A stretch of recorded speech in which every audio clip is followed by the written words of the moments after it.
Beautiful and the Damned by F. Scott Fitzgerald. Book 1, Chapter 1, Anthony Patch. In 1913, when Anthony Patch was 25, 2 years were already gone since irony, the holy ghost of this later day, had, theoretically at least, descended upon him. Irony was the final polish of the shoe, the ultimate dab of the clothes brush, a sort of intellectual there. Yet at the brink of this story he has as yet gone no further than the conscious stage. As you first see him, he wonders frequently whether he is not without honor and slightly mad, a shameful and obscene thinness glistening on the surface of the world like oil on a clean pond, these occasions being varied, of course, with those in which he thinks himself rather an exceptional young man, thoroughly sophisticated, well adjusted to his environment, and somewhat more significant than anyone else he knows. This was his healthy state, and it made him cheerful, pleasant, and very attractive to intelligent men and to all women. In this state he considered that he would one day accomplish some quiet, subtle thing that the elect would deem worthy, and, passing on, would join the dimmer stars in a nebulous, indeterminate heaven, halfway between death and immortality. Until the time came for this effort, he would be Anthony Patch, not a portrait of a man, but a distinct and dynamic personality, opinionated, contemptuous, functioning from within outward. A man who was aware that there could be no honor, and yet had honor, who knew the sophistry of courage, and yet was brave. A worthy man and his gifted son. Anthony drew as much consciousness of social security from being the grandson of Adam J. Patch as he would have had from tracing his line over the sea to the Crusaders. This is inevitable, Virginians and Bostonians to the contrary notwithstanding. An aristocracy founded sheerly on money postulates wealth in the particular. Now Adam J. Patch, more familiarly known as Cross Patch, left his father's farm in Tarrytown early in '61 to join a New York cavalry regiment. He came home from the war a major, charged into Wall Street, and amid much fuss, fume, applause, and ill will, he gathered to himself some $75 million.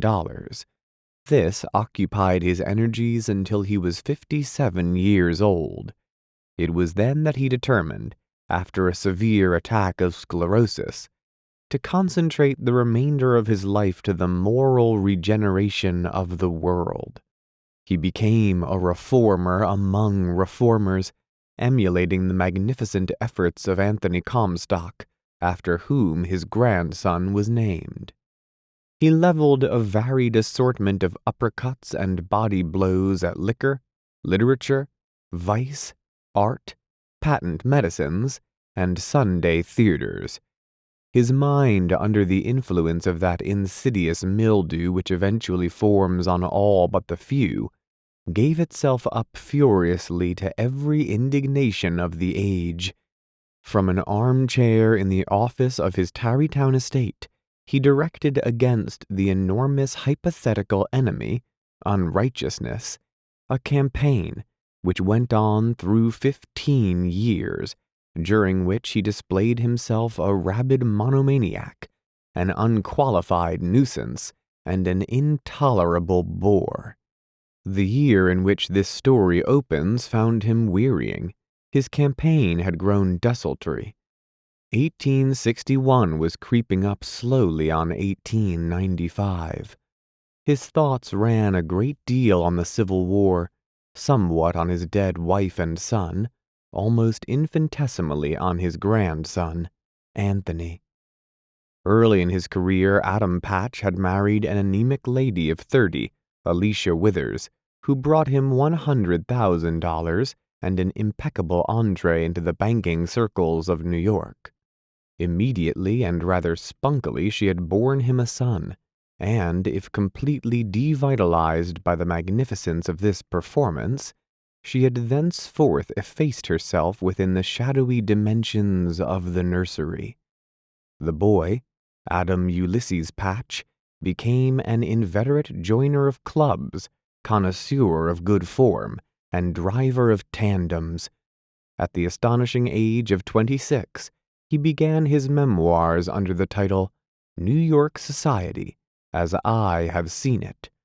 On the rumor of its conception, this work was eagerly bid for among publishers, but as it proved after his death to be immoderately verbose and overpoweringly dull, it never obtained even a private printing. This Fifth Avenue Chesterfield married at 22. His wife was Henrietta Lebrun, the Boston society contralto, and the single child of the union was, at the request of his grandfather, christened Anthony Comstock Patch. When he went to Harvard, the Comstock dropped out of his name to a nether hell of oblivion, and was never heard of thereafter. Young Anthony had one picture of his father and mother together. So often had it faced his eyes in childhood that it had acquired the impersonality of furniture. But everyone who came into his bedroom regarded it with interest. It showed a dandy of the 90s, spare and handsome, standing beside a tall, dark lady with a muff and the suggestion of a bustle. Between them was a little boy, with long brown curls, dressed in a velvet Lord Fauntleroy suit. This was Anthony at 5, the year of his mother's death. His memories of the Boston society contralto were nebulous and musical. She was a lady who sang in the music room of their house on Washington Square, sometimes with guests scattered all about her, the men with their arms folded, balanced breathlessly on the edges of sofas, the women with their hands in their laps, occasionally making little whispers to the men, and always clapping very briskly and uttering cooing cries after each song.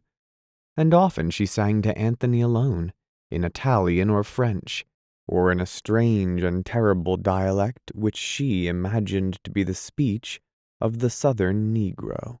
His recollections of the gallant Ulysses, the first man in America to roll the lapels of his coat, were much more vivid. After Henrietta Lebrun Patch had joined another choir, as her widower huskily remarked from time to time, father and son lived up at Grandpa's in Tarrytown, and Ulysses came daily to Anthony's nursery and expelled pleasant, thick-smelling words for sometimes as much as an hour. He was continually promising Anthony hunting trips and fishing trips and excursions to Atlantic City. Oh, sometime soon now. But none of them ever materialized. One trip they did take. When Anthony was 11, they went abroad to England and Switzerland, and there, in the best hotel in Lucerne, his father died with much sweating and grunting and crying aloud for air. In a panic of despair and terror, Anthony was brought back to America, wedded to a vague melancholy that was to stay behind him through the rest of his life. Past and person of the hero. At 11, he had a horror of death. Within 6 impressionable years, his parents had died, and his grandmother had faded off almost imperceptibly, until, for the first time since her marriage, her person held for one day an unquestioned supremacy over her own drawing-room. So to Anthony, life was a struggle against death that waited at every corner. It was as a concession to his hypochondriacal imagination that he formed the habit of reading in bed. It soothed him. He read until he was tired, and often fell asleep with the lights still on.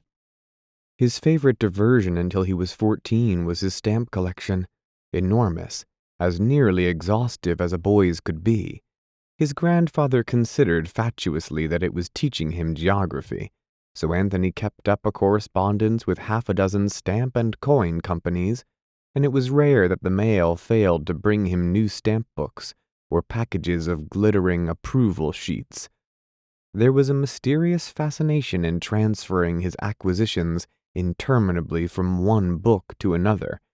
His stamps were his greatest happiness, and he bestowed impatient frowns on anyone who interrupted him at play with them. They devoured his allowance every month, and he lay awake at night, musing untiringly on their variety and many-colored splendor.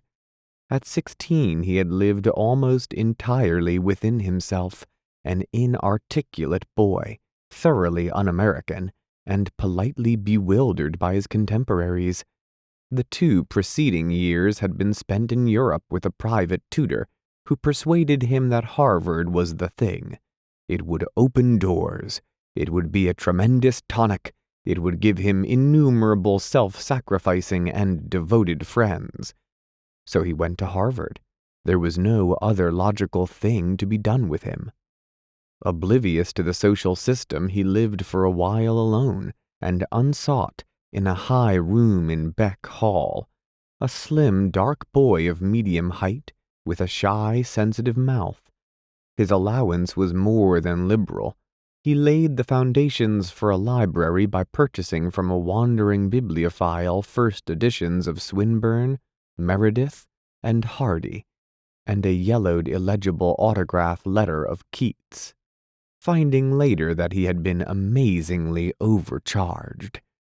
He became an exquisite dandy, amassed a rather pathetic collection of silk pajamas, brocaded dressing gowns, and neckties too flamboyant to wear.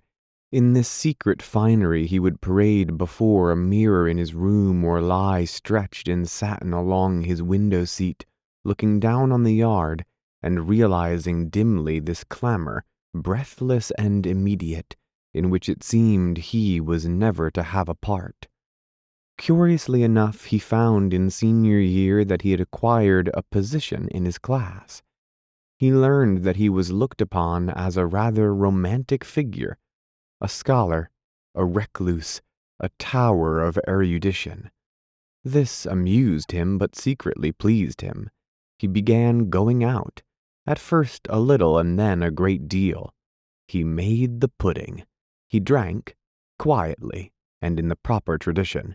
It was said of him that had he not come to college so young, he might have done extremely well. In 1909, when he graduated, he was only 20 years old. Then abroad again, to Rome this time, where he dallied with architecture and painting in turn, took up the violin, and wrote some ghastly Italian sonnets, supposedly the ruminations of a 13th-century monk on the joys of the contemplative life. It became established among his Harvard intimates that he was in Rome, and those of them who were abroad that year looked him up, and discovered with him on many moonlit excursions much in the city that was older than the Renaissance, or indeed than the Republic. Maury Noble from Philadelphia, for instance, remained 2 months, and together they realized the peculiar charm of Latin women, and had a delightful sense of being very young and free in a civilization that was very old and free.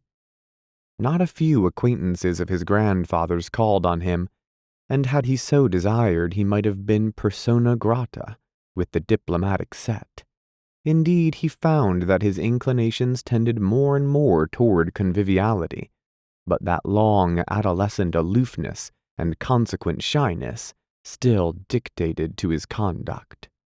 He returned to America in 1912 because of one of his grandfather's sudden illnesses, and after an excessively tiresome talk with the perpetually convalescent old man, he decided to put off until his grandfather's death the idea of living permanently abroad. After a prolonged search, he took an apartment on 52nd Street, and to all appearances, settled down. In 1913, Anthony Patch's adjustment of himself to the universe was in process of consummation. Physically, he had improved since his undergraduate days. He was still too thin, but his shoulders had widened, and his brunette face had lost the frightened look of his freshman year. He was secretly orderly and in person spick and span. His friends declared that they had never seen his hair rumpled. His nose was too sharp. His mouth was one of those unfortunate mirrors of mood, inclined to droop perceptibly in moments of unhappiness. But his blue eyes were charming, whether alert with intelligence or half-closed in an expression of melancholy humor. One of those men devoid of the symmetry of feature essential to the Aryan ideal, he was yet, here and there, considered handsome. Moreover, he was very clean, in appearance and in reality, with that especial cleanness borrowed from beauty. The reproachless apartment. Fifth and Sixth Avenues, it seemed to Anthony, were the uprights of a gigantic ladder stretching from Washington Square to Central Park. Coming uptown on top of a bus toward 52nd Street invariably gave him the sensation of hoisting himself, hand by hand, on a series of treacherous rungs, and when the bus jolted to a stop at his own rung, he found something akin to relief as he descended the reckless metal steps to the sidewalk. After that, he had but to walk down 52nd Street half a block, pass a stodgy family of brownstone houses, and then in a jiffy he was under the high ceilings of his great front room. This was entirely satisfactory. Here, after all, life began. Here he slept, breakfasted, read, and entertained. The house itself was of murky material, built in the late 90s in response to the steadily growing need of small apartments. Each floor had been thoroughly remodeled and rented individually. Of the 4 apartments, Anthony's on the second floor was the most desirable. The front room had fine high ceilings and 3 large windows that loomed down pleasantly upon 52nd Street. In its appointments, it escaped by a safe margin being of any particular period. It escaped stiffness, stuffiness, barrenness, and decadence. It smelt neither of smoke nor of incense. It was tall and faintly blue. There was a deep lounge of the softest brown leather with somnolence drifting about it like a haze. There was a high screen of Chinese lacquer chiefly concerned with geometrical fishermen and huntsmen in black and gold. This made a corner alcove for a voluminous chair guarded by an orange-colored standing lamp. Deep in the fireplace, a quartered shield was burned to a murky black. Passing through the dining room, which as Anthony took only breakfast at home was merely a magnificent potentiality, and down a comparatively long hall, one came to the heart and core of the apartment, Anthony's bedroom and bath. Both of them were immense. Under the ceilings of the former, even the great canopied bed seemed of only average size. On the floor, an exotic rug of crimson velvet was soft as fleece on his bare feet. His bathroom, in contrast to the rather portentous character of his bedroom, was gay, bright, extremely habitable, and even faintly facetious. Framed around the walls were photographs of 4 celebrated thespian beauties of the day: Julia Sanderson as the Sunshine Girl, Ina Clare as the Quaker Girl, Billie Burke as the Mind the Paint Girl, and Hazel Dawn as the Pink Lady. Between Billie Burke and Hazel Dawn hung a print representing a great stretch of snow, presided over by a cold and formidable sun. This, claimed Anthony, symbolized the cold shower. The bathtub equipped with an ingenious book holder was low and large. Beside it, a wall wardrobe bulged with sufficient linen for 3 men, and with a generation of neckties. There was no skimpy, glorified towel of a carpet. Instead, a rich rug, like the one in his bedroom, a miracle of softness, which seemed almost to massage the wet foot emerging from the tub. All in all, a room to conjure with. It was easy to see that Anthony dressed there, arranging his immaculate hair there. In fact, did everything but sleep and eat there. It was his pride, this bathroom. He felt that if he had a love, he would have hung her picture just facing the tub, so that lost in the soothing steamings of the hot water, he might lie and look up at her and muse warmly and sensuously on her beauty. Nor does he spin. The apartment was kept clean by an English servant with the singularly, almost theatrically appropriate name of Bounds, whose technique was marred only by the fact that he wore a soft collar. Had he been entirely Anthony's Bounds, this defect would have been summarily remedied, but he was also the Bounds of 2 other gentlemen in the neighborhood. From 8 until 11 in the morning he was entirely Anthony's. He arrived with the mail and cooked breakfast. At 9:30 he pulled the edge of Anthony's blanket and spoke a few terse words. Anthony never remembered clearly what they were and rather suspected they were deprecative. Then he served breakfast on a card table in the front room, made the bed, and after asking with some hostility if there was anything else, withdrew. In the mornings at least once a week Anthony went to see his broker.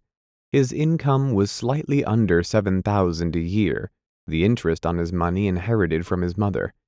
His grandfather, who had never allowed his own son to graduate from a very liberal allowance, judged that this sum was sufficient for young Anthony's needs. Every Christmas he sent him a $500 bond, which Anthony usually sold, if possible, as he was always a little, not very, hard up. The visits to his broker varied from semi-social chats to discussions of the safety of 8% investments, and Anthony always enjoyed them. The big trust company building seemed to link him directly to the great fortunes whose solidarity he respected, and to assure him that he was adequately chaperoned by the hierarchy of finance. From these hurried men he derived the same sense of safety that he had in contemplating his grandfather's money, even more, for the latter appeared vaguely a demand loan made by the world to Adam Patch's own moral righteousness, while his money downtown seemed rather to have been grasped and held by sheer indomitable strength and tremendous feats of will. In addition, it seemed more definitely and explicitly money. Closely as Anthony trod on the heels of his income, he considered it to be enough. Some golden day, of course, he would have many millions. Meanwhile, he possessed a raison d'etre in the theoretical creation of essays on the popes of the Renaissance. This flashes back to the conversation with his grandfather immediately upon his return from Rome. He had hoped to find his grandfather dead, but had learned by telephoning from the pier that Adam Patch was comparatively well again. The next day he had concealed his disappointment and gone out to Tarrytown. 5 miles from the station his taxicab entered an elaborately groomed drive that threaded a veritable maze of walls and wire fences guarding the estate. This, said the public, was because it was definitely known that if the socialists had their way, one of the first men they'd assassinate would be old Cross Patch. Anthony was late, and the venerable philanthropist was awaiting him in a glass-walled sun parlor, where he was glancing through the morning papers for the second time. His secretary, Edward Shuttleworth, who before his regeneration had been gambler, saloon-keeper, and general reprobate, ushered Anthony into the room, exhibiting his redeemer and benefactor as though he were displaying a treasure of immense value. They shook hands gravely. "I'm awfully glad to hear you're better," Anthony said. The senior Patch, with an air of having seen his grandson only last week, pulled out his watch. "Train late?" he asked mildly. It had irritated him to wait for Anthony. He was under the delusion not only that in his youth he had handled his practical affairs with the utmost scrupulousness, even to keeping every engagement on the dot, but also that this was the direct and primary cause of his success. "It's been late a good deal this month," he remarked with a shade of meek accusation in his voice, and then after a long sigh, "Sit down." Anthony surveyed his grandfather with that tacit amazement which always attended the sight. That this feeble, unintelligent old man was possessed of such power that, yellow journals to the contrary, the men in the Republic whose souls he could not have bought directly or indirectly would scarcely have populated White Plains, seemed as impossible to believe as that he had once been a pink and white baby. The span of his 75 years had acted as a magic bellows. The first quarter-century had blown him full with life, and the last had sucked it all back. It had sucked in the cheeks and the chest and the girth of arm and leg. It had tyrannously demanded his teeth, one by one, suspended his small eyes in dark bluish sacs, tweaked out his hairs, changed him from gray to white in some places, from pink to yellow in others, callously transposing his colors like a child trying over a paint-box. Then, through his body and soul it had attacked his brain. It had sent him night sweats and tears and unfounded dreads. It had split his intense normality into credulity and suspicion. Out of the coarse material of his enthusiasm, it had cut dozens of meek but petulant obsessions. His energy was shrunk to the bad temper of a spoiled child, and for his will to power was substituted a fatuous puerile desire for a land of harps and canticles on earth. The amenities having been gingerly touched upon, Anthony felt that he was expected to outline his intentions, and simultaneously a glimmer in the old man's eye warned him against broaching, for the present, his desire to live abroad. He wished that Shuttleworth would have tact enough to leave the room. He detested Shuttleworth. But the secretary had settled blandly in a rocker and was dividing between the two patches the glances of his faded eyes. "Now that you're here, you ought to do something," said his grandfather softly. "Accomplish something." Anthony waited for him to speak of leaving something done when you pass on. Then he made a suggestion. It seemed to me that perhaps I'm best qualified to write." Adam Patch winced, visualizing a family poet with a long hair and 3 mistresses. "History," finished Anthony. "History? History of what? The Civil War, the Revolution?" "Why, no, sir. A history of the Middle Ages." Simultaneously an idea was born for a history of the Renaissance popes, written from some novel angle. Still, he was glad he had said Middle Ages. "Middle Ages? Why not your own country? Something you know about?" "Well, you see, I've lived so much abroad." "Why you should write about the Middle Ages, I don't know. Dark Ages we used to call 'em. Nobody knows what happened and nobody cares, except that they're over now."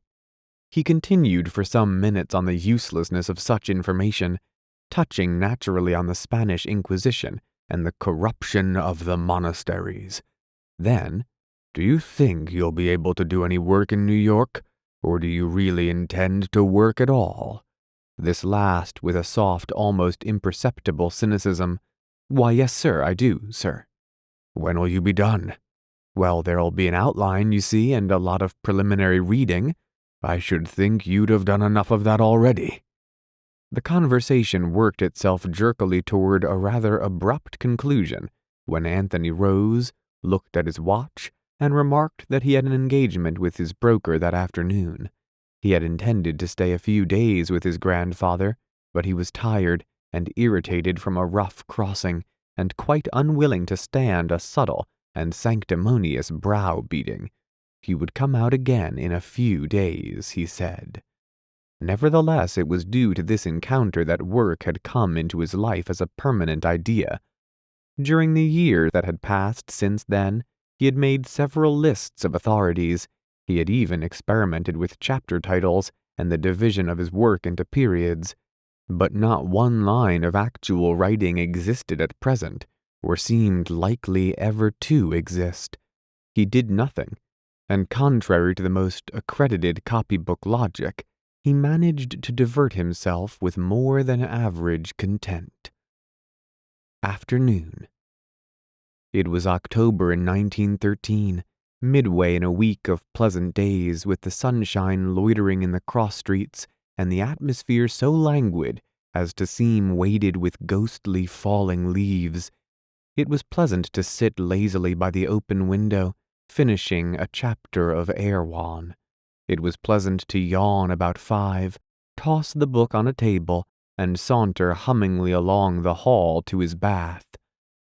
"To you, beautiful lady," he was singing as he turned on the tap, "I raise my eyes.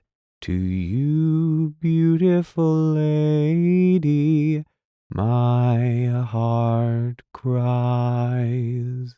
He raised his voice to compete with the flood of water pouring into the tub, and as he looked at the picture of hazel dawn upon the wall, he put an imaginary violin to his shoulder and softly caressed it with a phantom bow.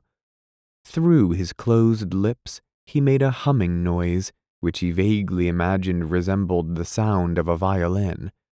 After a moment, his hands ceased their gyrations and wandered to his shirt, which he had begun to unfasten. Stripped, and adopting an athletic posture like the tiger-skin man in the advertisement, he regarded himself with some satisfaction in the mirror, breaking off to dabble a tentative foot in the tub. Readjusting a faucet and indulging in a few preliminary grunts, he slid in. Once accustomed to the temperature of the water, he relaxed into a state of drowsy content. When he finished his bath, he would dress leisurely and walk down Fifth Avenue to the Ritz, where he had an appointment for dinner with his two most frequent companions, Dick Caramel and Maury Noble. Afterward, he and Maury were going to the theater. Caramel would probably trot home and work on his book, which ought to be finished pretty soon. Anthony was glad he wasn't going to work on his book. The notion of sitting down and conjuring up not only words in which to clothe thoughts, but thoughts worthy of being clothed, the whole thing was absurdly beyond his desires. Emerging from his bath, he polished himself with the meticulous attention of a bootblack.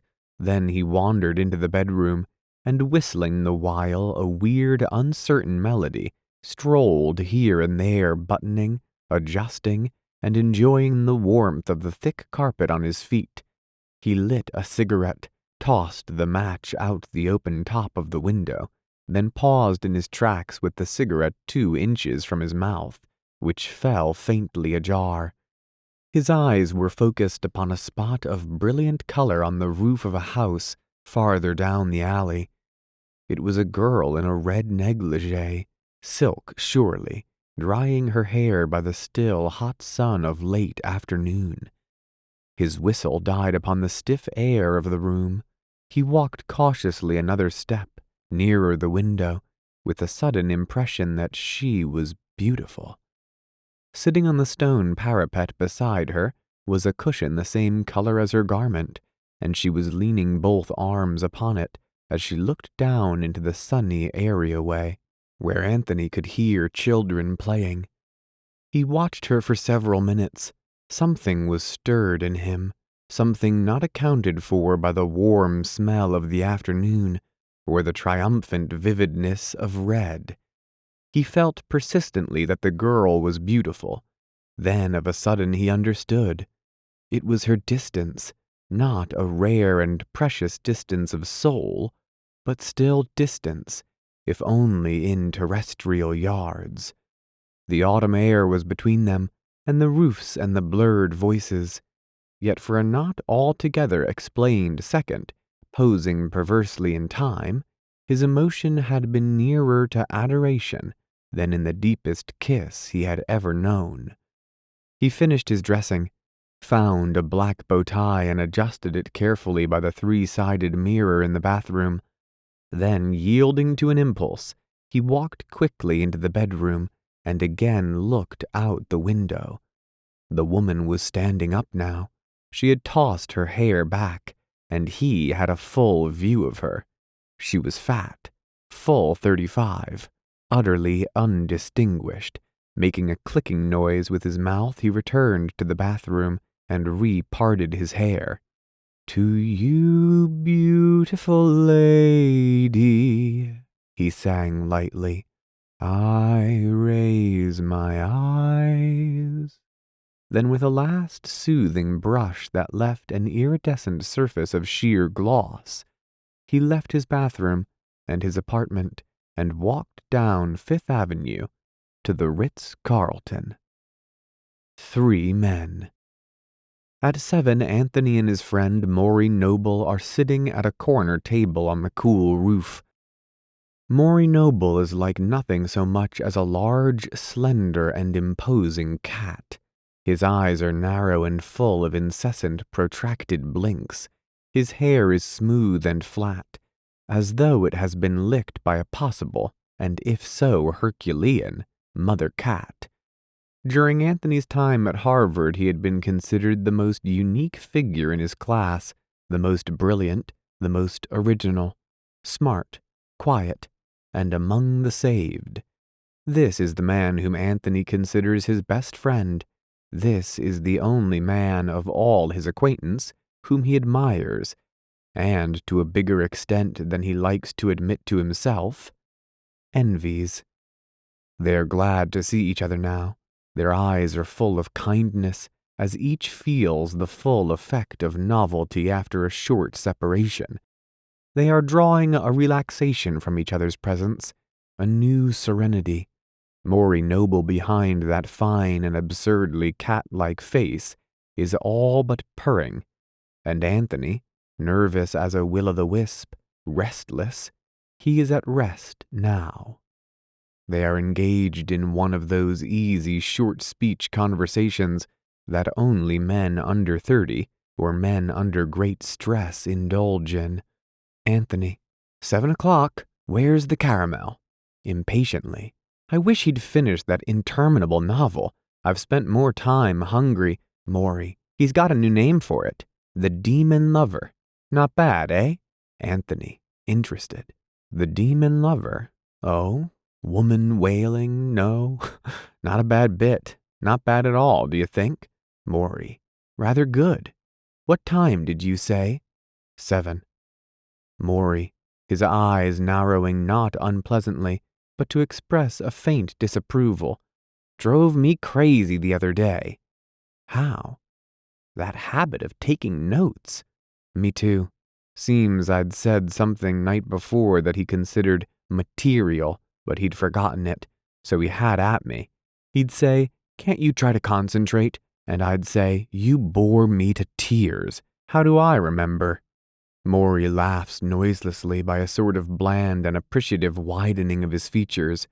Dick doesn't necessarily see more than anyone else. He merely can put down a larger proportion of what he sees. That rather impressive talent, oh yes, impressive, and energy, ambitious, well-directed energy. He's so entertaining. He's so tremendously stimulating and exciting. Often there's something breathless in being with him. Oh, yes. Silence, and then Anthony, with his thin, somewhat uncertain face at its most convinced, but not indomitable energy. Someday, bit by bit, it'll blow away, and his rather impressive talent with it, and leave only a wisp of a man, fretful and egotistic and garrulous. Maury with laughter. Here we sit vowing to each other that little Dick sees less deeply into things than we do, and I'll bet he feels a measure of superiority on his side, creative mind over merely critical mind and all that. Oh yes, but he's wrong. He's inclined to fall for a million silly enthusiasms, If it wasn't that he's absorbed in realism and therefore has to adopt the garments of the cynic, he'd be credulous as a college religious leader. He's an idealist, oh yes. He thinks he's not because he's rejected Christianity.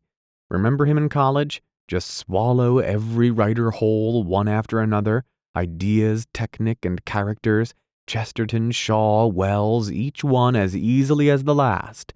Morey still considering his own last observation. I remember. It's true. Natural-born fetish worshipper. Take art. Let's order. He'll be, sure, let's order. I told him, here he comes. Look, he's going to bump that waiter. Morey lifts his finger as a signal, lifts it as though it were a soft and friendly claw. Here you are, Caramel. A new voice, fiercely. Hello, Morey. Hello, Anthony Comstock Patch. How is old Adam's grandson? Debutante still after you, eh? In person, Richard Caramel is short and fair. He is to be bald at 35. He has yellowish eyes, one of them startlingly clear, the other opaque as a muddy pool, and a bulging brow like a funny paper baby. He bulges in other places, his paunch bulges prophetically, his words have an air of bulging from his mouth. Even his dinner coat pockets bulge as though from contamination, with a dog-eared collection of timetables, programs, and miscellaneous scraps. On these he takes his notes with great screwings up of his unmatched yellow eyes, and motions of silence with his disengaged left hand. When he reaches the table, he shakes hands with Anthony and Morey. He is one of those men who invariably shakes hands, even with people whom they have seen an hour before. Hello, Caramel. Glad you're here. We needed a comic relief. You're late. Been racing the postman down the block? We've been clawing over your character. Dick fixing Anthony eagerly with the bright eye. What did you say? Tell me and I'll write it down. Cut 3,000 words out of part 1 this afternoon. Noble estate, and I poured alcohol into my stomach. I don't doubt it. I bet you two have been sitting here for an hour talking about liquor. We never pass out, my beardless boy. We never go home with ladies we meet when we're lit. All in our parties are characterized by a certain haughty distinction. The particularly silly sort who boast about being tanks. Trouble is, you're both in the 18th century, school of the old English squire. Drink quietly until you roll under the table. Never have a good time. Oh no, that isn't done at all. This from chapter 6, I'll bet? Going to the theater? Yes. We intend to spend the evening doing some deep thinking over life's problems. The thing is tersely called The Woman. I presume that she will pay. My God, is that what it is? Let's go to the Follies again. I'm tired of it. I've seen it 3 times. To Dick. The first time we went out after Act 1 and found a most amazing bar. When we came back, we entered the wrong theater. Had a protracted dispute with a scared young couple we thought were in our seats. Dick, as though talking to himself. I think that when I've done another novel and a play, and maybe a book of short stories, I'll do a musical comedy. I know, with intellectual lyrics that no one will listen to, and all the critics will groan and grunt about dear old Pinafore, and I shall go on shining as a brilliantly meaningless figure in a meaningless world. Dick, pompously, art isn't meaningless. It is in itself.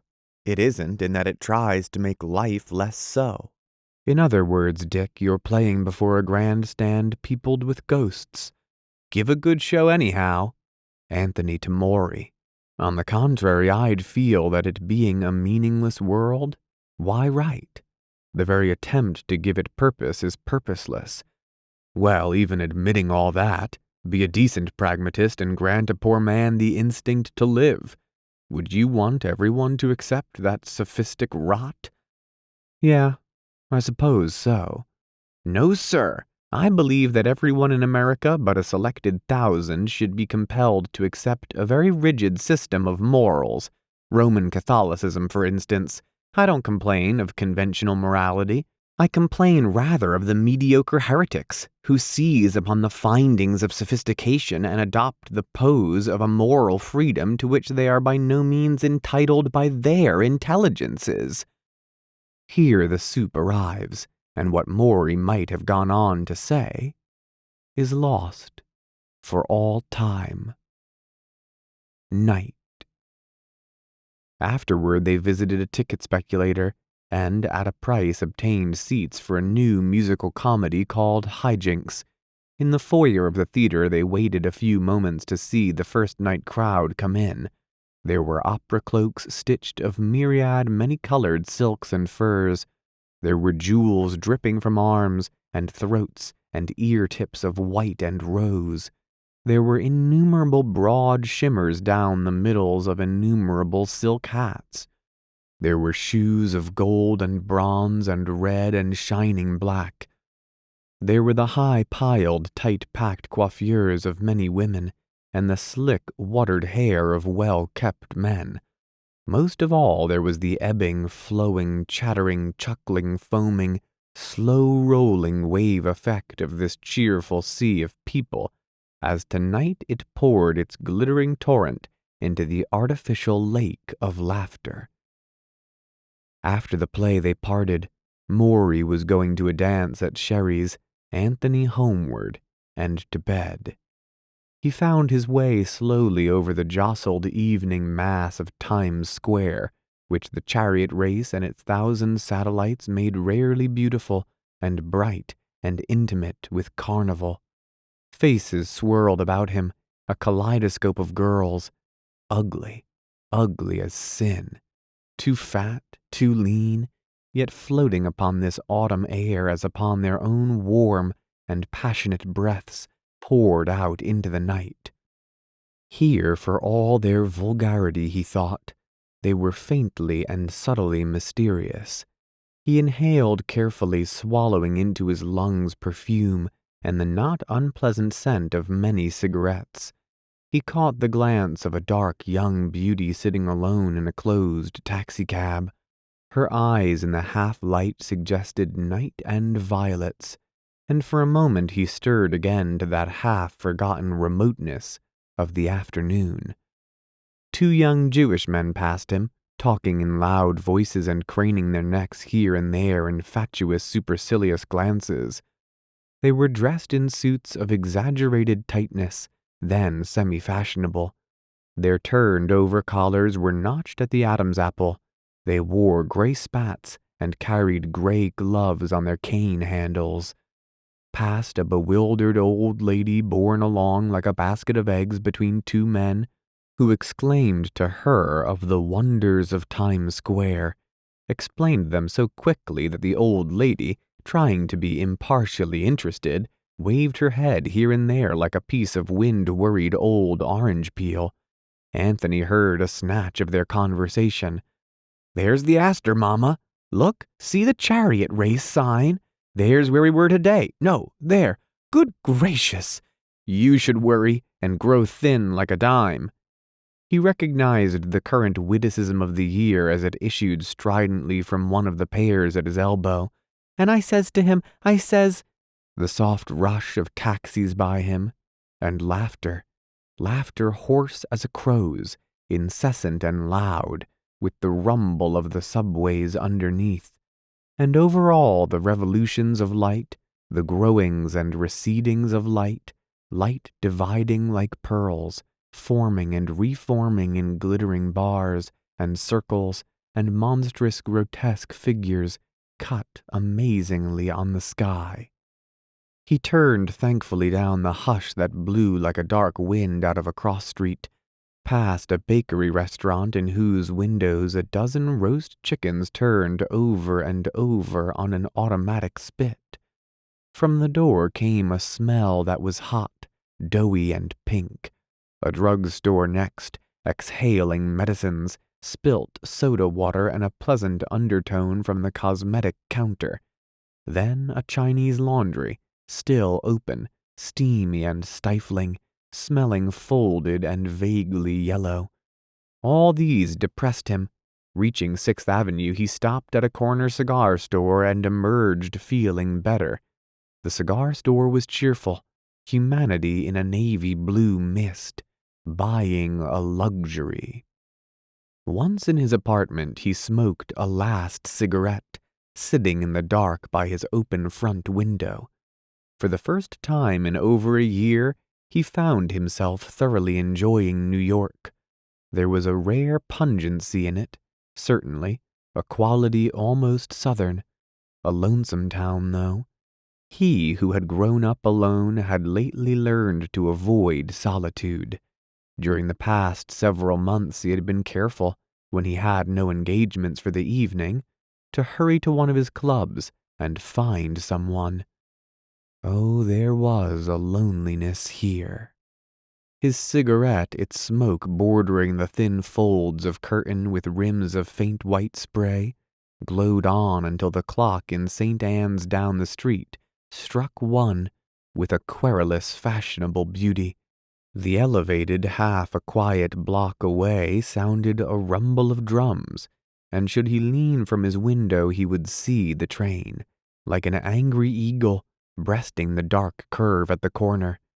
He was reminded of a fantastic romance he had lately read, in which cities had been bombed from aerial trains, and for a moment he fancied that Washington Square had declared war on Central Park, and that this was a northbound menace loaded with battle and sudden death. But as he passed, the illusion faded. It diminished to the faintest of drums, then to a far-away droning eagle. There were the bells and the continued low blur of auto horns from 5th Avenue, but his own street was silent, and he was safe in here from all the threat of life. For there was his door, and the long hall, and his guardian bedroom. Safe. Safe. The arc light shining into his window seemed for this hour like the moon, only brighter and more beautiful than the moon. A flashback in paradise. Beauty, who was born anew every 100 years, sat in a sort of outdoor waiting room through which blew gusts of white wind and occasionally a breathless, hurried star.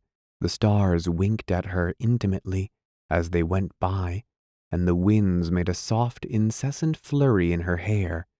She was incomprehensible, for in her, soul and spirit were one. The beauty of her body was the essence of her soul. She was that unity sought for by philosophers through many centuries. In this outdoor waiting room of winds and stars, she had been sitting for 100 years, at peace in the contemplation of herself. It became known to her at length that she was to be born again. Sighing, she began a long conversation with a voice that was in the white wind, a conversation that took many hours, and of which I can only give a fragment here. Beauty, her lips scarcely stirring, her eyes turned as always inward upon herself. Whither shall I journey now? To a new country, a land you have never seen before. Beauty, petulantly, I loathe breaking into these new civilizations. How long a stay this time? 15 years. And what's the name of this place? It is the most opulent, most gorgeous land on earth, a land whose wisest are but little wiser than its dullest, a land where the rulers have minds like little children, and the lawgivers believe in Santa Claus, where ugly women control strong men, beauty in astonishment. What? The voice, very much depressed. Yes, it is truly a melancholy spectacle. Women with receding chins and shapeless noses go about in broad daylight saying, "Do this," and "Do that." And all the men, even those of great wealth, obey implicitly their women, to whom they refer sonorously either as Mrs. So-and-so or as the wife. But this can't be true. I can understand, of course, their obedience to women of charm, but to fat women? To bony women? To women with scrawny cheeks? Even so. What of me? What chance shall I have? It will be harder going, if I may borrow a phrase. Beauty, after a dissatisfied pause. Why not the old lands, the land of grapes and soft-tongued men, or the land of ships and seas? It's expected that they'll be very busy shortly. Oh, your life on earth will be, as always, the interval between two significant glances in a mundane mirror. What will I be? Tell me. At first it was thought that you would go this time as an actress in the motion pictures, but after all it's not advisable. You will be disguised during your 15 years as what is called a society girl. What's that? There is a new sound in the wind, which must for our purposes be interpreted as the voice scratching its head. The voice at length. It's a sort of bogus aristocrat. Bogus? What is bogus? That too you will discover in this land. You will find much that is bogus. Also you will do much that is bogus. Beauty, placidly. It all sounds so vulgar. Not half as vulgar as it is. You will be known during your 15 years as a ragtime kid, a flapper, a jazz baby, and a baby vamp. You will dance new dances neither more nor less gracefully than you danced the old ones. Beauty, in a whisper. Will I be paid? Yes, as usual, in love. Beauty, with a faint laugh which disturbs only momentarily the immobility of her lips. And will I like being called a jazz baby? The voice soberly. You will love it. The dialogue ends here, with Beauty still sitting quietly, the stars pausing in an ecstasy of appreciation, the wind, white and gusty, blowing through her hair.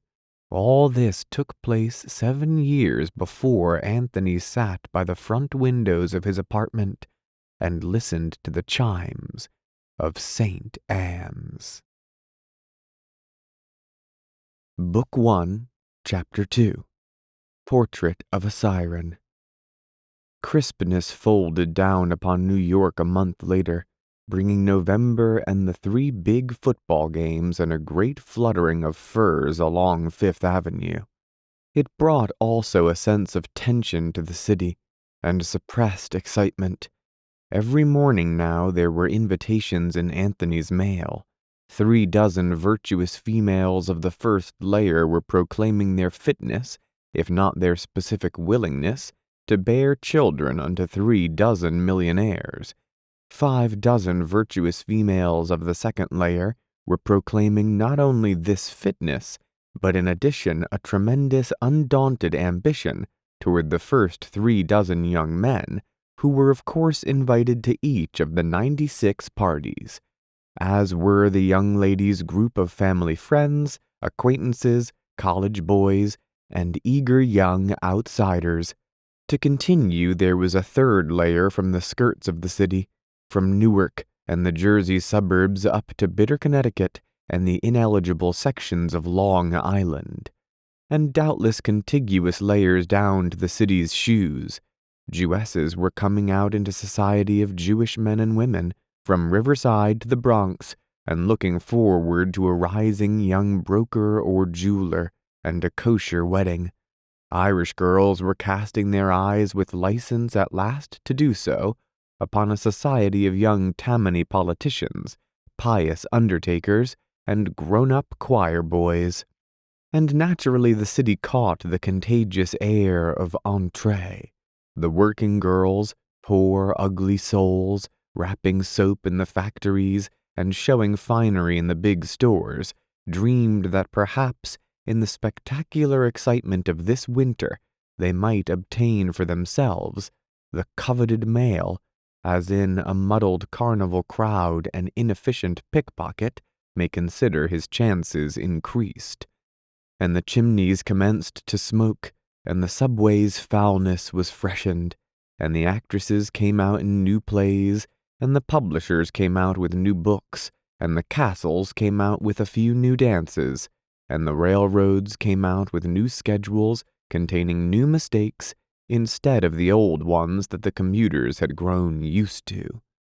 The city was coming out. Anthony, walking along 42nd Street one afternoon under a steel gray sky, ran unexpectedly into Richard Caramel, emerging from the Manhattan Hotel barber shop. It was a cold day, the first definitely cold day, and Caramel had on one of those knee-length sheep-lined coats, long worn by the working men of the Middle West, that were just coming into fashionable approval. His soft hat was of a discreet dark brown, and from under it his clear eyes flamed like a topaz. He stopped Anthony enthusiastically, slapping him on the arms more from a desire to keep himself warm than from playfulness, and after his inevitable handshake, exploded into sound. "Cold as the devil! Good Lord, I've been working like the deuce all day till my room got so cold I thought I'd get pneumonia. Darn landlady economizing on coal came up when I yelled over the stairs for her for half an hour. Began explaining why and all. God. First she drove me crazy. Then I began to think she was sort of a character and took notes while she talked, so she couldn't see me, just as though I were writing casually."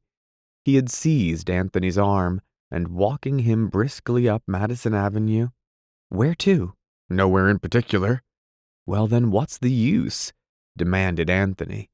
They stopped and stared at each other, and Anthony wondered if the cold made his own face as repellent as Dick Caramel's, whose nose was crimson, whose bulging brow was blue, whose yellow, unmatched eyes were red and watery at the rims. After a moment they began walking again. "Done some good work on my novel." Dick was looking and talking emphatically at the sidewalk. "But I have to get out once in a while." He glanced at Anthony apologetically, as though craving encouragement. "I have to talk.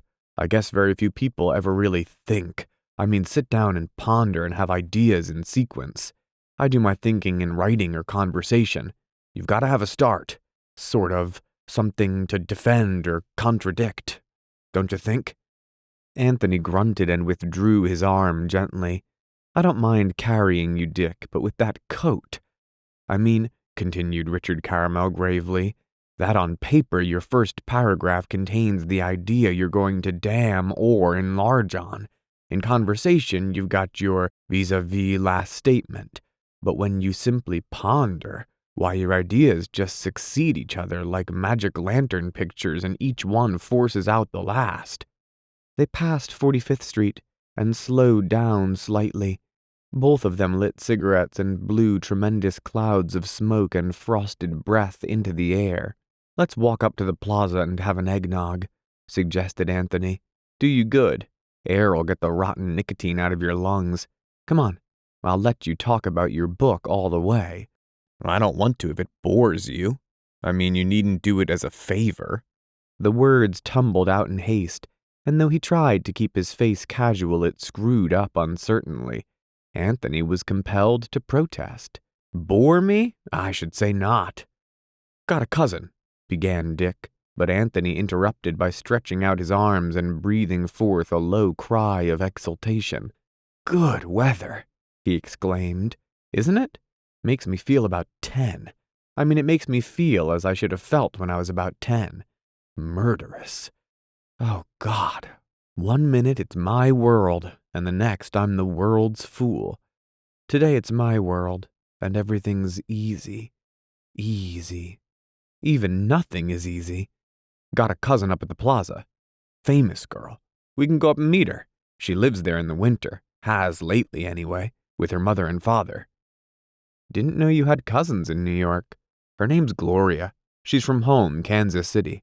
Her mother's a practicing bilphist and her father's quite dull but a perfect gentleman." "What are they? Literary material?" "They try to be.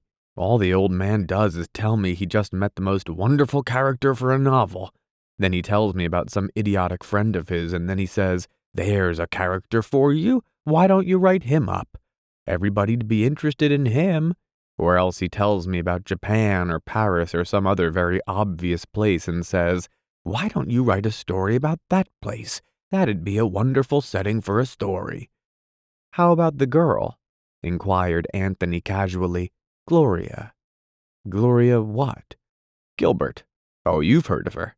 Gloria Gilbert, goes to dances at colleges, all that sort of thing." "I've heard her name.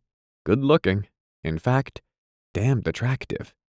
They reached 50th Street and turned over toward the avenue. "I don't care for young girls as a rule," said Anthony, frowning. This was not strictly true. While it seemed to him that the average debutante spent every hour of her day thinking and talking about what the great world had mapped out for her to do during the next hour, any girl who made a living directly on her prettiness interested him enormously.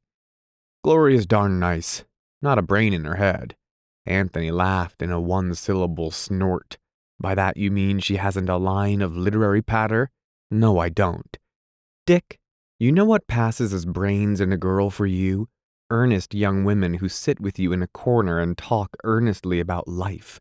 The kind who, when they were 16, argued with grave faces as to whether kissing was right or wrong, and whether it was immoral for freshmen to drink beer." Richard Caramel was offended. His scowl crinkled like crushed paper. "No," he began, but Anthony interrupted ruthlessly. "Oh, yes. Kind who just at present sit in corners and confer on the latest Scandinavian Dante available in English translation." Dick turned to him, a curious falling in his whole countenance. His question was almost an appeal. "What's the matter with you and Maury? You talk sometimes as though I was a sort of inferior." Anthony was confused, but he was also cold and a little uncomfortable, so he took refuge in an attack. "I don't think your brains matter, Dick." "Of course they matter," exclaimed Dick angrily. "What do you mean, what don't they matter?" "You might know too much for your pen." "I couldn't possibly." "I can imagine," insisted Anthony, "a man knowing too much for his talent to express. Like me. Suppose, for instance, I have more wisdom than you and less talent. It would tend to make me inarticulate. You, on the contrary, have enough water to fill the pail and a big enough pail to hold the water." "I don't follow you at all," complained Dick in a crestfallen tone. Infinitely dismayed, he seemed to bulge in protest. He was staring intently at Anthony and caroming off a succession of passers-by, who reproached him with fierce, resentful glances. "I simply mean that a talent like Wells could carry the intelligence of a Spencer, but an inferior talent can only be graceful when it's carrying inferior ideas, and the more narrowly you can look at a thing, the more entertaining you can be about it." Dick considered, unable to decide the exact degree of criticism intended by Anthony's remarks. But Anthony, with that facility which seemed so frequently to follow from him, continued, his dark eyes gleaming in his thin face, his chin raised, his voice raised, his whole physical being raised. "Say I am proud and sane and wise, an Athenian among Greeks. Well, I might fail where a lesser man would succeed. He could imitate, he could adorn, he could be enthusiastic, he could be hopefully constructive. But this hypothetical me would be too proud to imitate, too sane to be enthusiastic, too sophisticated to be utopian, too Grecian to adorn." "Then you don't think the artist works from his intelligence?" "No. He goes on improving, if he can, what he imitates in the way of style, and choosing from his own interpretation of the things around him what constitutes material. But after all, every writer writes because it's his mode of living. Don't tell me you like this divine function of the artist business. I'm not accustomed even to refer to myself as an artist. Dick, said Anthony, changing his tone, I want to beg your pardon. Why? For that outburst. I'm honestly sorry. I was talking for effect.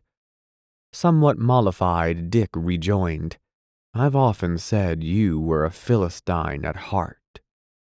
It was a crackling dusk when they turned in under the white facade of the plaza and tasted slowly the foam and yellow thickness of an eggnog. Anthony looked at his companion. Richard Caramel's nose and brow were slowly approaching a like pigmentation. The red was leaving the one, the blue deserting the other. Glancing in a mirror, Anthony was glad to find that his own skin had not discolored. On the contrary, a faint glow had kindled in his cheeks. He fancied that he had never looked so well. Enough for me, said Dick, his tone that of an athlete in training. I want to go up and see the Gilberts. Won't you come? Why, yes, if you don't dedicate me to the parents and dash off in the corner with Dora. Not Dora, Gloria. A clerk announced them over the phone, and ascending to the 10th floor they followed a winding corridor and knocked at 1088. The door was answered by a middle-aged lady, Mrs. Gilbert herself. How do you do? She spoke in the conventional American lady language. Well, I'm awfully glad to see you. Hasty interjections by Dick, and then, Mr. Pats? Well, do come in and leave your coat there. She pointed to a chair and changed her inflection to a deprecatory laugh full of minute gasps. This is really lovely, lovely. Why, Richard, you haven't been here for so long. No, no. The latter monosyllable served half as responses, half as periods to some vague starts from Dick. Well, do sit down and tell me what you've been doing. One crossed and recrossed. One stood and bowed ever so gently. One smiled again and again with helpless stupidity. One wondered if she would ever sit down at length. One slid thankfully into a chair and settled for a pleasant call. I suppose it's because you've been so busy as much as anything else, smiled Mrs. Gilbert somewhat ambiguously. The as much as anything else she used to balance all her more rickety sentences. She had two other ones, at least that's the way I look at it, and pure and simple. These three, alternated, gave each of her remarks an air of being a general reflection on life, as though she had calculated all causes and, at length, put her finger on the ultimate one. Richard Caramel's face, Anthony saw, was now quite normal. The brow and cheeks were of a flesh color, the nose politely inconspicuous. He had fixed his aunt with the bright yellow eye, giving her that acute and exaggerated attention that young males are accustomed to render to all females who are of no further value. Are you a writer too, Mr. Pats? Well, perhaps we can all bask in Richard's fame. Gentle laughter led by Mrs. Gilbert.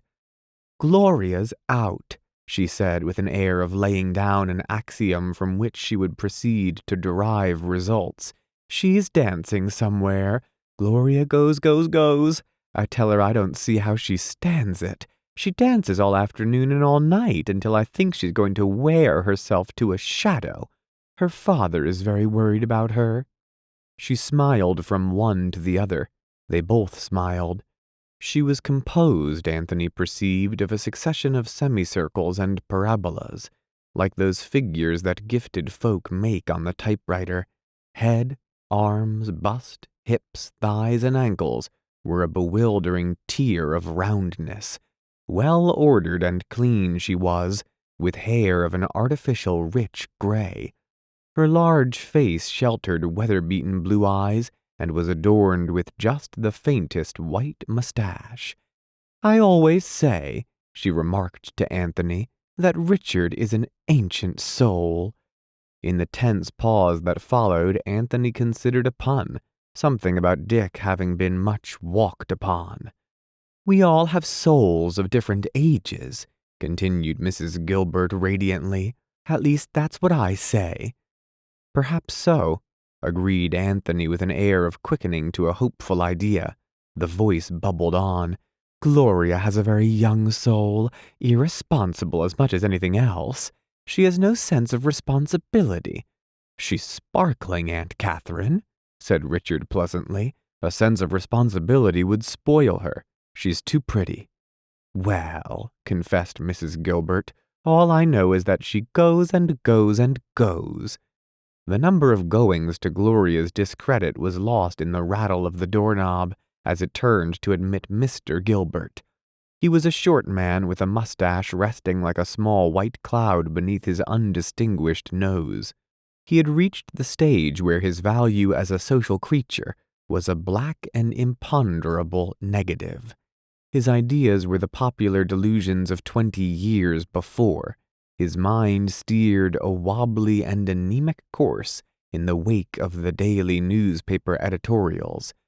After graduating from a small but terrifying Western university, he had entered the celluloid business, and as this required only the minute measure of intelligence he brought to it, he did well for several years, in fact until about 1911, when he began exchanging contracts for vague agreements with the moving picture industry.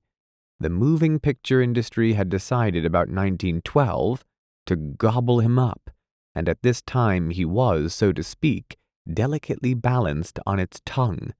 Meanwhile, he was supervising manager of the Associated Midwestern Film Materials Company, spending 6 months of each year in New York and the remainder in Kansas City and St. Louis. He felt credulously that there was a good thing coming to him, and his wife thought so, and his daughter thought so too. He disapproved of Gloria. She stayed out late, she never ate her meals, she was always in a mix-up. He had irritated her once, and she had used toward him words that he had not thought were part of her vocabulary. His wife was easier. After 15 years of incessant guerrilla warfare, he had conquered her. It was a war of muddled optimism against organized dullness, and something in the number of yeses with which he could poison a conversation had won him the victory. "Yes, yes, yes, yes," he would say. "Yes, yes, yes, yes. Let me see. That was the summer of, let me see, 91 or 92. Yes, yes, yes, yes." 15 years of yeses had beaten Mrs. Gilbert. 15 further years of that incessant unaffirmative affirmative, accompanied by the perpetual flicking of ash mushrooms from 32,000 cigars, had broken her. To this husband of hers she made the last concession of married life, which is more complete, more irrevocable than the first. She listened to him. She told herself that the years had brought her tolerance. Actually, they had slain what measure she had ever possessed of moral courage. She introduced him to Anthony. "This is Mr. Patz," she said, the young man in the old, touched flesh. Mr. Gilbert's hand was soft, worn away to the pulpy semblance of a squeezed grapefruit. Then husband and wife exchanged greetings. He told her it had grown colder out. He said he had walked down to a newsstand on 44th Street for a Kansas City paper. He had intended to ride back in the bus, but he had found it too cold. Yes, yes, yes, yes. Too cold. Mrs. Gilbert added flavor to his adventure by being impressed with his courage in braving the harsh air. "Well, you are spunky," she exclaimed admiringly. "You are spunky. I wouldn't have gone out for anything." Mr. Gilbert, with true masculine impassivity, disregarded the awe he had excited in his wife. He turned to the two young men and triumphantly routed them on the subject of the weather. Richard Caramel was called on to remember the month of November in Kansas. No sooner had the theme been pushed toward him, however, than it was violently fished back, to be lingered over, pawed over, elongated, and generally devitalized by its sponsor. The immemorial thesis that the days somewhere were warm, but the night's very pleasant was successfully propounded, and they decided the exact distance on an obscure railroad between 2 points that Dick had inadvertently mentioned. Anthony fixed Mr. Gilbert with a steady stare and went into a trance through which, after a moment, Mrs. Gilbert's smiling voice penetrated. "It seems as though the cold were damper here. It seems to eat into my bones." As this remark adequately yesed had been on the tip of Mr. Gilbert's tongue, he could not be blamed for rather abruptly changing the subject. "Where's Gloria?" "She ought to be here any minute." "Have you met my daughter, mister?" "Haven't had the pleasure. I've heard Dick speak of her often. She and Richard are cousins." "Yes?" Anthony smiled with some effort. He was not used to the society of his seniors, and his mouth was stiff from superfluous cheerfulness. It was such a pleasant thought about Gloria and Dick being cousins. He managed within the next minute to throw an agonized glance at his friend. Richard Caramel was afraid they'd have to toddle off. Mrs. Gilbert was tremendously sorry. Mr. Gilbert thought it was too bad. Mrs. Gilbert had a further idea, something about being glad they'd come anyhow, even if they'd only seen an old lady way too old to flirt with them. Anthony and Dick evidently considered this a sly sally, for they laughed 1 bar in 3/4 time. Would they come again soon? Oh, yes. Gloria would be awfully sorry. Goodbye. Goodbye. Smiles. Smiles. Bang. 2 disconsolate young men walking down the 10th floor corridor of the plaza in the direction of the elevator. A lady's legs. Behind Maury Noble's attractive indolence, his irrelevance and his easy mockery, lay a surprising and relentless maturity of purpose. His intention, as he stated it in college, had been to use 3 years in travel, 3 years in utter leisure, and then to become immensely rich as quickly as possible. His 3 years of travel were over. He had accomplished the globe with an intensity and curiosity that in anyone else would have seemed pedantic, without redeeming spontaneity, almost the self-editing of a human Baedeker. But in this case it assumed an air of mysterious purpose and significant design, as though Maury Noble were some predestined antichrist, urged by a preordination to go everywhere there was to go along the earth, and see all the billions of humans who bred and wept and slew each other here and there upon it. Back in America he was sallying into the search for amusement with the same consistent absorption. He who had never taken more than a few cocktails or a pint of wine at a sitting, taught himself to drink as he would have taught himself Greek. Like Greek, it would be the gateway to a wealth of new sensations, new psychic states, new reactions in joy or misery. His habits were a matter of esoteric speculation. He had 3 rooms in a bachelor apartment on 44th Street, but he was seldom to be found there. The telephone girl had received the most positive instructions that no one should even have his ear without first giving a name to be passed upon. She had a list of 6 people to whom he was never at home, and of the same number to whom he was always at home. Foremost on the latter list were Anthony Patch and Richard Caramel. Maury's mother lived with her married son in Philadelphia, and there Maury went usually for the weekends.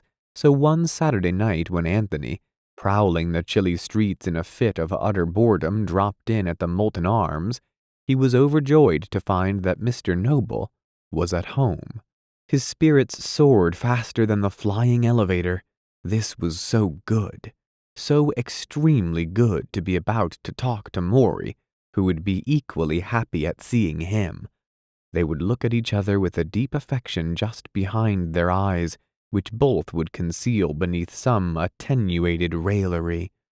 Had it been summer, they would have gone out together and indolently sipped 2 long Tom Collinses as they wilted their collars and watched the faintly diverting round of some lazy August cabaret. But it was cold outside. The wind around the edges of the tall buildings, and December just up the street. So better far an evening together under the soft lamplight and a drink or two of Bushmills, or a thimbleful of Maury's Grand Mariner, with the books gleaming like ornaments against the walls, and Maury radiating a divine inertia as he rested, large and cat-like, in his favorite chair. There he was. The room closed about Anthony, warmed him. The glow of that strong, persuasive mind, that temperament almost oriental in its outward impassivity, warmed Anthony's restless soul and brought him a peace that could be likened only to the peace a stupid woman gives. One must understand all, else one must take all for granted. Maury filled the room, tiger-like, god-like. The winds outside were stilled. The brass candlesticks on the mantel glowed like tapers before an altar. "What keeps you here today?" Anthony spread himself over a yielding sofa and made an elbow rest among the pillows. "Just been here an hour. Tea dance, and I stayed so late I missed my train to Philadelphia." "Strange to stay so long," commented Anthony curiously. "Rather. What did you do?" "Geraldine, little usher at Keith's. I told you about her." "Oh." "Paid me a call about 3 and stayed till 5. Peculiar little soul. She gets me. She's so utterly stupid." Maury was silent. "Strange as it may seem," continued Anthony, "so far as I'm concerned, and even so far as I know, Geraldine is a paragon of virtue." He had known her a month, a girl of nondescript and nomadic habits. Someone had casually passed her on to Anthony, who considered her amusing and rather liked the chaste and fairy-like kisses she had given him on the 3rd night of their acquaintance, when they had driven in a taxi through the park. She had a vague family, a shadowy aunt and uncle who shared with her an apartment in the labyrinthine hundreds. She was company, familiar and faintly intimate and restful. Further than that he did not care to experiment, not from any moral compunction, but from a dread of allowing any entanglement to disturb what he felt was the growing serenity of his life. "She has 2 stunts," he informed Maury. "One of them is to get her hair over her eyes some way and then blow it out, and the other is to say, 'You crazy,' when someone makes a remark that's over her head. It fascinates me. I sit there hour after hour, completely intrigued by the maniacal symptoms she finds in my imagination." Maury stirred in his chair and spoke. "Remarkable that a person can comprehend so little and yet live in such a complex civilization. A woman like that actually takes the whole universe in the most matter-of-fact way. From the influence of Rousseau to the bearing of the tariff rates on her dinner, the whole phenomenon is utterly strange to her. She's just been carried along from an age of spearheads and plunked down here with the equipment of an archer for going into a pistol duel. You could sweep away the entire crust of history, and she'd never know the difference. I wish our Richard would write about her. Anthony, surely you don't think she's worth writing about?" "As much as anybody," he answered, yawning. "You know, I was thinking today that I have a great confidence in Dick, so long as he sticks to people and not to ideas, and as long as his inspirations come from life and not from art, and always granting a normal growth, I believe he'll be a big man. I should think the appearance of the black notebook would prove that he's going to life." Anthony raised himself on his elbow and answered eagerly. "He tries to go to life. So does every author except the very worst. But after all, most of them live on predigested food. The incident or character may be from life, but the writer usually interprets it in terms of the last book he read. For instance, suppose he meets a sea captain and thinks he's an original character. The truth is that he sees the resemblance between the sea captain and the last sea captain Dana created, or whoever creates sea captains, and therefore he knows how to set this sea captain on paper. Dick, of course, can set down any consciously picturesque character-like character, but could he accurately transcribe his own sister? Then they were off for a half an hour on literature. A classic, suggested Anthony, is a successful book that has survived the reaction of the next period or generation. Then it's safe. Like a style in architecture or furniture, it's acquired a picturesque dignity to take the place of its fashion. After a time, the subject temporarily lost its tang. The interest of the two young men was not particularly technical. They were in love with generalities.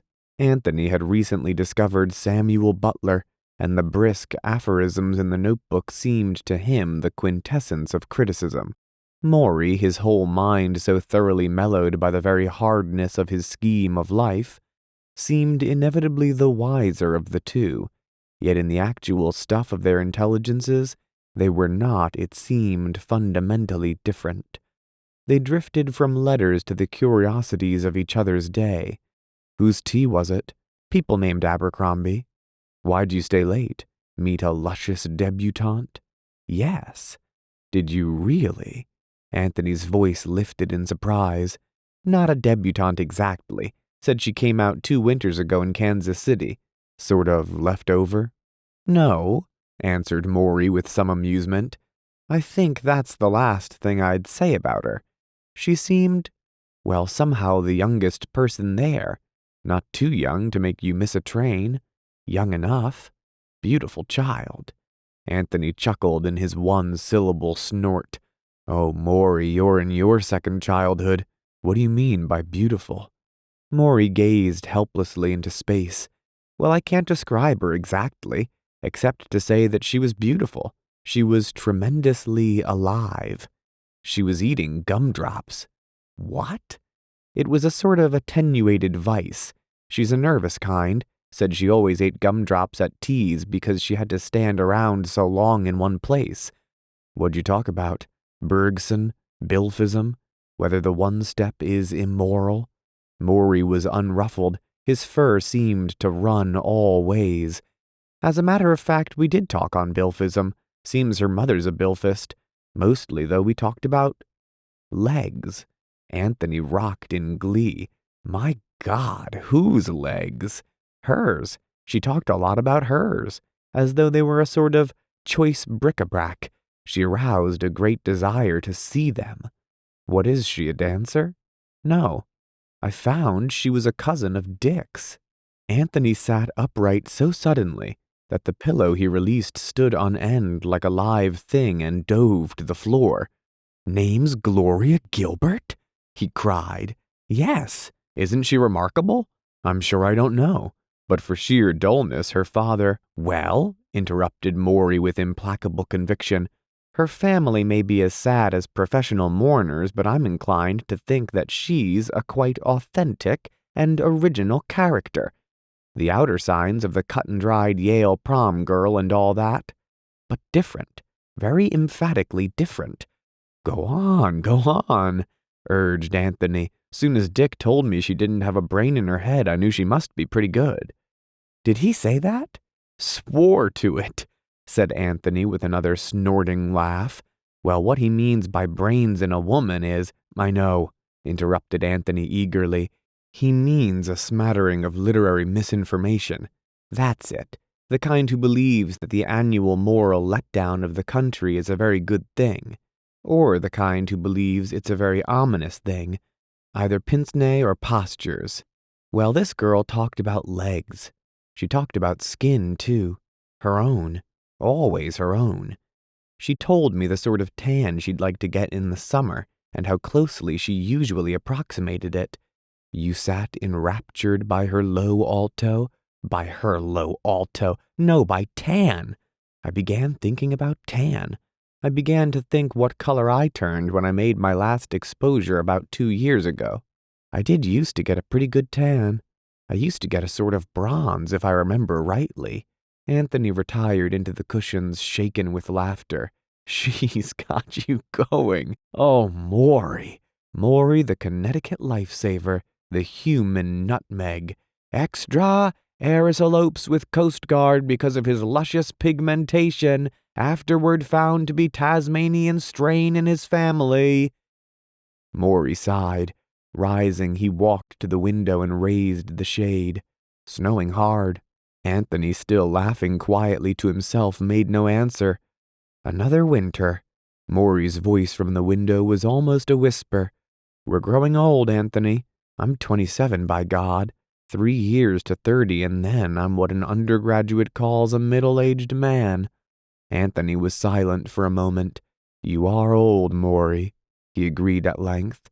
"The first signs of a very dissolute and wobbly senescence. You have spent the afternoon talking about tan and a lady's legs." Maury pulled down the shade with a sudden harsh snap. "Idiot!" he cried. "That from you! Here I sit, young Anthony, as I'll sit for a generation or more, and watch such gay souls as you and Dick and Gloria Gilbert go past me, dancing and singing and loving and hating one another and being moved, being eternally moved, and I am moved only by my lack of emotion. I shall sit here and the snow will come. Oh, for a caramel to take notes, and another winter and I shall be 30 and you and Dick and Gloria will go on being eternally moved and dancing by me and singing. But after you've all gone, I'll be saying things for new Dicks to write down, and listening to the disillusions and cynicisms and emotions of new Anthonys. Yes, and talking to new Glorias about the tans of summers yet to come." The firelight flurried up on the hearth. Maury left the window, stirred the blaze with a poker, and dropped a log upon the andirons. Then he sat back in his chair, and the remnants of his voice faded in the new fire that spit red and yellow along the bark. "After all, Anthony, it's you who are very romantic and young. It's you who are infinitely more susceptible and afraid of your calm being broken. It's me who tries again and again to be moved, let myself go 1,000 times, and I'm always me. Nothing quite stirs me." "Yet," he murmured after another long pause, "there was something about that little girl with her absurd tan that was eternally old. Like me." Turbulence. Anthony turned over sleepily in his bed, greeting a patch of cold sun on his counterpane, crisscrossed with the shadows of the leaded window. The room was full of mourning, the carved chest in the corner, the ancient and inscrutable wardrobe stood about the room like dark symbols of the obliviousness of matter. Only the rug was beckoning and perishable to his perishable feet, and Bounds, horribly inappropriate in his soft collar, was of stuff as fading as the gauze of frozen breath he uttered. He was close to the bed, his hand still lowered where he had been jerking at the upper blanket, his dark brown eyes fixed imperturbably upon his master. "Bowes," muttered the drowsy god. "That you, Bowes?" "It's I, sir." Anthony moved his head, forced his eyes wide, and blinked triumphantly. "Bounds." "Yes, sir." "Can you get off?" Oh, God." Anthony yawned insufferably, and the contents of his brain seemed to fall together in a dense hash. He made a fresh start. "Can you come around about 4 and serve some tea and sandwiches or something?" "Yes, sir." Anthony considered with chilling lack of inspiration. "Some sandwiches," he repeated helplessly.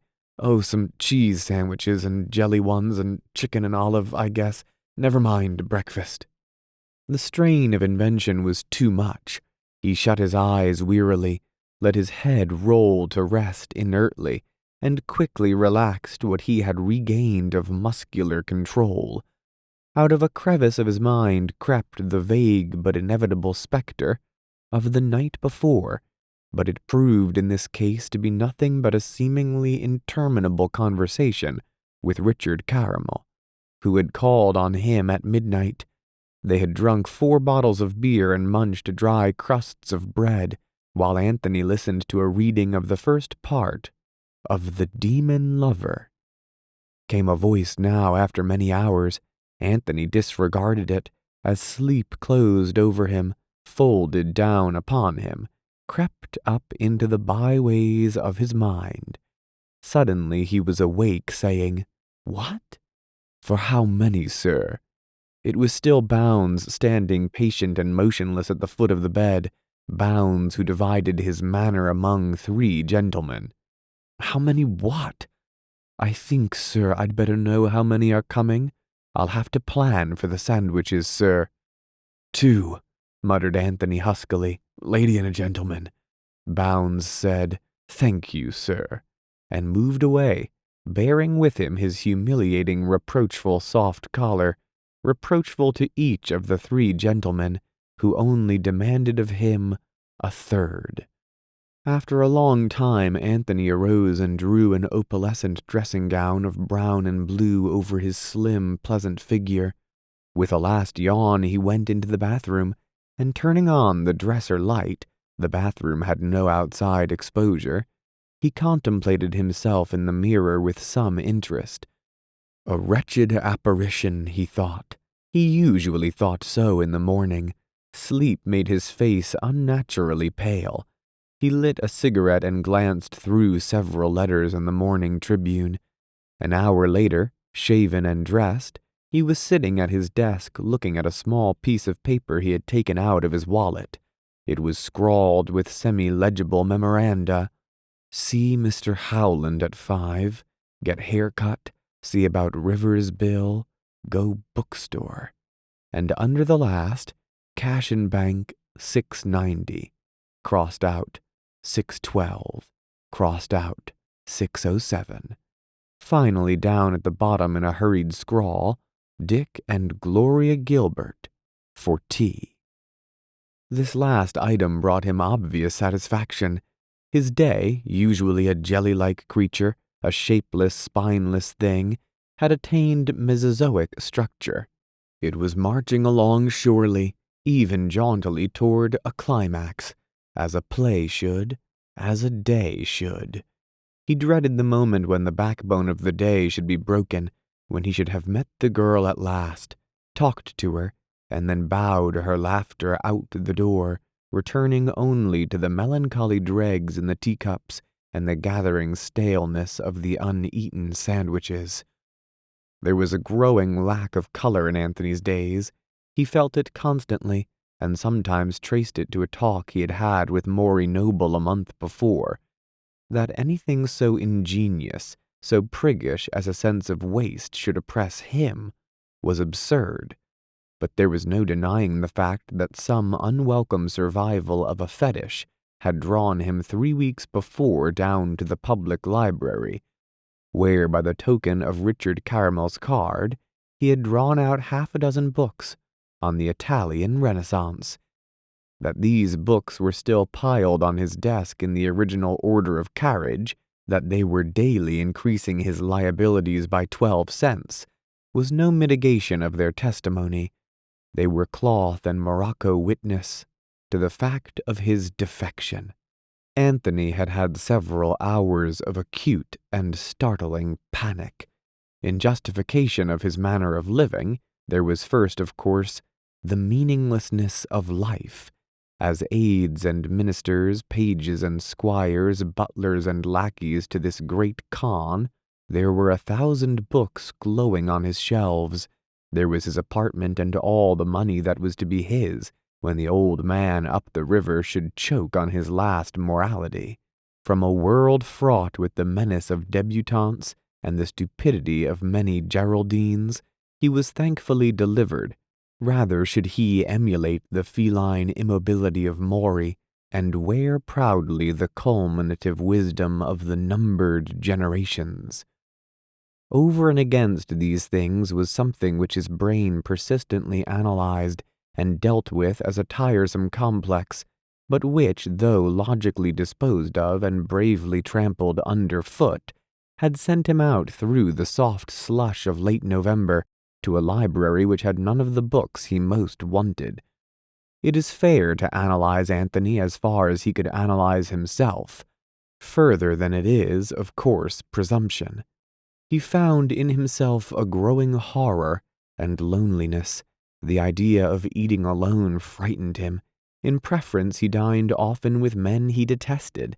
Travel, which had once charmed him, seemed at length unendurable. A business of color without substance.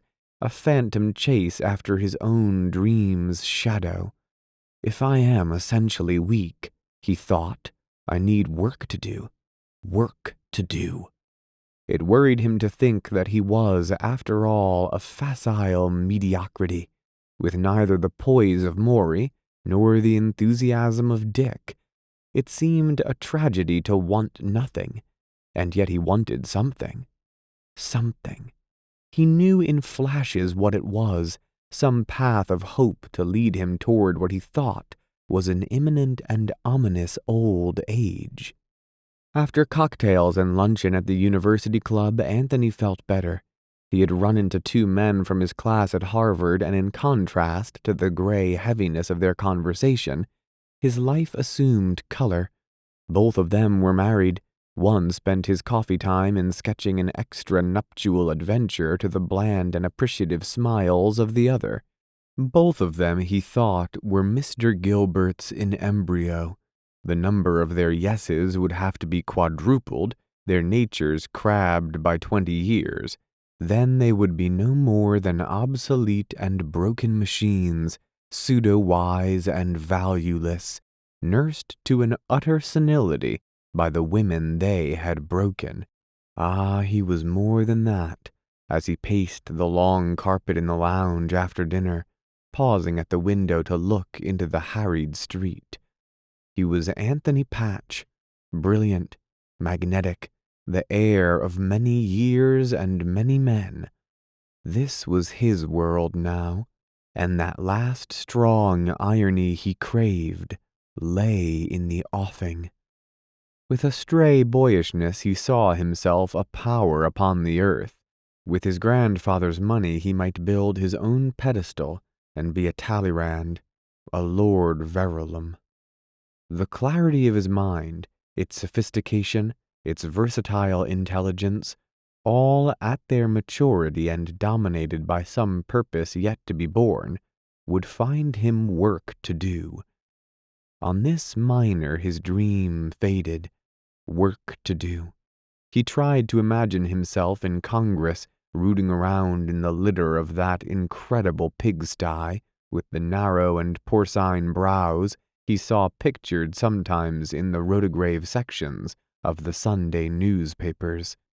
Those glorified proletarians babbling blandly to the nation the ideas of high school seniors.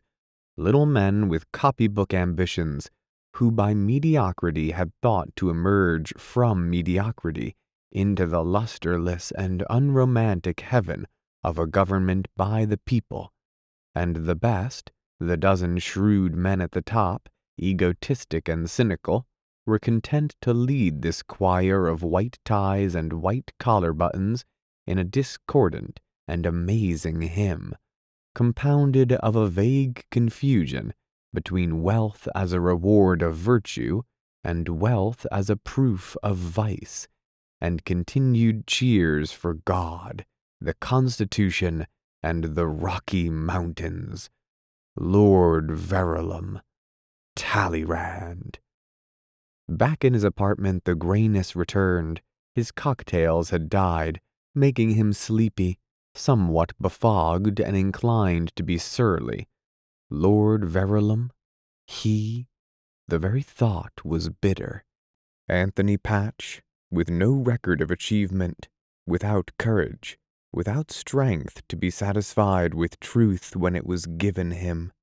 Oh, he was a pretentious fool, making careers out of cocktails and meanwhile regretting, weakly and secretly, the collapse of an insufficient and wretched idealism. He had garnished his soul in the subtlest taste, and now he longed for the old rubbish. He was empty, it seemed, empty as an old bottle. The buzzer rang at the door. Anthony sprang up and lifted the tube to his ear. It was Richard Caramel's voice, stilted and facetious. "Announcing Miss Gloria Gilbert." "How do you do?" he said, smiling and holding the door ajar. Dick bowed. "Gloria, this is Anthony." "Well," she cried, holding out a little gloved hand. Under her fur coat her dress was Alice blue, with white lace crinkled stiffly about her throat. "Let me take your things." Anthony stretched out his arms, and the brown mass of fur tumbled into them. "Thanks." "What do you think of her, Anthony?" Richard Caramel demanded barbarously. "Isn't she beautiful?" "Well," cried the girl defiantly, withal unmoved. She was dazzling. A light. It was agony to comprehend her beauty in a glance. Her hair, full of a heavenly glamour, was gay against the winter color of the room. Anthony moved about magician-like, turning the mushroom lamp into an orange glory. The stirred fire burnished the copper andirons on the hearth. "I'm a solid block of ice," murmured Gloria casually, glancing around with eyes whose irises were of the most delicate and transparent bluish white. "What a slick fire! We found a place where you could stand on an iron bar grating, sort of, and it blew warm air up at you, but Dick wouldn't wait there with me. I told him to go on alone and let me be happy." Conventional enough, this. She seemed talking for her own pleasure, without effort. Anthony, sitting at one end of the sofa, examined her profile against the foreground of the lamp. The exquisite regularity of nose and upper lip, the chin, faintly decided, balanced beautifully on a rather short neck. On a photograph she must have been completely classical, almost cold, but the glow of her hair and cheeks, at once flushed and fragile, made her the most living person he had ever seen. "Think you've got the best name I've heard," she was saying, still apparently to herself. Her glance rested on him a moment, and then flitted past him, to the Italian bracket lamps clinging like luminous yellow turtles at intervals along the walls, to the books row upon row, then to her cousin on the other side. "Anthony Patch, only you ought to look sort of like a horse, with a long, narrow face, and you ought to be in tatters." "That's all the Patch part, though. How should Anthony look?" "You look like Anthony," she assured him seriously. He thought she had scarcely seen him. "Rather majestic," she continued, "and solemn." Anthony indulged in a disconcerted smile. "Only I like alliterative names," she went on, "all except mine. Mine's too flamboyant. I used to know 2 girls named Jinx, though, and just think if they'd been named anything except what they were named. Judy Jinx and Jerry Jinx. Cute, what? Don't you think?" Her childish mouth was parted, awaiting a rejoinder. "Everybody in the next generation," suggested Dick, "will be named Peter or Barbara, because at present all the piquant literary characters are named Peter or Barbara." Anthony continued the prophecy. "Of course, Gladys and Eleanor, having graced the last generation of heroines and being at present in their social prime, will be passed on to the next generation of shop girls." "Displacing Ella and Stella," interrupted Dick. "And Pearl and Jewel," Gloria added cordially, "and Earl and Elmer and Minnie." "And then I'll come along," remarked Dick, "and picking up the obsolete name Jewel, I'll attach it to some quaint and attractive character, and it'll start its career all over again." Her voice took up the thread of subject, and wove along with faintly upturning half-humorous intonations for sentence ends, as though defying interruption and intervals of shadowy laughter. Dick had told her that Anthony's man was named Bounds, and she thought that was wonderful. Dick had made some sad pun about Bounds doing patchwork, But if there was one thing worse than a pun, she said, it was a person who, as the inevitable comeback to a pun, gave the perpetrator a mock, reproachful look. "Where are you from?" inquired Anthony. He knew, but beauty had rendered him thoughtless. "Kansas City, Missouri." They put her out the same time they barred cigarettes. Did they bar cigarettes? I see the hand of my holy grandfather. He's a reformer or something, isn't he? I blush for him. So do I, she confessed. I detest reformers, especially the sort who try to reform me. Are there many of those? Dozens. It's, "Oh, Gloria, if you smoke so many cigarettes, you'll lose your pretty complexion," and, "Oh, Gloria, why don't you marry and settle down?" Anthony agreed emphatically while he wondered who had had the temerity to speak thus to such a personage. "And then," she continued, "there are all the subtle reformers who tell you the wild stories they've heard about you, and how they've been sticking up for you." He saw at length that her eyes were gray, very level and cool, and when they rested on him he understood what Maury had meant by saying, she was very young and very old.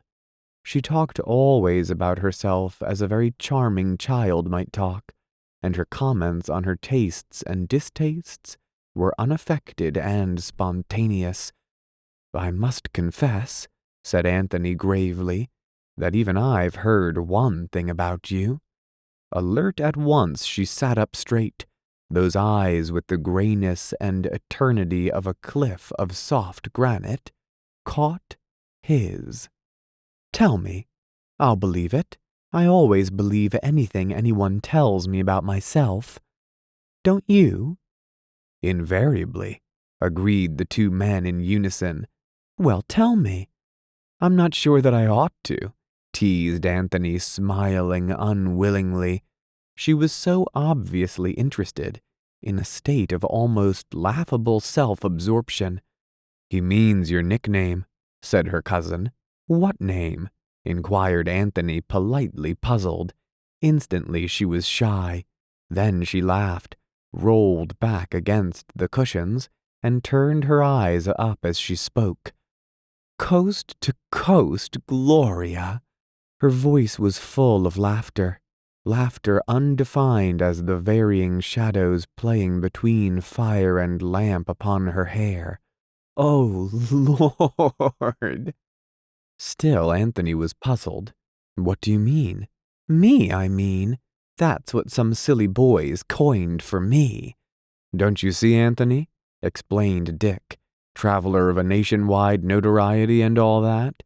Isn't that what you've heard? She's been called that for years, since she was 17. Anthony's eyes became sad and humorous. "Who's this female Methuselah you've brought in here, Caramel?" She disregarded this, possibly rather resented it, for she switched back to the main topic. "What have you heard of me?" "Something about your physique." "Oh," she said, coolly disappointed. "That all?" "Your tan." "My tan?" She was puzzled. Her hand rose to her throat, rested there an instant as though the fingers were feeling variants of color. "Do you remember Maury Noble? Man you met about a month ago. You made a great impression." She thought for a moment. "I remember, but he didn't call me up. He was afraid to, I don't doubt." It was black dark without now, and Anthony wondered that his apartment had ever seemed gray. So warm and friendly were the books and pictures on the walls, and the good bounds offering tea from a respectful shadow, and the three nice people giving out waves of interest and laughter back and forth across the happy fire. Dissatisfaction. On Thursday afternoon, Gloria and Anthony had tea together in the grill room at the plaza. Her fur-trimmed suit was gray, because with gray you have to wear a lot of paint, she explained, and a small toque sat rakishly on her head, allowing yellow ripples of hair to wave out in jaunty glory. In the higher light, it seemed to Anthony that her personality was infinitely sober. She seemed so young, scarcely 18. Her form under the tight sheath, known then as a hobble skirt, was amazingly supple and slender, and her hands, neither artistic nor stubby, were small as a child's hands should be. As they entered, the orchestra were sounding the preliminary whimpers to a machiche, a tune full of castanets and facile, faintly languorous violin harmonies, appropriate to the crowded winter grill teeming with an excited college crowd, high-spirited at the approach of the holidays. Carefully, Gloria considered several locations, and rather to Anthony's annoyance paraded him circuitously to a table for two at the far side of the room. Reaching it, she again considered. Would she sit on the right or on the left? Her beautiful eyes and lips were very grave as she made her choice, and Anthony thought again how naive was her every gesture. She took all the things of life for hers to choose from and apportion, as though she were continually picking out presents for herself from an inexhaustible counter. Abstractedly, she watched the dancers for a few moments, commenting murmurously as a couple eddied near, "There's a pretty girl in blue," and as Anthony looked obediently, "There! No, behind you, there!" "Yes," he agreed helplessly. "You didn't see her. I'd rather look at you. I know, but she was pretty, except that she had big ankles." "Was she? Did she?" he said indifferently. A girl's salutation came from a couple dancing close to them. "Hello, Gloria. Oh, Gloria." "Hello there. Who's that?" he demanded. "I don't know. Somebody." She caught sight of another face. "Hello, Muriel." Then to Anthony, "There's Muriel Kane. Now I think she's attractive, except not very." Anthony chuckled appreciatively.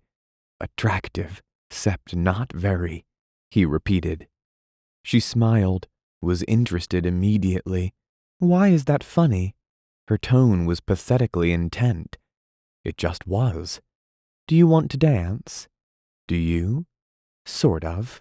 But let's sit," she decided, "and talk about you. You love to talk about you, don't you?" "Yes." Caught in a vanity, she laughed. "I imagine your autobiography would be a classic. Dick says I haven't got one." "Dick!" he exclaimed. "What does he know about you?" "Nothing. But he says the biography of every woman begins with the first kiss that counts, and ends when her last child is laid in her arms. He's talking from his book. He says unloved women have no biographies. They have histories." Anthony laughed again. "Surely you don't claim to be unloved." "Well, I suppose not." "Then why haven't you a biography? Haven't you ever had a kiss that counted?" As the words left his lips, he drew in his breath sharply, as though to suck them back. This baby. "I don't know what you mean, counts," she objected. "I wish you'd tell me how old you are." 22, she said, meeting his eyes gravely. "How old did you think?" "About 18. "I'm going to start being that. I don't like being 22. I hate it more than anything in the world. Being 22? No, getting old and everything. Getting married. Do you ever want to marry?" "I don't want to have responsibility and a lot of children to take care of."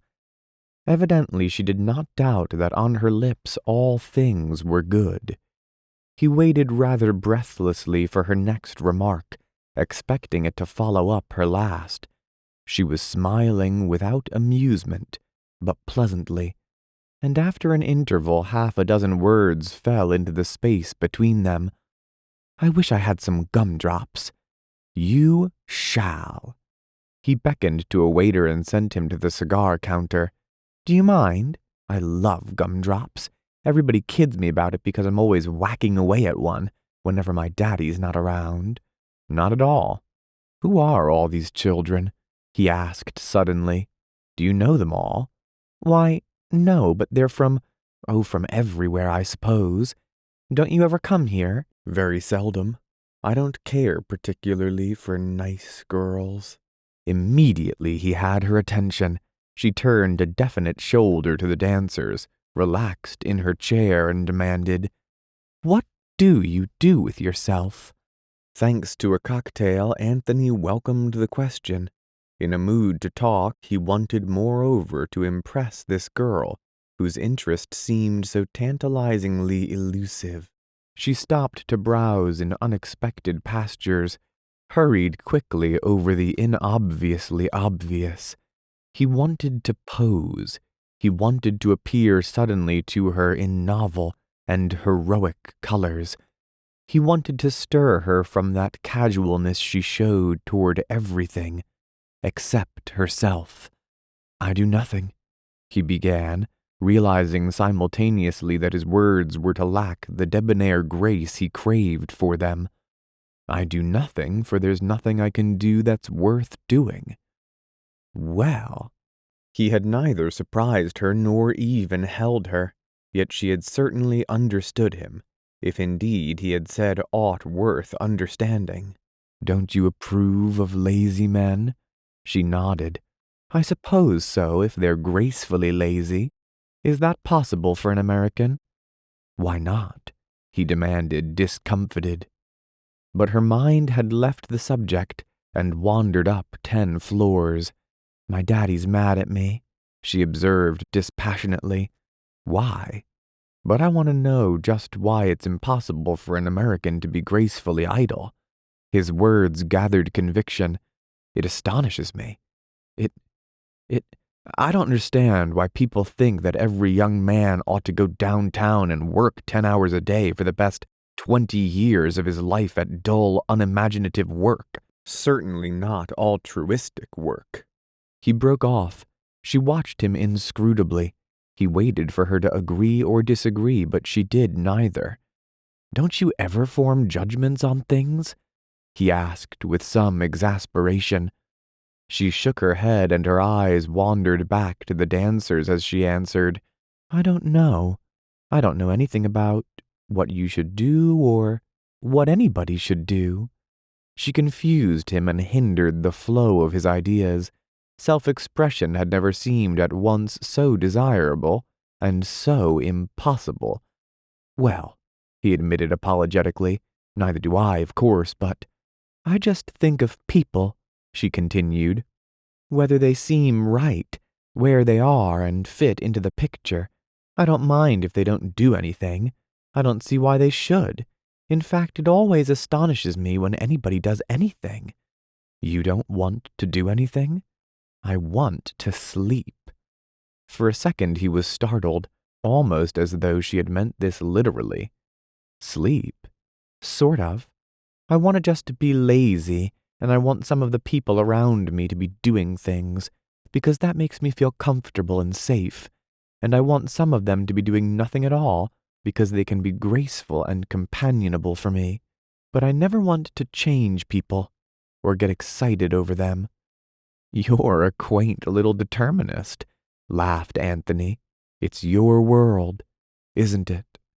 "Well," she said with a quick upward glance, "isn't it? As long as I'm young." She had paused slightly before the last word, and Anthony suspected that she had started to say beautiful. It was undeniably what she had intended. Her eyes brightened, and he waited for her to enlarge on the theme. He had drawn her out at any rate. He bent forward slightly to catch the words. "But let's dance," was all she said. Admiration. That winter afternoon at the plaza was the first of a succession of dates Anthony made with her in the blurred and stimulating days before Christmas.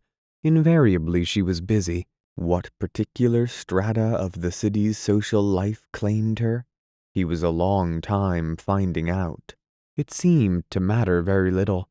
She attended the semi-public charity dances at the big hotels. He saw her several times at dinner parties and sherries, and once as he waited for her to dress. Mrs. Gilbert, apropos of her daughter's habit of going, rattled off an amazing holiday program that included half a dozen dances, to which Anthony had received cards. He made engagements with her several times for lunch and tea. The former were hurried, and to him at least rather unsatisfactory occasions, for she was sleepy-eyed and casual, incapable of concentrating upon anything, or giving consecutive attention to his remarks. When after 2 of these sallow meals he accused her of tendering him the skin and bones of the day, she laughed and gave him a tea-time 3 days off. This was infinitely more satisfactory. On Sunday afternoon, just before Christmas, he called up and found her in the lull directly after some important but mysterious quarrel. She informed him in a tone of mingled wrath and amusement that she had sent a man out of her apartment. Here Anthony speculated violently, and that the man had been giving a little dinner for her that very night, and that of course she wasn't going. So Anthony took her to supper. "Let's go to something," she proposed as they went down in the elevator. "I want to see a show, don't you?" Inquiry at the hotel ticket desk disclosed only 2 Sunday night concerts. "They're always the same," she complained unhappily. "Same old Yiddish comedians. Oh, let's go somewhere." To conceal a guilty suspicion that he should have arranged a performance of some kind for her approval, Anthony affected a knowing cheerfulness. "We'll go to a good cabaret. I've seen every one in town." "Well, we'll find a new one." She was in wretched humor. That was evident. Her gray eyes were granite now indeed. When she wasn't speaking, she stared straight in front of her as if at some distasteful abstraction in the lobby. "Well, come on then." He followed her, a graceful girl even in her enveloping fur, out to a taxicab, and with an air of having a definite place in mind, instructed the driver to go over to Broadway and then turn south. He made several casual attempts at conversation, but as she adopted an impenetrable armor of silence and answered him in sentences as morose as the cold darkness of the taxicab, he gave up, and assuming a like mood fell into a dim gloom. A dozen blocks down Broadway, Anthony's eyes were caught by a large and unfamiliar electric sign spelling Marathon in glorious yellow script, adorned with electrical leaves and flowers that alternately vanished and beamed upon the wet and glistening street. He leaned and rapped on the taxi window, and in a moment was receiving information from a colored doorman. Yes, this was a cabaret. Fine cabaret. Best show in the city. "Shall we try it?" With a sigh, Gloria tossed her cigarette out the open door and prepared to follow it. Then they had passed under the screaming sign, under the wide portal, and up by a stuffy elevator into this unsung palace of pleasure. The gay habits of the very rich and the very poor, the very dashing and the very criminal, not to mention the lately exploited very bohemian, are made known to the awed high school girls of Augusta, Georgia, and Red Wing, Minnesota, not only through the bepictured and entrancing spreads of the Sunday theatrical supplements, but through the shocked and alarmful eyes of Mr. Rupert Hughes and other chroniclers of the mad pace of America. But the excursions of Harlem into Broadway, the deviltries of the dull, and the revelries of the respectable, are a matter of esoteric knowledge only to the participants themselves. A tip circulates, and in the place knowingly mentioned gather the lower moral classes on Saturday and Sunday nights, the little troubled men who are pictured in the comics as the consumer or the public. They have made sure that the place has 3 qualifications. It is cheap, it imitates with a sort of shoddy and mechanical wistfulness the glittering antics of the great cafes in the theater district. And this, above all, important, it is a place where they can take a nice girl, which means, of course, that everyone has become equally harmless, timid, and uninteresting through lack of money and imagination. There on Sunday nights gather the credulous, sentimental, underpaid, overworked people with hyphenated occupations, bookkeepers, ticket sellers, office managers, salesmen, and most of all, clerks. Clerks of the express, of the mail, of the grocery, of the brokerage, of the bank. With them are their giggling, over-gestured, pathetically pretentious women who grow fat with them, bear them too many babies, and float helpless and uncontent in a colorless sea of drudgery and broken hopes. They name these brummagem cabarets after Pullman cars, the Marathon. Not for them the salacious similes borrowed from the cafes of Paris. This is where their docile patrons bring their nice women, whose starved fancies are only too willing to believe that the scene is comparatively gay and joyous, and even faintly immoral. This is life. Who cares for the morrow? Abandoned people. Anthony and Gloria, seated, looked about them. At the next table a party of 4 were in process of being joined by a party of 3, 2 men and a girl, who were evidently late, and the manner of the girl was a study in national sociology. She was meeting some new men, and she was pretending desperately. By gesture she was pretending, and by words, and by the scarcely perceptible motionings of her eyelids, that she belonged to a class a little superior to the class with which she now had to do, that a while ago she had been, and presently would be again, in a higher, rarer air.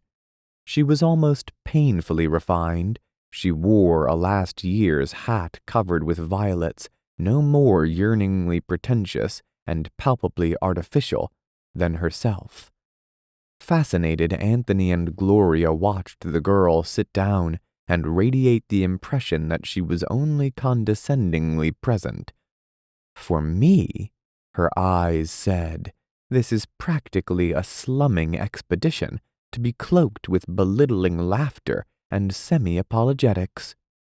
And the other women passionately poured out the impression that though they were in the crowd, they were not of it.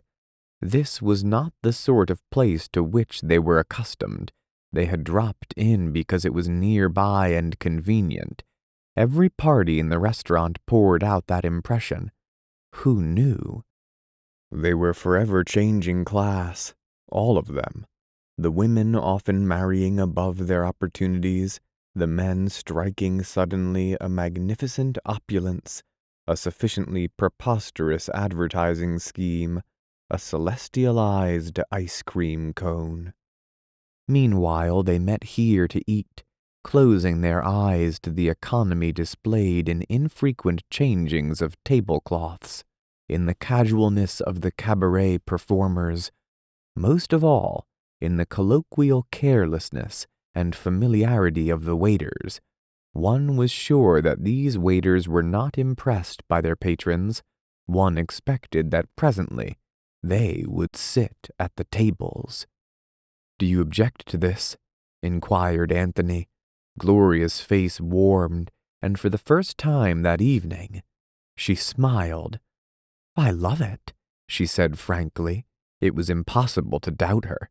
Her gray eyes roved here and there, drowsing, idle or alert on each group, passing to the next with unconcealed enjoyment, and to Anthony were made plain the different values of her profile, the wonderfully alive expressions of her mouth, and the authentic distinction of face and form and manner that made her like a single flower amidst a collection of cheap bric-a-brac. At her happiness, a gorgeous sentiment welled into his eyes, choked him up, set his nerves a-tingle and filled his throat with husky and vibrant emotion. There was a hush upon the room, the careless violins and saxophones, the shrill, rasping complaint of a child nearby, the voice of the violet-hatted girl at the next table, all moved slowly out, receded, and fell away like shadowy reflections on the shining floor, and they too, it seemed to him, were alone and infinitely remote, quiet. Surely the freshness of her cheeks was a gossamer projection from a land of delicate and undiscovered shades. Her hand gleaming on the stained tablecloth was a shell from some far and wildly virginal sea. Then the illusion snapped like a nest of threads. The room grouped itself around him, voices, faces, movement. The garish shimmer of the lights overhead became real, became portentous. Breath began, the slow respiration that she and he took in time with this docile hundred, the rise and fall of bosoms, the eternal meaningless play and interplay, and tossing and reiterating of word and phrase. All these wrenched his senses open to the suffocating pressure of life, and then her voice came at him, cool as the suspended dream he had left behind. "I belong here," she murmured. "I'm like these people." For an instant this seemed a sardonic and unnecessary paradox, hurled at him across the impassable distances she created about herself. Her entrancement had increased. Her eyes rested upon a Semitic violinist who swayed his shoulders to the rhythm of the year's mellowest foxtrot. "Something goes ring-a-ting-a-ling-a-ling right in your ear." Again she spoke, from the center of this pervasive illusion of her own. It amazed him. It was like blasphemy from the mouth of a child. "I'm like they are, like Japanese lanterns and crepe paper, and the music of that orchestra." "You're a young idiot," he insisted wildly. She shook her blonde head. "No, I'm not. I am like them. You ought to see. You don't know me." She hesitated, and her eyes came back to him, rested abruptly on his, as though surprised at the last to see him there. "I've got a streak of what you'd call cheapness. I don't know where I get it, but things like this and bright colors and gaudy vulgarity. I seem to belong here. These people could appreciate me and take me for granted, and these men would fall in love with me and admire me, whereas the clever men I meet would just analyze me and tell me I'm this because of this or that because of that." Anthony for the moment wanted fiercely to paint her, to set her down now as she was, as with each relentless second she could never be again. "What were you thinking?" she asked. "Just that I'm not a realist," he said, and then, "No, only the romanticist preserves the things worth preserving." Out of the deep sophistication of Anthony, an understanding formed, nothing atavistic or obscure, indeed scarcely physical at all, an understanding remembered from the romancings of many generations of minds, that as she talked and caught his eye and turned her lovely head, she moved him as he had never been moved before. The sheath that held her soul had assumed significance. That was all. She was a sun, radiant, growing, gathering light and storing it, then, after an eternity, pouring it forth in a glance, the fragment of a sentence, to that part of him that cherished all beauty and all illusion. Book 1, Chapter 3. The Connoisseur of Kisses.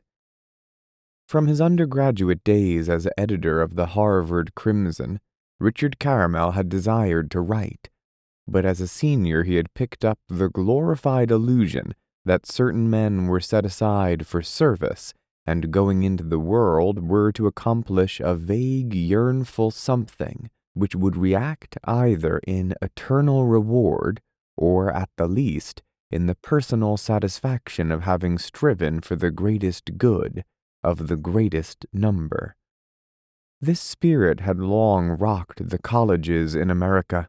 It begins, as a rule, during the immaturities and facile impressions of freshman year, sometimes back in preparatory school.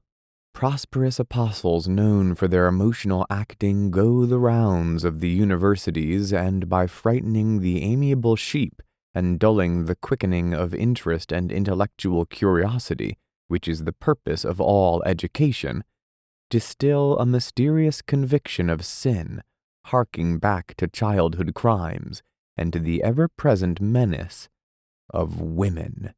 To these lectures go the wicked youths to cheer and joke, and the timid to swallow the tasty pills, which would be harmless if administered to farmers' wives and pious drug clerks, but are rather dangerous medicine for these future leaders of men. This octopus was strong enough to wind a sinuous tentacle about Richard Caramel. The year after his graduation, it called him into the slums of New York to muck about with bewildered Italians as secretary to an Alien Young Men's Rescue Association. He labored at it over a year before the monotony began to weary him. The aliens kept coming inexhaustibly. Italians, Poles, Scandinavians, Czechs, Armenians, with the same wrongs, the same exceptionally ugly faces, and very much the same smells, though he fancied that these grew more profuse and diverse as the months passed. His eventual conclusions about the expediency of service were vague, but concerning his own relation to it, they were abrupt and decisive. Any amiable young man, his head ringing with the latest crusade, could accomplish as much as he could with the debris of Europe, and it was time for him to write. He had been living in a downtown YMCA, but when he quit the task of making sow ear purses out of sows' ears, he moved uptown and went to work immediately as a reporter for the Sun. He kept at this for a year, doing desultory writing on the side with little success, and then one day an infelicious incident peremptorily closed his newspaper career. On February afternoon he was assigned to report a parade of Squadron A, snow threatening. He went to sleep instead before a hot fire, and when he woke up did a smooth column about the muffled beats of the horses' hooves in the snow. This he handed in. Next morning a marked copy of the paper was sent down to the city editor with a scrawled note, "Fire the man who wrote this." It seemed that Squadron A had also seen the snow threatening, had postponed the parade until another day. A week later, he had begun The Demon Lover. In January, the Monday of months, Richard Caramel's nose was blue constantly, a sardonic blue, vaguely suggestive of the flames licking around a sinner.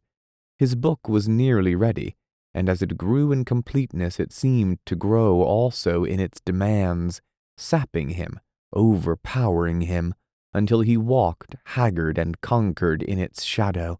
Not only to Anthony and Maury did he pour out his hopes and boasts and indecisions, but to anyone who could be prevailed upon to listen. He called on polite but bewildered publishers. He discussed it with his casual vis-a-vis at the Harvard Club. It was even claimed by Anthony that he had been discovered one Sunday night debating the transposition of Chapter 2 with a literary ticket collector in the chill and dismal recesses of a Harlem subway station. And latest among his confidants was Mrs. Gilbert, who sat with him by the hour and alternated between Bilifism and literature in an intense crossfire. "Shakespeare was a Bilfist," she assured him through a fixed smile. "Oh yes, he was a Bilfist. It's been proved." At this Dick would look a bit blank. "If you've read Hamlet, you can't help but see." "Well, he lived in a more credulous age, a more religious age." But she demanded the whole loaf. "Oh yes, but you see, Bilfism isn't a religion. It's the science of all religions." She smiled defiantly at him. This was the bon mot of her belief. There was something in the arrangement of words which grasped her mind so definitely that the statement became superior to any obligation to define itself.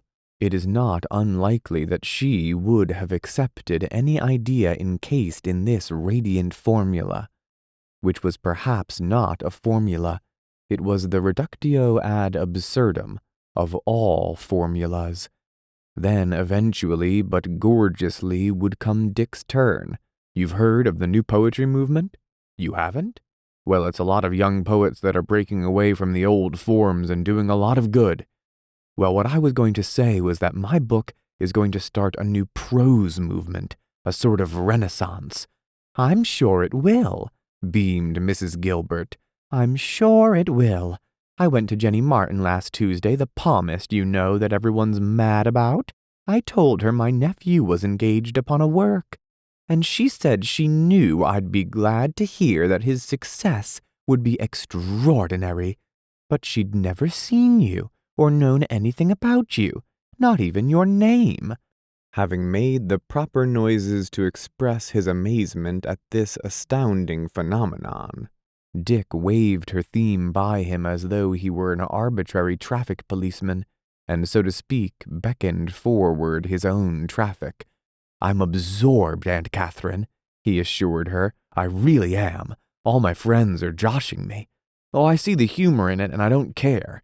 I think a person ought to be able to take joshing. But I've got a sort of conviction," he concluded gloomily. "You're an ancient soul, I always say." Maybe I am. Dick had reached the stage where he no longer fought but submitted. He must be an ancient soul, he fancied grotesquely, so old as to be absolutely rotten. However, the reiteration of the phrase still somewhat embarrassed him, and sent uncomfortable shivers up his back. He changed the subject. "Where is my distinguished cousin Gloria?" "She's on the go somewhere, with someone." Dick paused, considered, and then, screwing up his face into what was evidently begun as a smile, but ended as a terrifying frown, delivered a comment. "I think my friend Anthony Patch is in love with her." Mrs. Gilbert started, beamed half a second too late, and breathed her, "Really?" in the tone of a detective play whisper. "I think so," corrected Dick gravely. "She's the first girl I've ever seen him with so much." "Well, of course," said Mrs. Gilbert with meticulous carelessness. "Gloria never makes me her confidant. She's very secretive, between you and me." She bent forward cautiously, obviously determined that only Heaven and her nephew should share her confession. "Between you and me, I'd like to see her settle down." Dick arose and paced the floor earnestly. A small, active, already rotund young man, his hands thrust unnaturally into his bulging pockets. "I'm not claiming I'm right, mind you," he assured the infinitely of the hotel steel engraving, which smirked respectably back at him. "I'm saying nothing that I'd want Gloria to know, but I think Mad Anthony is interested, tremendously so. He talks about her constantly. In anyone else, that'd be a bad sign." "Gloria is a very young soul," began Mrs. Gilbert eagerly, but her nephew interrupted with a hurried sentence. "Gloria'd be a very young nut not to marry him." He stopped and faced her. his expression a battle map of lines and dimples, squeezed and strained to its ultimate show of intensity. This as if to make up by his sincerity for any indiscretion in his words. "Gloria's a wild one, Aunt Catherine. She's uncontrollable. How she's done it, I don't know. But lately she's picked up a lot of the funniest friends. She doesn't seem to care, and the men she used to go with around New York were—" He paused for breath. Yes, interjected Mrs. Gilbert, with an anemic attempt to hide the immense interest with which she listened. "Well," continued Richard Caramel gravely, "there it is. I mean that the men she went with and the people she went with used to be first-rate. Now they aren't." Mrs. Gilbert blinked very fast. Her bosom trembled, inflated, remained so for an instant, and with the exhalation her words flowed out in a torrent. She knew, she cried in a whisper. Oh yes, mothers see things, but what could she do? He knew Gloria. He'd seen enough of Gloria to know how hopeless it was to try to deal with her. Gloria had been so spoiled in a rather complete and unusual way. She had been suckled until she was 3, for instance, when she could probably have chewed sticks. Perhaps, one never knew, it was this that had given the health and hardiness to her whole personality, and then ever since she was 12 years old she'd had boys about her so thick, oh so thick one couldn't move. At 16 she began going to dances at preparatory schools, and then came the colleges, and everywhere she went, boys, boys, boys. At first, until she was 18 there had been so many that it never seemed one any more than the others, but then she began to single them out. She knew there had been a string of affairs spread over about 3 years, perhaps a dozen of them altogether. Sometimes the men were undergraduates, sometimes just out of college. They lasted on an average of several months each, with short attractions in between. Once or twice they had endured longer, and her mother had hoped she would be engaged, but always a new one came. A new one. The men?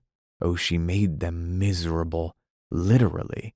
There was only one who had kept any sort of dignity, and he had been a mere child, young Carter Kirby of Kansas City, who was so conceited anyway that he just sailed out on his vanity one afternoon and left for Europe next day with his father.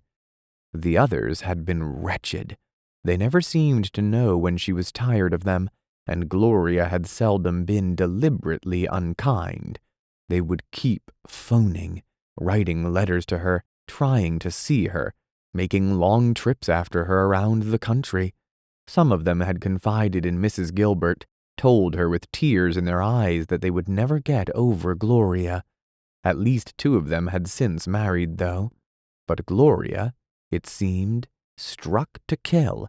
To this day Mr. Carstairs called up once a week and sent her flowers which she no longer bothered to refuse. Several times, twice at least, Mrs. Gilbert knew it had gone as far as a private engagement, with Tudor Baird and that Holcomb boy at Pasadena. She was sure it had, because, this must go no further, she had come in unexpectedly and found Gloria acting, well, very much engaged indeed. She had not spoken to her daughter, of course.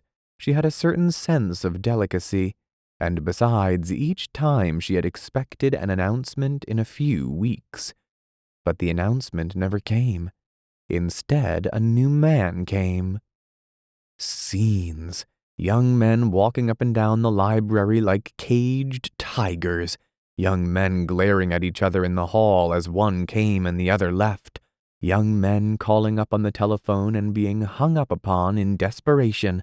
Young men threatening South America. Young men writing the most pathetic letters. She said nothing to this effect, but Dick fancied that Mrs. Gilbert's eyes had seen some of these letters, and Gloria, between tears and laughter, sorry, glad, out of love and in love, miserable, nervous, cool amidst a great returning of presents, substitution of pictures in immemorial frames, and taking of hot baths and beginning again with the next. That state of things continued, assumed an air of permanency. Nothing harmed Gloria or changed her or moved her. And then out of a clear sky one day, she informed her mother that undergraduates wearied her. She was absolutely going to no more college dances. This had begun the change, not so much in her actual habits, for she danced and had as many dates as ever, but they were dates in a different spirit. Previously it had been a sort of pride, a matter of her own vain glory. She had been, probably, the most celebrated and sought-after young beauty in the country, Gloria Gilbert of Kansas City. She had fed on it ruthlessly, enjoying the crowds around her, the manner in which the most desirable men singled her out, enjoying the fierce jealousy of other girls, enjoying the fabulous, not to say scandalous, and her mother was glad to say entirely unfounded rumors about her. For instance, that she had gone in the Yale swimming pool one night in a chiffon evening dress, and from loving it with a vanity that was almost masculine, it had been in the nature of a triumphant and dazzling career, she became suddenly anesthetic to it. She retired. She who had dominated countless parties, who had blown fragrantly through many ballrooms to the tender tribute of many eyes, seemed to care no longer. He who fell in love with her now was dismissed utterly, almost angrily. She went listlessly with the most indifferent men. She continually broke engagements, not as in the past from a cool assurance that she was irreproachable, that the man she insulted would return like a domestic animal, but indifferently, without contempt or pride. She rarely stormed at men any more. She yawned at them.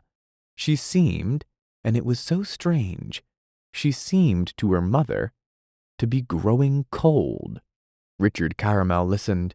At first he had remained standing, but as his aunt's discourse waxed in content, it stands here pruned by half, of all side references to the youth of Gloria's soul and to Mrs. Gilbert's own mental distresses, he drew a chair up and attended rigorously as she floated between tears and plaintive helplessness down the long story of Gloria's life. When she came to the tale of this last year, a tale of the ends of cigarettes left all over New York in little trays marked Midnight Frolic and Justine Johnson's Little Club, he began nodding his head slowly, then faster and faster, until as she finished on a staccato note, it was bobbing briskly up and down absurdly like a doll's wired head, expressing almost anything. In a sense, Gloria's past was an old story to him. He had followed it with the eyes of a journalist, for he was going to write a book about her some day. But his interests, just at present, were family interests. He wanted to know in particular who was this Joseph Blockman that he had seen her with several times, and those two girls she was with constantly, this Rachel Gerald and this Miss Kane. Surely Miss Kane wasn't exactly the sort one would associate with Gloria. But the moment had passed. Mrs. Gilbert, having climbed the hill of exposition, was about to glide swiftly down the ski jump of collapse. Her eyes were like a blue sky seen through two round red window casements. The flesh about her mouth was trembling. And at the moment the door opened, admitting into the room Gloria and the two young ladies lately mentioned. Two young women. "Well, how do you do, Mrs. Gilbert?" Miss Kane and Miss Gerald are presented to Mr. Richard Caramel. "This is Dick." Laughter. "I've heard so much about you," says Miss Kane between a giggle and a shout. "How do you do?" says Miss Gerald shyly. Richard Caramel tries to move about as if his figure were better. He is torn between his innate cordiality and the fact that he considers these girls rather common, not at all the farm-over type. Gloria has disappeared into the bedroom. "Do sit down," beams Mrs. Gilbert, who is by now quite herself. "Take off your things." Dick is afraid she will make some remark about the age of his soul, but he forgets his qualms in completing a conscientious novelist's examination of the two young women. Muriel Kane had originated in a rising family of East Orange. She was short rather than small, and hovered audaciously between plumpness and width. Her hair was black and elaborately arranged. This, in conjunction with her handsome, rather bovine eyes and her over-red lips, combined to make her resemble Theda Bara, the prominent motion picture actress. People told her constantly that she was a vampire, and she believed them. She suspected hopefully that they were afraid of her, and she did her utmost under all circumstances to give the impression of danger. An imaginative man could see the red flag that she constantly carried, waving it wildly, beseechingly, and alas, to little spectacular avail. She was also tremendously timely. She knew the latest songs, all the latest songs. When one of them was played on the phonograph, she would rise to her feet and rock her shoulders back and forth and snap her fingers, and if there was no music, she would accompany herself by humming. Her conversation was also timely. "I don't care," she would say. "I should worry and lose my figure." And again, "I can't make my feet behave when I hear that tune. Oh, baby." Her fingernails were too long and ornate, polished to a pink and unnatural fever. Her clothes were too tight, too stylish, too vivid. Her eyes too roguish, her smile too coy. She was almost pitifully overemphasized from head to foot. The other girl was obviously a more subtle personality. She was an exquisitely dressed Jewess, with dark hair and a lovely milky pallor. She seemed shy and vague, and these two qualities accentuated a rather delicate charm that floated about her. Her family were Episcopalians, owned 3 smart women's shops along Fifth Avenue, and lived in a magnificent apartment on Riverside Drive. It seemed to Dick after a few moments that she was attempting to imitate Gloria. He wondered that people invariably chose inimitable people to imitate. "We had the most hectic time," Muriel was exclaiming enthusiastically. "There was a crazy woman behind us on the bus. She was absolutely, positively nutty. She kept talking to herself about something she'd like to do to somebody or something. I was petrified, but Gloria simply wouldn't get off." Mrs. Gilbert opened her mouth, properly awed. "Really? Oh, she was crazy, but we should worry. She didn't hurt us. Ugly gracious. The man across from us said her face ought to be on a night nurse in a home for the blind, and we all howled naturally, so the man tried to pick us up." Presently Gloria emerged from her bedroom, and in unison every eye turned on her. The two girls receded into a shadowy background, unperceived, unmissed. "We've been talking about you," said Dick quickly, "your mother and I." "Well," said Gloria. A pause. Muriel turned to Dick. "You're a great writer, aren't you?" "I'm a writer," he confessed sheepishly. "I always say," said Muriel earnestly, "that if I ever had time to write down all my experiences, it'd make a wonderful book." Rachel giggled sympathetically. Richard Caramel's bow was almost stately. Muriel continued, "But I don't see how you can sit down and do it. And poetry, lordy, I can't make 2 lines rhyme. Well, I should worry." Richard Caramel with difficulty restrained a shout of laughter. Gloria was chewing an amazing gumdrop and staring moodily out the window. Mrs. Gilbert cleared her throat and beamed. "But you see," she said in a sort of universal exposition, "you're not an ancient soul, like Richard." The ancient soul breathed a gasp of relief. It was out at last. Then, as if she had been considering it for 5 minutes, Gloria made a sudden announcement. "I'm going to give a party." "Oh, can I come?" cried Muriel with facetious daring. "A dinner, 7 people, Muriel and Rachel and I and you, Dick and Anthony, and that man named Noble. I liked him. And Blockman." Muriel and Rachel went into soft and purring ecstasies of enthusiasm. Mrs. Gilbert blinked and beamed. With an air of casualness, Dick broke in with a question. "Who is this fellow Blockman, Gloria?" Scenting a faint hostility, Gloria turned to him. "Joseph Blockman? He's the moving picture man, vice president of films par excellence. He and father do a lot of business." "Oh. Well, will you all come?" They would all come. A date was arranged within the week. Dick rose, adjusted hat, coat, and muffler, and gave out a general smile. "Bye-bye," said Muriel, waving her hand gaily. "Call me up sometime." Richard Caramel blushed for her. Deplorable end of the Chevalier O'Keefe. It was Monday, and Anthony took Geraldine Burke to luncheon at the Beaux Arts. Afterward they went up to his apartment, and he wheeled out the little rolling table that held his supply of liquor, selecting vermouth, gin, and absinthe for a proper stimulant. Geraldine Burke, usher at Keith's, had been an amusement of several months. She demanded so little that he liked her, for since a lamentable affair with a debutante the preceding summer, when he had discovered that after a 6 kisses a proposal was expected, he had been wary of girls of his own class. It was only too easy to turn a critical eye on their imperfections, some physical harshness, or a general lack of personal delicacy.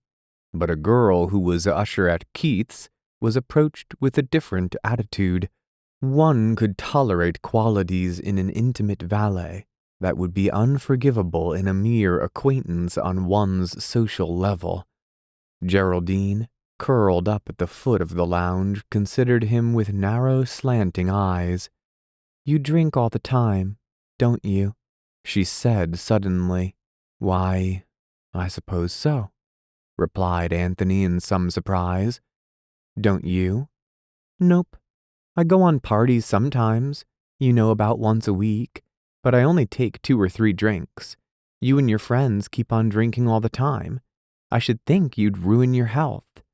Anthony was somewhat touched. "Why aren't you sweet? To worry about me?" "Well, I do." "I don't drink so very much," he declared. "Last month I didn't touch a drop for 3 weeks, and I only get really tight about once a week." "But you have something to drink every day, and you're only 25. Haven't you any ambition? Think what you'll be at 40. "I sincerely trust that I won't live that long." She clicked her tongue with her teeth. "You crazy," she said as he mixed another cocktail. And then, "Are you any relation to Adam Patch?" "Yes, he's my grandfather." "Really?" She was obviously thrilled. "Absolutely." "That's funny. My daddy used to work for him." "He's a queer old man." "Is he nice?" she demanded. "Well, in private life he's seldom unnecessarily disagreeable." "Tell us about him." "Why," Anthony considered, "he's all shrunken up, and he's got the remains of some gray hair that always looks as though the wind were in it. He's very moral." "He's done a lot of good," said Geraldine with intense gravity. "Rot," scoffed Anthony. "He's a pious ass, a chicken brain." Her mind left the subject and flitted on. "Why don't you live with him?" "Why don't I board in a Methodist parsonage?" "You crazy." Again she made a little clicking sound to express disapproval. Anthony thought how moral was this little waif at heart. How completely moral she would still be after the inevitable wave came that would wash her off the sands of respectability. Do you hate him? I wonder. I never liked him. You never like people who do things for you. Does he hate you? My dear Geraldine, protested Anthony, frowning humorously, do have another cocktail. I annoy him. If I smoke a cigarette, he comes into the room sniffing. He's a prig, a bore, and something of a hypocrite. I probably wouldn't be telling you this if I hadn't had a few drinks, but I don't suppose it matters.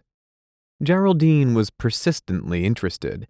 She held her glass untasted between finger and thumb and regarded him with eyes in which there was a touch of awe. How do you mean a hypocrite? Well, said Anthony impatiently, maybe he's not, but he doesn't like the things that I like, and so, as far as I'm concerned, he's uninteresting. Her curiosity seemed at length satisfied. She sank back into the sofa and sipped her cocktail. You're a funny one, she commented thoughtfully. Does everybody want to marry you because your grandfather is rich? They don't, but I shouldn't blame them if they did. Still, you see, I never intend to marry. She scorned this. You'll fall in love someday. Oh, you will. I know. She nodded wisely. It'd be idiotic to be overconfident. That's what ruined the Chevalier O'Keefe. Who was he? A creature of my splendid mind. He's my one creation, the Chevalier. Crazy, she murmured pleasantly, using the clumsy rope ladder with which she bridged all gaps and climbed after her mental superiors. Subconsciously she felt that it eliminated distances and brought the person whose imagination had eluded her back within range. Oh no, Geraldine. You mustn't play the alienist upon the Chevalier. If you feel yourself unable to understand him, I won't bring him in. Besides, I should feel a certain uneasiness because of his regrettable reputation. I guess I can understand anything that's got any sense to it, answered Geraldine a bit testily. In that case, there are various episodes in the life of the Chevalier that might prove diverting. Well, it was his untimely end that caused me to think of him and made him apropos in the conversation. I hate to introduce him end foremost, but it seems inevitable that the Chevalier must back into your life. Well, what about him? Did he die? He did. In this manner. He was an Irishman, Geraldine, a semi-fictional Irishman, the wild sort with a genteel brogue and reddish hair. He was exiled from Erin in the late days of chivalry, and, of course, crossed over to France. Now the Chevalier O'Keefe, Geraldine, had, like me, one weakness. He was enormously susceptible to all sorts and conditions of women.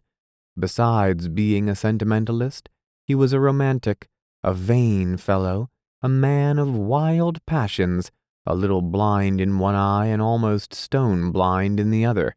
Now a male roaming the world in this condition is as helpless as a lion without teeth, and in consequence the Chevalier was made utterly miserable for 20 years by a series of women who hated him, used him, bored him, aggravated him, sickened him, spent his money, made a fool of him.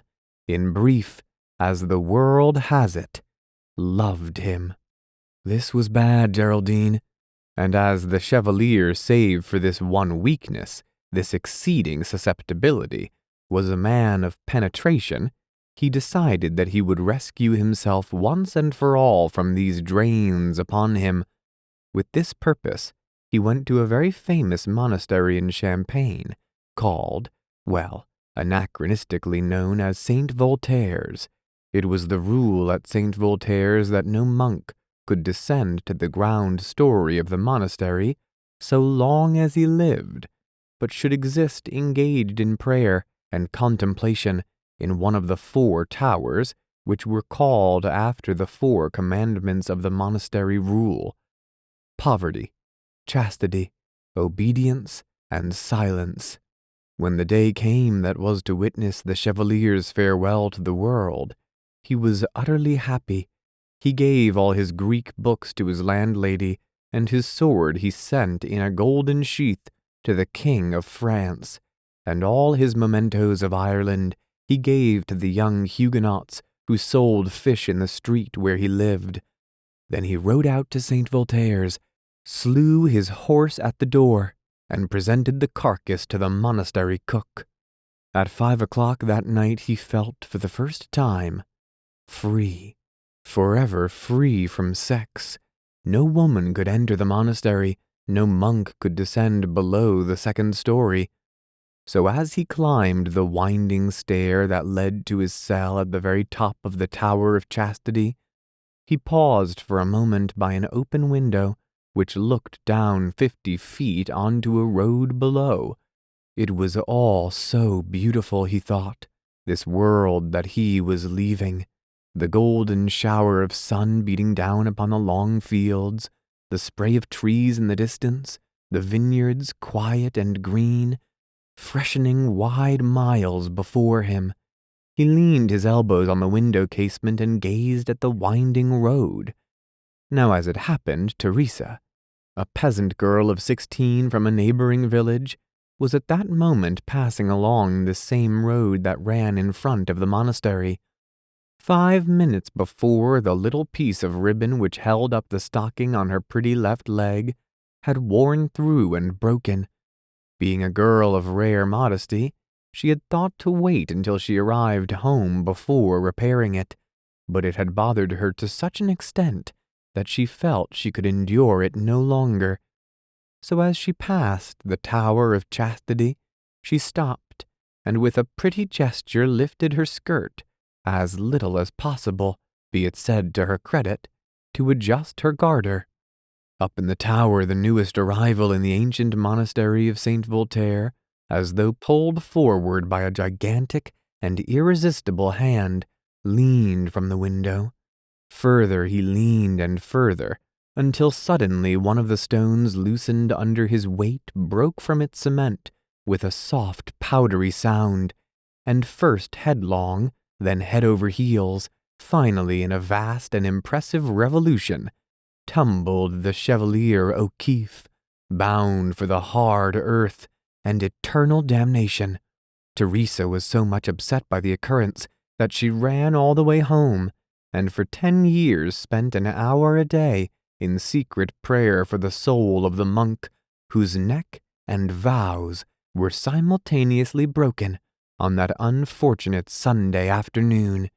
And the Chevalier O'Keefe, being suspected of suicide, was not buried in consecrated ground, but tumbled into a field nearby, where he doubtless improved the quality of the soil for many years afterward.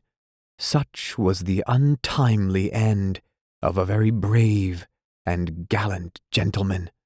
What do you think, Geraldine? But Geraldine, lost long before, could only smile roguishly, wave her first finger at him, and repeat her bridge all, her explain all. "Crazy," she said. "You crazy." His thin face was kindly, she thought, and his eyes quite gentle. She liked him because he was arrogant without being conceited, and because, unlike the men she met about the theater, he had a horror of being conspicuous.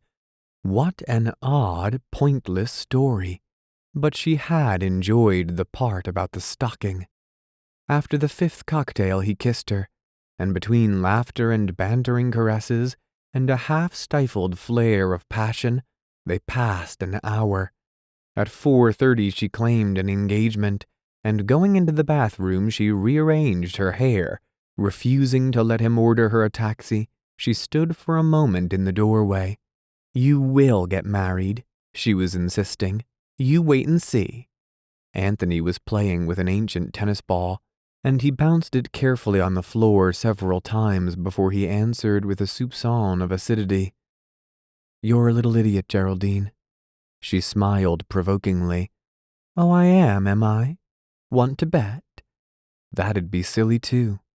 Oh, it would it? Well, I'll just bet you'll marry somebody inside of a year. Anthony bounced the tennis ball very hard. This was one of his handsome days, she thought. A sort of intensity had displaced the melancholy in his dark eyes. Geraldine, he said at length, in the first place, I have no one I want to marry. In the second place, I haven't enough money to support 2 people. In the third place, I am entirely opposed to marriage for people of my type. In the fourth place, I have a strong distaste for even the abstract consideration of it. But Geraldine only narrowed her eyes knowingly, made her clicking sound, and said she must be going. It was late. Call me up soon, she reminded him as he kissed her goodbye. You haven't for 3 weeks, you know. I will, he promised fervently. He shut the door and, coming back into the room, stood for a moment lost in thought, with the tennis ball still clasped in his hand. There was one of his lonelinesses coming, one of those times when he walked the streets or sat, aimless and depressed, biting a pencil at his desk. It was a self-absorption with no comfort, a demand for expression with no outlet, a sense of time rushing by, ceaselessly and wastefully, assuaged only by that conviction that there was nothing to waste because all efforts and attainments were equally valueless. He thought with emotion, aloud, ejaculative, for he was hurt and confused. No idea of getting married. By God!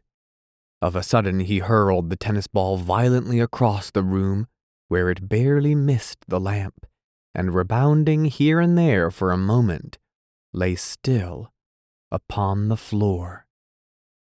Sunlight and moonlight. For her dinner, Gloria had taken a table in the Cascades at the Biltmore, and when the men met in the hall outside a little after 8, that person, Blockman, was the target of 6 masculine eyes. He was a stoutening, ruddy Jew of about 35, with an expressive face under smooth, sandy hair, and no doubt in most business gatherings his personality would have been considered ingratiating. He sauntered up to the 3 younger men who stood in a group smoking as they waited for their hostess, and introduced himself with a little too evident assurance. Nevertheless, it is to be doubted whether he received the intended impression of faint and ironic chill.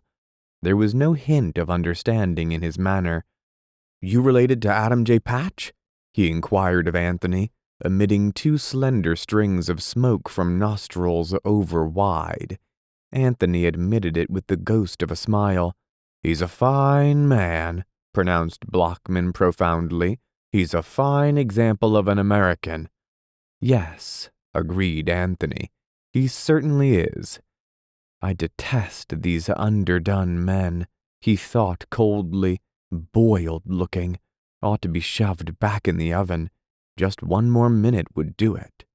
Blockman squinted at his watch. Time these girls were showing up. Anthony waited breathlessly. It came. "But then," with a widening smile, "you know how women are." The 3 young men nodded. Blockman looked casually about him, his eyes resting critically on the ceiling and then passing lower.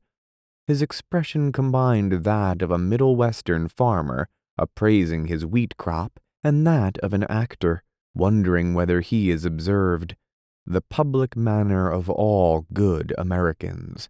As he finished his survey, he turned back quickly to the reticent trio, determined to strike to their very heart and core.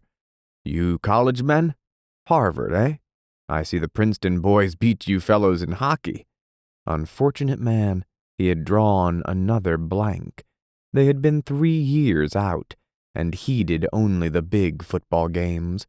Whether after the failure of this sally, Mr. Blockman would have perceived himself to be in a cynical atmosphere is problematical, for Gloria arrived, Muriel arrived. Rachel arrived.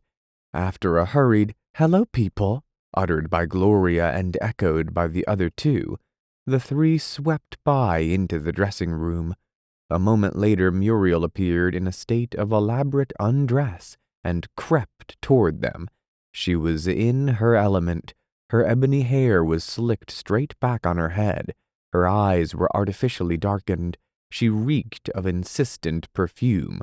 She was got up to the best of her ability as a siren, more popularly, a vamp, a picker-up and thrower-away of men, an unscrupulous and fundamentally unmoved toyer with affections. Something in the exhaustiveness of her attempt fascinated Maury at first sight. A woman with wide hips affecting a panther-like litheness? As they waited the extra 3 minutes for Gloria, and by polite assumption for Rachel, he was unable to take his eyes from her. She would turn her head away, lowering her eyelashes and biting her nether lip in an amazing exhibition of coyness. She would rest her hands on her hips and sway from side to side in tune to the music, saying, "Did you ever hear such perfect ragtime? I just can't make my shoulders behave when I hear that." Mr. Blockman clapped his hands gallantly. "You ought to be on the stage." "I'd like to be," cried Muriel. "Will you back me?" "I sure will." With becoming modesty, Muriel ceased her motions and turned to Maury, asking what he had seen this year. He interpreted this as referring to the dramatic world, and they had a gay and exhilarating exchange of titles after this manner. "Have you seen Peg o' My Heart?" "No, I haven't." "It's wonderful. You want to see it." "Have you seen Omar the Tent Maker?" "No, but I hear it's wonderful. I'm very anxious to see it." "Have you seen Fair and Warmer?" "Yes." "I don't think it's very good. It's trashy." "Yes, that's true.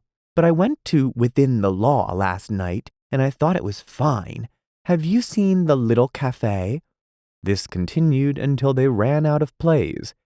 Dick, meanwhile, turned to Mr. Blockman, determined to extract what gold he could from this unpromising load. "I hear all the new novels are sold to the moving pictures as soon as they come out." "That's true. Of course, the main thing in a moving picture is a strong story." "Yes, I suppose so. So many novels are all full of talk and psychology. Of course, those aren't so valuable to us. It's impossible to make much of that interesting on the screen." "You want plots first," said Richard brilliantly. "Of course, plots first." He paused, shifted his gaze. His pause spread, included the others with all the authority of a warning finger. Gloria, followed by Rachel, was coming out of the dressing room. Among other things, it developed during dinner that Joseph Blockman never danced, but spent the music time watching the others with the bored tolerance of an elder among children. He was a dignified man, and a proud one. Born in Munich, he had begun his American career as a peanut vendor with a traveling circus. At 18, he was a sideshow ballyhoo. Later, the manager of the sideshow, and soon after, the proprietor of a second-class vaudeville house. Just when the moving picture had passed out of the stage of a curiosity and become a promising industry, he was an ambitious young man of 26, with some money to invest, nagging financial ambitions and a good working knowledge of the popular show business. That had been 9 years before. The moving picture industry had borne him up with it, where it threw off dozens of men with more financial ability, more imagination, and more practical ideas. And now he sat here and contemplated the immortal Gloria, for whom young Stuart Holcomb had gone from New York to Pasadena, watched her, and knew that presently she would cease dancing and come back to sit on his left hand. He hoped she would hurry. The oysters had been standing some minutes. Meanwhile, Anthony, who had been placed on Gloria's left hand, was dancing with her, always in a certain fourth of the floor. This, had there been stags, would have been a delicate tribute to the girl, meaning, Damn you, don't cut in. It was very consciously intimate. Well, he began, looking down at her, you look mighty sweet tonight. She met his eyes over the horizontal half-foot that separated them. Thank you, Anthony. In fact, you're uncomfortably beautiful, he added. There was no smile this time. And you're very charming. Isn't this nice? He laughed. We actually approve of each other. Don't you usually? She had caught quickly at his remark, as she always did at any unexplained allusion to herself, however faint. He lowered his voice, and when he spoke there was in it no more than a wisp of badinage. Does a priest approve the Pope? I don't know, but that's probably the vaguest compliment I ever received. Perhaps I can muster a few bromides. Well, I wouldn't have you strain yourself. Look at Muriel, right here next to us. He glanced over his shoulder. Muriel was resting her brilliant cheek against the lapel of Maury Noble's dinner coat, and her powdered left arm was apparently twisted around his head.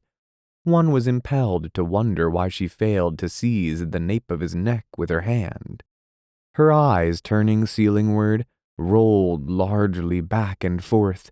Her hips swayed, and as she danced she kept up a constant low singing. This at first seemed to be a translation of the song into some foreign tongue, but became eventually apparent as an attempt to fill out the meter of the song with the only words she knew, the words of the title. He's a rag picker, a ragtime picking man. Rag picking, picking, pick, pick, rag pick, pick, pick, pick, and so on, into phrases still more strange and barbaric. When she caught the amused glances of Anthony and Gloria, she acknowledged them only with a faint smile and a half-closing of her eyes, to indicate that the music entering into her soul had put her into an ecstatic and exceedingly seductive trance. The music ended as they returned to their table, whose solitary but dignified occupant arose and tendered each of them a smile so ingratiating that it was as if he were shaking their hands and congratulating them on a brilliant performance. Blockhead never will dance. I think he has a wooden leg, remarked Gloria to the table at large. The three young men started, and the gentleman referred to winced perceptibly. This was the one rough spot in the course of Blockman's acquaintance with Gloria. She relentlessly punned on his name. First it had been Blockhouse, lately the more invidious Blockhead. He had requested with a strong undertone of irony that she use his first name, and this she had done obediently several times, then slipping helplessly, repentant but dissolved in laughter, back into Blockhead. It was a very sad and thoughtless thing. I'm afraid Mr. Blockman thinks we're a frivolous crowd, sighed Muriel, waving a balanced oyster in his direction. He has that air, murmured Rachel. Anthony tried to remember whether she had said anything before. He thought not. It was her initial remark. Mr. Blockman suddenly cleared his throat and said in a loud, distinct voice, On the contrary, when a man speaks, he's merely tradition. He has at best a few thousand years back of him. But woman, why, she is the miraculous mouthpiece of posterity. In the stunned pause that followed this astounding remark, Anthony choked suddenly on an oyster and hurried his napkin to his face. Rachel and Muriel raised a mild, if somewhat surprised, laugh, in which Dick and Maury joined, both of them red in the face and restraining uproariousness with the most apparent difficulty. My God, thought Anthony, it's a subtitle from one of his movies. The man's memorized it. Gloria alone made no sound. She fixed Mr. Blockman with a glance of silent reproach. Well, for the love of heaven, where on earth did you dig that up? Blockman looked at her uncertainly, not sure of her intention, but in a moment he recovered his poise and assumed the bland and consciously tolerant smile of an intellectual among spoiled and callow youth. The soup came up from the kitchen, but simultaneously the orchestra leader came up from the bar, where he had absorbed the tone color inherent in a zeidel of beer, so the soup was left to cool during the delivery of a ballad entitled "Everything's at Home, Except Your Wife." Then the champagne, and the party assumed more amusing proportions. The men, except Richard Caramel, drank freely. Gloria and Muriel sipped a glass apiece. Rachel Gerald took none.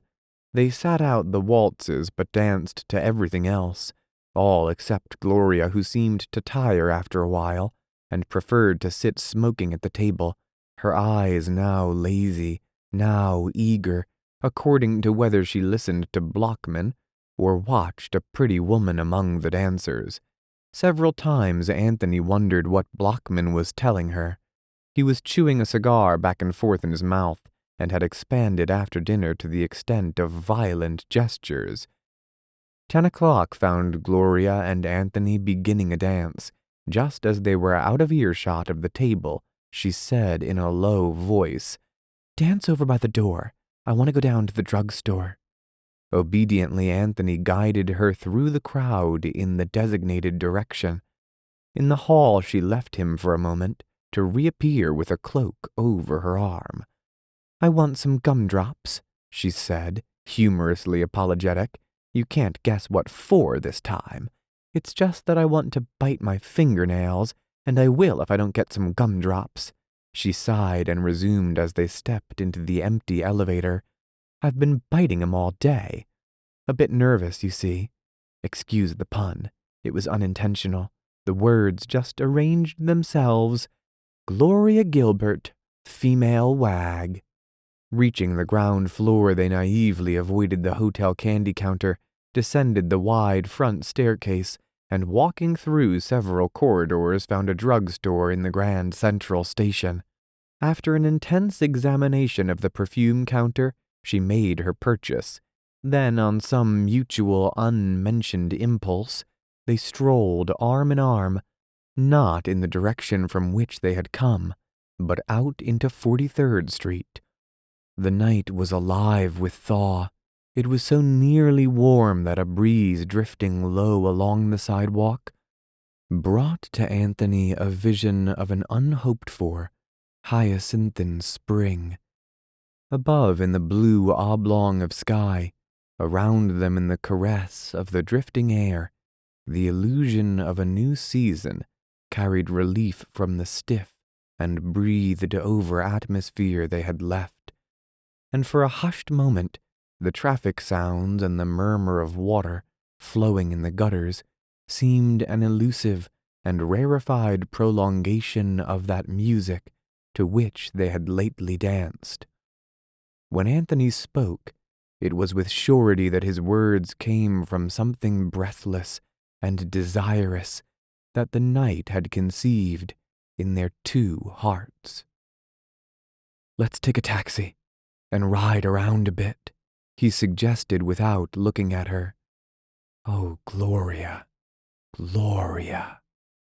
A cab yawned at the curb as it moved off like a boat on a labyrinthine ocean and lost itself among the inchoate night masses of the great buildings, among the now stilled, now strident cries and clangings. Anthony put his arm around the girl, drew her over to him, and kissed her damp, childish mouth. She was silent. She turned her face up to him, pale under the wisps and patches of light that trailed in like moonshine through a foliage. Her eyes were gleaming ripples in the white lake of her face.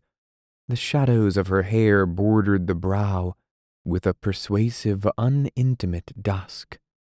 No love was there, surely, nor the imprint of any love.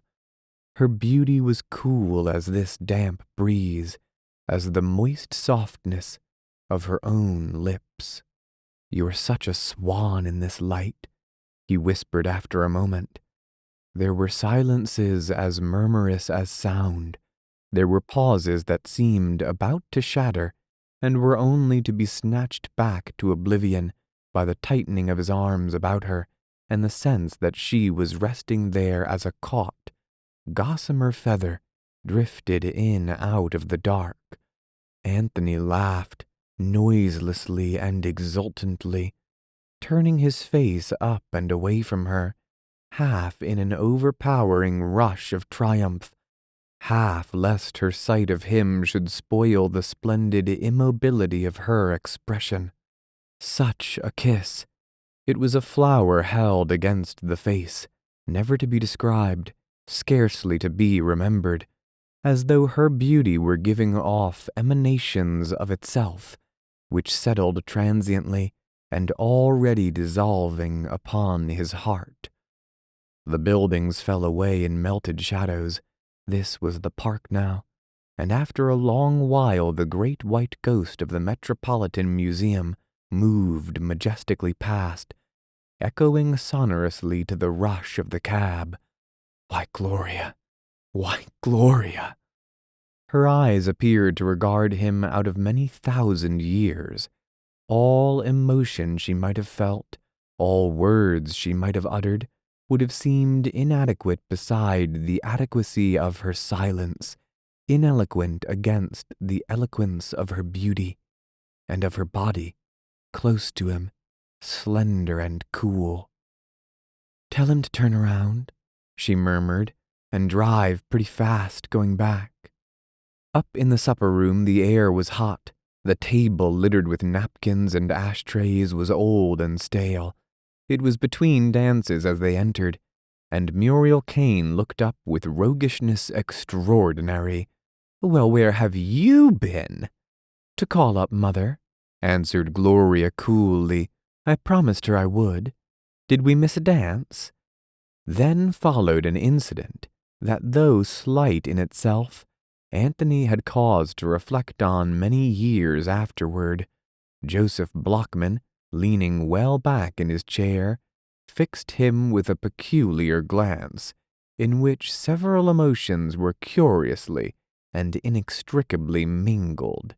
He did not greet Gloria except by rising, and he immediately resumed a conversation with Richard Caramel about the influence of literature on the moving pictures. Magic. The stark and unexpected miracle of a night fades out with the lingering death of the last stars and the premature birth of the first newsboys. The flame retreats to some remote and platonic fire. The white heat has gone from the iron and the glow from the coal. Along the shelves of Anthony's library, filling a wall amply, crept a chill and insolent pencil of sunlight, touching with frigid disapproval Teresa of France and Anne the Superwoman, Jenny of the Orient Ballet, and Zuleika the Conjurer, and Hoosier Cora. Then down a shelf and into the years, resting pityingly on the over-invoked shades of Helen, Thais, Salome, and Cleopatra. Anthony, shaved and bathed, sat in his most deeply cushioned chair and watched it until, at the steady rising of the sun, it lay glinting for a moment on the silk ends of the rug, and went out. It was 10 o'clock. The Sunday Times scattered about his feet, proclaimed by rotograve and editorial, by social revelation and sporting sheet, that the world had been tremendously engrossed during the past week in the business of moving toward some splendid, if somewhat indeterminate, goal. For his part, Anthony had been once to his grandfather's, twice to his broker's, and 3 times to his tailor's, and in the last hour of the week's last day, he had kissed a very beautiful and charming girl. When he reached home, his imagination had been teeming with high-pitched, unfamiliar dreams. There was suddenly no question on his mind, no eternal problem for a solution and resolution. He had experienced an emotion that was neither mental nor physical, nor merely a mixture of the two, and the love of life absorbed him for the present to the exclusion of all else. He was content to let the experiment remain isolated and unique. Almost impersonally, he was convinced that no woman he had ever met compared in any way with Gloria. She was deeply herself. She was immeasurably sincere. Of these things he was certain. Beside her, the 24 schoolgirls and debutantes, young married women and waifs and strays whom he had known, were so many females, in the world's most contemptuous sense, breeders and bearers, exuding still that faintly odorous atmosphere of the cave and the nursery. So far as he could see, she had neither submitted to any will of his nor caressed his vanity, except as her pleasure in his company was a caress. Indeed, he had no reason for thinking she had given him aught that she did not give to others. This was as it should be. The idea of an entanglement growing out of the evening was as remote as it would have been repugnant, and she had disclaimed and buried the incident with a decisive untruth. Here were two young people with fancy enough to distinguish a game from its reality, who by the very casualness with which they met and passed on would proclaim themselves unharmed. Having decided this, he went to the phone and called up the Plaza Hotel. Gloria was out. Her mother knew neither where she had gone nor when she would return. It was somehow at this point that the first wrongness in the case asserted itself. There was an element of callousness, almost of indecency, in Gloria's absence from home. He suspected that by going out, she had intrigued him into a disadvantage.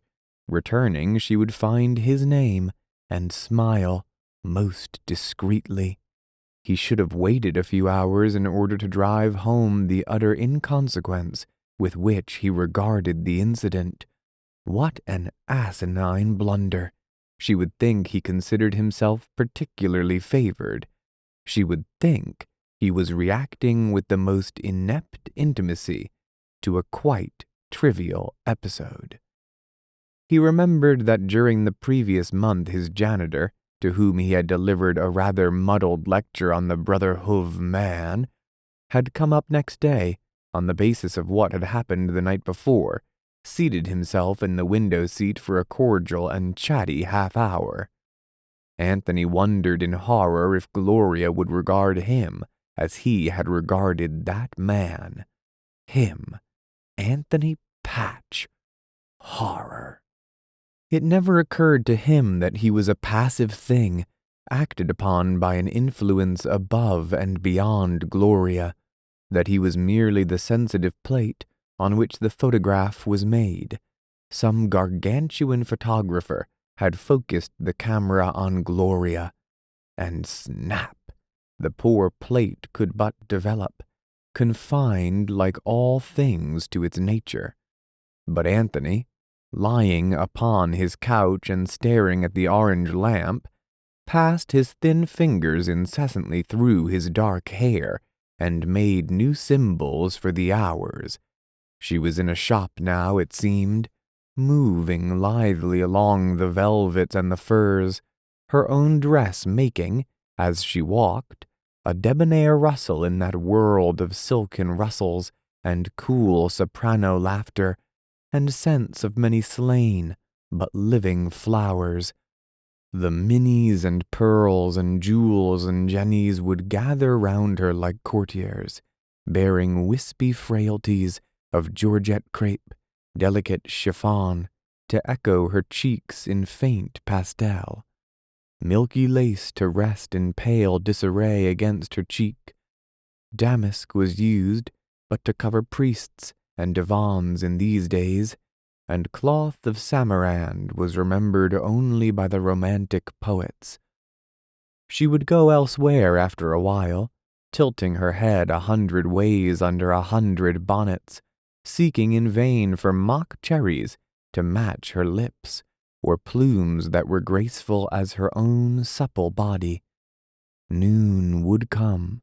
She would hurry along Fifth Avenue, a Nordic Ganymede, her fur coat swinging fashionably with her steps, her cheeks redder by a stroke of the wind's brush, her breath a delightful mist upon the bracing air, and the doors of the Ritz would revolve, the crowd would divide, 50 masculine eyes would stare as she gave back forgotten dreams to the husbands of many obese and comic women. 1 o'clock. With her fork she would tantalize the heart of an adoring artichoke, while her escort served himself up in the thick, dripping sentences of an enraptured man. 4 o'clock. Her little feet moving to melody, her face distinct in the crowd, her partner happy as a petted puppy and mad as the immemorial hatter. Then night would come, drifting down, and perhaps another damp. The signs would spill their light into the street. Who knew? No wiser than he, they happily sought to recapture the picture done in cream and shadow they had seen on the hushed avenue the night before. And they might. Ah, they might. 1,000 taxis would yawn at 1,000 corners, and only to him was that kiss forever lost and done. In 1,000 guises Thais would hail a cab and turn up her face for loving, and her pallor would be virginal and lovely, and her kiss chaste as the moon. He sprang excitedly to his feet. How inappropriate that she should be out! He had realized at last what he wanted, to kiss her again, to find rest in her great immobility. She was the end of all restlessness, all malcontent. Anthony dressed and went out, as he should have done long before, and down to Richard Caramel's room to hear the last revision of the last chapter of The Demon Lover. He did not call Gloria again until 6. He did not find her in until 8. And oh, climax of anticlimaxes, she could give him no engagement until Tuesday afternoon. A broken piece of gutta percha clattered to the floor as he banged up the phone. Black magic. Tuesday was freezing cold. He called at a bleak 2 o'clock, and as they shook hands he wondered confusedly whether he had ever kissed her. It was almost unbelievable.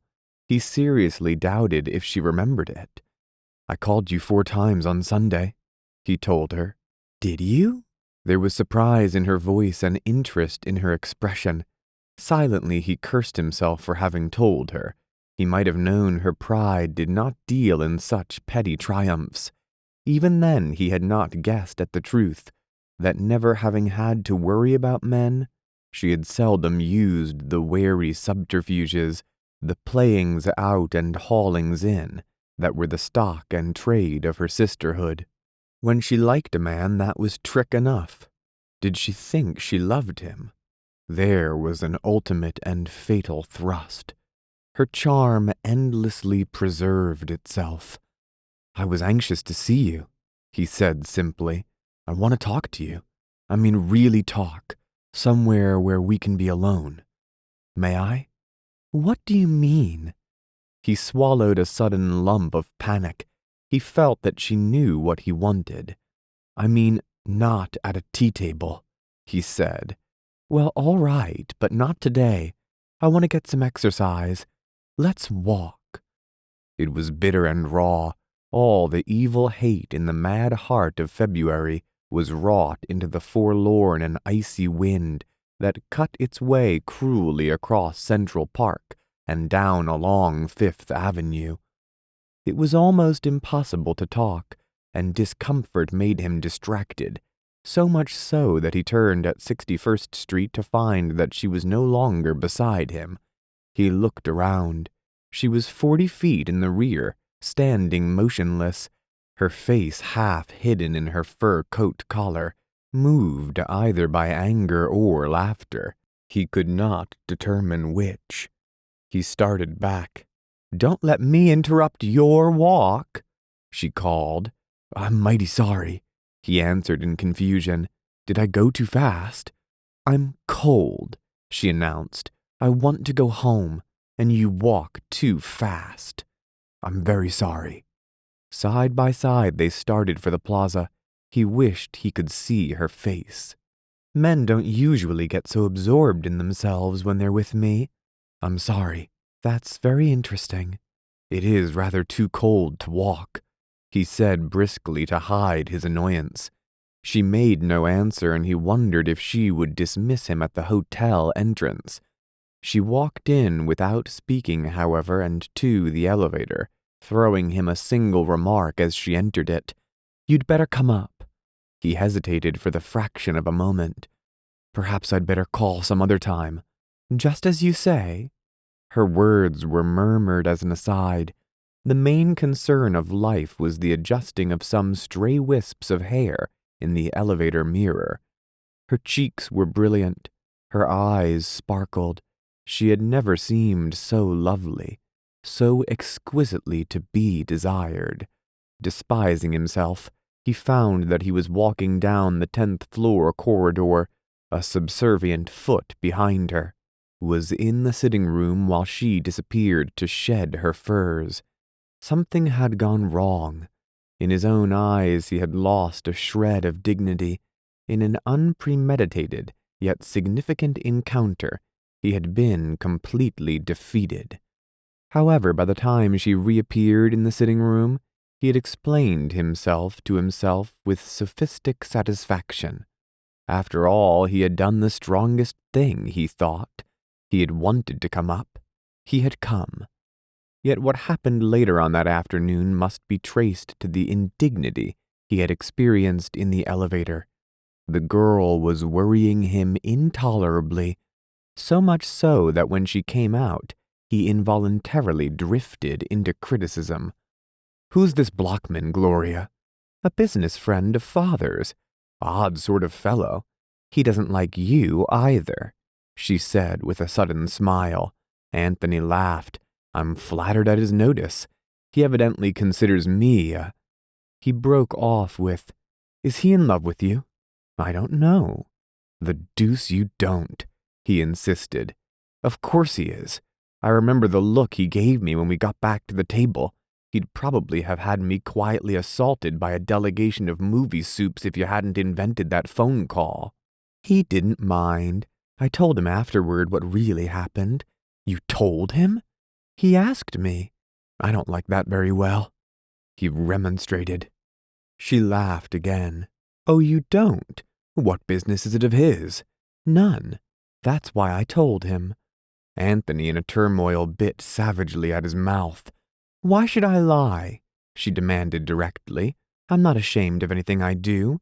It happened to interest him to know that I kissed you, and I happened to be in a good humor, so I satisfied his curiosity by a simple and precise yes. Being rather a sensible man after his fashion, he dropped the subject." "Except to say that he hated me." "Oh, it worries you? Well, if you must probe this stupendous matter to its depths, he didn't say he hated you. I simply know he does. It doesn't work— Oh, let's drop it," she cried spiritedly. "It's a most uninteresting matter to me."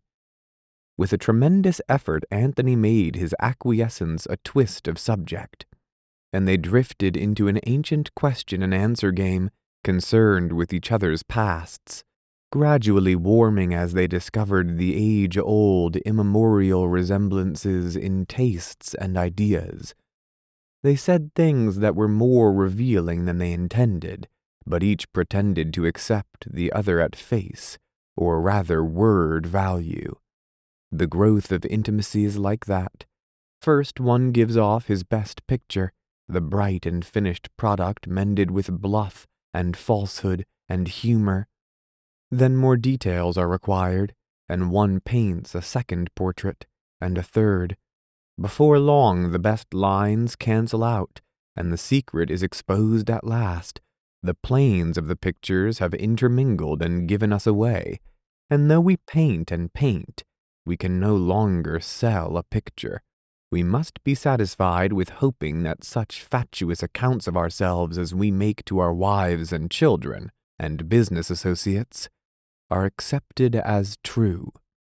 It seems to me, Anthony was saying earnestly, that the position of a man with neither necessity nor ambition is unfortunate.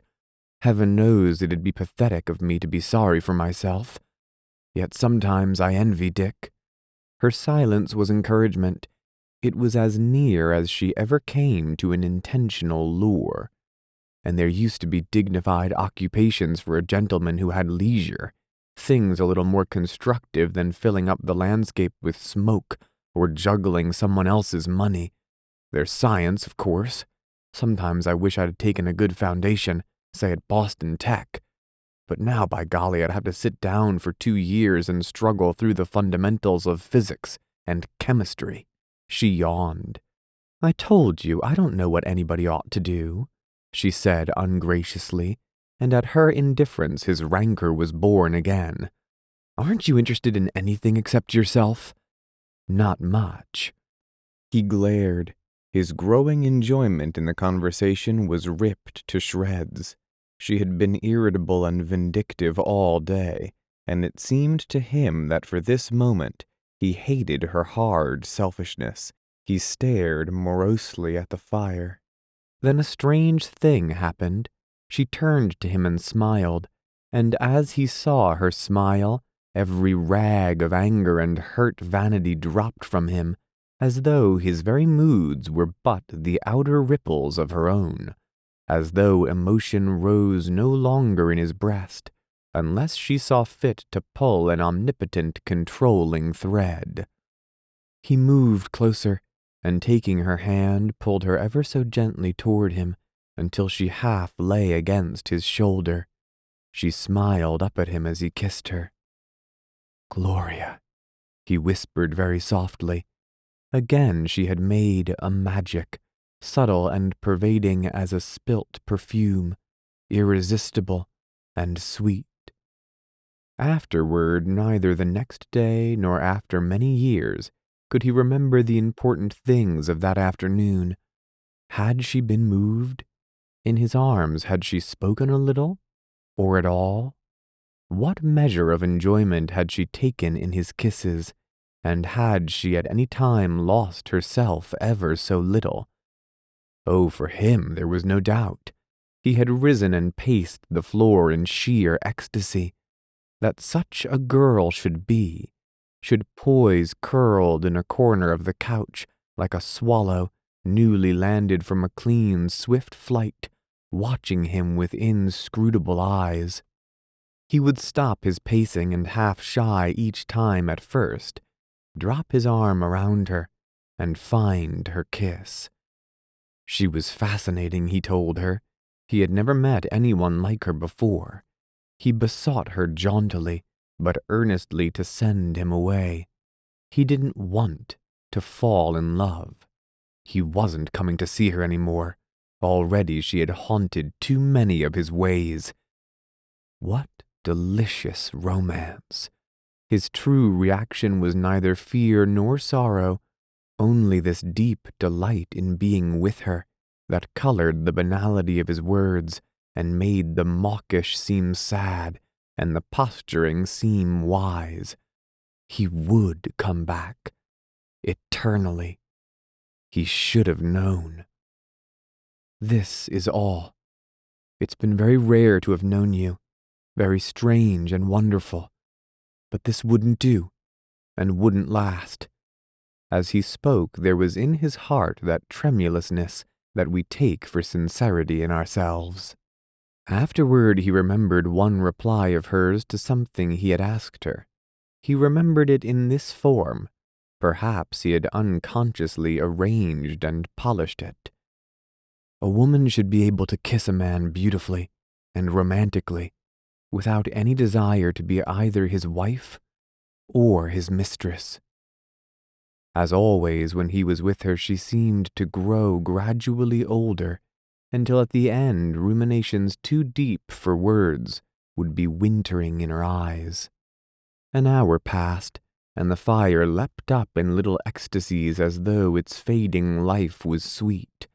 It was 5 now, and the clock over the mantel became articulate in sound. Then, as if a brutish sensibility in him was reminded by those thin, tiny beats that the petals were falling from the flowered afternoon, Anthony pulled her quickly to her feet and held her helpless, without breath, in a kiss that was neither a game nor a tribute. Her arms fell to her side. In an instant she was free. "Don't," she said quietly. "I don't want that." She sat down on the far side of the lounge and gazed straight before her. A frown had gathered between her eyes. Anthony sank down beside her and closed his hand over hers. It was lifeless and unresponsive. "Why, Gloria!" He made a motion as if to put his arm about her, but she drew away. "I don't want that," she repeated. "I'm very sorry," he said a little impatiently. I didn't know you made such fine distinctions." She did not answer.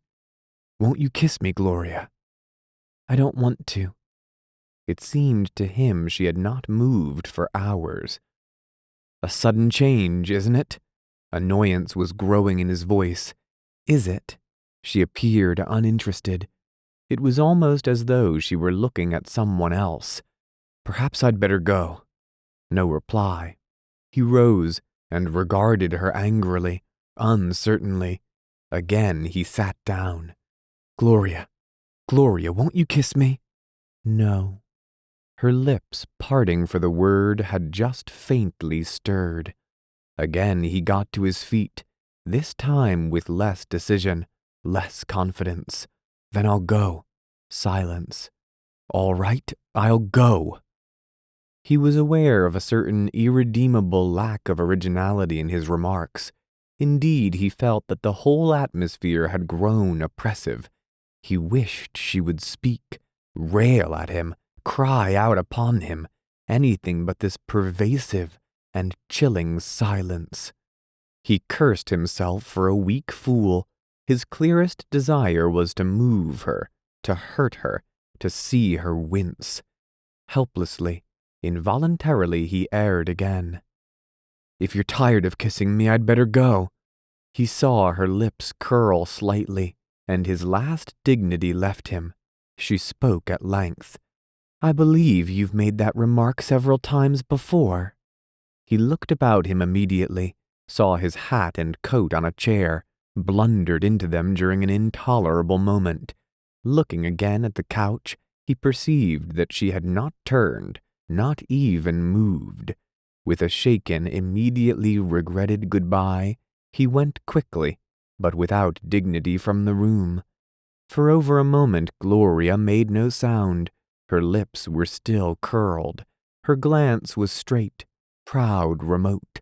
Then her eyes blurred a little, and she murmured 3 words half aloud to the death-bound fire.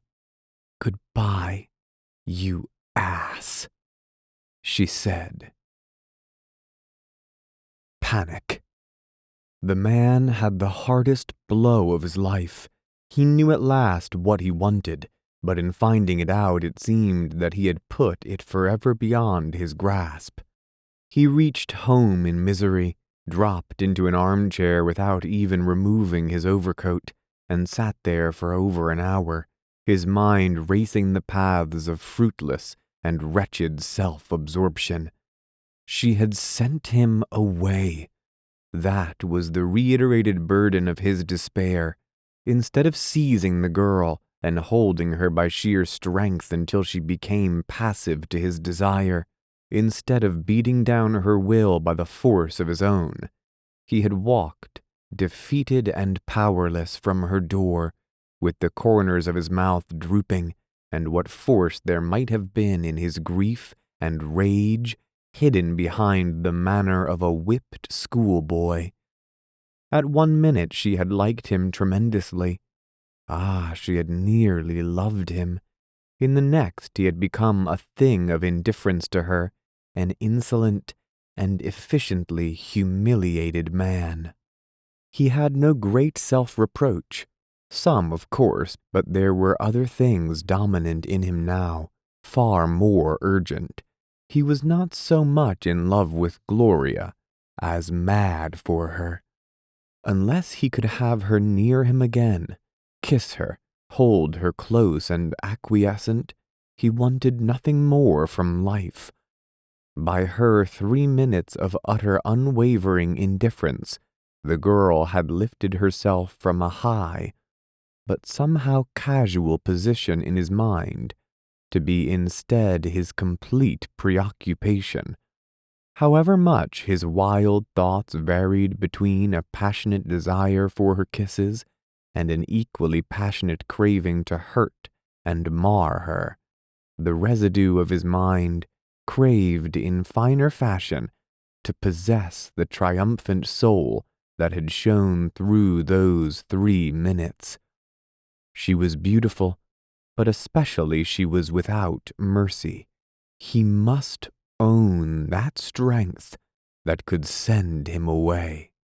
At present, no such analysis was possible to Anthony.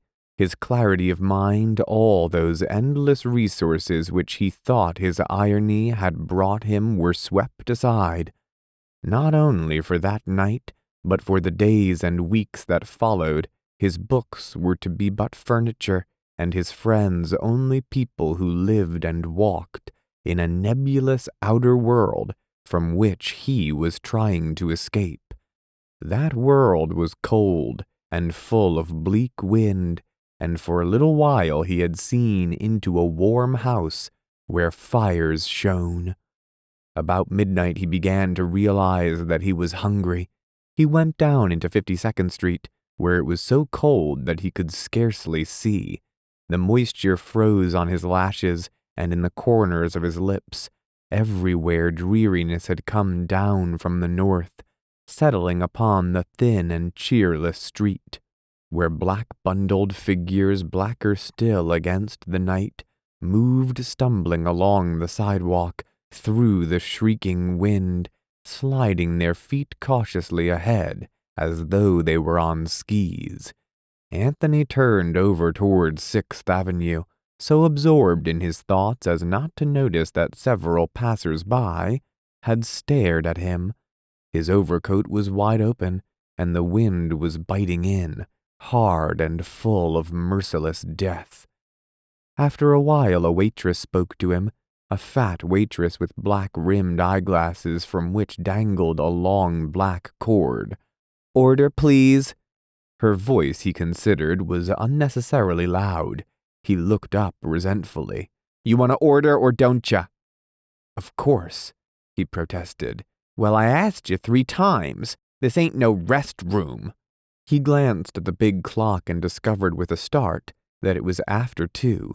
He was down around 30th Street somewhere, and after a moment he found and translated the Child's in white semicircle of letters upon the glass front.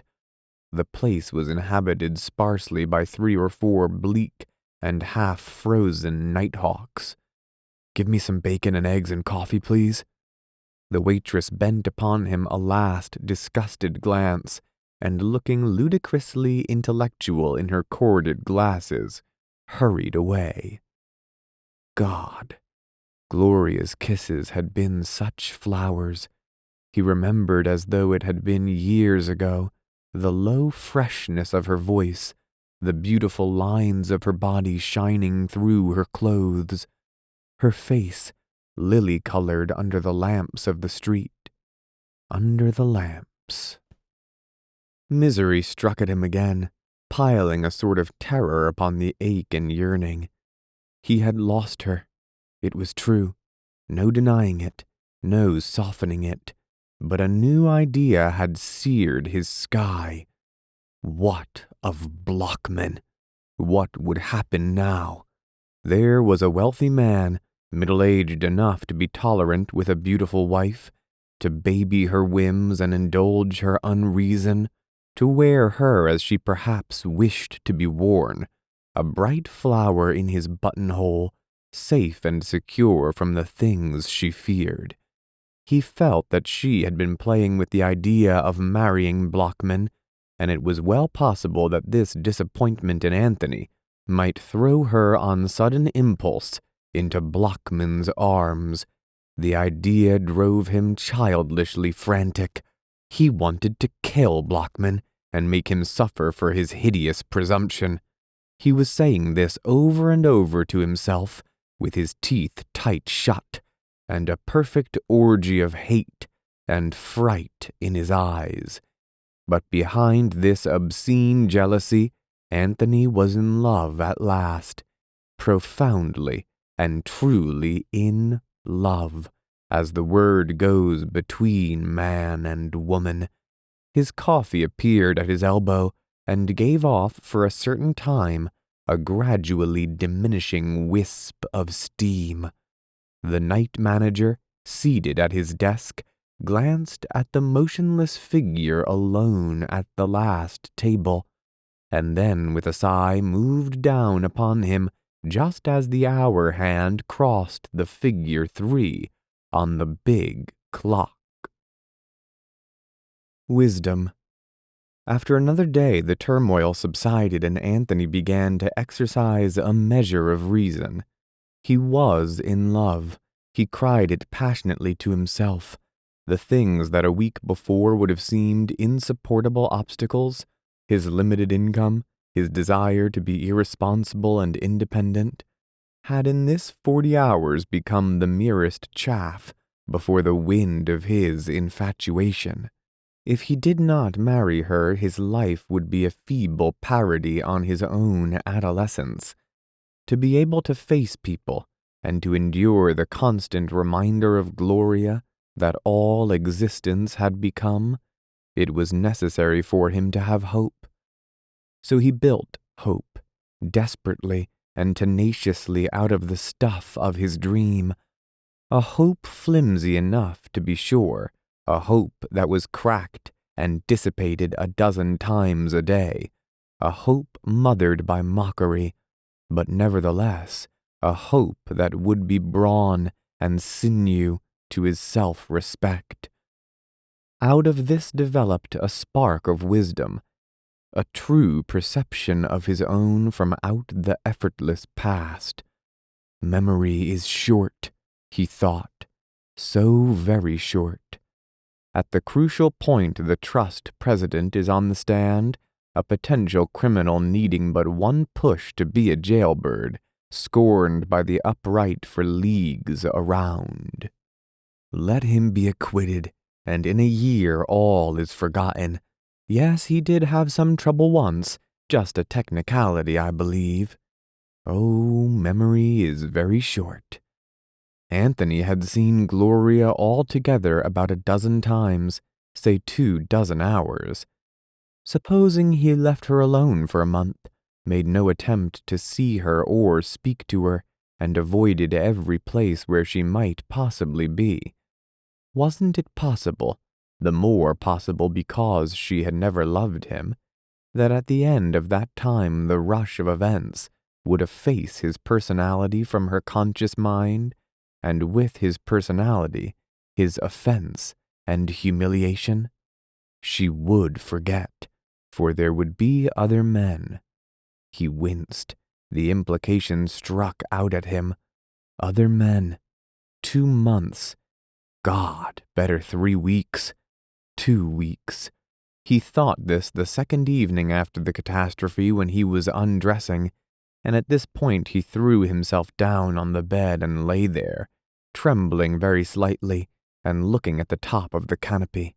2 weeks. That was worse than no time at all. In 2 weeks he would approach her much as he would have to now, without personality or confidence, remaining still the man who had gone too far, and then for a period that in time was but a moment, but in fact an eternity, whined. No, 2 weeks was too short a time. Whatever poignancy there had been for her in that afternoon must have time to dull. He must give her a period when the incident should fade, and then a new period when she should gradually begin to think of him, no matter how dimly, with a true perspective that would remember his pleasantness as well as his humiliation. He fixed finally on 6 weeks as approximately the interval best suited to his purpose, and on a desk calendar he marked the days off, finding that it would fall on the 9th of April. Very well. On that day he would phone and ask her if he might call. Until then, silence. After his decision, a gradual improvement was manifest. He had taken at least a step in the direction to which hope pointed, and he realized that the less he brooded upon her, the better he would be able to give the desired impression when they met. In another hour, he fell into a deep sleep. The interval. Nevertheless, though, as the days passed, the glory of her hair dimmed perceptibly for him, and in a year of separation might have departed completely. The 6 weeks held many abominable days. He dreaded the sight of Dick and Maury, imagining wildly that they knew all. But when the three met, it was Richard Caramel and not Anthony who was the center of attention. The demon lover had been accepted for immediate publication. Anthony felt that from now on he moved apart. He no longer craved the warmth and security of Maury's society, which had cheered him no further back than November. Only Gloria could give that now, and no one else ever again. So Dick's success rejoiced him only casually, and worried him not a little. It meant that the world was going ahead, writing and reading and publishing and living, and he wanted the world to wait motionless and breathless for 6 weeks, while Gloria forgot. 2 encounters. His greatest satisfaction was in Geraldine's company. He took her once to dinner in the theater, and entertained her several times in his apartment. When he was with her she absorbed him, not as Gloria had, but quieting those erotic sensibilities in him that worried over Gloria. It didn't matter how he kissed Geraldine. A kiss was a kiss, to be enjoyed to the utmost for its short moment. To Geraldine things belonged in definite pigeonholes. A kiss was one thing, anything further was quite another. A kiss was all right, the other things were bad. When half the interval was up, 2 incidents occurred on successive days that upset his increasing calm and caused a temporary relapse. The first was, he saw Gloria. It was a short meeting. Both bowed, both spoke, yet neither heard the other. But when it was over, Anthony read down a column of the Sun 3 times in succession, without understanding a single sentence. One would have thought 6th Avenue a safe street. Having forsworn his Barbara at the plaza, he went around the corner one morning to be shaved, and while waiting his turn he took off coat and vest, and with his soft collar open at the neck, stood near the front of the shop. The day was an oasis in the cold desert of March, and the sidewalk was cheerful with a population of strolling sun-worshippers. A stout woman upholstered in velvet, her flabby cheeks too much massaged, swirled by with her poodle straining at its leash, the effect being given of a tug bringing in an ocean liner. Just behind them a man in a striped blue suit, walking slew-footed in white spatted feet, grinned at the sight and, catching Anthony's eye, winked through the glass. Anthony laughed, thrown immediately into that humor in which men and women were graceless and absurd phantasms, grotesquely curved and rounded in a rectangular world of their own building. They inspired the same sensations in him as did those strange and monstrous fish who inhabit the esoteric world of green in the aquarium. 2 more strollers caught his eye casually, a man and a girl. Then, in a horrified instant, the girl resolved herself into Gloria. He stood here powerless. They came nearer, and Gloria, glancing in, saw him. Her eyes widened and she smiled politely. Her lips moved. She was less than 5 feet away. "How do you do?" he muttered inanely. Gloria, happy, beautiful and young, with a man he had never seen before. It was then that the barber's chair was vacated, and he read down the newspaper column 3 times in succession. The second incident took place the next day. Going into the Manhattan bar about 7, he was confronted with Blockman. As it happened, the room was nearly deserted, and before the mutual recognition he had stationed himself within a foot of the older man and ordered his drink, so it was inevitable that they should converse. "Hello, Mr. Patch," said Blockman amiably enough. Anthony took the proffered hand and exchanged a few aphorisms on the fluctuations of the mercury. "Do you come in here much?" inquired Blockman. "No, very seldom." He omitted to add that the Plaza Bar had until lately been his favorite. "Nice bar, one of the best bars in town." Anthony nodded. Blockman emptied his glass and picked up his cane. He was in evening dress. "Well, I'll be hurrying on. I'm going to dinner. With Miss Gilbert." Death looked suddenly out at him from 2 blue eyes.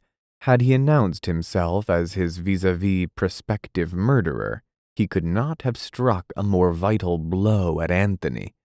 The younger man must have reddened visibly, for his every nerve was in instant clamor. With tremendous effort he mustered a rigid, oh so rigid smile, and said a conventional goodbye. But that night he lay awake until after 4, half wild with grief and fear and abominable imaginings. Weakness. And one day, in the 5th week, he called her up. He had been sitting in his apartment trying to read L'Éducation Sentimentale, and something in the book had sent his thoughts racing in the direction that, set free, they always took, like horses racing for a home stable. With suddenly quickened breath, he walked to the telephone. When he gave the number, it seemed to him that his voice faltered and broke like a schoolboy's. The central must have heard the pounding of his heart. The sound of the receiver being taken up at the other end was a crack of doom, and Mrs. Gilbert's voice, soft as maple syrup running into a glass container, had for him a quality of horror in its single, "Hello? Ah? Miss Gloria's not feeling well. She's lying down asleep. Who shall I say called?" "Nobody," he shouted. In a wild panic he slammed down the receiver, collapsed into his armchair in the cold sweat of breathless relief. Serenade. The first thing he said to her was, "Why, you've bobbed your hair." And she answered, "Yes. Isn't it gorgeous?" It was not fashionable then.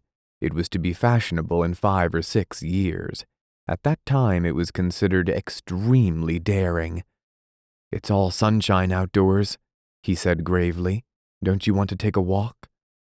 She put on a light coat and a quaintly piquant Napoleon hat of Alice blue, and they walked along the avenue and into the zoo, where they properly admired the grandeur of the elephant and the collar height of the giraffe, but did not visit the monkey house because Gloria said that monkeys smelt so bad. Then they returned toward the plaza, talking about nothing, but glad for the spring singing in the air, and for the warm balm that lay upon the suddenly golden city. To their right was the park, while at the left a great bulk of granite and marble muttered dully a millionaire's chaotic message to whoever would listen. Something about, "I worked and I saved and I was sharper than all Adam and here I sit, by golly," By golly.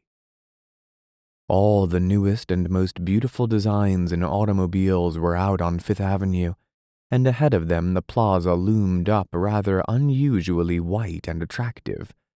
The supple, indolent Gloria walked a short shadow's length ahead of him, pouring out lazy, casual comments that floated a moment on the dazzling air before they reached his ear. "Oh," she cried, "I want to go south to Hot Springs. I want to get out in the air and just roll around on the new grass and forget there's ever been any winter. Don't you, though? I want to hear a million robins making a frightful racket. I sort of like birds. All women are birds," he ventured. "What kind am I? Quick and eager. A swallow, I think. And sometimes a bird of paradise. Most girls are sparrows, of course. See that row of nursemaids over there? They're sparrows. Or are they magpies? And of course, you've met canary girls, and robin girls, and swan girls, and parrot girls. All grown women are hawks, I think, or owls. What am I? A buzzard?" She laughed and shook her head. "Oh no, you're not a bird at all, do you think? You're a Russian wolfhound." Anthony remembered that they were white and always looked unnaturally hungry, but then they were usually photographed with dukes and princesses, so he was properly flattered. "Dick's a fox terrier, a trick fox terrier," she continued, "and Maury's a cat." Simultaneously it occurred to him how like Blockman was to a robust and offensive hog, but he preserved a discreet silence. Later, as they parted, Anthony asked when he might see her again.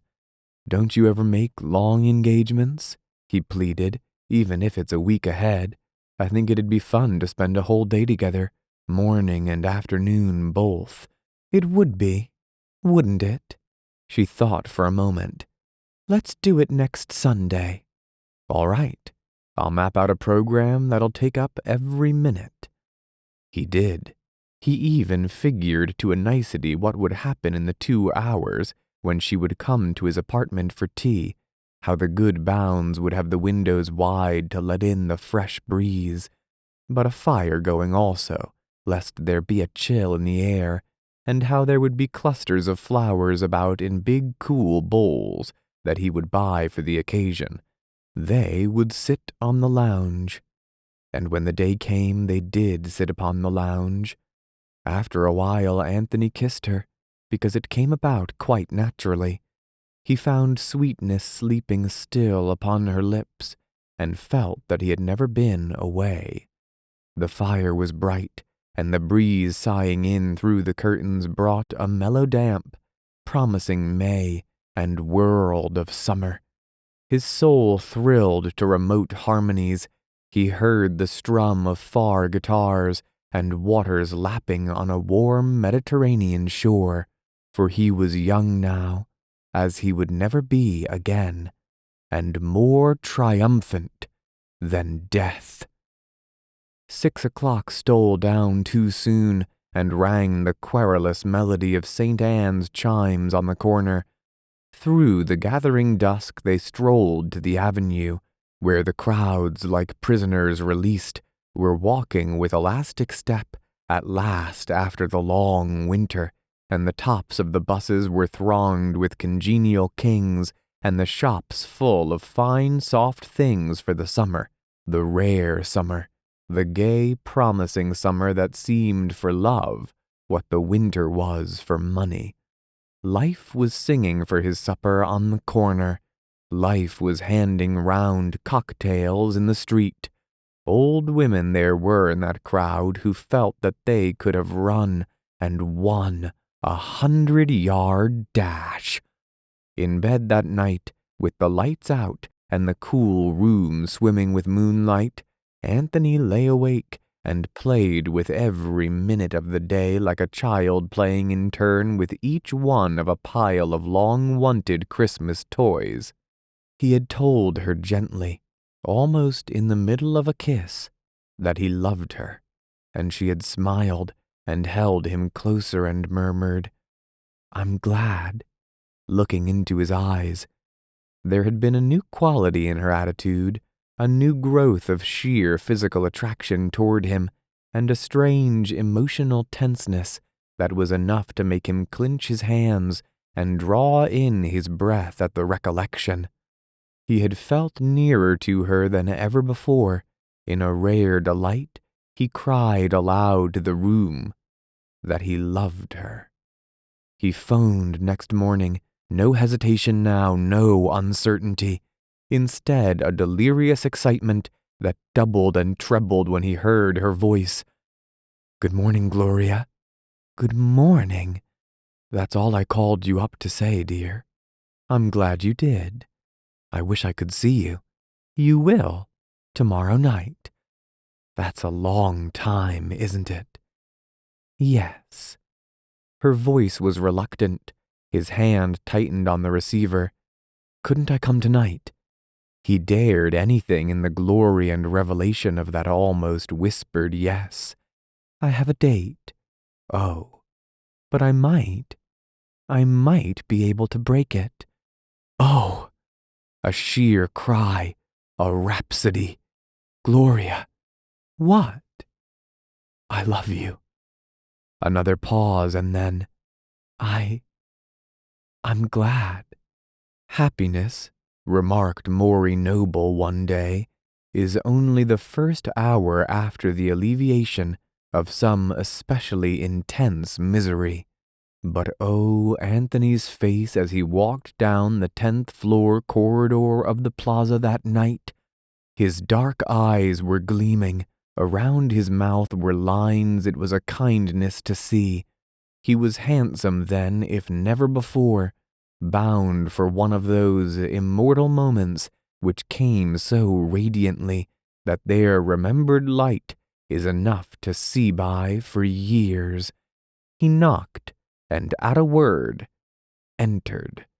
Gloria, dressed in simple pink, starched and fresh as a flower, was across the room, standing very still, and looking at him wide-eyed. As he closed the door behind him, she gave a little cry and moved swiftly over the intervening space, her arms rising in a premature caress as she came near. Together, they crushed out the stiff folds of her dress in one triumphant and enduring embrace. Book 2, Chapter 1, The Radiant Hour. After a fortnight, Anthony and Gloria began to indulge in practical discussions, as they called those sessions when, under the guise of severe realism, they walked in an eternal moonlight. "Not as much as I do you," the critic of Belles Lettres would insist. "If you really loved me, you'd want everyone to know it." "I do," she protested. "I want to stand on the street corner like a sandwich man informing all the passers-by." "Then tell me all the reasons why you're going to marry me in June." "Well, because you're so clean. You're sort of blowy clean like I am. There's two sorts, you know. One's like Dick. He's clean like polished pans. You and I are clean like streams and winds. I can tell whenever I see a person whether he is clean, and if so, what kind of clean he is. We're twins." Ecstatic thought. "Mother says," she hesitated uncertainly, "Mother says that two souls are sometimes created together, and in love before they're born." Bilphism gained its easiest convert. After a while he lifted up his head and laughed soundlessly toward the ceiling. When his eyes came back to her, he saw that she was angry. "Why did you laugh?" she cried. "You've done that twice before. There's nothing funny about our relation to each other. I don't mind playing the fool, and I don't mind having you do it, but I can't stand it when we're together." "I'm sorry." "Oh, don't say you're sorry. If you can't think of anything better than that, just keep quiet." "I love you. I don't care." There was a pause. Anthony was depressed. At length, Gloria murmured, "I'm sorry. I was mean." "You weren't. I was the one." Peace was restored. The ensuing moments were so much more sweet and sharp and poignant. They were stars on this stage, each playing to an audience of two. The passion of their pretense created the actuality. Here, finally, was the quintessence of self-expression. Yet it was probable that, for the most part, their love expressed Gloria rather than Anthony. He felt often like a scarcely tolerated guest at a party she was giving. Telling Mrs. Gilbert had been an embarrassed matter. She sat stuffed into a small chair and listened with an intense and very blinky sort of concentration. She must have known it. For 3 weeks Gloria had seen no one else, and she must have noticed that this time there was an authentic difference in her daughter's attitude. She had been given special deliveries to post. She had heeded, as all mothers seem to heed, the hither end of telephone conversations. Disguised, but still rather warm. Yet she had delicately professed surprise and declared herself immensely pleased. She doubtless was. So were the geranium plants blossoming in the window boxes, and so were the cabbies when the lovers sought the romantic privacy of hansom cabs. Quaint device, and the staid bill of fares on which they scribbled, "You know I do," pushing it over for the other to see. But between kisses Anthony and this golden girl quarreled incessantly. "Now, Gloria," he would cry, "please let me explain." "Don't explain. Kiss me." "I don't think that's right. If I hurt your feelings, we ought to discuss it. I don't like this kiss and forget." "But I don't want to argue. I think it's wonderful that we can kiss and forget. And when we can't, it'll be time to argue." At one time, some gossamer difference attained such bulk that Anthony arose and punched himself into his overcoat. For a moment it appeared that the scene of the preceding February was to be repeated, but knowing how deeply she was moved, he retained his dignity with his pride, and in a moment Gloria was sobbing in his arms, her lovely face miserable as a frightened little girl's. Meanwhile they kept unfolding to each other unwillingly, by curious reactions and evasions, by distastes and prejudices and unintended hints of the past. The girl was profoundly incapable of jealousy, and because he was extremely jealous, this virtue piqued him. He told her recondite incidents of his own life on purpose to arouse some spark of it, but to no avail. She possessed him now, nor did she desire the dead years. "Oh, Anthony," she would say, "always when I'm mean to you I'm sorry afterward. I'd give my right hand to save you one little moment's pain." And in that instant her eyes were brimming, and she was not aware that she was voicing an illusion. Yet Anthony knew that there were days when they would hurt each other purposely, taking almost a delight in the thrust. Incessantly she puzzled him, 1 hour so intimate and charming, striving desperately toward an unguessed, transcendent union. The next, silent and cold, apparently unmoved by any consideration of their love or anything he could say. Often he would eventually trace these portentous reticences to some physical discomfort. Of these she never complained until they were over, or to some carelessness or presumption in him, or to an unsatisfactory dish at dinner. But even then the means by which she created the infinite distances she spread about herself were a mystery, buried somewhere back in those 22 years of unwavering pride. "Why do you like Muriel?" he demanded one day. "I don't very much." "Then why do you go with her?"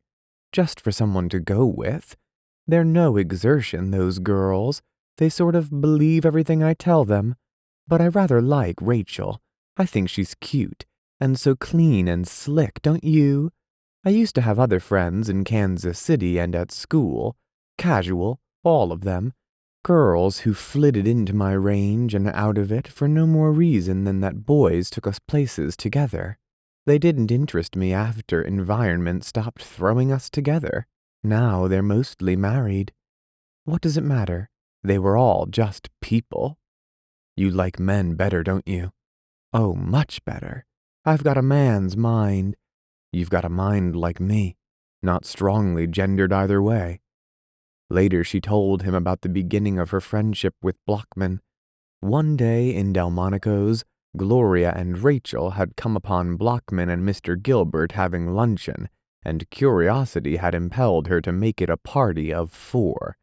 She had liked him, rather. He was a relief from younger men, satisfied as he was with so little. He humored her and he laughed, whether he understood her or not. She met him several times, despite the open disapproval of her parents, and within a month he had asked her to marry him, tendering her everything from a villa in Italy to a brilliant career on the screen. She had laughed in his face, and he had laughed too. But he had not given up.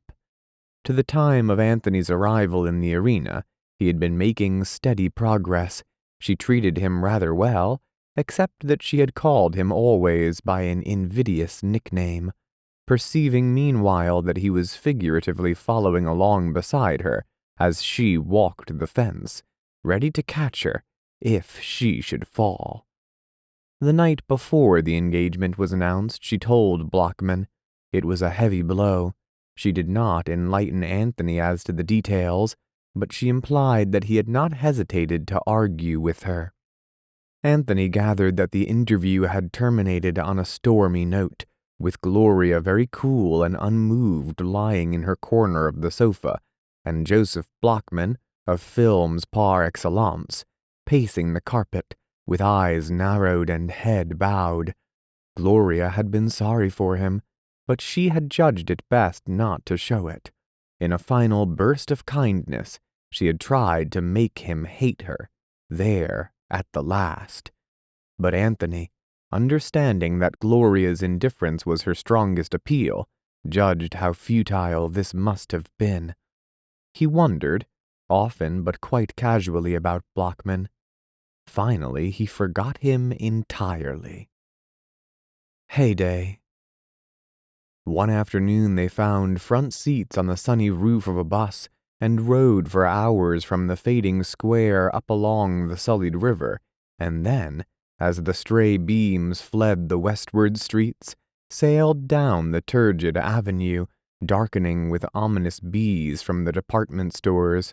The traffic was clotted and gripped in a patternless jam. The buses were packed 4 deep, like platforms above the crowd as they waited for the moan of the traffic whistle. "Isn't it good?" cried Gloria. "Look!" A miller's wagon, stark white with flour, driven by a powdery clown, passed in front of them behind a white horse and his black teammate. "What a pity," she complained. "They'd look so beautiful in the dusk, if only both horses were white. I'm mighty happy just this minute, in this city." Anthony shook his head in disagreement. "I think the city's a mountebank, always struggling to approach the tremendous and impressive urbanity ascribed to it, trying to be romantically metropolitan. I don't. I think it is impressive. Momentarily, but it's really a transparent, artificial sort of spectacle. It's got its press agent stars and its flimsy, unenduring stage settings. I'll admit, the greatest army of supers ever assembled." He paused, laughed shortly, and added, "Technically excellent, perhaps, but not convincing." "I'll bet policemen think people are fools," said Gloria thoughtfully, as she watched a large but cowardly lady being helped across the street. "He always sees them frightened and inefficient and old. They are," she added, and then, "We'd better get off. I told Mother I'd have an early supper and go to bed. She says I look tired, damn it." "I wish we were married," he muttered soberly. There'll be no good night then, and we can do just as we want. Won't it be good?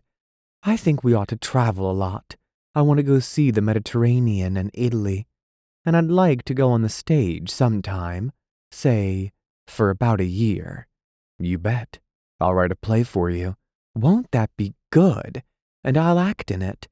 And then sometime when we have more money, old Adam's death was always thus tactfully alluded to, we'll build a magnificent estate, won't we?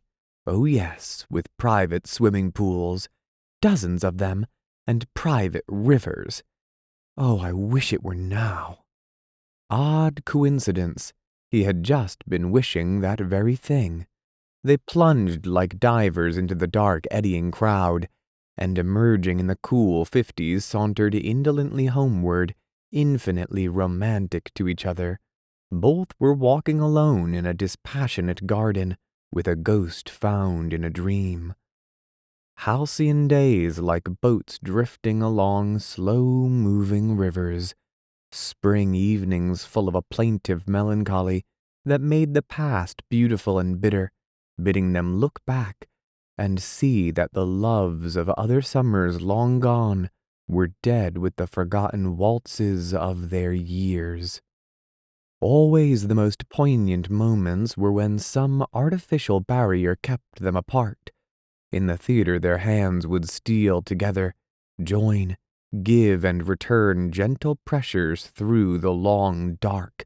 In crowded rooms they would form words with their lips for each other's eyes, not knowing that they were but following in the footsteps of dusty generations, but comprehending dimly that if truth is the end of life, happiness is a mode of it, to be cherished in its brief and tremulous moment. And then one fairy night, May became June. 16 days now, 15, 14. 3 digressions. Just before the engagement was announced, Anthony had gone up to Tarrytown to see his grandfather, who, a little more wizened and grisly as time played its ultimate chuckling tricks, greeted the news with profound cynicism. "Oh, you're going to get married, are you?" He said this with such a dubious mildness, and shook his head up and down so many times, that Anthony was not a little depressed. While he was unaware of his grandfather's intentions, he presumed that a large part of the money would come to him. A good deal would go in charities, of course, a good deal to carry on the business of reform. "Are you going to work?" "Why," temporized Anthony, somewhat disconcerted, "I am working, you know." "Ah, I mean, work," said Adam Patch dispassionately. "I'm not quite sure yet what I'll do. I'm not exactly a beggar, Grandpa," he asserted with some spirit. The old man considered this with eyes half closed. Then almost apologetically he asked, "How much do you save a year?" "Nothing so far." "And so after just managing to get along on your money, you've decided that by some miracle 2 of you can get along on it?" "Gloria has some money of her own, enough to buy clothes." "How much?" Without considering this question impertinent, Anthony answered it. "About 100 a month." "That's altogether about 7,500 a year." Then he added softly, "It ought to be plenty. If you have any sense, it ought to be plenty. But the question is whether you have any or not." "I suppose it is." It was shameful to be compelled to endure this pious browbeating from the old man, and his next words were stiffened with vanity. "I can manage very well. You seem convinced that I'm utterly worthless. At any rate, I came up here simply to tell you that I'm getting married in June. Goodbye, sir." With this he turned away and headed for the door, unaware that in that instant his grandfather, for the first time, rather liked him. "Wait," called Adam Patch. "I want to talk to you." Anthony faced about. "Well, sir?" "Sit down. Stay all night." Somewhat mollified, Anthony resumed his seat. I'm sorry, sir, but I'm going to see Gloria tonight." "What's her name?" "Gloria Gilbert. New York girl? Someone you know?" "She's from the Middle West." "What business her father in?" "In a celluloid corporation or trust or something. They're from Kansas City." "You're going to be married out there?" "Why, no, sir. We thought we'd be married in New York, rather quietly." "Like to have the wedding out here?" Anthony hesitated. The suggestion made no appeal to him, but it was certainly the part of wisdom to give the old man, if possible, a proprietary interest in his married life. In addition, Anthony was a little touched. "That's very kind of you, Grandpa, but wouldn't it be a lot of trouble?" "Everything's a lot of trouble. Your father was married here, but in the old house." "Why, I thought he was married in Boston." Adam Patch considered. "That's true. He was married in Boston." Anthony felt a moment's embarrassment at having made the correction, and he covered it up with words. "Well, I'll speak to Gloria about it. Personally, I'd like to, but of course, it's up to the Gilberts, you see." His grandfather drew a long sigh, half closed his eyes, and sank back in his chair. "In a hurry?" he asked in a different tone. "Not especially." "I wonder," began Adam Patch, looking out with a mild, kindly glance at the lilac bushes that rustled against the windows. "I wonder if you ever think about the afterlife." "Why, sometimes.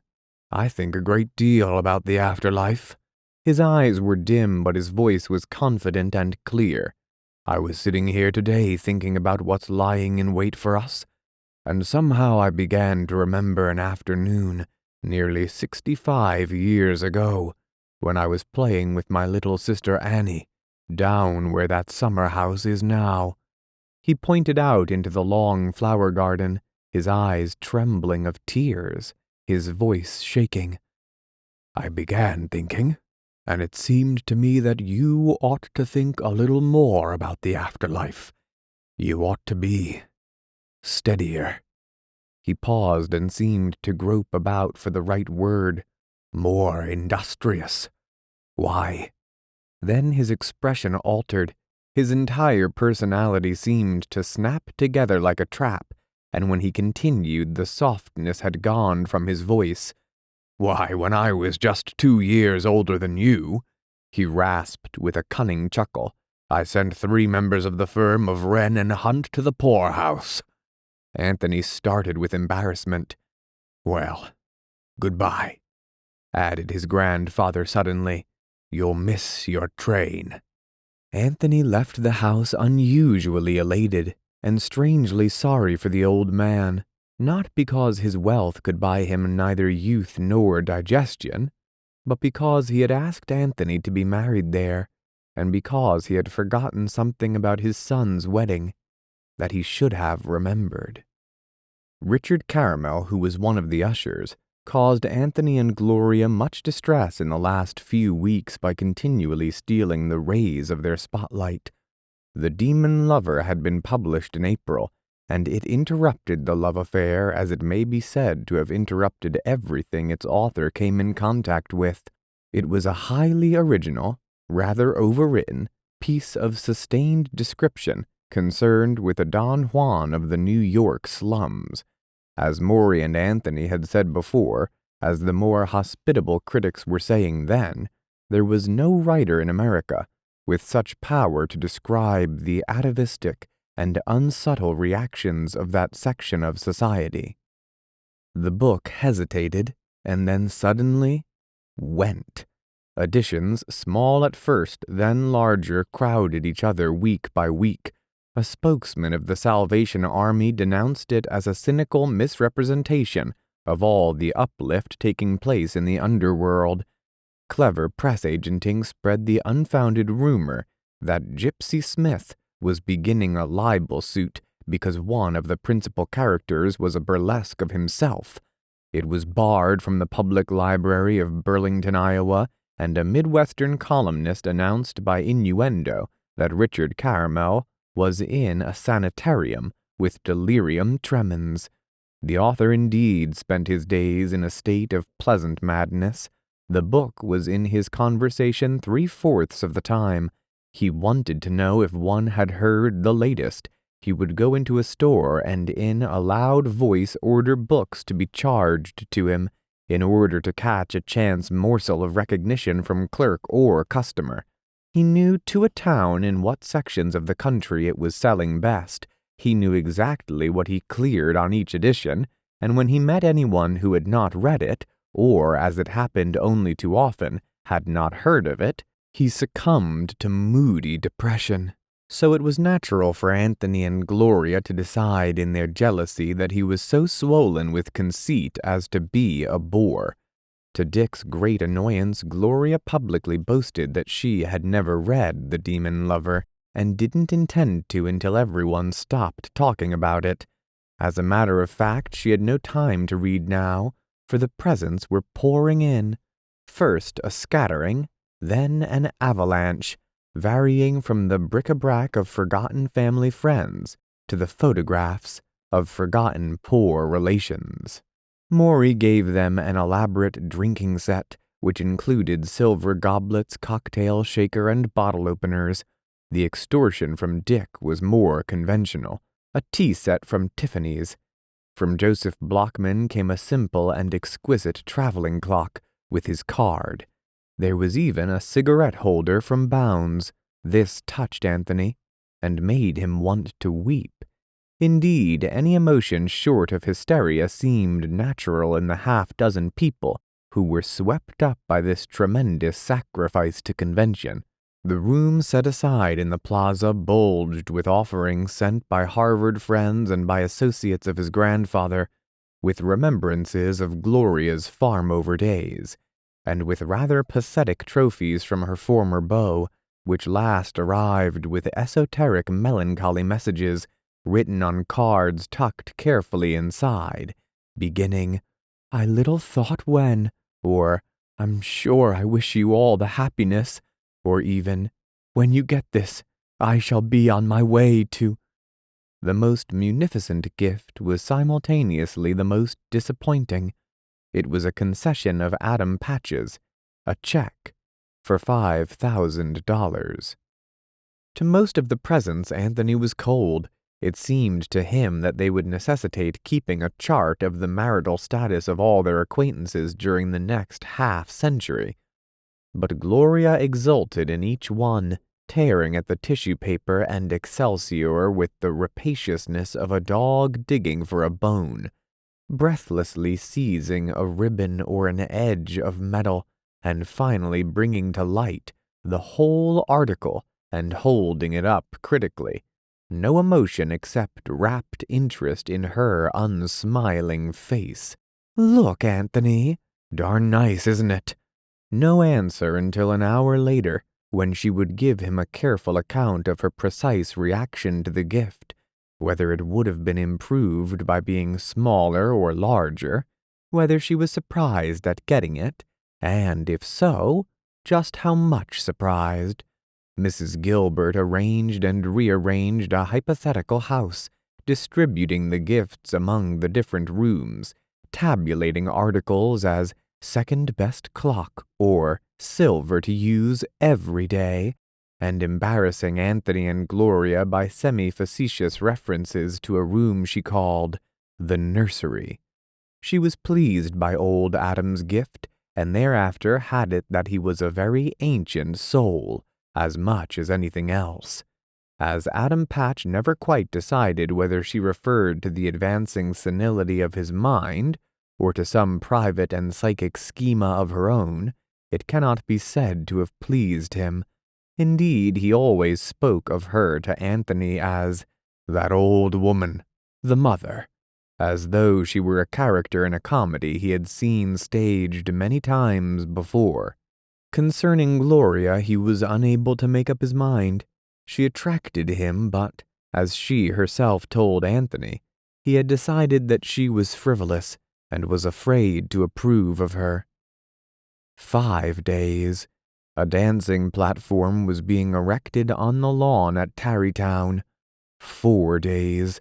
A special train was chartered to convey the guests to and from New York. 3 days. The diary.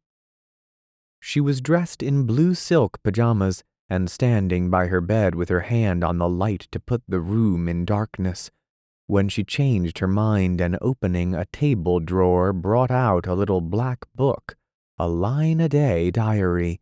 This she had kept for 7 years. Many of the pencil entries were almost illegible, and there were notes and references to nights and afternoons long since forgotten, for it was not an intimate diary, even though it began with the immemorial, "I am going to keep a diary for my children." Yet as she thumbed over the pages, the eyes of many men seemed to look out at her from their half-obliterated names. With one she had gone to New Haven for the first time in 1908, when she was 16 and padded shoulders were fashionable at Yale. She had been flattered because Touchdown Michaud had rushed her all evening. She sighed, remembering the grown-up satin dress she had been so proud of, and the orchestra playing Yama Yama My Yama Man and Jungle Town. So long ago. The names, Eltlin Reardon, Jim Parsons, Curly McGregor, Kenneth Cowan, Fisheye Fry, whom she had liked for being so ugly, Carter Kirby, he had sent her a present, so had Tudor Baird, Marty Reefer, the first man she had been in love with for more than a day, and Stuart Holcomb, who had run away with her in his automobile and tried to make her marry him by force, and Larry Fenwick, whom she had always admired because he had told her one night that if she wouldn't kiss him, she could get out of his car and walk home. What a list! And after all, an obsolete list.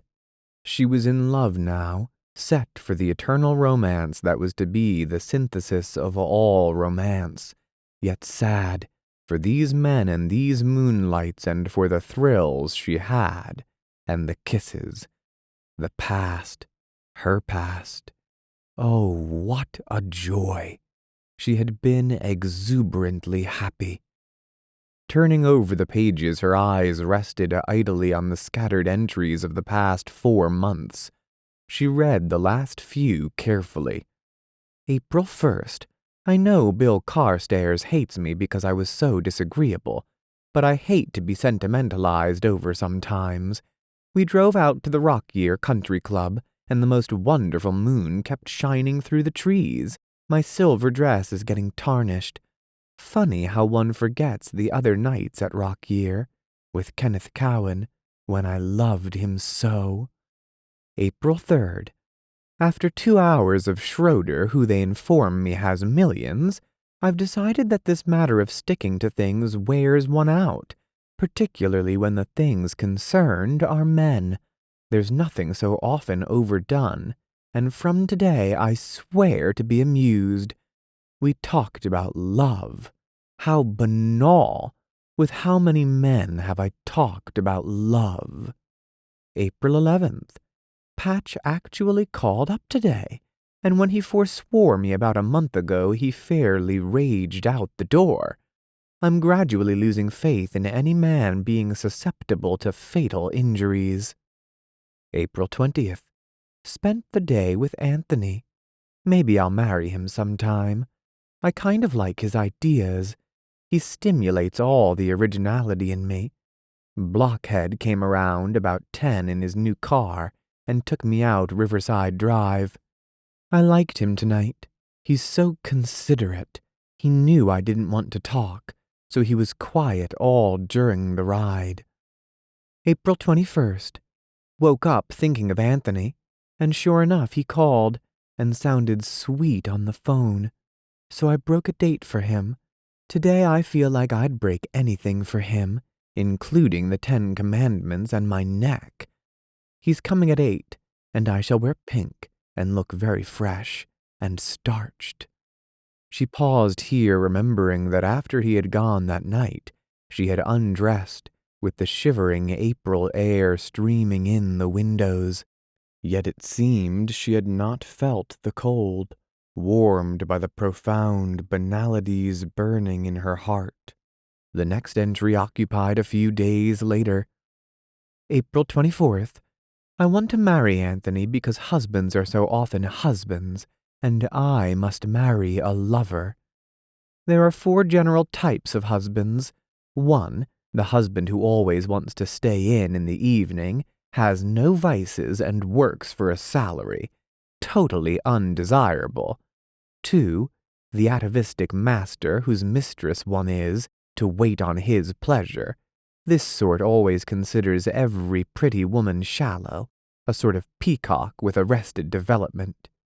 3. Next comes the worshipper, the idolater of his wife, and all that is his to the utter oblivion of everything else. This sort demands an emotional actress for a wife.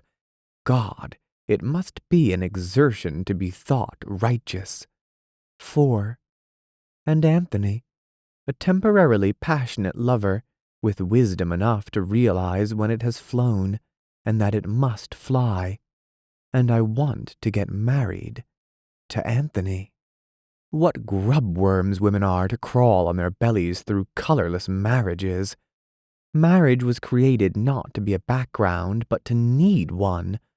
Mine is going to be outstanding. It shan't be the setting.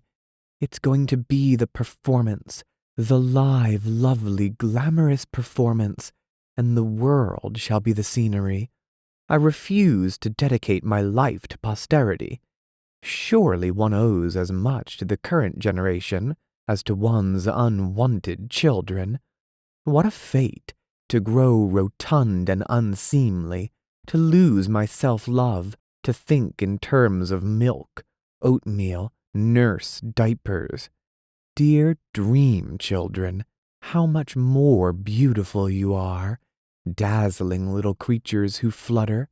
All dream children must flutter on golden, golden wings. Such children, however, poor dear babies, have little in common with the wedded state. June 7th. Moral question. Was it wrong to make Blockman love me? Because I did really make him. He was almost sweetly sad tonight. How opportune it was that my throat is swollen plunk together, and tears were easy to muster. But he's just the past, buried already in my plentiful lavender.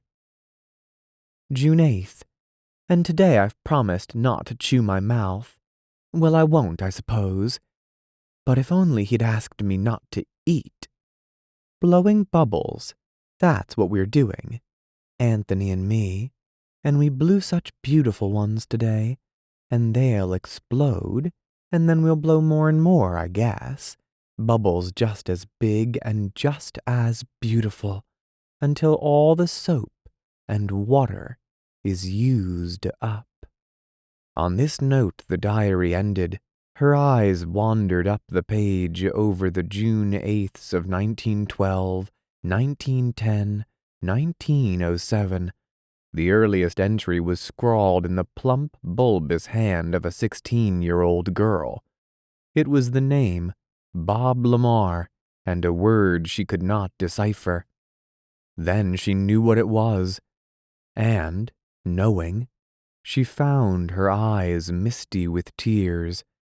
There in a graying blur was the record of her first kiss, faded as its intimate afternoon on a rainy veranda 7 years before. She seemed to remember something one of them had said that day, and yet she could not remember. Her tears came faster until she could scarcely see the page.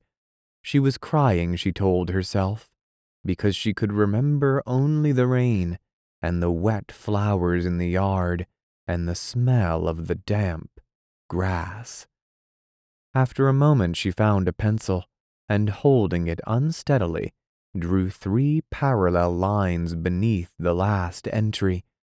Then she printed "Finney" in large capitals, put the book back in the drawer, and crept into bed. Breath of the Cave. Back in his apartment after the bridal dinner, Anthony snapped out his lights and, feeling impersonal and fragile as a piece of china waiting on a serving table, got into bed. It was a warm night. A sheet was enough for comfort, and through his wide-open windows came sound, evanescent and summery, alive with remote anticipation. He was thinking that the young years behind him, hollow and colorful, had been lived in facile and vacillating cynicism upon the recorded emotions of men long dust. And there was something beyond that he knew now. There was the union of his soul with Gloria's, whose radiant fire and freshness was the living material of which the dead beauty of books was made. From the night into his high-walled room there came, persistently, that evanescent and dissolving sound, something the city was tossing up and calling back again, like a child playing with a ball. In Harlem, the Bronx, Gramercy Park, and along the waterfronts in little parlors or on pebble-strewn, moon-flooded roofs, 1,000 lovers were making this sound, crying little fragments of it into the air. All the city was playing with the sound out there in the blue summer dark, throwing it up and calling it back, promising that in a little while life would be beautiful as a story, promising happiness, and by that promise, giving it. It gave love hope in its own survival. It could do no more. It was then that a new note separated itself jarringly from the soft crying of the night. It was a noise from an areaway within 100 feet from his rear window, the noise of a woman's laughter. It began low, incessant and whining, some servant maid with her fellow, he thought, and then it grew in volume and became hysterical, until it reminded him of a girl he had seen overcome with nervous laughter at a vaudeville performance. Then it sank, receded only to rise again and include words, a coarse joke, some bit of obscure horseplay he could not distinguish. It would break off for a moment and he would just catch the low rumble of a man's voice, then begin again, interminably, at first annoying, then strangely terrible. He shivered, and getting up out of bed went to the window. It had reached a high point, tensed and stifled, almost the quality of a scream. Then it ceased, and left behind it a silence empty and menacing as the greater silence overhead. Anthony stood by the window a moment longer before he returned to his bed. He found himself upset and shaken. Try as he might to strangle his reaction, some animal quality in that unrestrained laughter had grasped at his imagination, and for the first time in 4 months aroused his old aversion and horror toward all the business of life. The room had grown smothery. He wanted to be out in some cool and bitter breeze, miles above the cities, and to live serene and detached back in the corners of his mind. Life was that sound out there, that ghastly reiterated female sound. "Oh my God!" he cried, drawing in his breath sharply. Burying his face in the pillows, he tried in vain to concentrate upon the details of the next day. Morning. In the gray light he found that it was only 5 o'clock.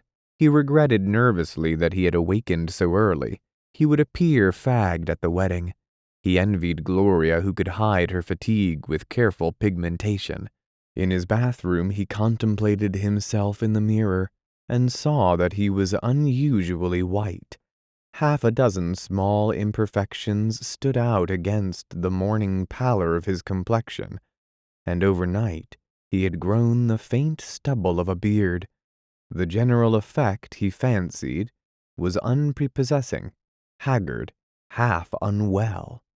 On his dressing table were spread a number of articles which he told over carefully with suddenly fumbling fingers.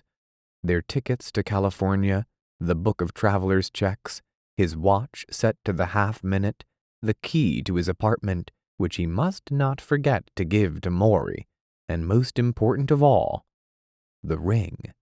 It was of platinum set around with small emeralds. Gloria had insisted on this. She had always wanted an emerald wedding ring, she said. It was the third present he had given her. First had come the engagement ring, and then a little gold cigarette case. He would be giving her many things now, clothes and jewels and friends and excitement. It seemed absurd that from now on he would pay for all her meals. It was going to cost. He wondered if he had not underestimated for this trip, and if he had not better cash a larger check. The question worried him. Then the breathless impendency of the event swept his mind clear of details. This was the day, unsought, unsuspected 6 months before, but now breaking in yellow light through his east window, dancing along the carpet as though the sun were smiling at some ancient and reiterated gag of his own. Anthony laughed in a nervous one-syllable snort. "By God," he muttered to himself, "I'm as good as married." The ushers.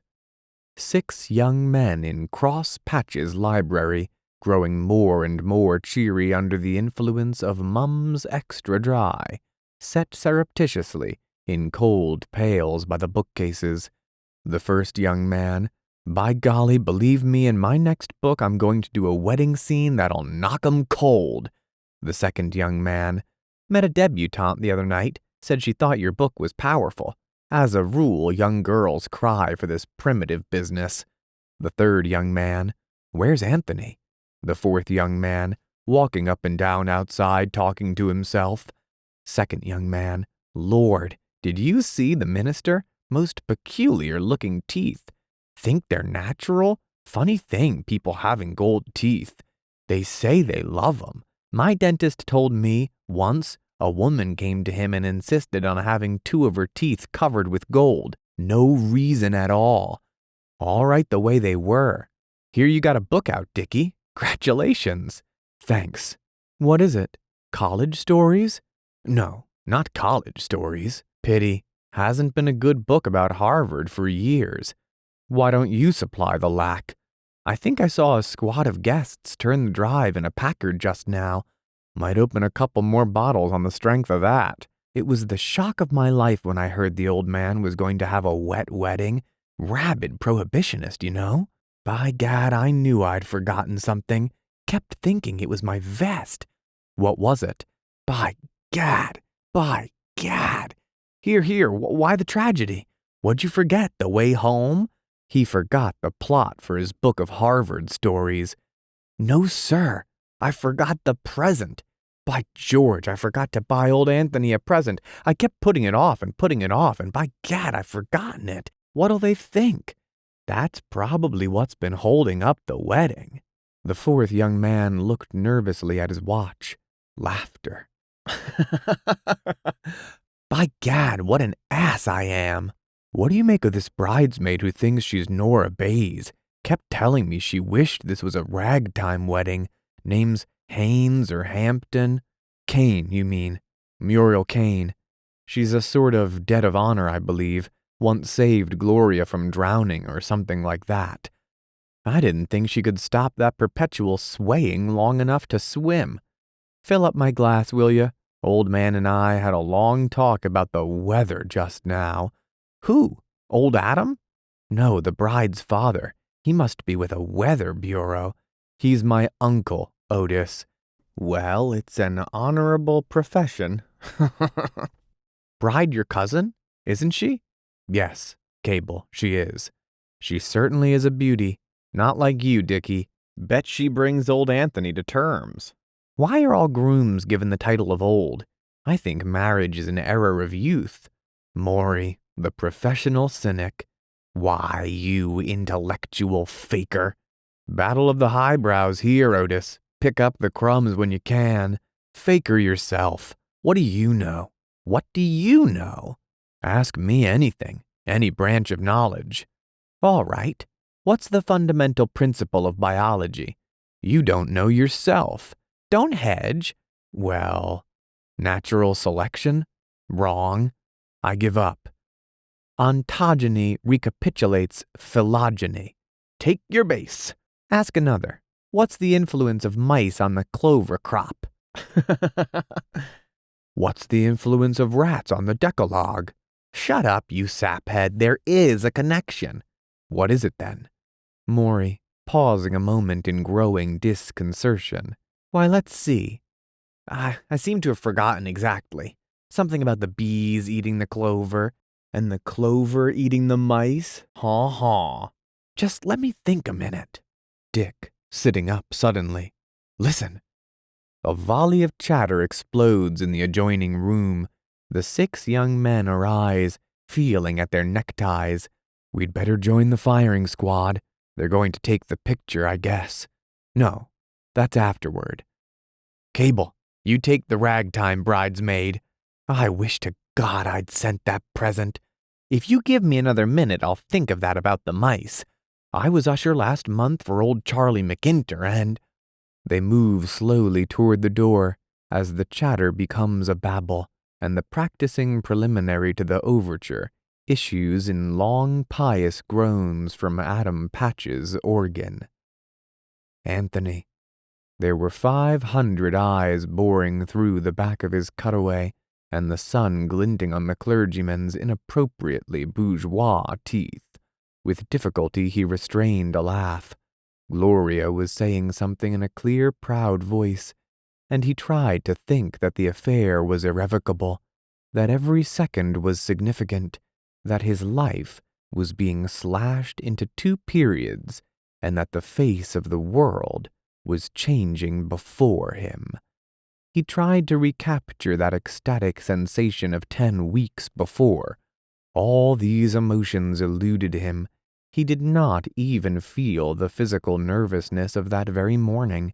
It was all one gigantic aftermath. And those gold teeth.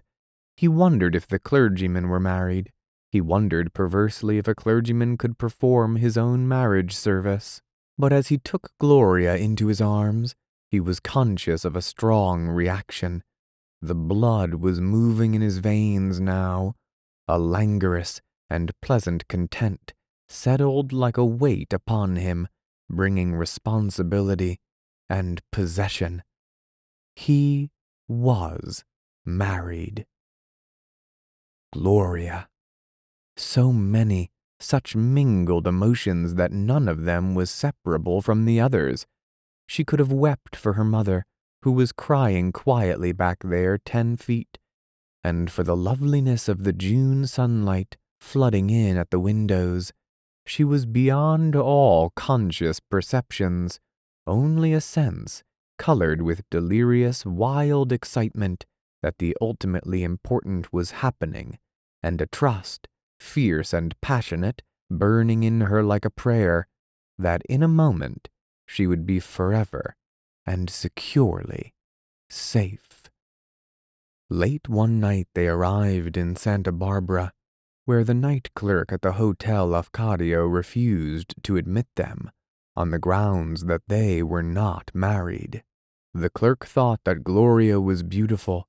He did not think that anything so beautiful as Gloria could be moral. Con amore. That first half-year, the trip west, the long months loiter along the California coast, and the gray house near Greenwich where they lived until late autumn, made the country dreary.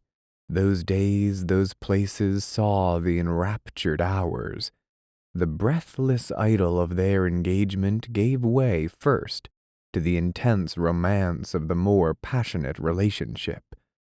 The breathless idyll left them, fled on to other loves. They looked around one day and it was gone. How, they scarcely knew.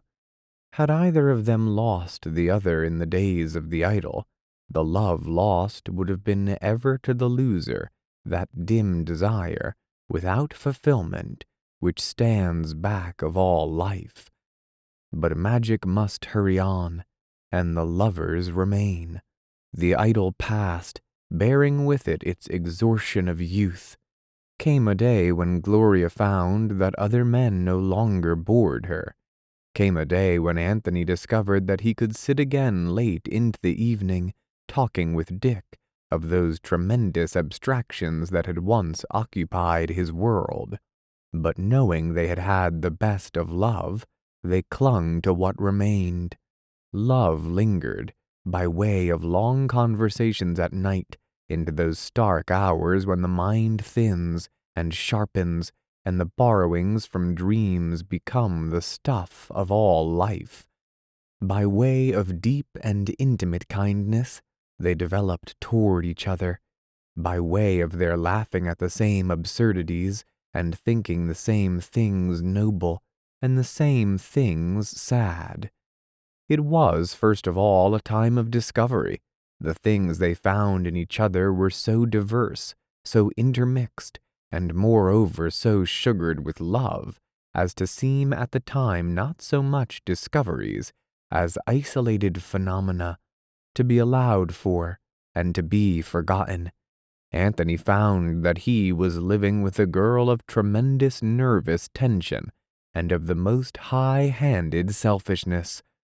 Gloria knew within a month that her husband was an utter coward toward any one of a million phantasms caused by his imagination. Her perception was intermittent, for this cowardice sprang out, became almost obscenely evident, then faded and vanished as though it had been only a creation of her own mind. Her reactions to it were not those attributed to her sex. It roused her neither to disgust nor to a premature feeling of motherhood.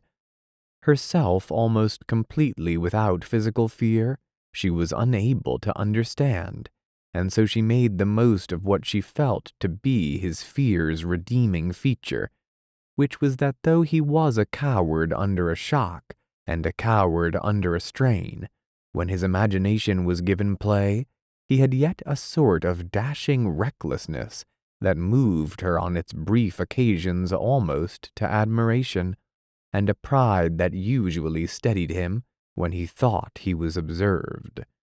The trait first showed itself in a dozen incidents of little more than nervousness. His warning to a taxi driver against fast driving in Chicago, his refusal to take her to a certain tough cafe she had always wished to visit. These, of course, admitted the conventional interpretation that it was of her he had been thinking. Nevertheless, their culminative weight disturbed her. But something that occurred in a San Francisco hotel when they had been married a week gave the matter certainty. It was after midnight and pitch dark in their room. Gloria was dozing off, and Anthony's even breathing beside her made her suppose that he was asleep, when suddenly she saw him raise himself on his elbow and stare at the window. "What is it, dearest?" she murmured. "Nothing." He had relaxed to his pillow and turned toward her. "Nothing, my darling wife." "Don't say wife. I'm your mistress. Wife's such an ugly word. Your permanent mistress is so much more tangible and desirable. Come into my arms," she added in a rush of tenderness. "I can sleep so well with you in my arms." Coming into Gloria's arms had a quite definite meaning. It required that he should slide one arm under her shoulder, lock both arms around her, and arrange himself as nearly as possible as a sort of three-sided crib for her luxurious ease. Anthony, who tossed, whose arms went tinglingly to sleep after half an hour of that position, would wait until she was asleep and roll her gently over to her side of the bed.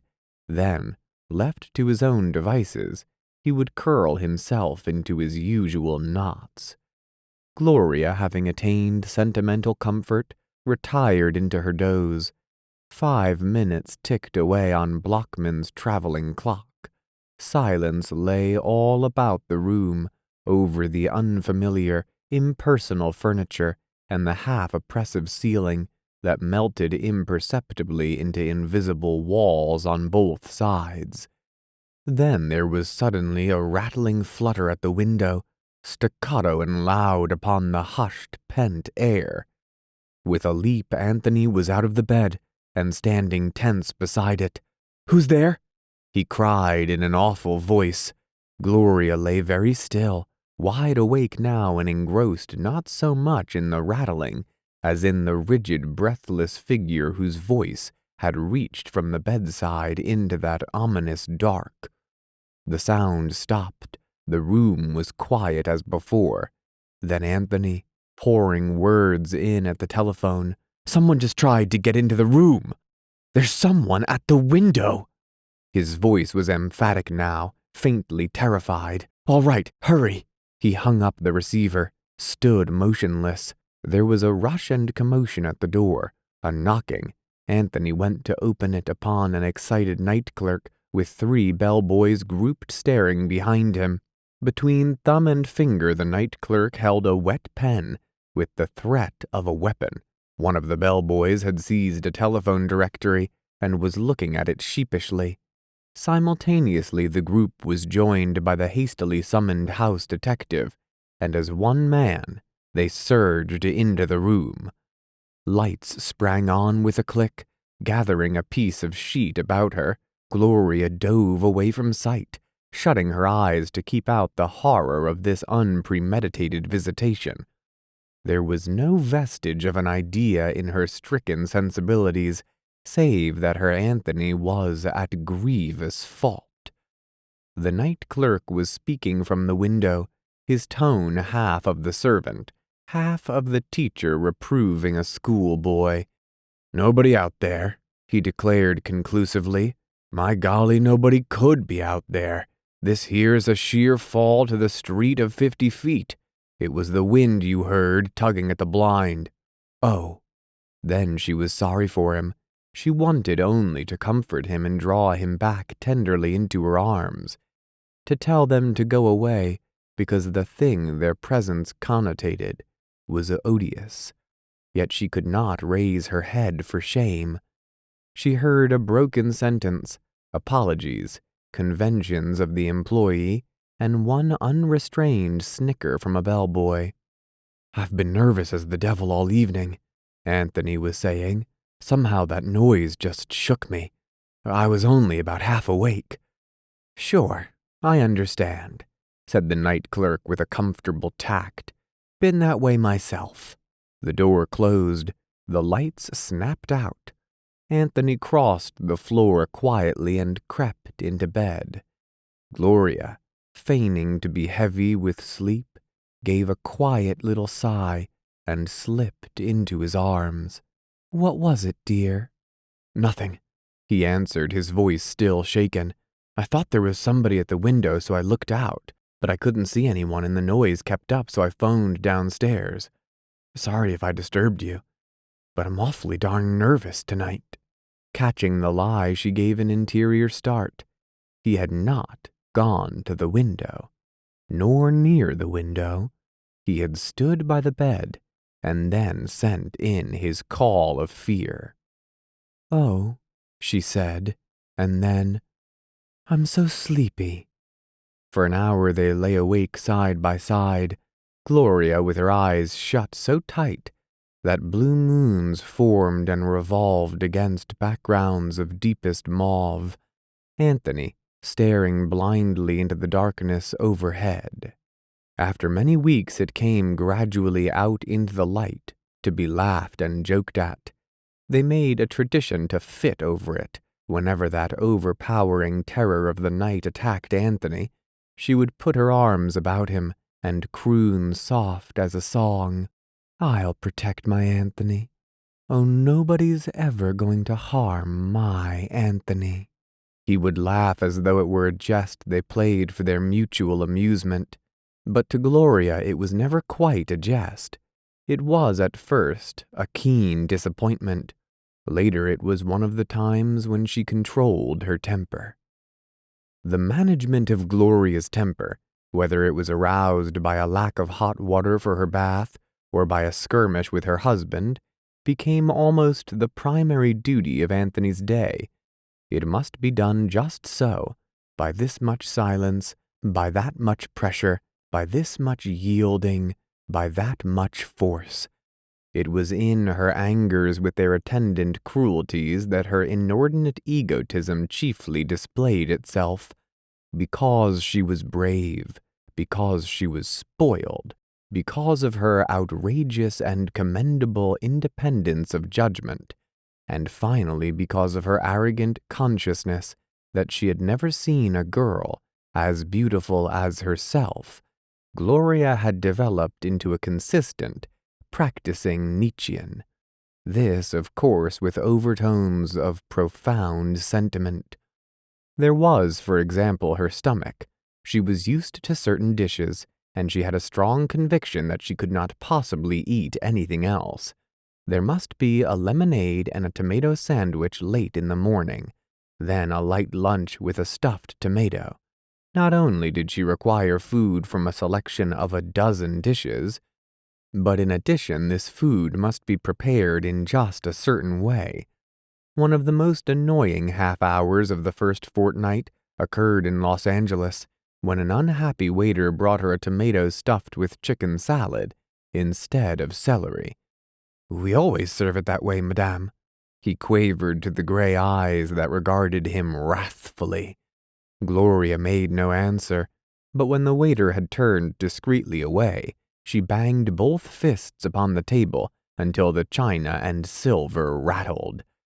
"Poor Gloria," laughed Anthony unwittingly. "You can't get what you want, ever, can you?" "I can't eat stuff," she flared up.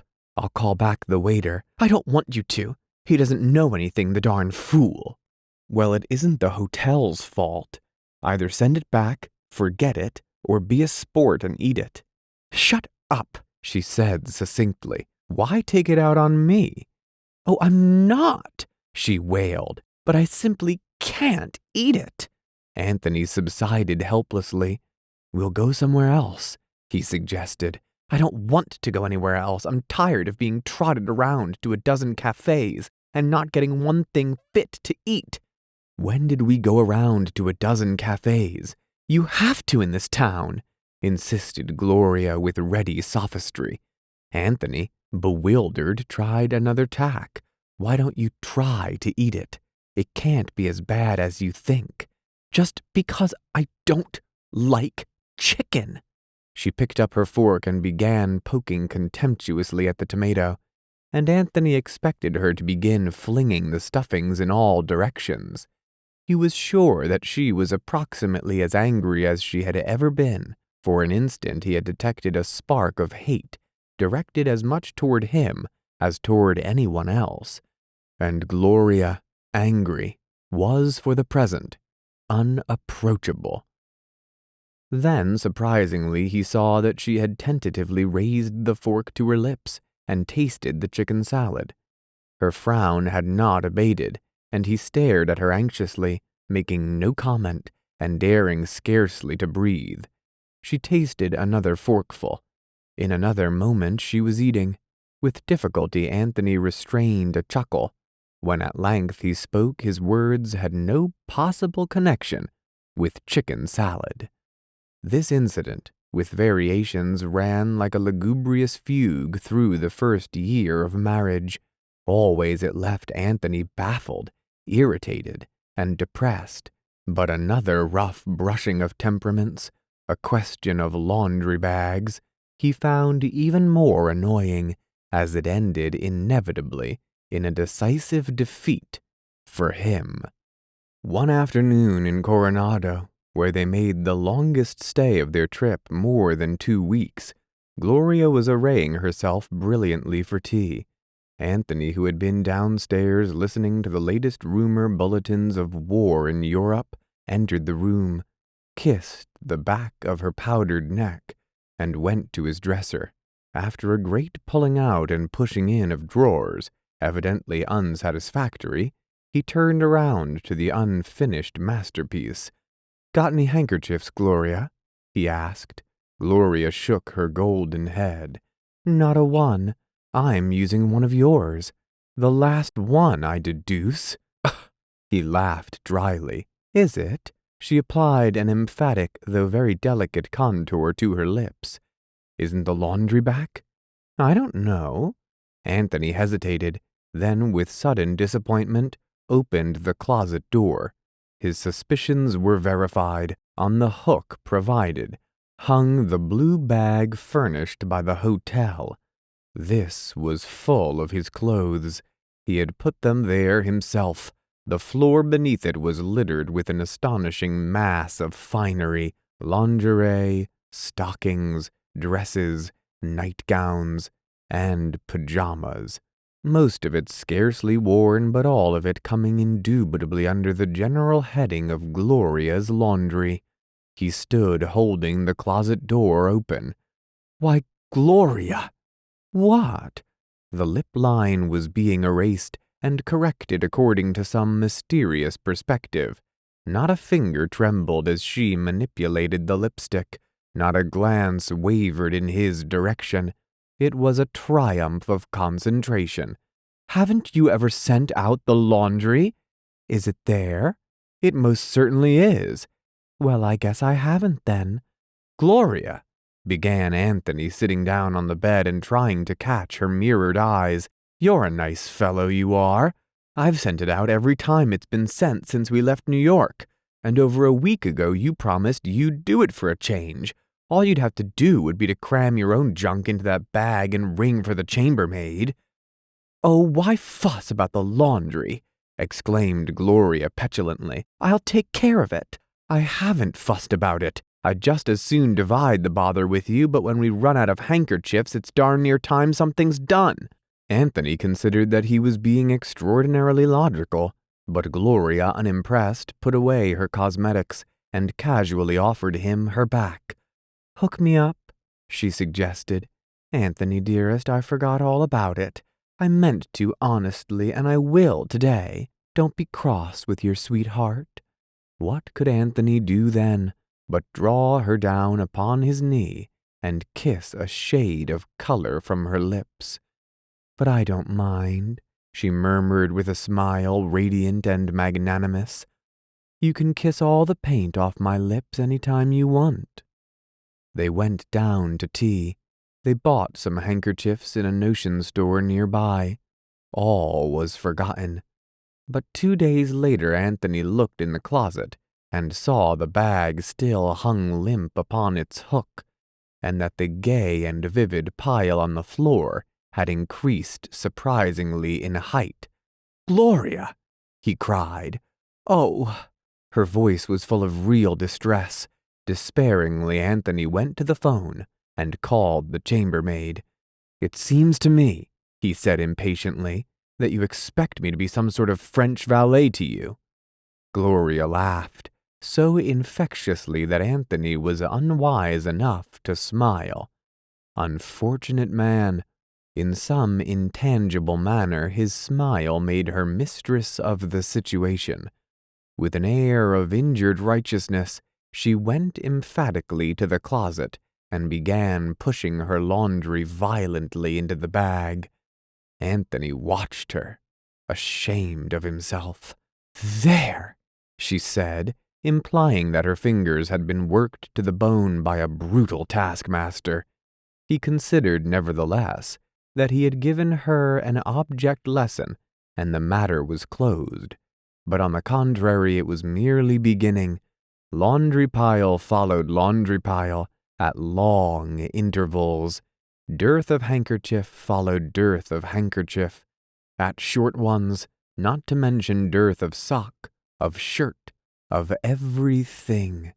And Anthony found at length that either he must send it out himself, or go through the increasingly unpleasant ordeal of a verbal battle with Gloria. Gloria and General Lee.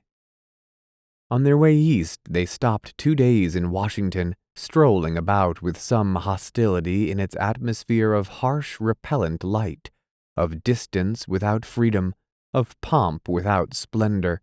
It seemed a pasty pale and self-conscious city. The second day they made an ill-advised trip to General Lee's old home at Arlington.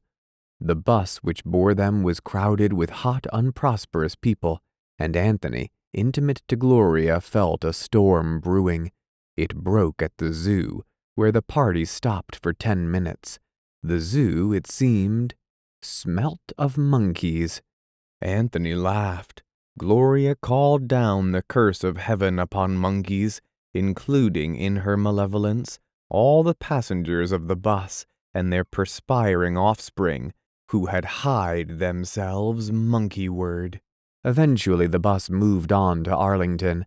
There it met other buses, and immediately a swarm of women and children were leaving a trail of peanut shells through the halls of General Lee, and crowding at length into the room where he was married. On the wall of this room a pleasing sign announced in large red letters, "Ladies' Toilet." At this final blow, Gloria broke down. "I think it's perfectly terrible," she said furiously. "The idea of letting these people come here, and of encouraging them by making these houses showplaces."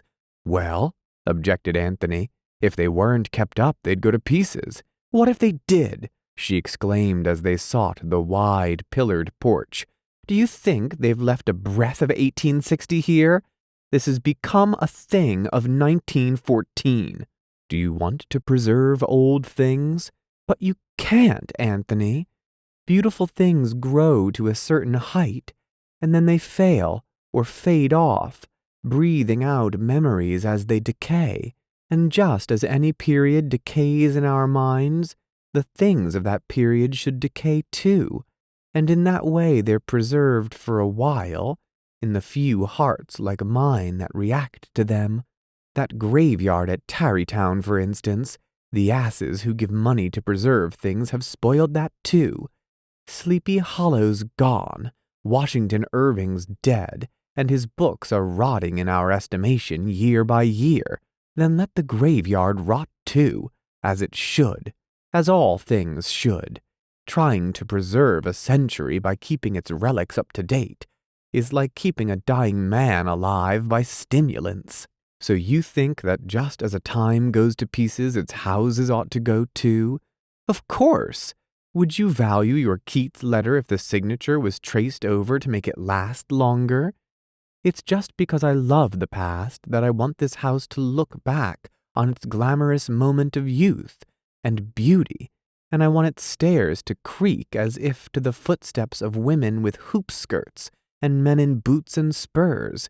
But they've made it into a blondine, rouged-up old woman of 60. It hasn't any right to look so prosperous. It might care enough for Lee to drop a brick now and then. How many of these animals, she waved her hand around, get anything from this, for all the histories and guidebooks and restorations in existence? How many of them who think that at best appreciation is talking in undertones and walking on tiptoes would even come here if it was any trouble? I want it to smell of magnolias instead of peanuts, and I want my shoes to crush on the same gravel that Lee's boots crunched on. There's no beauty without poignancy, and there's no poignancy without the feeling that it's going. Men, names, books, houses, bound for dust. Mortal! A small boy appeared beside them, and swinging a handful of banana peels, flung them valiantly in the direction of the Potomac. Sentiment. Simultaneously with the fall of Liège, Anthony and Gloria arrived in New York. In retrospect, the 6 weeks seemed miraculously happy. They had found, to a great extent, as most young couples find in some measure, that they possessed in common many fixed ideas and curiosities and odd quirks of mind. They were essentially companionable, but it had been a struggle to keep many of their conversations on the level of discussions. Arguments were fatal to Gloria's disposition. She had all her life been associated either with her mental inferiors or with men who, under the almost hostile intimidation of her beauty, had not dared to contradict her. Naturally, then, it irritated her when Anthony emerged from the state in which her pronouncements were an infallible and ultimate decision. He failed to realize at first that this was the result partly of her female education and partly of her beauty, and he was inclined to include her with her entire sex as curiously and definitely limited. It maddened him to find she had no sense of justice, but he discovered that when a subject did interest her, her brain tired less quickly than his. What he chiefly missed in her mind was the pedantic teleology, the sense of order and accuracy, the sense of life as a mysteriously correlated piece of patchwork. But he understood after a while that such a quality in her would have been incongruous.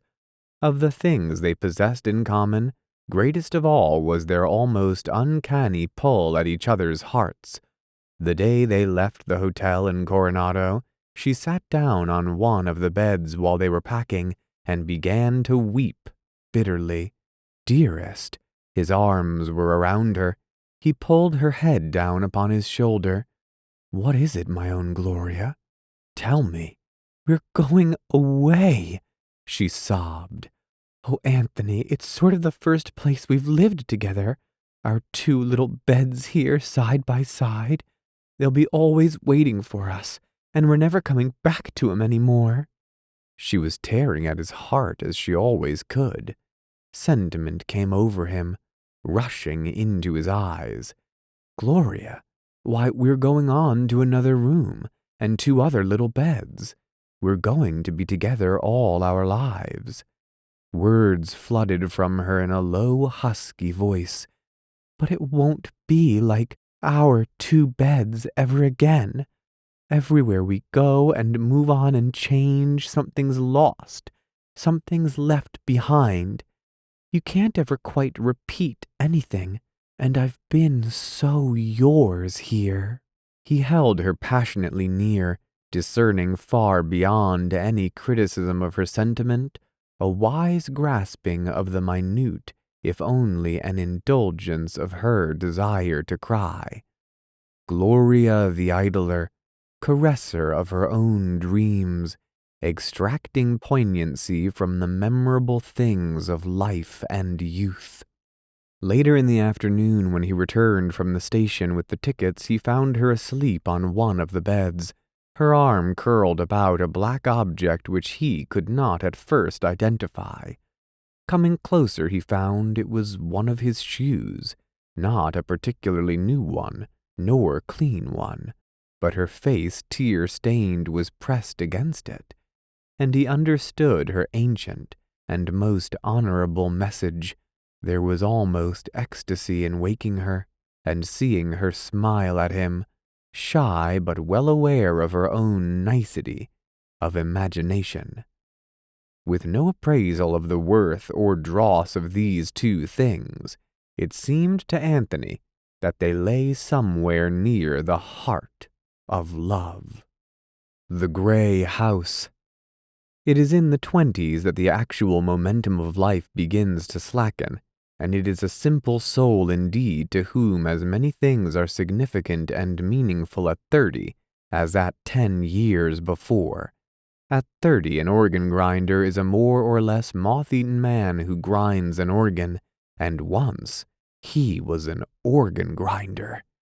The unmistakable stigma of humanity touches all those impersonal and beautiful things that only youth ever grasps in their impersonal glory.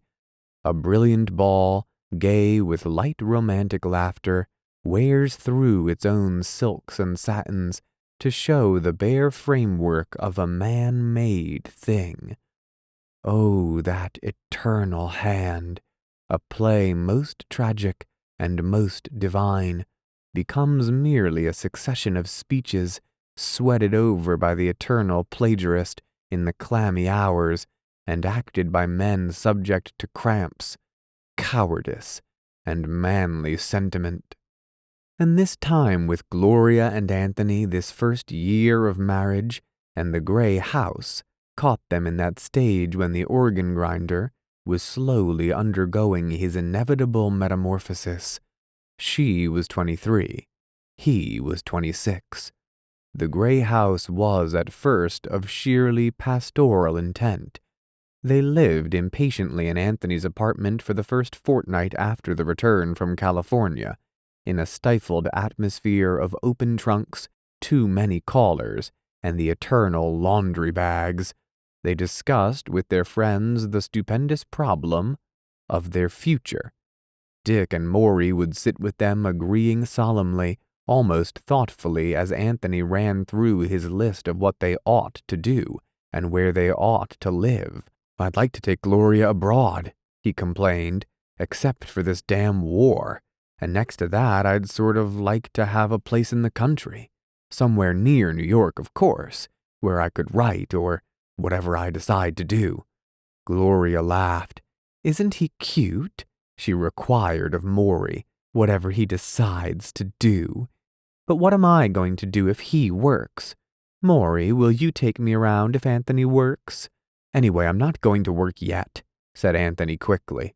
It was vaguely understood between them that on some misty day he would enter a sort of glorified diplomatic service and be envied by princes and prime ministers for his beautiful wife. "Well," said Gloria helplessly, "I'm sure I don't know. We talk and never get anywhere, and we ask all our friends and they just answer the way we want 'em to. I wish somebody'd take care of us." "Why don't you go out to Greenwich or something?" suggested Richard Caramel. "I'd like that," said Gloria, brightening. "Do you think we could get a house there?" Dick shrugged his shoulders and Maury laughed. "You two amuse me," he said. "Of all the unpractical people, as soon as a place is mentioned, you expect us to pull great piles of photographs out of our pockets showing the different styles of architecture available in bungalows." "That's just what I don't want," wailed Gloria. "A hot, stuffy bungalow with a lot of babies next door, and their father cutting the grass in his shirt sleeves." "For heaven's sake, Gloria," interrupted Maury, "nobody wants to lock you up in a bungalow. Who in God's name brought up bungalows into the conversation?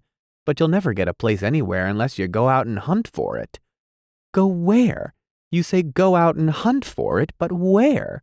With dignity, Maury waved his hand paw-like about the room. "Out anywhere. Out in the country. There's lots of places." "Thanks. Look here." Richard Caramel brought his yellow eye rakishly into play. "The trouble with you two is that you're all disorganized. Do you know anything about New York State?" "Shut up, Anthony. I'm talking to Gloria." "Well," she admitted finally, "I've been to 2 or 3 house parties in Portchester and around in Connecticut. But of course that isn't in New York State, is it? And neither is Morristown." She finished with drowsy irrelevance. There was a shout of laughter. "Oh, Lord!" cried Dick. "Neither is Morristown. No, and neither is Santa Barbara, Gloria. Now listen. To begin with, unless you have a fortune, there's no use considering any place like Newport or Southampton or Tuxedo. They're out of the question." They all agreed to this solemnly. "And personally, I hate New Jersey. Then, of course, there's Upper New York above Tuxedo." "Too cold," said Gloria briefly. "I was there once in an automobile." "Well, it seems to me there's a lot of room in towns like Rye between New York and Greenwich, where you could buy a little gray house of some—" Gloria leapt at the phrase triumphantly. For the first time since their return east, she knew what she wanted. "Oh, yes!" she cried. "Oh, yes, that's it. A little gray house, with sort of white around, and a whole lot of swamp maples just as brown and gold as an October picture in a gallery. Where can we find one?" Unfortunately, I've mislaid my list of little gray houses with swamp maples around them, but I'll try to find it. Meanwhile, you take a piece of paper and write down the names of 7 possible towns, and every day this week, you take a trip to one of those towns." "Oh, gosh," protested Gloria, collapsing mentally. "Why won't you do it for us? I hate trains." "Well, hire a car and—" Gloria yawned.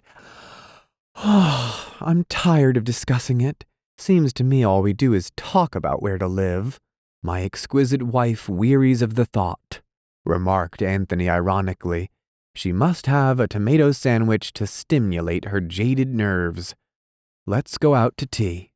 As the unfortunate upshot of this conversation, they took Dick's advice literally, and 2 days later went out to Rye, where they wandered around with an irritated real estate agent like bewildered babes in the wood. They were shown houses at $100 a month which closely adjoined other houses at $100 a month. They were shown isolated houses to which they invariably took violent dislikes, though they submitted weakly to the agent's desire that they "look at that stove, some stove," and to a great shaking of doorposts and tapping of walls, intended evidently to show that the house would not immediately collapse, no matter how convincingly it gave that impression. They gazed through windows into interiors furnished either commercially, with slab-like chairs and unyielding settees, or home-like, with the melancholy bric-a-brac of other summers, crossed tennis rackets, fit-form couches, and depressing Gibson girls. With a feeling of guilt, they looked at a few really nice houses, aloof, dignified, and cool, at $300 a month. They went away from Rye thanking the real estate agent very much indeed. On the crowded train back to New York, the seat behind was occupied by a super-respirating Latin, whose last few meals had obviously been composed entirely of garlic. They reached the apartment gratefully, almost hysterically, and Gloria rushed for a hot bath in the reproachless bathroom. So far as the question of a future abode was concerned, both of them were incapacitated for a week. The matter eventually worked itself out with unhoped-for romance. Anthony ran into the living room one afternoon fairly radiating the idea. "I've got it," he was exclaiming as though he had just caught a mouse. "We'll get a car. Gee whiz, haven't we troubles enough taking care of ourselves? Give me a second to explain, can't you? Just let's leave our stuff with Dick and just pile a couple of suitcases in our car, the one we're going to buy. We'll have to have one in the country anyway, and just start out in the direction of New Haven. You see, as we get out of commuting distance from New York, the rents'll get cheaper, and as soon as we find a house we want, we'll just settle down." By his frequent and soothing interpolation of the word just, he aroused her lethargic enthusiasm. Strutting violently about the room, he simulated a dynamic and irresistible efficiency. "We'll buy a car tomorrow." Life, limping after imagination's 10-league boots, saw them out of town a week later in a cheap but sparkling new roadster, saw them through the chaotic, unintelligible Bronx, then over a wide, murky district which alternated cheerless blue-green wastes with suburbs of tremendous and sordid activity. They left New York at 11, and it was well past a hot and beatific noon when they moved rakishly through Pelham. "These aren't towns," said Gloria scornfully. "These are just city blocks plumped down coldly into waste acres. I imagine all the men here have their mustaches stained from drinking their coffee too quickly in the morning, and play pinochle on the commuting trains." "What's pinochle?" "Don't be so literal. How should I know? But it sounds as though they ought to play it. I like it. It sounds as if it were something where you sort of cracked your knuckles or something. Let me drive?" Anthony looked at her suspiciously. "You swear you're a good driver?" "Since I was 14. He stopped the car cautiously at the side of the road and they changed seats. Then, with a horrible grinding noise, the car was put into gear. Gloria adding an accompaniment of laughter, which seemed to Anthony disquieting and in the worst possible taste. "Here we go," she yelled. "Whoop!" Their heads snapped back like marionettes on a single wire as the car leapt ahead and curved retchingly about a standing milk wagon, whose driver stood up on his seat and bellowed after them. In the immemorial tradition of the road, Anthony retorted with a few brief epigrams as to the grossness of the milk-delivering profession. He cut his remarks short, however, and turned to Gloria with the growing conviction that he had made a grave mistake in relinquishing control, and that Gloria was a driver of many eccentricities and of infinite carelessness. "Remember now," he warned her nervously, "the man said we oughtn't to go over 20 miles an hour for the first 5,000 miles.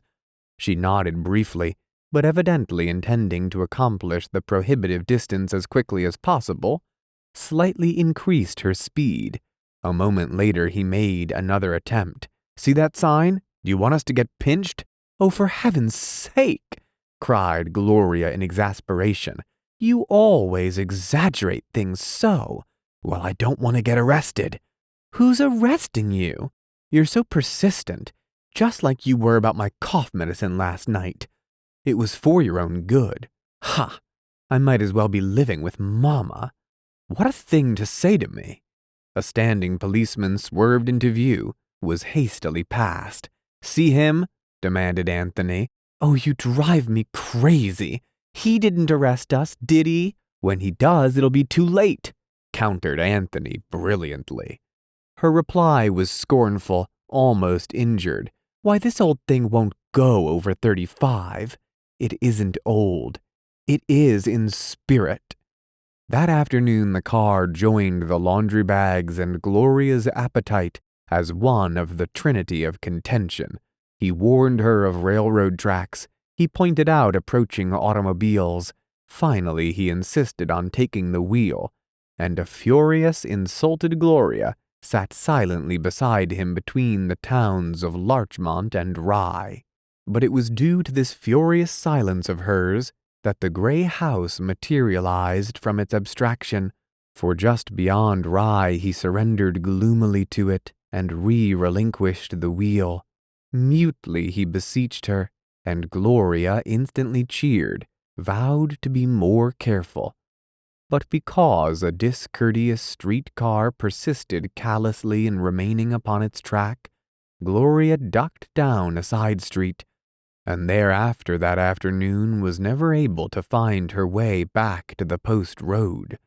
The street they finally mistook for it lost its post road aspect when it had gone 5 miles from Cos Cob. Its macadam became gravel, then dirt. Moreover, it narrowed and developed a border of maple trees, through which filtered the weltering sun, making its endless experiments with shadow designs upon the long grass. "We're lost now," complained Anthony. "Read that sign. Marietta, 5 miles. What's Marietta? Never heard of it. But let's go on. We can't turn here, and there's probably a detour back to the post road." The way became scarred with deepening ruts and insidious shoulders of stone. 3 farmhouses faced them momentarily, slid by. A town sprang up in a cluster of dull roofs around a white, tall steeple. Then Gloria, hesitating between 2 approaches and making her choice too late, drove over a fire hydrant and ripped the transmission violently from the car. It was dark when the real estate agent of Marietta showed them the gray house. They came upon it just west of the village, where it rested against a sky that was a warm blue cloak, buttoned with tiny stars. The gray house had been there when women who kept cats were probably witches, when Paul Revere made false teeth in Boston preparatory to arousing the great commercial people, when our ancestors were gloriously deserting Washington in droves. Since those days the house had been bolstered up in a feeble corner, considerably repartitioned and newly plastered inside. amplified by a kitchen and added to by a side porch. But save for where some jovial oaf had roofed the new kitchen with red tin, colonial it defiantly remained. "How did you happen to come to Marietta?" demanded the real estate agent in a tone that was first cousin to suspicion. He was showing them through 4 spacious and airy bedrooms. "We broke down," explained Gloria. "I drove over a fire hydrant and we had ourselves towed to the garage, and then we saw your sign." The man nodded, unable to follow such a sally of spontaneity. There was something subtly immoral in doing anything without several months' consideration. They signed a lease that night, and in the agent's car returned jubilantly to the somnolent and dilapidated Marietta Inn, which was too broken for even the chance immoralities and consequent gaieties of a country roadhouse. Half the night they lay awake planning the things they were to do there. Anthony was going to work at an astounding pace on his history and thus ingratiate himself with his cynical grandfather. When the car was repaired, they would explore the country and join the nearest really nice club, where Gloria would play golf or something, while Anthony wrote. This, of course, was Anthony's idea. Gloria was sure she wanted but to read and dream and be fed tomato sandwiches and lemonade by some angelic servant still in a shadowy hinterland. Between paragraphs, Anthony would come and kiss her as she lay indolently in the hammock. The hammock, a host of new dreams in tune to its imagined rhythm, while the wind stirred it and waves of sun undulated over the shadows of blown wheat, or the dusty road freckled and darkened with quiet summer rain. And guests, here they had a long argument, both of them trying to be extraordinarily mature and far-sighted. Anthony claimed that they would need people at least every other weekend as a sort of change. This provoked and involved an extremely sentimental conversation as to whether Anthony did not consider Gloria change enough. Though he assured her that he did, she insisted upon doubting him. Eventually the conversation assumed its eternal monotone. "What then? Oh, what'll we do then?" "Well, we'll have a dog," suggested Anthony. "I don't want one. I want a kitty." She went thoroughly and with great enthusiasm into the history, habits, and tastes of a cat she had once possessed. Anthony considered that it must have been a horrible character, with neither personal magnetism nor a loyal heart. Later they slept, to wake an hour before dawn, with the gray house dancing in phantom glory before their dazzled eyes. The soul of Gloria. For that autumn the gray house welcomed them with a rush of sentiment that falsified its cynical old age. True, there were laundry bags, there was Gloria's appetite, there was Anthony's tendency to brood and his imaginative nervousness, but there were intervals also of an unhoped-for serenity. Close together on the porch they would wait for the moon to stream across the silver acres of farmland, jump a thick wood, and tumble waves of radiance at their feet. In such a moonlight Gloria's face was of a pervading reminiscent white, and with a modicum of effort they would slip off the blinders of custom, and each would find in the other almost the quintessential romance of the vanished June. One night while her head lay upon his heart, and their cigarettes glowed in swerving buttons of light through the dome of darkness over the bed, she spoke for the first time, and fragmentarily, of the men who had hung for brief moments on her beauty. "Do you ever think of them?" he asked her. "Only occasionally, when something happens that recalls a particular man." "What do you remember?" "Their kisses. All sorts of things. Men are different with women." "Different in what way?" "Oh, entirely. and quite inexpressibly. Men who had the most firmly rooted reputation for being this way or that would sometimes be surprisingly inconsistent with me. Brutal men were tender, negligible men were astonishingly loyal and lovable, and often honorable men took attitudes that were anything but honorable. For instance, well, there was a boy named Percy Walcott from Cornell who was quite a hero in college, a great athlete, and saved a lot of people from a fire or something like that. But I soon found he was stupid in a rather dangerous way. What way?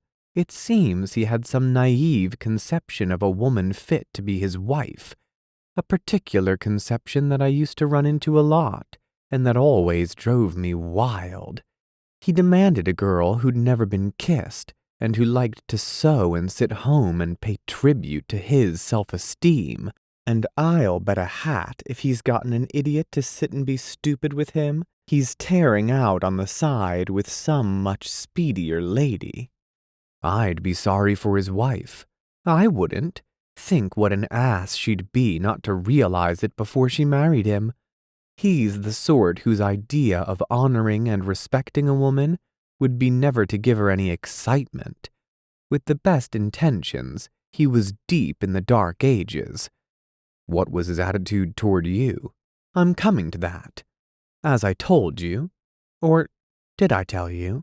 He was mighty good-looking, big brown, honest eyes, and one of those smiles that guarantee the heart behind it is 20-carat gold. Being young and credulous, I thought he had some discretion, so I kissed him fervently one night when we were riding around after a dance at the homestead at Hot Springs.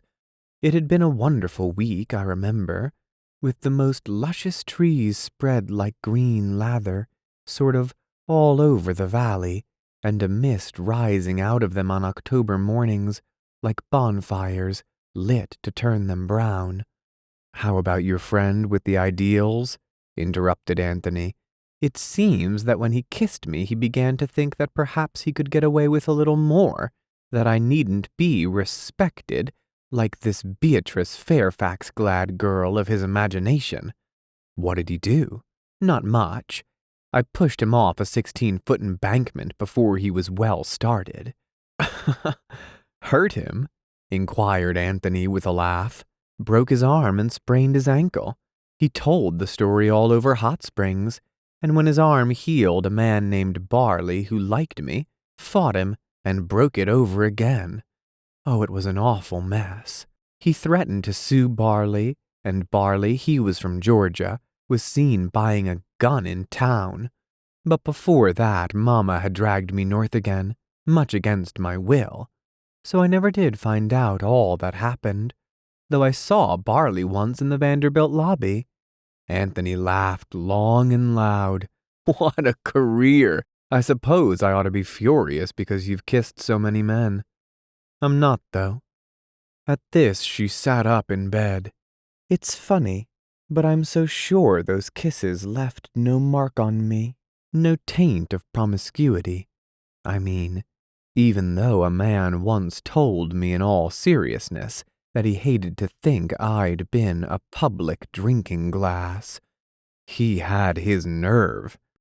I just laughed and told him to think of me rather as a loving cup that goes from hand to hand, but should be valued nonetheless. Somehow it doesn't bother me. On the other hand, it would, of course, if you'd done any more than kiss them. But I believe you're absolutely incapable of jealousy, except as hurt vanity. Why don't you care what I've done? Wouldn't you prefer it if I'd been absolutely innocent? It's all in the impression it might have made on you. My kisses were because the man was good-looking, or because there was a slick moon, or even because I've felt vaguely sentimental and a little stirred. But that's all. It's had utterly no effect on me. But you'd remember and let memories haunt you and worry you. Haven't you ever kissed anyone like you've kissed me? No, she answered simply. As I've told you, men have tried. Oh, lots of things. Any pretty girl has that experience.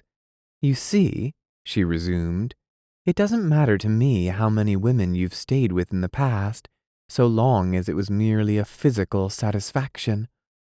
But I don't believe I could endure the idea of your ever having lived with another woman for a protracted period, or even having wanted to marry some possible girl.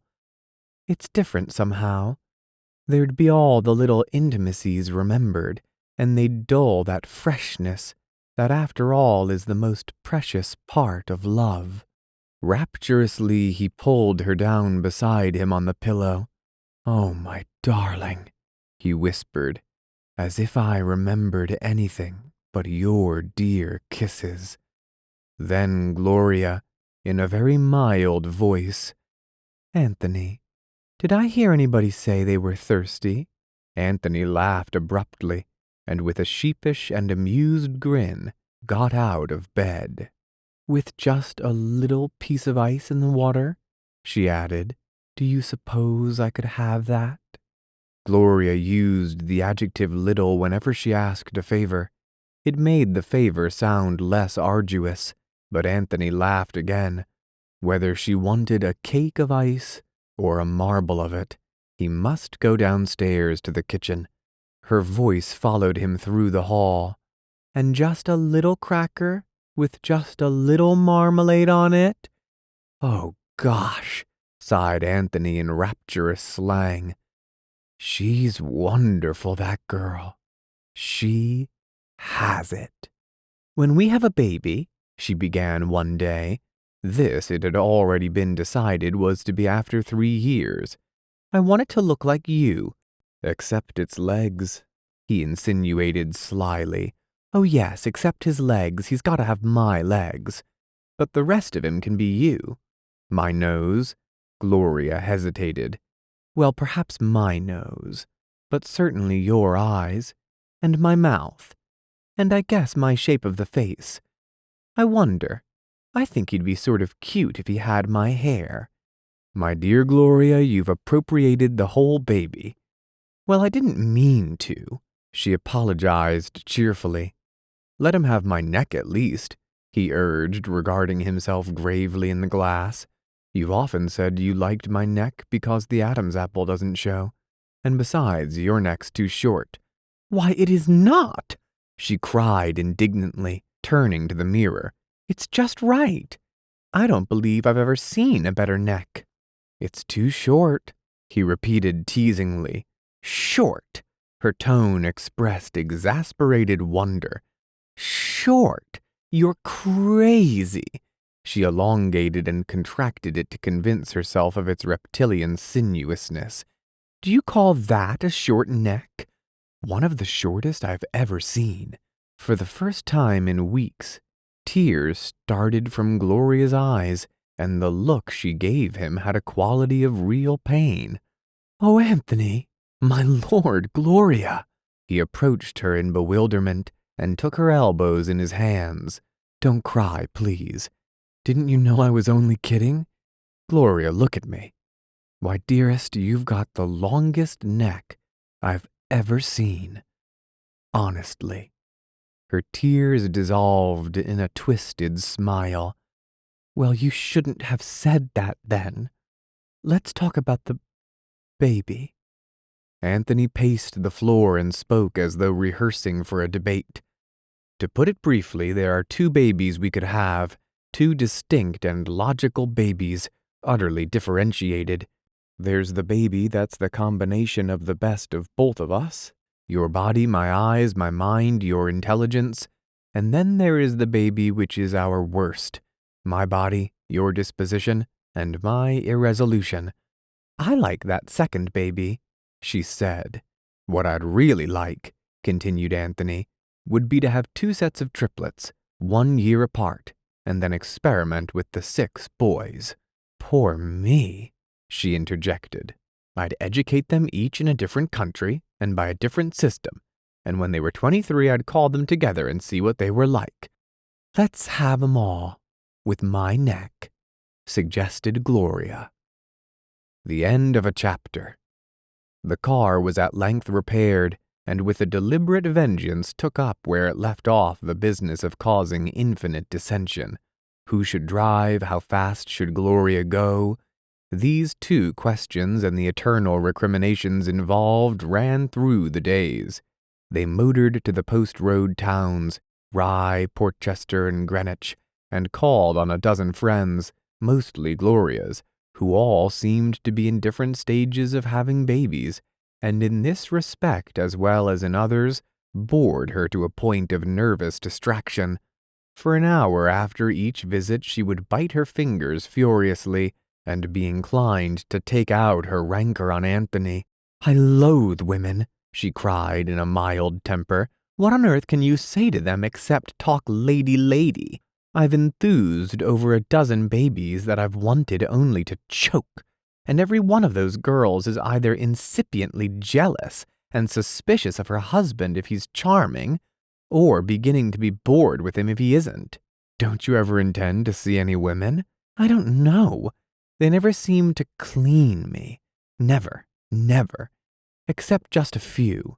Constance Shaw, you know, the Mrs. Merriam who came over to see us last Tuesday, is almost the only one. She's so tall and fresh-looking and stately. I don't like them so tall." Though they went to several dinner dances at various country clubs, they decided that the autumn was too nearly over for them to go out on any scale, even had they been so inclined. He hated golf. Gloria liked it only mildly, and though she enjoyed a violent rush that some undergraduates gave her one night, and was glad that Anthony should be proud of her beauty, she also perceived that their hostess for the evening, a Mrs. Granby, was somewhat disquieted by the fact that Anthony's classmate, Alec Granby, joined with enthusiasm in the rush. The Granbys never phoned again, and though Gloria laughed at it, it piqued her not a little. "You see," she explained to Anthony, "if I wasn't married it wouldn't worry her, but she's been to the movies in her day and she thinks I may be a vampire. But the point is that placating such people requires an effort that I'm simply unwilling to make. And those cute little freshmen making eyes at me and paying me idiotic compliments. I've grown up, Anthony." Marietta itself offered little social life. Half a dozen farm estates formed a hectagon around it, but these belonged to ancient men who displayed themselves only as inert, gray-thatched lumps in the back of limousines on their way to the station, whither they were sometimes accompanied by equally ancient and doubly massive wives. The townspeople were a particularly uninteresting type. Unmarried females were predominant for the most part, with school festival horizons and souls bleak as the forbidding white architecture of the three churches. The only native with whom they came into close contact was the broad-hipped, broad-shouldered Swedish girl who came every day to do their work. She was silent and efficient, and Gloria, after finding her weeping violently into her bowed arms upon the kitchen table, developed an uncanny fear of her and stopped complaining about the food. Because of her untold and esoteric grief, the girl stayed on. Gloria's penchant for premonitions and her bursts of vague supernaturalism were a surprise to Anthony. Either some complex properly and scientifically inhibited in the early years with her bilphistic mother, or some inherited hypersensitiveness made her susceptible to any suggestion of the psychic, and far from gullible about the motives of people, she was inclined to credit any extraordinary happening attributed to the whimsical perambulations of the buried. The desperate squeakings about the old house on windy nights that to Anthony were burglars with revolvers ready in hand, represented to Gloria the auras, evil and restive, of dead generations, expiating the inexpiable upon the ancient and romantic hearth. One night, because of two swift bangs downstairs, which Anthony fearfully but unavailingly investigated, they lay awake nearly until dawn, asking each other examination paper questions about the history of the world. In October, Muriel came out for a 2 weeks visit. Gloria had called her on long distance, and Miss Kane ended the conversation characteristically by saying, "All righty, I'll be there with bells." She arrived with a dozen popular songs under her arm. "You ought to have a phonograph out here in the country," she said. "Just a little Vic. They don't cost much. Then, whenever you're lonesome, you can have Caruso or Al Jolson right at your door." She worried Anthony to distraction by telling him that he was the first clever man she had ever known, and she had got so tired of shallow people. He wondered that people fell in love with such women, yet he supposed that under a certain impassioned glance, even she might take on a softness and promise. But Gloria, violently showing off her love for Anthony, was diverted into a state of purring content. Finally, Richard Caramel arrived for a garrulous and to Gloria painfully literary weekend, during which he discussed himself with Anthony long after she lay in childlike sleep upstairs. "It's been mighty funny, this success and all," said Dick. "Just before the novel appeared, I'd been trying without success to sell some short stories. Then after my book came out, I polished up 3 and had them accepted by one of the magazines that had rejected them before. I've done a lot of them since. Publishers don't pay me for my book till this winter." "Don't let the victor belong to the spoils. You mean write trash?" he considered. "If you mean deliberately injecting a slushy fade-out into each one, I'm not. But I don't suppose I'm being so careful. I'm certainly writing faster, and I don't seem to be thinking as much as I used to. Perhaps it's because I don't get any conversation. Now that you're married and Maury's gone to Philadelphia, haven't the old urge and ambition, early success and all that. Doesn't it worry you?" "Frantically. I get a thing I call sentence fever that must be like buck fever. It's a sort of intense literary self-consciousness that comes when I try to force myself.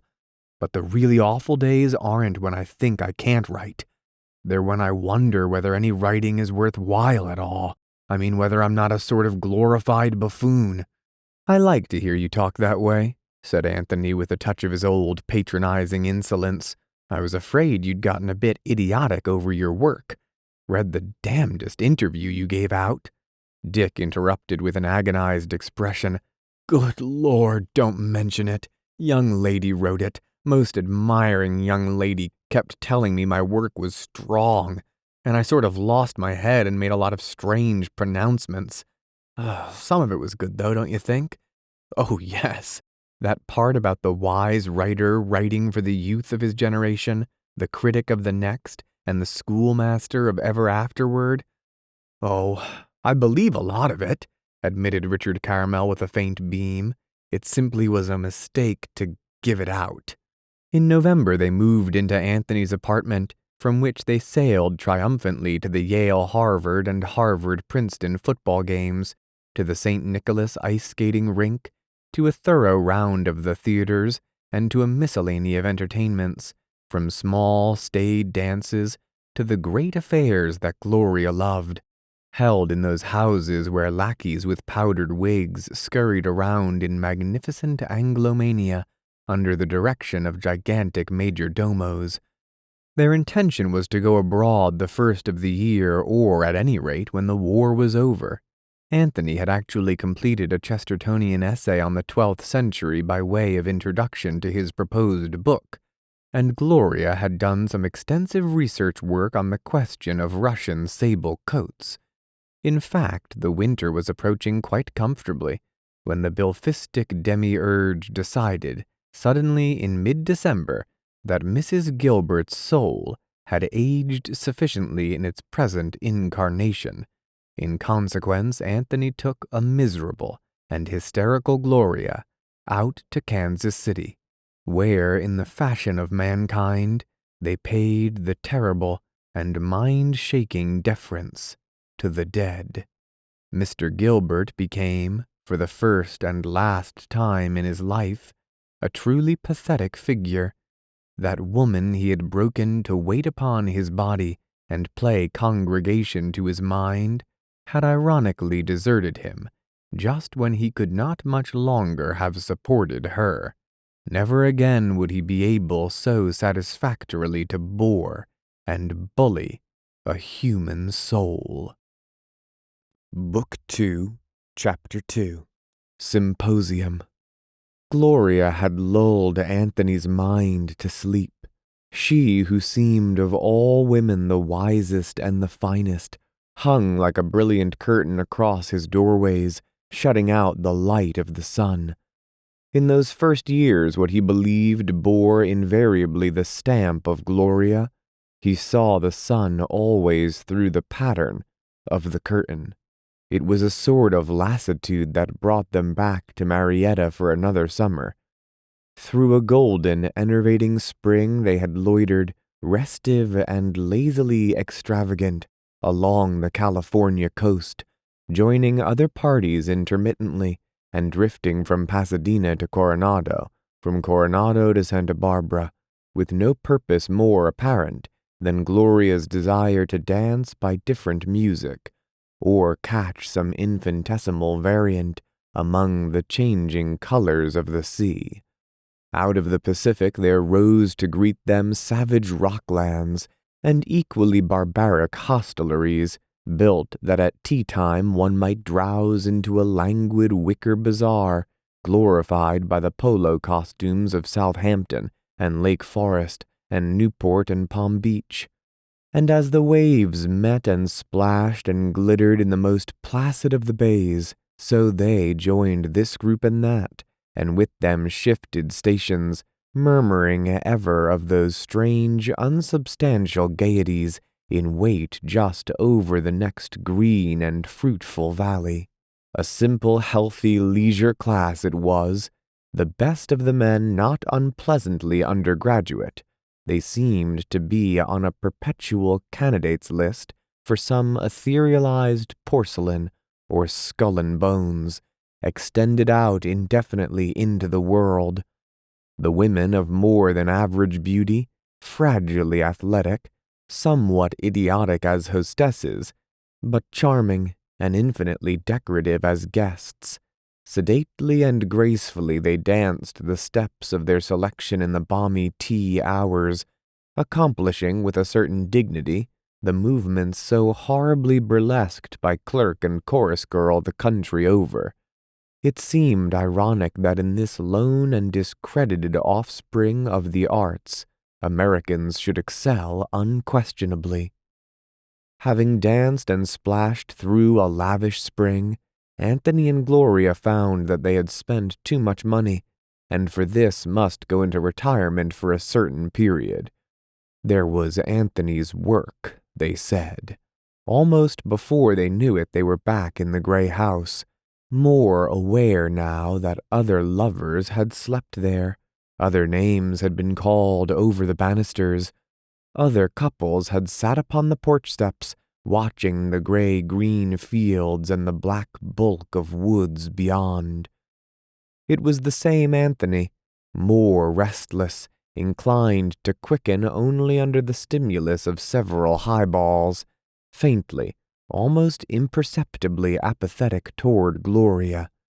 But Gloria, she would be 24 in August, and was in an attractive but sincere panic about it. 6 years to 30.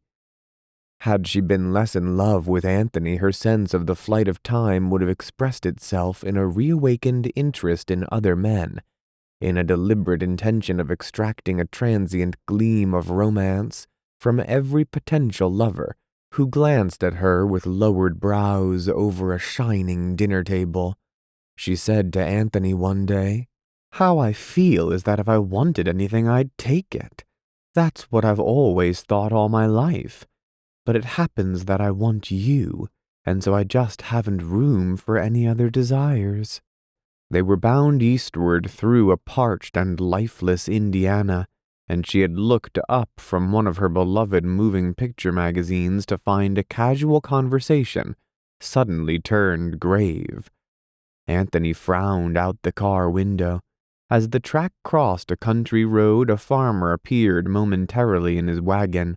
He was chewing on a straw, and was apparently the same farmer they had passed a dozen times before, sitting in silent and malignant symbolism. As Anthony turned to Gloria, his frown intensified. "You worry me," he objected. "I can imagine wanting another woman under certain transitory circumstances, but I can't imagine taking her." "But I don't feel that way, Anthony.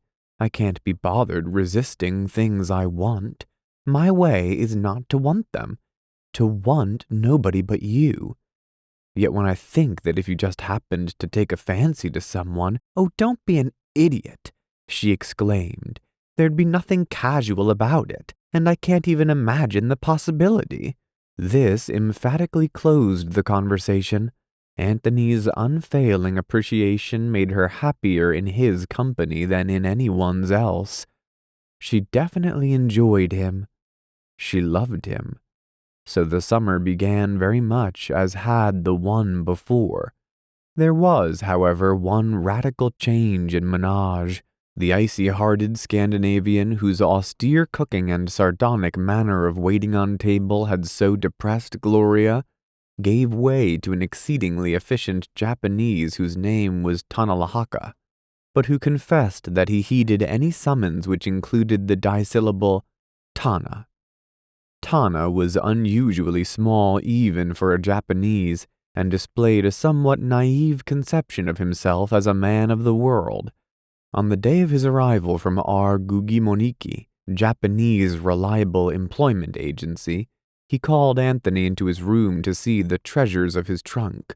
These included a large collection of Japanese postcards, which he was all for explaining to his employer at once, individually, and at great length.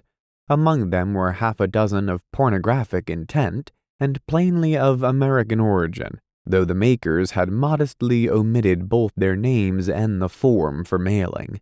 He next brought out some of his own handiwork, a pair of American pants which he had made himself, and 2 suits of solid silk underwear. He informed Anthony confidentially as to the purpose for which these latter were reserved. The next exhibit was a rather good copy of an etching of Abraham Lincoln, to whose face he had given an unmistakable Japanese cast. Last came a flute. He had made it himself, but it was broken. He was going to fix it soon. After these polite formalities, which Anthony conjectured must be native to Japan, Tana delivered a long harangue in splintered English on the relation of master and servant, from which Anthony gathered that he had worked on large estates, but had always quarreled with the other servants because they were not honest. They had a great time over the word honest, and in fact became rather irritated with each other, because Anthony persisted stubbornly that Tana was trying to say hornets, and even went to the extent of buzzing in the manner of a bee and flapping his arms to imitate wings. After 3/4 of an hour, Anthony was released with the warm assurance that they would have other nice chats, in which Tana would tell how we do in my country. Such was Tana's garrulous premiere in the grey house, and he fulfilled its promise. Though he was conscientious and honorable, he was unquestionably a terrific bore. He seemed unable to control his tongue, sometimes continuing from paragraph to paragraph with a look akin to pain in his small brown eyes. Sunday and Monday afternoons he read the comic sections of the newspapers. One cartoon which contained a facetious Japanese butler diverted him enormously, though he claimed that the protagonist, who to Anthony appeared clearly Oriental, had really an American face.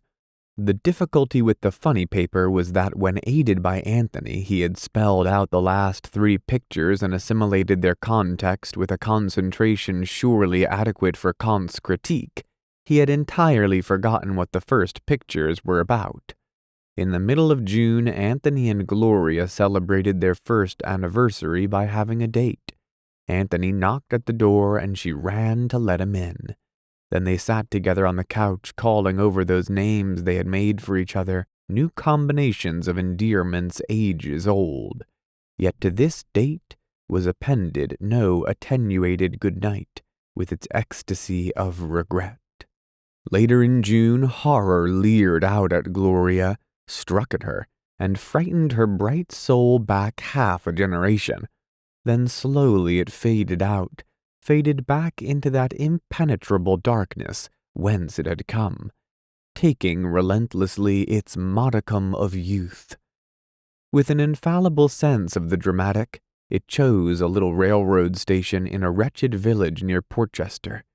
The station platform lay all day bare as a prairie, exposed to the dusty yellow sun and to the glance of that most obnoxious type of countryman who lives near a metropolis and has attained its cheap smartness without its urbanity.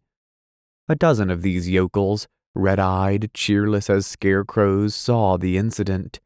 Dimly it passed across their confused and uncomprehending minds, taken at its broadest for a coarse joke, at its subtlest for a shame. Meanwhile, there upon the platform, a measure of brightness faded from the world.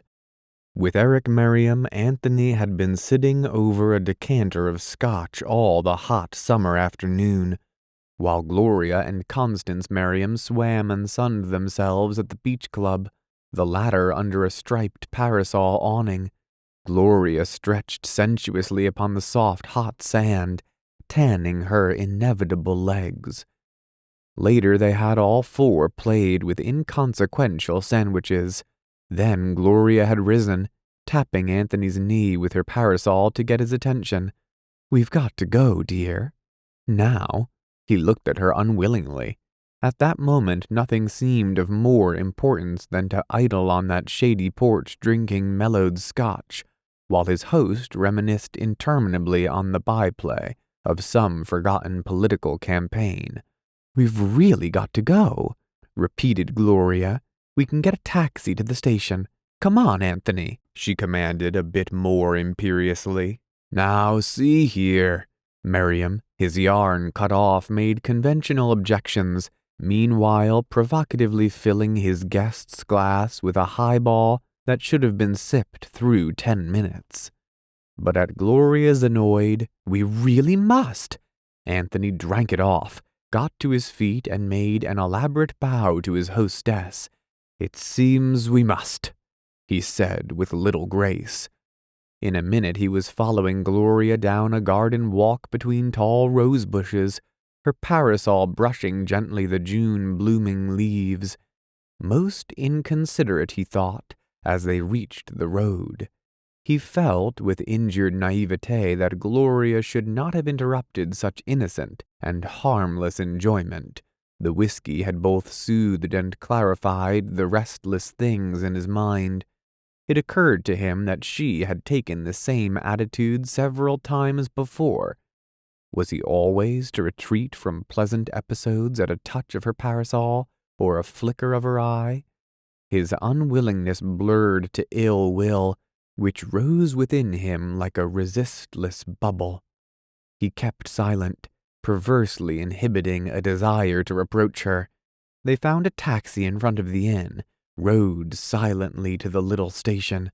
Then Anthony knew what he wanted, to assert his will against this cool and impervious girl, to obtain with one magnificent effort a mastery that seemed infinitely desirable.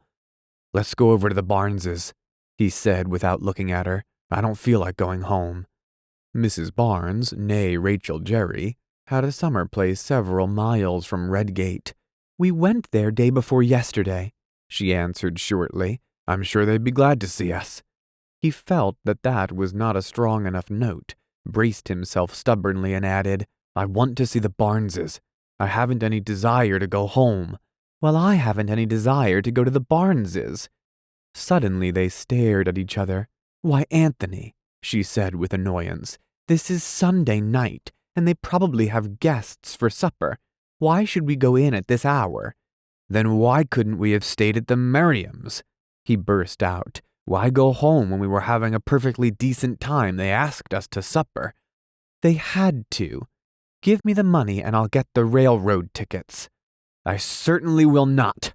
I'm in no humor for a ride in that damn hot train." Gloria stamped her foot on the platform. Anthony, you act as if you're tight. On the contrary, I'm perfectly sober." But his voice had slipped into a husky key, and she knew with certainty that this was untrue. "If you're sober, you'll give me the money for the tickets." But it was too late to talk to him that way.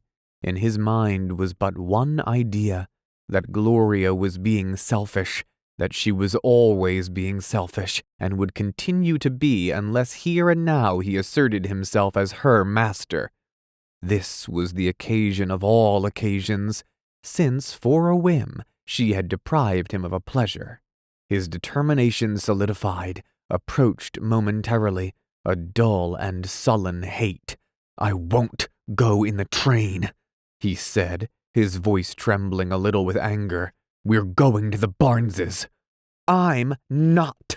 If you go, I'm going home alone." "Go on, then."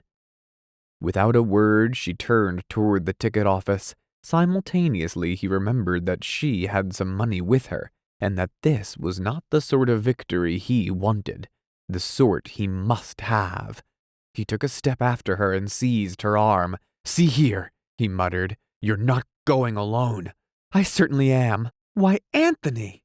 This exclamation as she tried to pull away from him, and he only tightened his grasp. He looked at her with narrowed and malicious eyes. "Let go!" Her cry had a quality of fierceness. "If you have any decency, you'll let go." Why? He knew why, but he took a confused and not quite confident pride in holding her there. "I'm going home, do you understand? And you're going to let me go." "No, I'm not." His eyes were burning now. "Are you going to make a scene here?" "I say you're not going. I'm tired of your eternal selfishness." "I only want to go home." Two wrathful tears started from her eyes. "This time you're going to do what I say." Slowly her body straightened. Her head went back in a gesture of infinite scorn. "I hate you." Her low words were expelled like venom through her clenched teeth. "Oh, let me go. I hate you." She tried to jerk herself away, but he only grasped the other arm.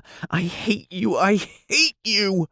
At Gloria's fury, his uncertainty returned, but he felt that now he had gone too far to give in. It seemed that he had always given in, and that in her heart she had despised him for it.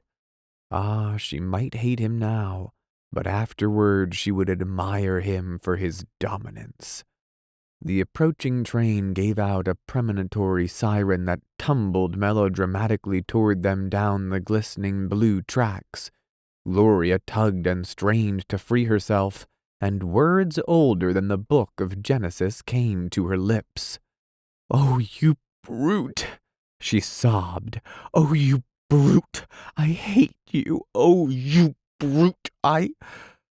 On the station platform, other prospective passengers were beginning to turn and stare.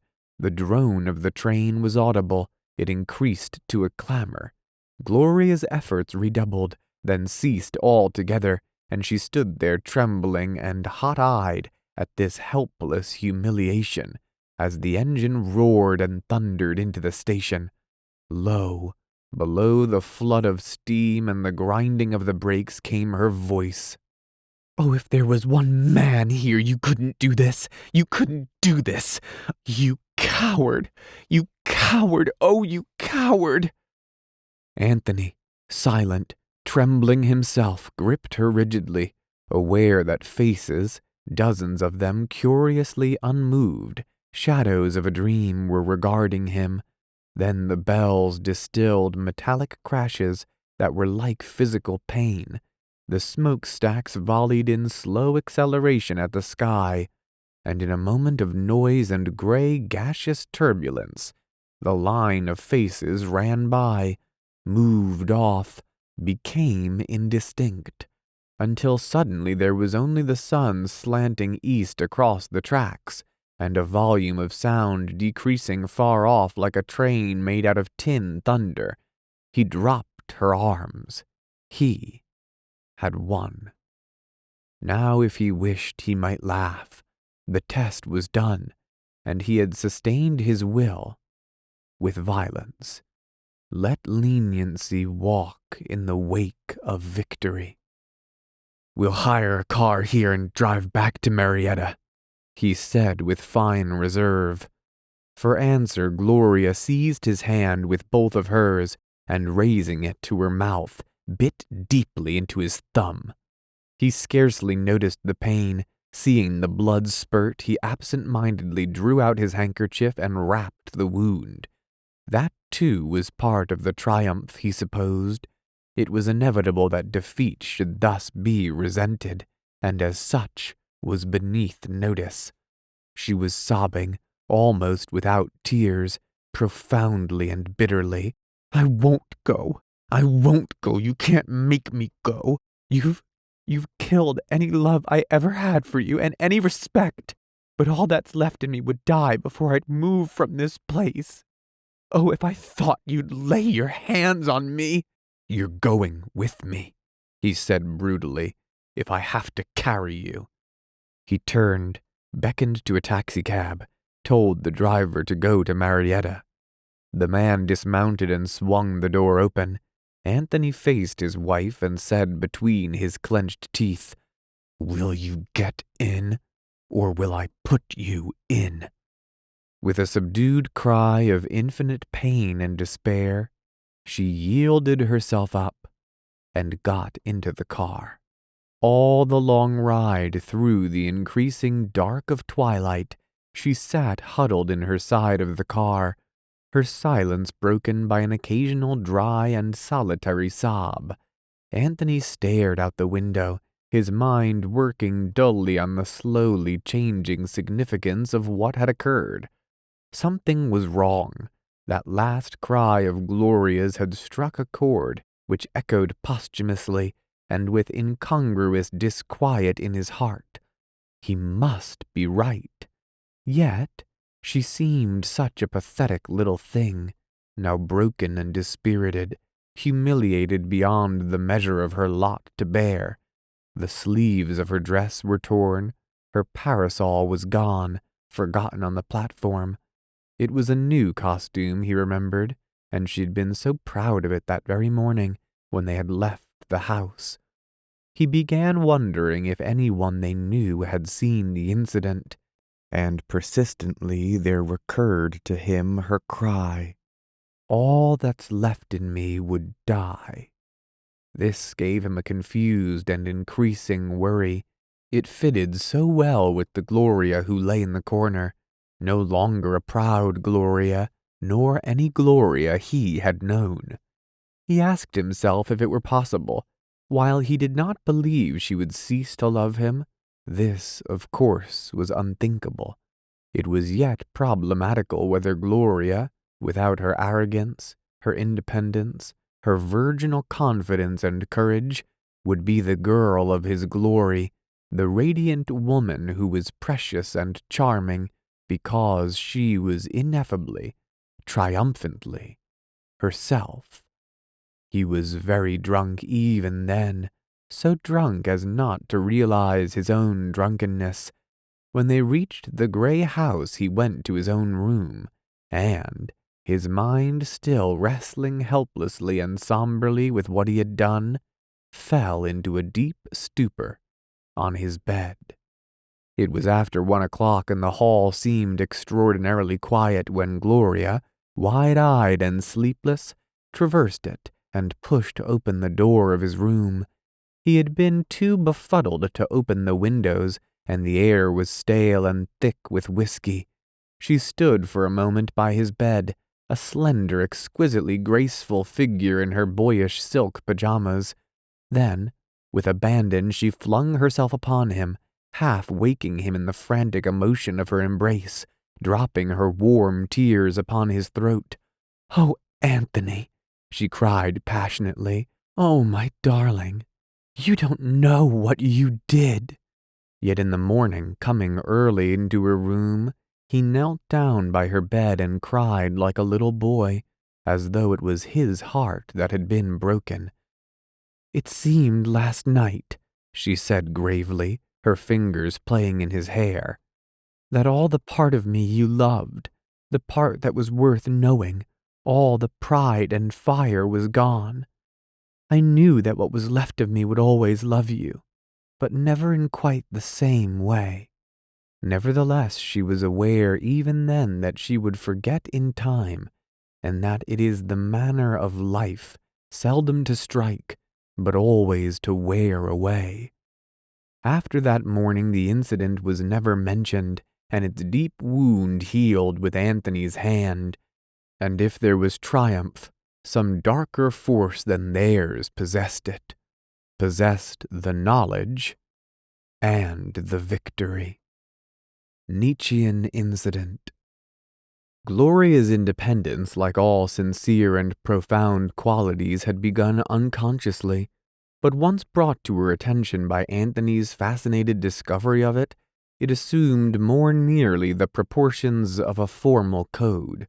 From her conversation it might be assumed that all her energy and vitality went into a violent affirmation of the negative principle, never give a damn, not for anything or anybody, she said, except myself, and by implication, for Anthony.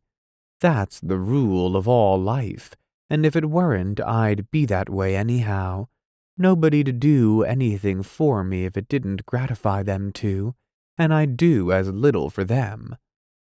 She was on the front porch of the nicest lady in Marietta when she said this, and as she finished she gave a curious little cry and sank in a dead faint to the porch floor. The lady brought her to, and drove her home in her car. It had occurred to the estimable Gloria that she was probably with child. She lay upon the long lounge downstairs. Day was slipping warmly out the window, touching the late roses on the porch pillars. All I think of ever is that I love you, she wailed. I value my body because you think it's beautiful, and this body of mine, of yours, to have it grow ugly and shapeless, it's simply intolerable. Oh, Anthony, I'm not afraid of the pain. He consoled her desperately, but in vain. She continued, and then afterward I might have wide hips and be pale with all my freshness gone and no radiance in my hair. He paced the floor with his hands in his pockets, asking, Is it certain? I don't know anything. I've always hated obstetrics, or whatever you call them. I thought I'd have a child sometime, but not now. Well, for God's sake, don't lie there and go to pieces. Her sobs lapsed. She drew down a merciful silence from the twilight which filled the room. Turn on the lights, she pleaded. These days seem so short. June seemed to have longer days when I was a little girl. The lights snapped on, and it was as though blue drapes of softest silk had been dropped behind the window and the door. Her pallor, her immobility, without grief now or joy, awoke his sympathy. Do you want me to have it? She asked listlessly. I'm indifferent, that is, I'm neutral, and if you have it I'll probably be glad. If you don't, well, that's all right too. I wish you'd make up your mind one way or the other. Suppose you make up your mind. She looked at him contemptuously, scorning to answer. You'd think you'd been singled out of all the women in the world for this crowning indignity. What if I do? She cried angrily. It isn't an indignity for them. It's their one excuse for living. It's the one thing they're good for. It is an indignity for me. See here, Gloria. I'm with you whatever you do, but for God's sake, be a sport about it. Oh, don't fuss at me, she wailed. They exchanged a mute look of no particular significance, but of much stress. Then Anthony took a book from the shelf and dropped into a chair. Half an hour later, her voice came out of the intense stillness that pervaded the room and hung like incense on the air. I'll drive over and see Constance Merriam tomorrow. All right, and I'll go to Tarrytown and see Grandpa. You see, she added, it isn't that I'm afraid of this or anything else. I'm being true to me. You know, I know, he agreed. The practical men. Adam Patch, in a pious rage against the Germans, subsisted on the war news. Pin maps plastered his walls. Atlases were piled deep on tables convenient to his hand, together with photographic histories of the World War, official explain-alls, and the personal impressions of war correspondents and privates X, Y, and Z. Several times during Anthony's visit, his grandfather's secretary, Edward Shuttleworth, the one-time accomplished gin physician of Pat's Place in Hoboken, now shod with righteous indignation, would appear with an extra. The old man attacked each paper with untiring fury, tearing out those columns which appeared to him of sufficient pregnancy for preservation, and thrusting them into one of his already bulging files. "Well, what have you been doing?" he asked Anthony blandly. "Nothing. Well, I thought so. I've been intending to drive over and see you all summer." "I've been writing. Don't you remember the essay I sent you? The one I sold to the Florentine last winter?" "Essay? You never sent me any essay?" "Oh, yes, I did. We talked about it." Adam Patch shook his head mildly. "Oh, no. You never sent me any essay. You may have thought you sent it, but it never reached me." "Why, you read it, Grandpa," insisted Anthony, somewhat exasperated. "You read it and disagreed with it." The old man suddenly remembered, but this was made apparent only by a partial falling open of his mouth, displaying rows of gray gums. Eyeing Anthony with a green and ancient stare, he hesitated between confessing his error and covering it up. "So you're writing," he said quickly.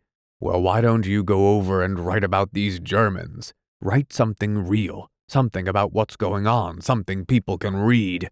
"Anybody can't be a war correspondent," objected Anthony. "You have to have some newspaper willing to buy your stuff, and I can't spare the money to go over as a freelance." "I'll send you over," suggested his grandfather surprisingly. "I'll get you over as an authorized correspondent of any newspaper you pick out." Anthony recoiled from the idea. Almost simultaneously, he bounded toward it. "I don't know." He would have to leave Gloria, whose whole life yearned toward him and enfolded him. Gloria was in trouble. Oh, the thing wasn't feasible yet.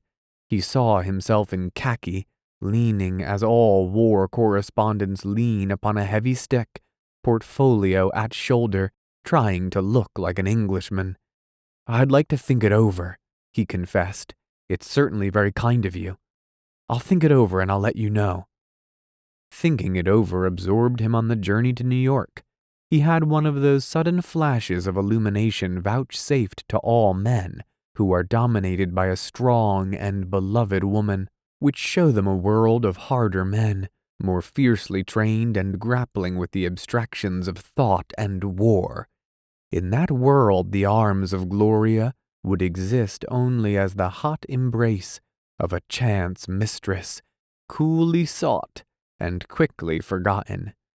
These unfamiliar phantoms were crowding closely about him when he boarded his train for Marietta in the Grand Central Station. The car was crowded. He secured the last vacant seat, and it was only after several minutes that he gave even a casual glance to the man beside him. When he did, he saw a heavy lay of jaw and nose, a curved chin, and small puffed under-eyes. In a moment he recognized Joseph Blockman. Simultaneously they both half rose, were half embarrassed, and exchanged what amounted to a half handshake. Then, as though to complete the matter, they both half laughed. "Well," remarked Anthony without inspiration, "I haven't seen you for a long time." Immediately he regretted his words and started to add, "I didn't know you lived out this way." But Blockman anticipated him by asking pleasantly, "How's your wife?" "She's very well. How have you been?" "Excellent." His tone amplified the grandeur of the word. It seemed to Anthony that during the last year Blockman had grown tremendously in dignity. The boiled look was gone. He seemed done at last. In addition, he was no longer overdressed. The inappropriate facetiousness he had affected in ties had given way to a sturdy dark pattern, and his right hand, which had formerly displayed 2 heavy rings, was now innocent of ornament and even without the raw glow of a manicure. This dignity appeared also in his personality. The last aura of the successful traveling man had faded from him, that deliberate ingratiation, of which the lowest form is the bawdy joke in the Pullman smoker. One imagined that having been fawned upon financially, he had attained aloofness. Having been snubbed socially, he had acquired reticence. But whatever had given him weight instead of bulk, Anthony no longer felt a correct superiority in his presence. "Do you remember Caramel, Richard Caramel? I believe you met him one night. I remember he was writing a book. Well, he sold it to the movies. Then they had some scenario man named Jordan work on it. Well, Dick subscribes to a clipping bureau and he's furious because about half the movie reviewers speak of the power and the strength of William Jordan's demon lover. Didn't mention old Dick at all. You'd think this fellow Jordan had actually conceived and developed the thing." Blockman nodded comprehensively. "Most of the contracts state that the original writer's name goes into all the paid publicity. Is Caramel still writing?" "Oh yes, writing hard, short stories." "Well, that's fine, that's fine. You on this train often?" "About once a week. We live in Marietta." "Is that so? Well, well. I live near Coscob myself. Bought a place there only recently. We're only 5 miles apart." "You'll have to come and see us." Anthony was surprised at his own courtesy. "I'm sure Gloria'd be delighted to see an old friend. Anybody'd tell you where the house is. It's our 2nd season there." "Thank you." Then, as though returning a complimentary politeness, "How is your grandfather?" "He's been well. I had lunch with him today." "A great character," said Blockman severely. "A fine example of an American." The Triumph of Lethargy.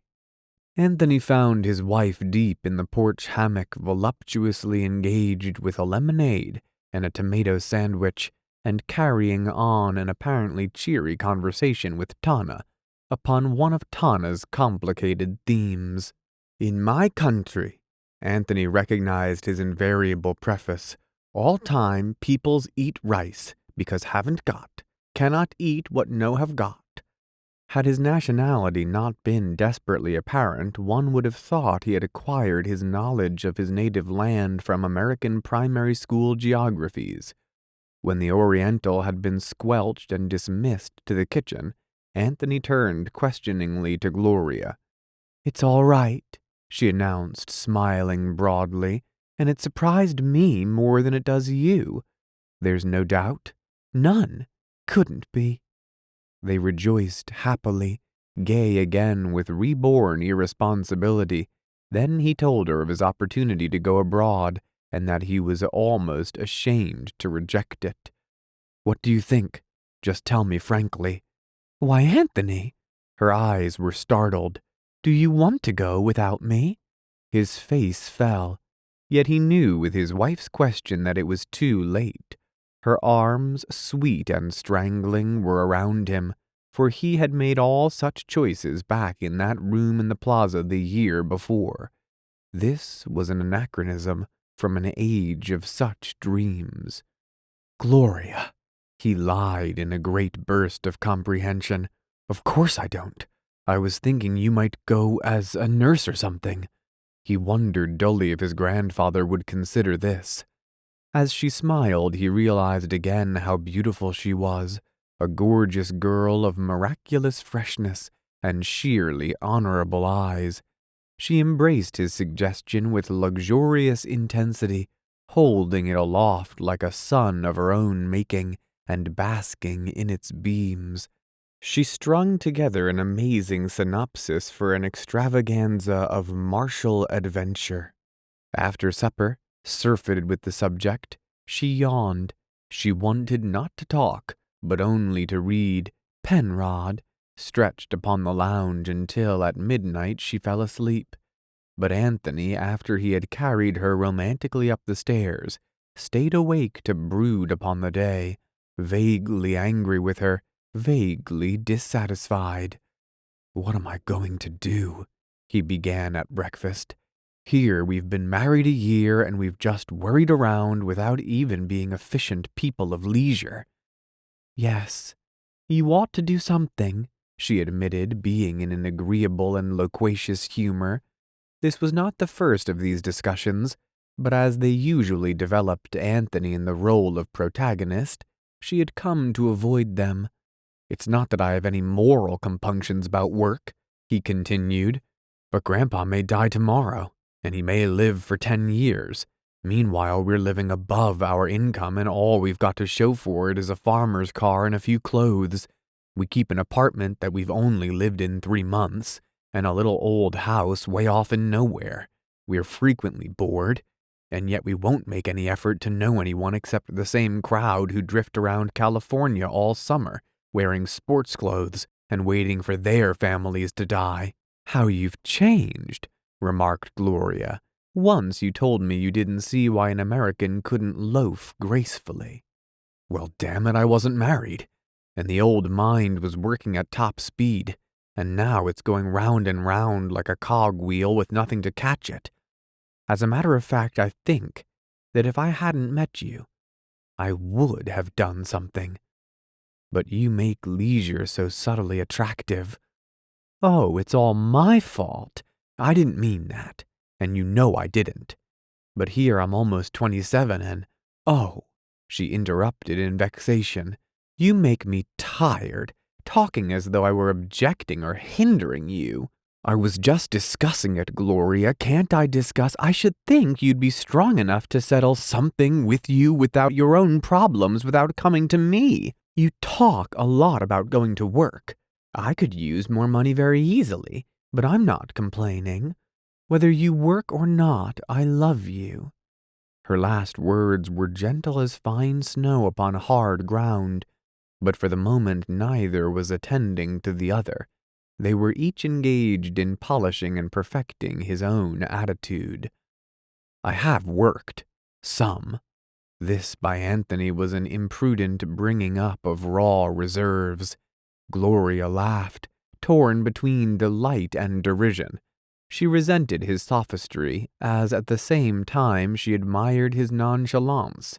She would never blame him for being the ineffectual idler, so long as he did it sincerely, from the attitude that nothing much was worth doing. "Work," she scoffed. "Oh, you sad bird, you bluffer. Work? That means a great arranging of the desk and the lights, a great sharpening of pencils, and, Gloria, don't sing, and please keep that damned Tana away from me, and let me read you my opening sentence, and I won't be through for a long time, Gloria, so don't stay up for me, and a tremendous consumption of tea or coffee. And that's all. In just about an hour I hear the old pencil stop scratching and look over. You've got out a book, and you're looking up something. Then you're reading, then yawns, then bed, and a great tossing about because you're all full of caffeine and can't sleep. 2 weeks later, the whole performance over again." With much difficulty, Anthony retained a scanty breech-clout of dignity. "Now that's a slight exaggeration. You know darn well I sold an essay to the Florentine, and it attracted a lot of attention considering the circulation of the Florentine. And what's more, Gloria, you know I sat up till 5 o'clock in the morning finishing it." She lapsed into silence, giving him rope. And if he had not hanged himself, he had certainly come to the end of it. "At least," he concluded feebly, "I'm perfectly willing to be a war correspondent." But so was Gloria. They were both willing, anxious. They assured each other of it. The evening ended on a note of tremendous sentiment, the majesty of leisure, the ill health of Adam Patch, love at any cost. "Anthony, She called over the banister one afternoon a week later. "There's someone at the door." Anthony, who had been lolling in the hammock on the sun-speckled south porch, strolled around to the front of the house. A foreign car, large and impressive, crouched like an immense and saturnine bug at the foot of the path. A man in a soft pongee suit with cap to match hailed him. "Hello there, Patch. Ran over to call on you." It was Blockman, as always infinitesimally improved, of subtler intonation, of more convincing ease. "I'm awfully glad you did." Anthony raised his voice to a vine-covered window. "Gloria, we've got a visitor." "I'm in the tub," wailed Gloria politely. With a smile, the two men acknowledged the triumph of her alibi. "She'll be down. Come round here on the side porch. Like a drink? Gloria's always in the tub. Good third of every day. Pity she doesn't live on the Sound. Can't afford it." As coming from Adam Patch's grandson, Blockman took this as a form of pleasantry. After 15 minutes filled with estimable brilliance, Gloria appeared, fresh in starched yellow, bringing atmosphere and an increase of vitality. "I want to be a successful sensation in the movies," she announced. "I hear that Mary Pickford makes $1 million annually." "You could, you know," said Blockman. "I think you'd film very well." "Would you let me, Anthony, if I only played unsophisticated roles?" As the conversation continued in stilted commas, Anthony wondered that to him and Blockman both, this girl had once been the most stimulating, the most tonic personality they had ever known. And now the three sat like over-oiled machines, without conflict, without fear, without elation, heavily enameled little figures, secure beyond enjoyment in a world where death and war, dull emotion, and noble savagery were covering a continent with the smoke of terror. In a moment he would call Tana, and they would pour into themselves a gay and delicate poison which would restore them momentarily to the pleasurable excitement of childhood, when every face in a crowd had carried its suggestion of splendid and significant transactions taking place somewhere to some magnificent and illimitable purpose. Life was no more than this summer afternoon, a faint wind stirring the lace collar of Gloria's dress, the slow baking drowsiness of the veranda, intolerably unmoved. They all seemed removed from any romantic imminency of action. Even Gloria's beauty needed wild emotions, needed poignancy, needed death. "Any day next week," Blockman was saying to Gloria. "Here, take this card. What they do is to give you a test of about 300 feet of film, and they can tell pretty accurately from that." "How about Wednesday?" "Wednesday's fine. Just phone me and I'll go around with you." He was on his feet, shaking hands briskly. Then his car was a wraith of dust down the road. Anthony turned to his wife in bewilderment. "Why, Gloria, you don't mind if I have a trial, Anthony, just a trial. I've got to go to town Wednesday anyhow. But it's so silly. You don't want to go into the movies, moon around a studio all day with a lot of cheap chorus people.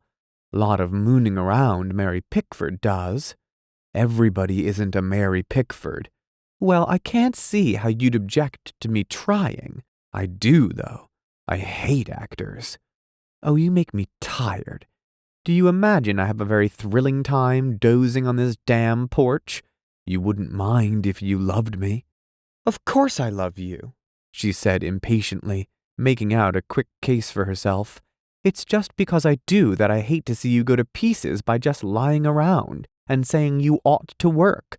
Perhaps if I did go into this for a little while, it'd stir you up so you'd do something."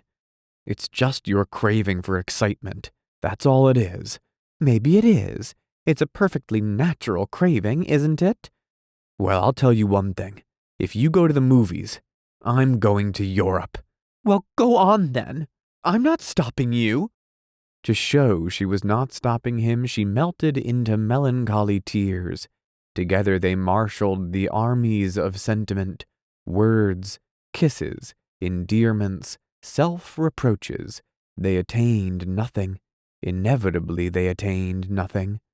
Finally, in a burst of gargantuan emotion, each of them sat down and wrote a letter. Anthony's was to his grandfather. Gloria's was to Joseph Blockman. It was a triumph of lethargy. One day in early July, Anthony, returned from an afternoon in New York, called upstairs to Gloria. Receiving no answer, he guessed she was asleep, and so went into the pantry for one of the little sandwiches that were always prepared for them. He found Tana seated at the kitchen table before a miscellaneous assortment of odds and ends, cigar boxes, knives, pencils, the tops of cans, and some scraps of paper covered with elaborate figures and diagrams. "What the devil are you doing?" demanded Anthony curiously. Tana politely grinned. "I show you," he exclaimed enthusiastically. "I tell. You making a dog house?" "No, sir." Tana grinned again. "Make typewriter." "Typewriter?" "Yes, sir. I think, all time I think. Lie in bed, think about typewriter." "So you thought you'd make one, eh?" "Wait, I tell." Anthony, munching a sandwich, leaned leisurely against the sink. Tana opened and closed his mouth several times as though testing its capacity for action. Then, with a rush, he began, "I been think, typewriter has many, many, many, many thing. Many, many, many, many. Many keys. I see. No? Yes, key. Many, many, many letter. Like so. A, B, C. Yes, you're right. Wait, I tell." He screwed his face up in a tremendous effort to express himself. "I been think many words end same, like ing. You bet, a whole raft of them. So I make typewriter quick, not so many letter." "That's a great idea, Tana. Save time, you'll make a fortune.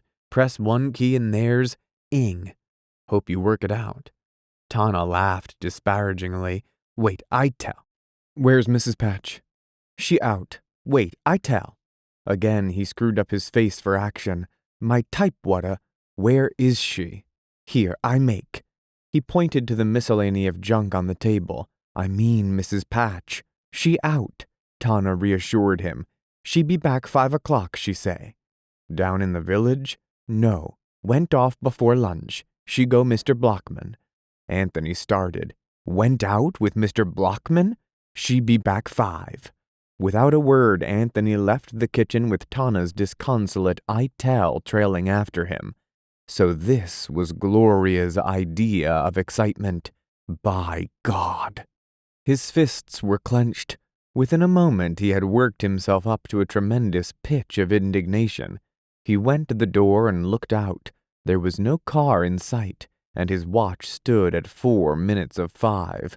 With furious energy he dashed down to the end of the path. As far as the bend of the road a mile off, he could see no car except... But it was a farmer's flivver. Then, in an undignified pursuit of dignity, he rushed back to the shelter of the house as quickly as he had rushed out. Pacing up and down the living room, he began an angry rehearsal of the speech he would make to her when she came in. "So this is love?" he would begin. Or, no, it sounded too much like the popular phrase, "So this is Paris." He must be dignified, hurt, grieved. Anyhow, "So this is what you do when I have to go up and trot all day around the hot city on business? No wonder I can't write. No wonder I don't dare let you out of my sight." He was expanding now, warming to his subject. "I'll tell you," he continued. "I'll tell you." He paused, catching a familiar ring in the words. Then he realized it was Tana's "I tell." Yet Anthony neither laughed nor seemed absurd to himself. To his frantic imagination, it was already 6, 7, 8, and she was never coming. Blockman, finding her bored and unhappy, had persuaded her to go to California with him. There was a great to-do out in front. a joyous, "Yoo-hoo, Anthony!" and he rose trembling, weakly happy to see her fluttering up the path. Blockman was following, cap in hand. "Dearest," she cried, "we've been for the best jaunt all over New York State." "I'll have to be starting home," said Blockman almost immediately. "Wish you'd both been here when I came." "I'm sorry I wasn't," answered Anthony dryly. When he had departed, Anthony hesitated. The fear was gone from his heart, yet he felt that some protest was ethically apropos. Gloria resolved his uncertainty. "I knew you wouldn't mind. He came just before lunch and said he had to go to Garrison on business and wouldn't I go with him. He looked so lonesome, Anthony, and I drove his car all the way." Listlessly, Anthony dropped into a chair, his mind tired with nothing, tired with everything, with the world's weight he had never chosen to bear. He was ineffectual and vaguely helpless here as he had always been, one of the personalities who, in spite of all their words, are inarticulate. He seemed to have inherited only the vast tradition of human failure, that, and the sense of death. "I suppose I don't care," he answered. One must be broad about these things, and Gloria, being young, being beautiful, must have reasonable privileges. Yet it wearied him that he failed to understand. Winter. She rolled over on her back and lay still for a moment in the great bed, watching the February sun suffer one last attenuated refinement in its passage through the leaded panes into the room.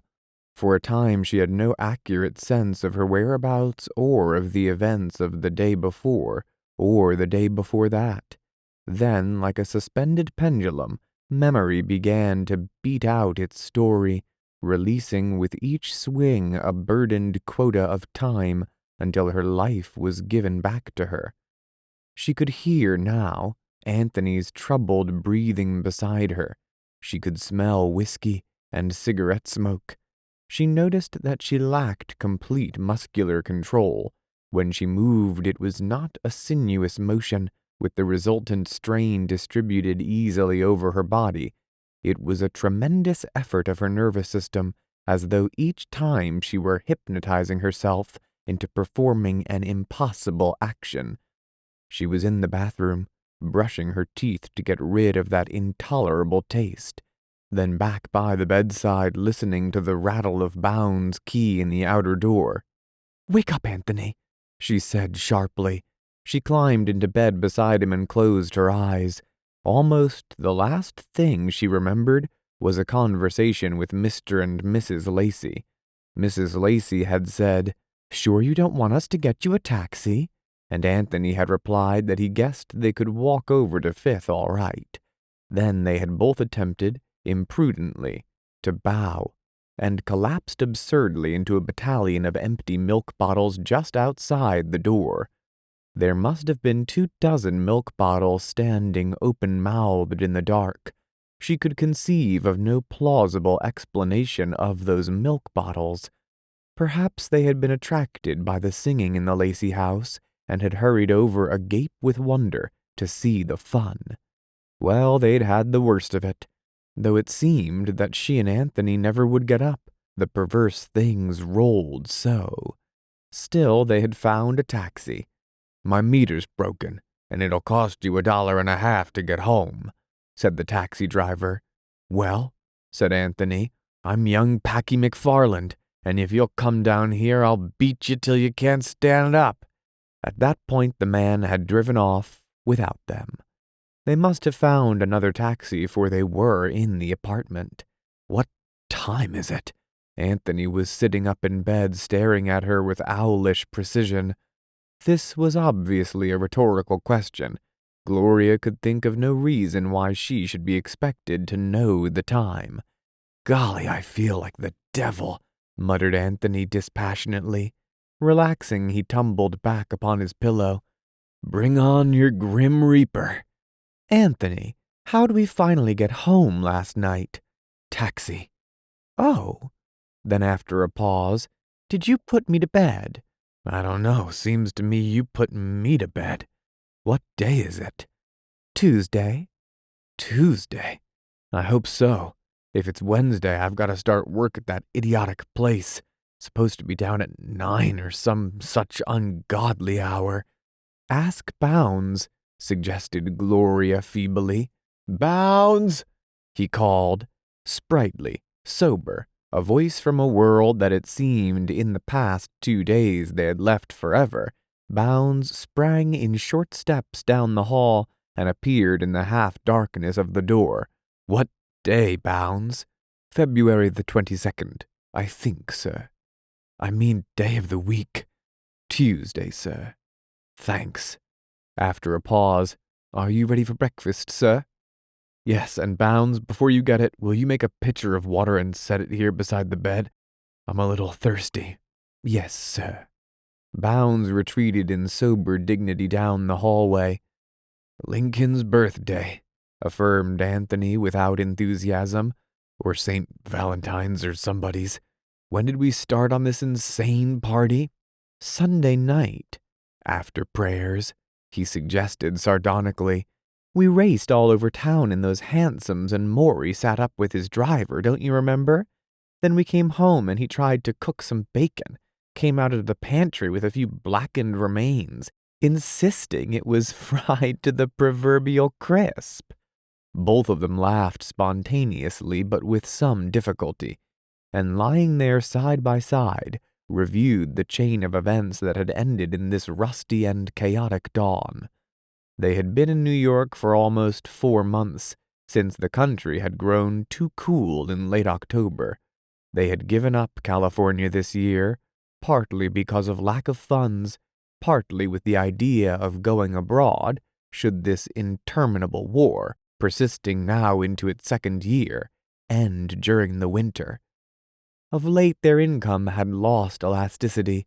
No longer did it stretch to cover gay whims and pleasant extravagances, and Anthony had spent many puzzled and unsatisfactory hours over a densely figured pad, making remarkable budgets that left huge margins for amusements, trips, etc., and trying to apportion even approximately their past expenditures. He remembered a time when, in going on a party with his 2 best friends, he and Maury had invariably paid more than their share of the expenses. They would buy the tickets for the theater or squabble between themselves for the dinner check. It had seemed fitting.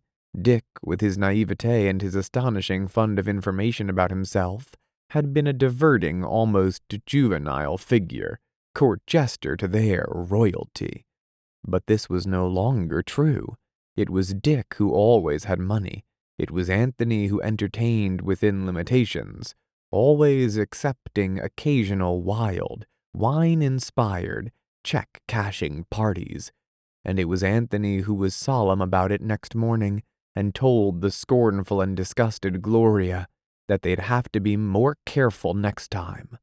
In the 2 years since the publication of The Demon Lover, Dick had made over $25,000, most of it lately, when the reward of the author of fiction had begun to swell unprecedentedly as a result of the voracious hunger of the motion pictures for plots.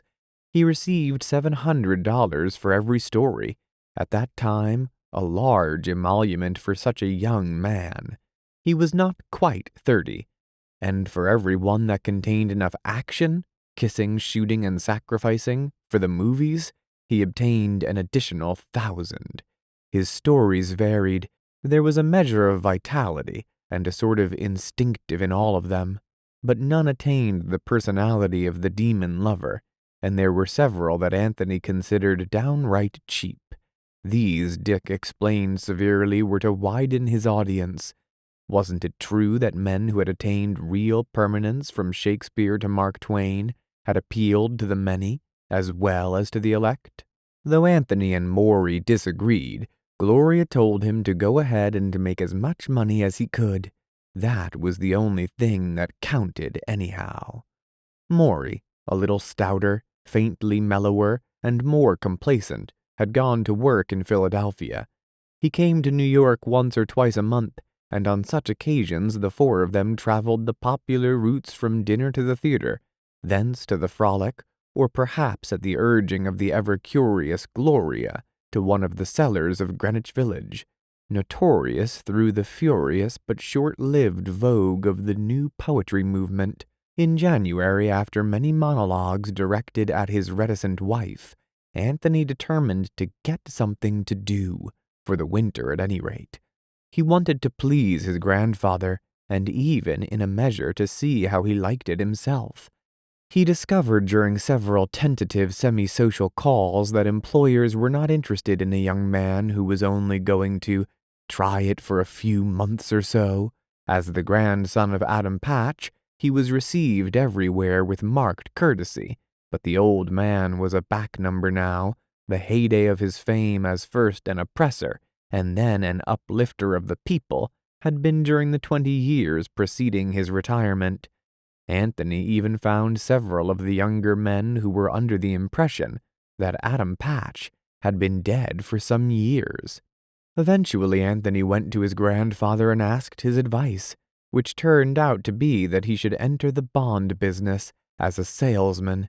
A tedious suggestion to Anthony, but one that in the end he determined to follow.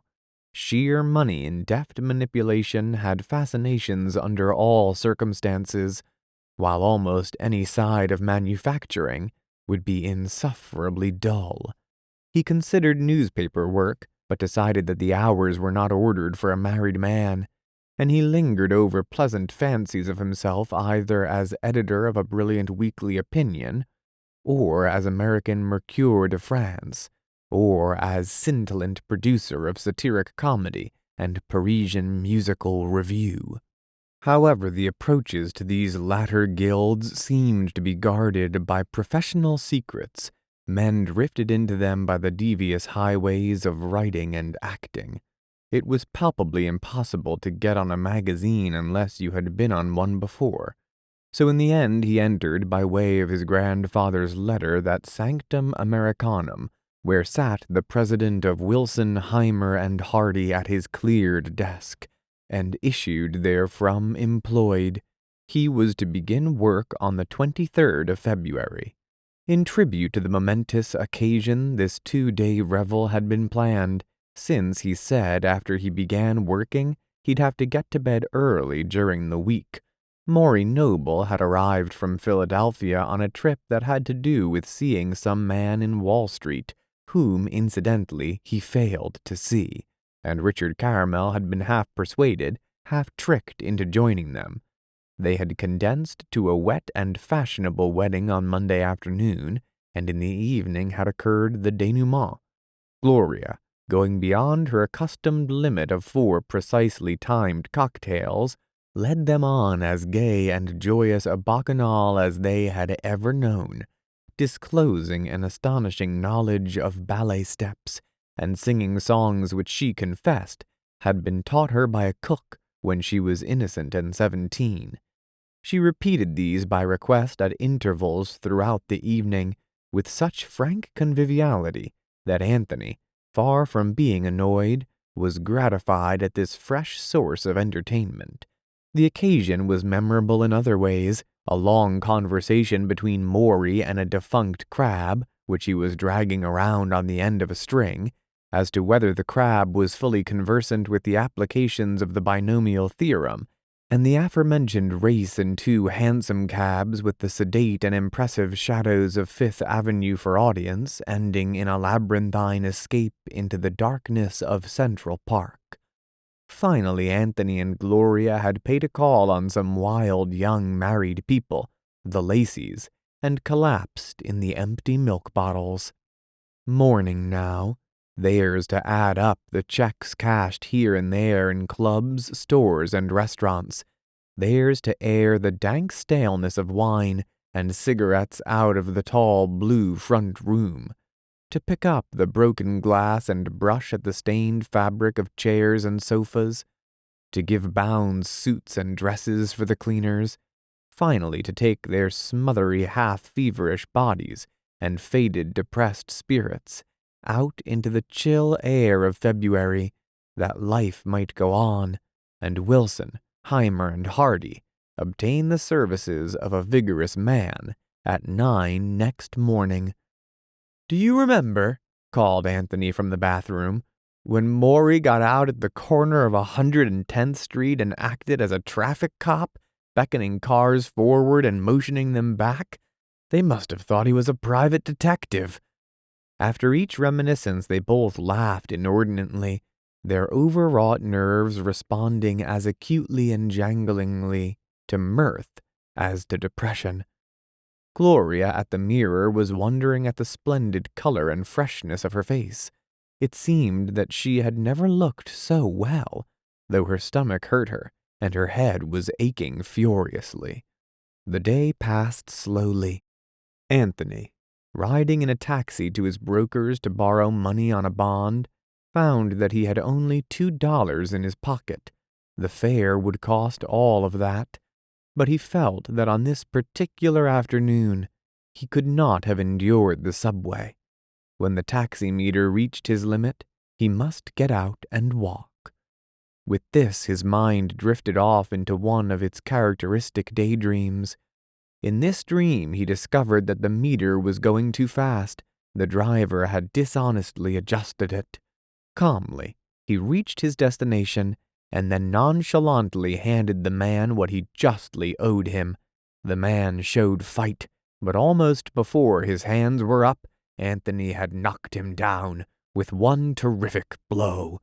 And when he rose, Anthony quickly sidestepped and floored him definitely with a crack in the temple.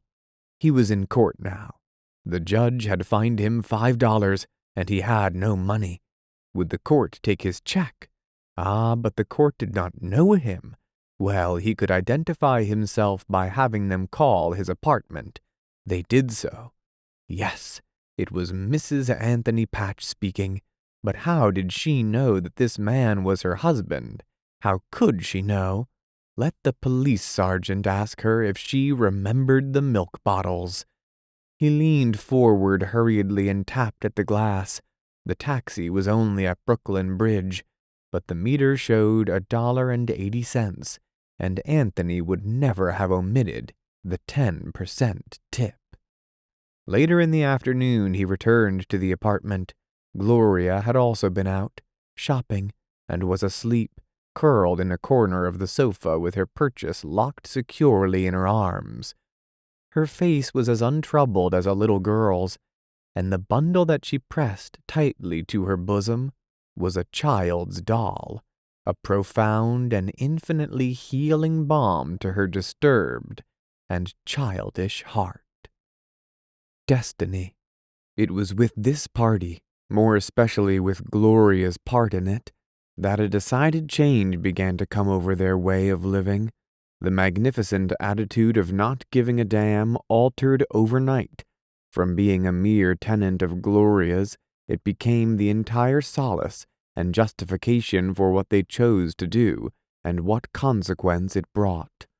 Not to be sorry, not to lose one cry of regret, to live according to a clear code of honor toward each other, and to seek the moment's happiness as fervently and persistently as possible. "No one cares about us but ourselves, Anthony," she said one day. "It'd be ridiculous for me to go about pretending I felt any obligations toward the world. And as for worrying what people think about me, I simply don't. That's all. Since I was a little girl in dancing school, I've been criticized by the mothers of all the little girls who weren't as popular as I was. And I've always looked on criticism as a sort of envious tribute. This was because of a party in the Boule Miche one night, where Constance Merriam had seen her as one of a highly stimulated party of 4. Constance Merriam, as an old school friend, had gone to the trouble of inviting her to lunch next day in order to inform her how terrible it was. "I told her I couldn't see it," Gloria told Anthony.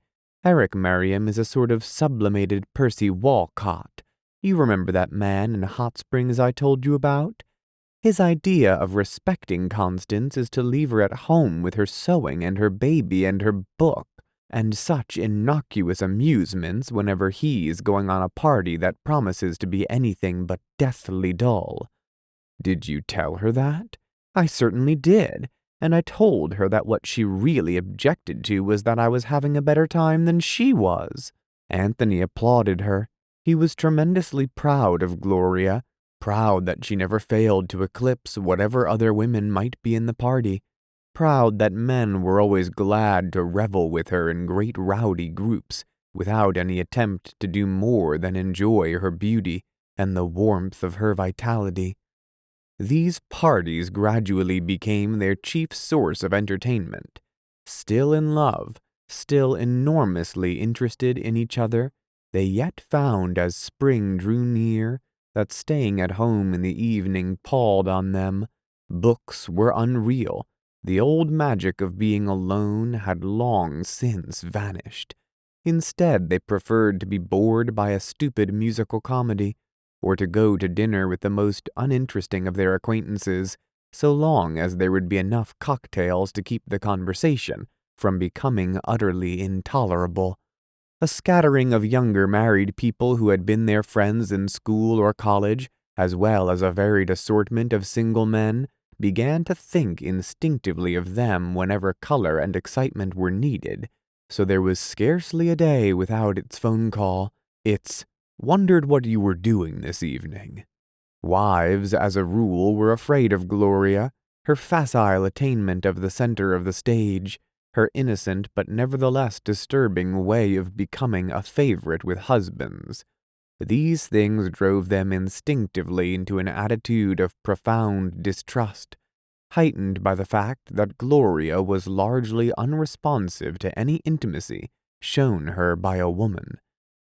On the appointed Wednesday in February, Anthony had gone to the imposing office of Wilson, Heimer & Hardy and listened to many vague instructions delivered by an energetic young man of about his own age named Collar, who wore a defiant yellow pompadour, and in announcing himself as an assistant secretary, gave the impression that it was a tribute to his exceptional ability. "There's two kind of men here, you'll find," he said. "There's the man who gets to be an assistant secretary or treasurer, gets his name on our folder here before he's 30, and there's the man who gets his name there at 45. The man who gets his name there at 45 stays there the rest of his life." "How about the man who gets it there at 30? Inquired Anthony politely. "Why, he gets up here, you see."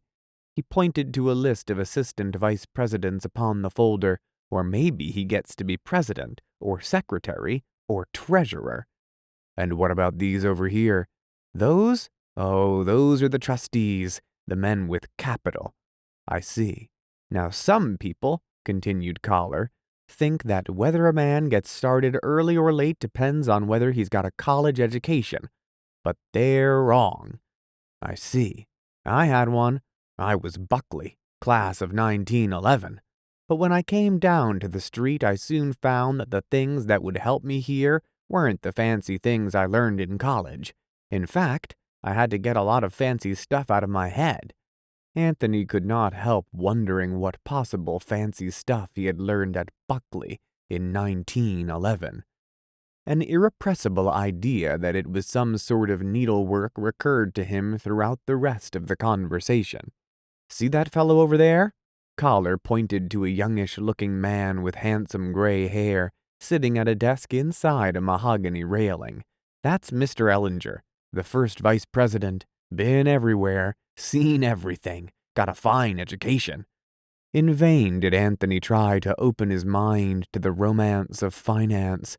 He could think of Mr. Ellinger only as one of the buyers of the handsome leather sets of Thackeray, Balzac, Hugo, and Gibbon that lined the walls of the big bookstores. Through the damp and uninspiring month of March, he was prepared for salesmanship. Lacking enthusiasm, he was capable of viewing the turmoil and bustle that surrounded him only as a fruitless circumambient, striving toward an incomprehensible goal, tangibly evidenced only by the rival mansions of Mr. Frick and Mr. Carnegie on Fifth Avenue.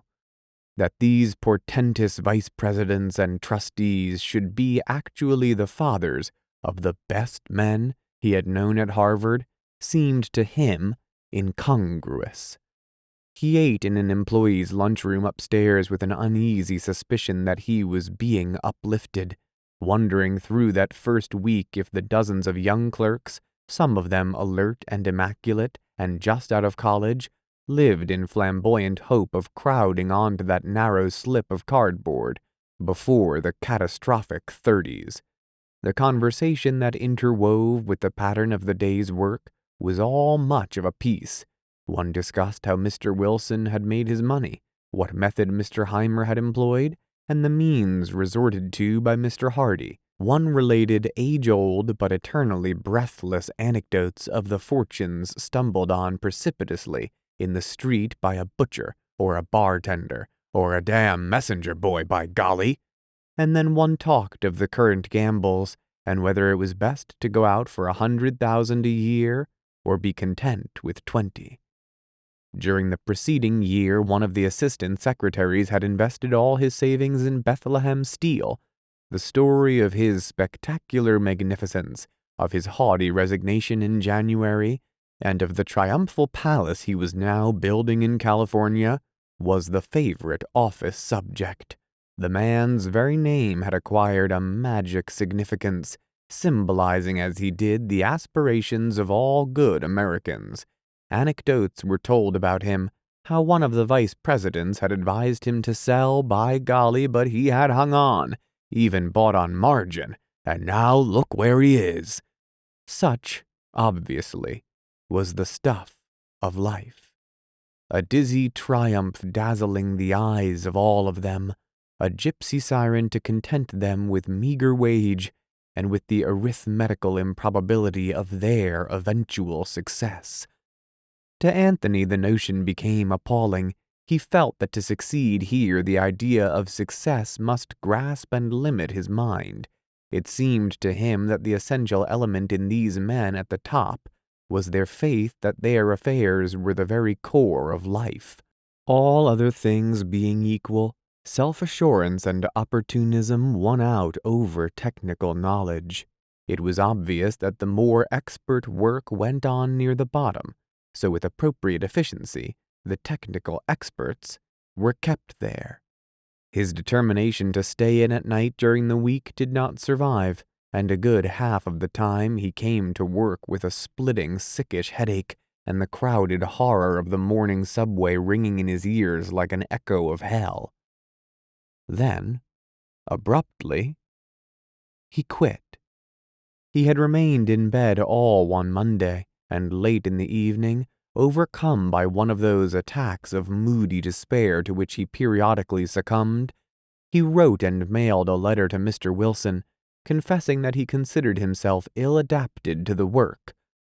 Gloria, coming in from the theater with Richard Caramel, found him on the lounge, silently staring at the high ceiling, more depressed and discouraged than he had been at any time since their marriage.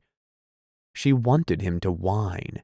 If he had, she would have reproached him bitterly, for she was not a little annoyed, but he only lay there so utterly miserable that she felt sorry for him, and kneeling down she stroked his head, saying how little it mattered, how little anything mattered so long as they loved each other. It was like their first year, and Anthony, reacting to her cool hand, to her voice that was soft as breath itself upon his ear, became almost cheerful, and talked with her of his future plans. He even regretted silently, before he went to bed, that he had so hastily mailed his resignation. Even when everything seems rotten, you can't trust that judgment, Gloria had said. It's the sum of all your judgments that counts. In mid-April came a letter from the real estate agent in Marietta, encouraging them to take the gray house for another year at a slightly increased rental, and enclosing a lease made out for their signatures. For a week, lease and letter lay carelessly neglected on Anthony's desk. They had no intention of returning to Marietta. They were weary of the place, and had been bored most of the preceding summer. Besides, their car had deteriorated to a rattling mass of hypochondriacal metal, and a new one was financially inadvisable. But because of another wild revel, enduring through 4 days and participated in at one time or another by more than a dozen people, they did sign the lease. To their utter horror they signed it and sent it, and immediately it seemed as though they heard the gray house, drably malevolent at last, licking its white chops and waiting to devour them. "Anthony, where's that lease?" she called in high alarm one Sunday morning, sick and sober to reality. "Where did you leave it? It was here." Then she knew where it was. She remembered the house party they had planned on the crest of their exuberance. She remembered a room full of men to whose less exhilarated moments she and Anthony were of no importance, and Anthony's boast of the transcendent merit and seclusion of the gray house, that it was so isolated that it didn't matter how much noise went on there. Then Dick, who had visited them, cried enthusiastically that it was the best little house imaginable, and that they were idiotic not to take it for another summer. It had been easy to work themselves up to a sense of how hot and deserted the city was getting, of how cool and ambrosial were the charms of Marietta. Anthony had picked up the lease and waved it wildly, found Gloria happily acquiescent, and with one last burst of garrulous decision, during which all the men agreed with solemn handshakes that they would come out for a visit. "Anthony," she cried, "we've signed and sent it." "What? The lease? What the devil? Oh, Anthony." There was utter misery in her voice. For the summer, for eternity, they had built themselves a prison. It seemed to strike at the last roots of their stability. Anthony thought that they might arrange it with the real estate agent. They could no longer afford the double rent, and going to Marietta meant giving up his apartment, his reproachless apartment with the exquisite bath and the rooms for which he had bought his furniture and hangings. It was the closest to a home that he had ever had, familiar with memories of 4 colorful years. But it was not arranged with the real estate agent, nor was it arranged at all.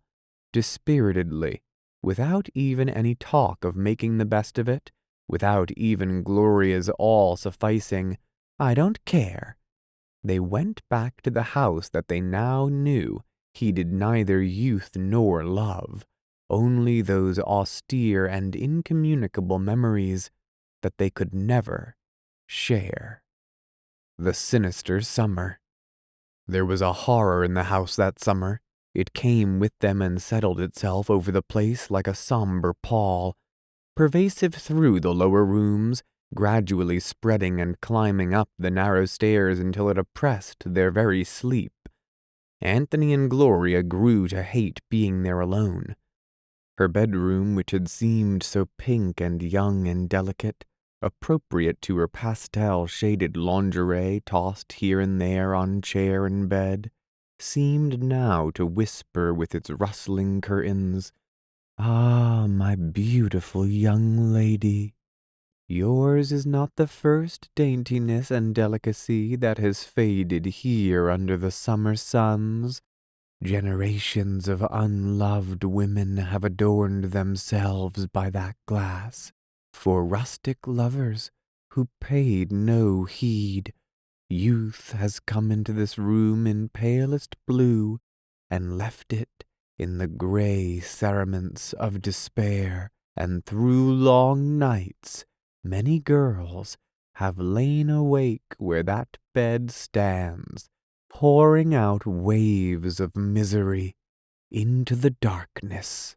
Gloria finally tumbled all her clothes and unguents ingloriously out of it, declaring that she had come to live with Anthony, and making the excuse that one of her screens was rotten and admitted bugs. So her room was abandoned to insensitive guests, and they dressed and slept in her husband's chamber, which Gloria considered somehow good, as though Anthony's presence there had acted as exterminator of any uneasy shadows of the past that might have hovered about its walls. The distinction between good and bad, ordered early and summarily out of both their lives, had been reinstated in another form. Gloria insisted that anyone invited to the gray house must be good, which in the case of a girl meant that she must be either simple and reproachless, or, if otherwise, must possess a certain solidity and strength.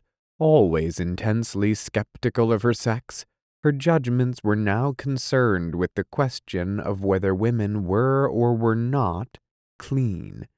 By uncleanliness she meant a variety of things, a lack of pride, a slackness in fiber, and most of all the unmistakable aura of promiscuity. Women soil easily, she said, far more easily than men.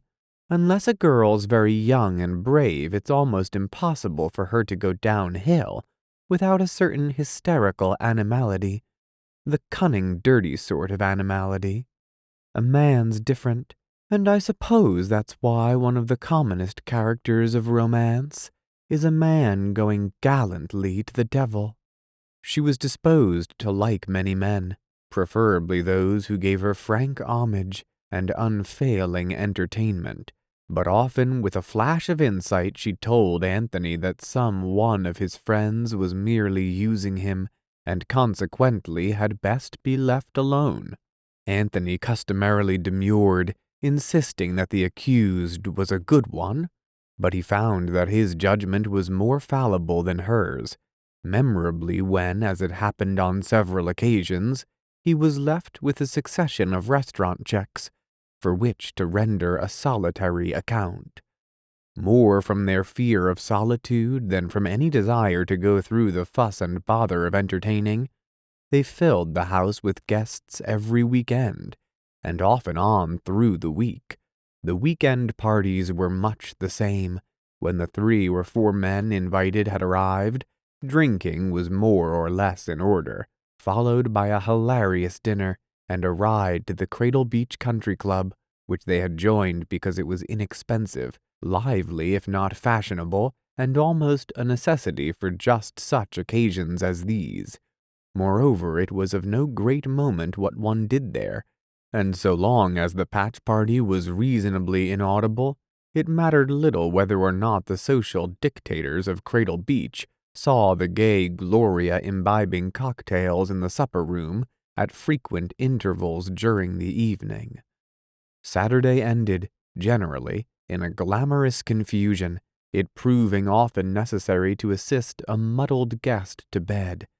Sunday brought the New York papers and a quiet morning of recuperating on the porch, and Sunday afternoon meant goodbye to the 1 or 2 guests who must return to the city, and a great revival of drinking among the 1 or 2 who remained until next day, concluding in a convivial, if not hilarious, evening.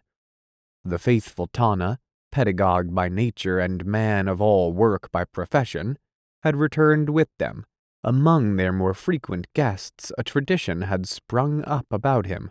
Maury Noble remarked one afternoon that his real name was Tannenbaum, and that he was a German agent kept in this country to disseminate Teutonic propaganda through Westchester County, and, after that, mysterious letters began to arrive from Philadelphia, addressed to the bewildered Oriental as Lieutenant Emil Tannenbaum, containing a few cryptic messages signed General Staff, and adorned with an atmospheric double column of facetious Japanese.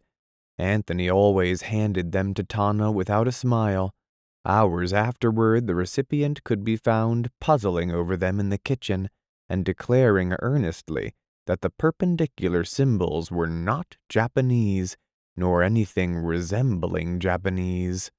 Gloria had taken a strong dislike to the man ever since the day when, returning unexpectedly from the village, she had discovered him reclining on Anthony's bed, puzzling out a newspaper.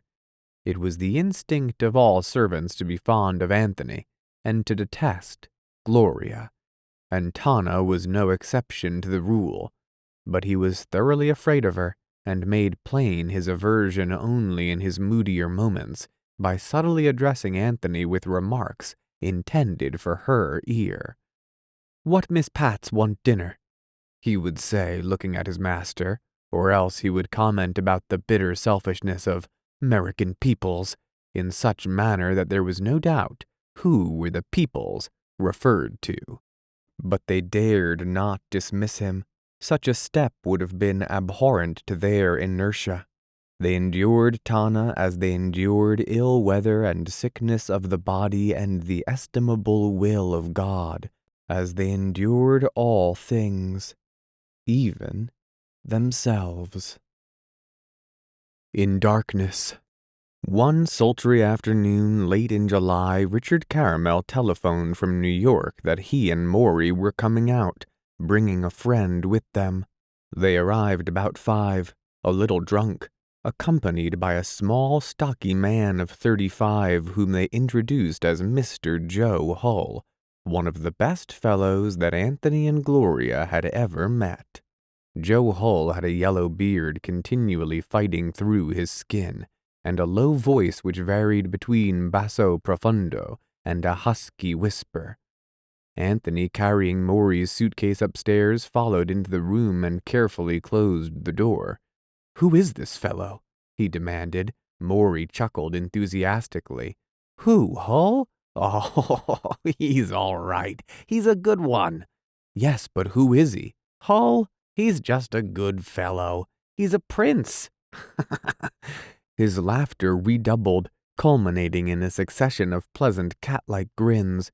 Anthony hesitated between a smile and a frown. "He looks sort of funny to me. Weird-looking clothes." He paused. "I've got a sneaking suspicion you two picked him up somewhere last night." "Ridiculous," declared Maury. "Why, I've known him all my life." However, as he capped this statement with another series of chuckles, Anthony was impelled to remark, "The devil you have." Later, just before dinner, while Maury and Dick were conversing uproariously with Joe Hull listening in silence as he sipped his drink, Gloria drew Anthony into the dining room. "I don't like this man Hull," she said. "I wish he'd use Tana's bathtub." "I can't very well ask him to." "Well, I don't want him in ours." "He seems to be a simple soul. He's got on white shoes that look like gloves. I can see his toes right through them. Ugh! Who is he, anyway?" "You've got me." "Well, I think they've got their nerve to bring him out here. This isn't a sailor's rescue home." They were tight when they phoned. Maury said they've been on a party since yesterday afternoon. Gloria shook her head angrily and, saying no more, returned to the porch. Anthony saw that she was trying to forget her uncertainty and devote herself to enjoying the evening. It had been a tropical day, and even into late twilight the heat waves emanating from the dry road were quivering faintly like undulating panes of isinglass. The sky was cloudless, but far beyond the woods in the direction of the sound, a faint and persistent rolling had commenced. When Tana announced dinner, the men, at a word from Gloria, remained coatless and went inside. Maury began a song, which they accomplished in harmony during the first course. It had 2 lines and was sung to a popular air called Daisy Dear. The lines were, "The panic has come over us, so has the moral decline." Each rendition was greeted with bursts of enthusiasm and prolonged applause. "Cheer up, Gloria," suggested Maury. "You seem the least bit depressed." "I'm not," she lied. "Here, Tannenbaum," he called over his shoulder. "I've filled you a drink. Come on." Gloria tried to stay his arm. "Please don't, Maury." "Why not? Maybe he'll play the flute for us after dinner. Here, Tana." Tana, grinning, bore the glass away to the kitchen. In a few moments Maury gave him another. "Cheer up, Gloria," he cried. "For heaven's sakes, everybody, cheer up, Gloria." "Dearest, have another drink," counseled Anthony. Do please. Cheer up, Gloria, said Joe Hull easily. Gloria winced at this uncalled-for use of her first name and glanced around to see if anyone else had noticed it. The word coming so glibly from the lips of a man to whom she had taken an inordinate dislike repelled her. A moment later she noticed that Joe Hull had given Tana another drink, and her anger increased, heightened somewhat from the effects of the alcohol.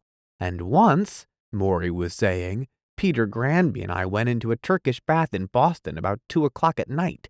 There was no one there but the proprietor, and we jammed him into a closet and locked the door. Then a fella came in and wanted a Turkish bath. Thought we were the rubbers, by golly. Well, we just picked him up and tossed him into the pool with all his clothes on. Then we dragged him out and laid him on a slab and slapped him until he was black and blue. Not so rough, fellows, he'd say in a little squeaky voice. Please. Was this Maury? Thought Gloria. From anyone else the story would have amused her, but from Maury the infinitely appreciative, the apotheosis of tact and consideration. The panic has come over us, so has... A drum of thunder from outside drowned out the rest of the song. Gloria shivered and tried to empty her glass, but the first taste nauseated her, and she set it down. Dinner was over, and they all marched into the big room, bearing several bottles and decanters.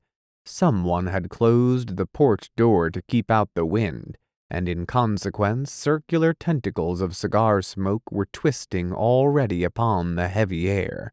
Paging Lieutenant Tenenbaum!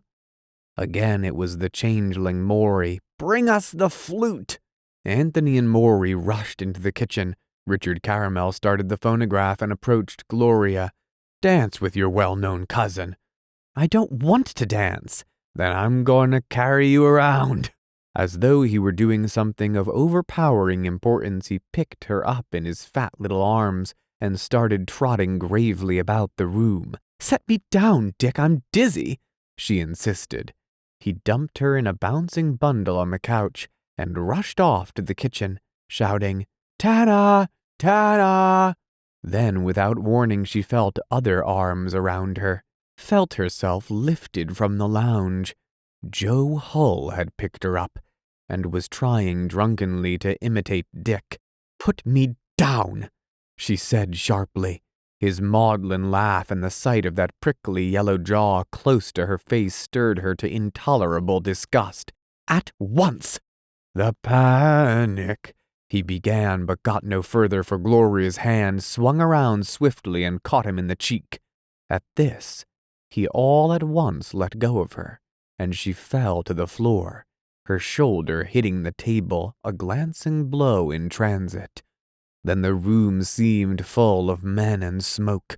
There was Tana in his white coat reeling about, supported by Maury. Into his flute he was blowing a weird blend of sound that was known, cried Anthony, as the Japanese train song. Joe Hull had found a box of candles and was juggling them, yelling, "One down!" every time he missed. And Dick was dancing by himself in a fascinated whirl around and about the room. It appeared to her that everything in the room was staggering in grotesque fourth-dimensional gyrations through intersecting planes of hazy blue. Outside, the storm had come up amazingly. The lulls within were filled with the scrape of the tall bushes against the house and the roaring of the rain on the tin roof of the kitchen. The lightning was interminable, letting down thick drips of thunder like pig iron from the heart of a white-hot furnace. Gloria could see that the rain was spitting in at 3 of the windows, but she could not move to shut them. She was in the hall. She had said good night, but no one had heard or heeded her. It seemed for an instant as though something had looked down over the head of the banister, but she could not have gone back into the living room. Better madness than the madness of that clamor. Upstairs she fumbled for the electric switch and missed it in the darkness. A room full of lightning showed her the button plainly on the wall.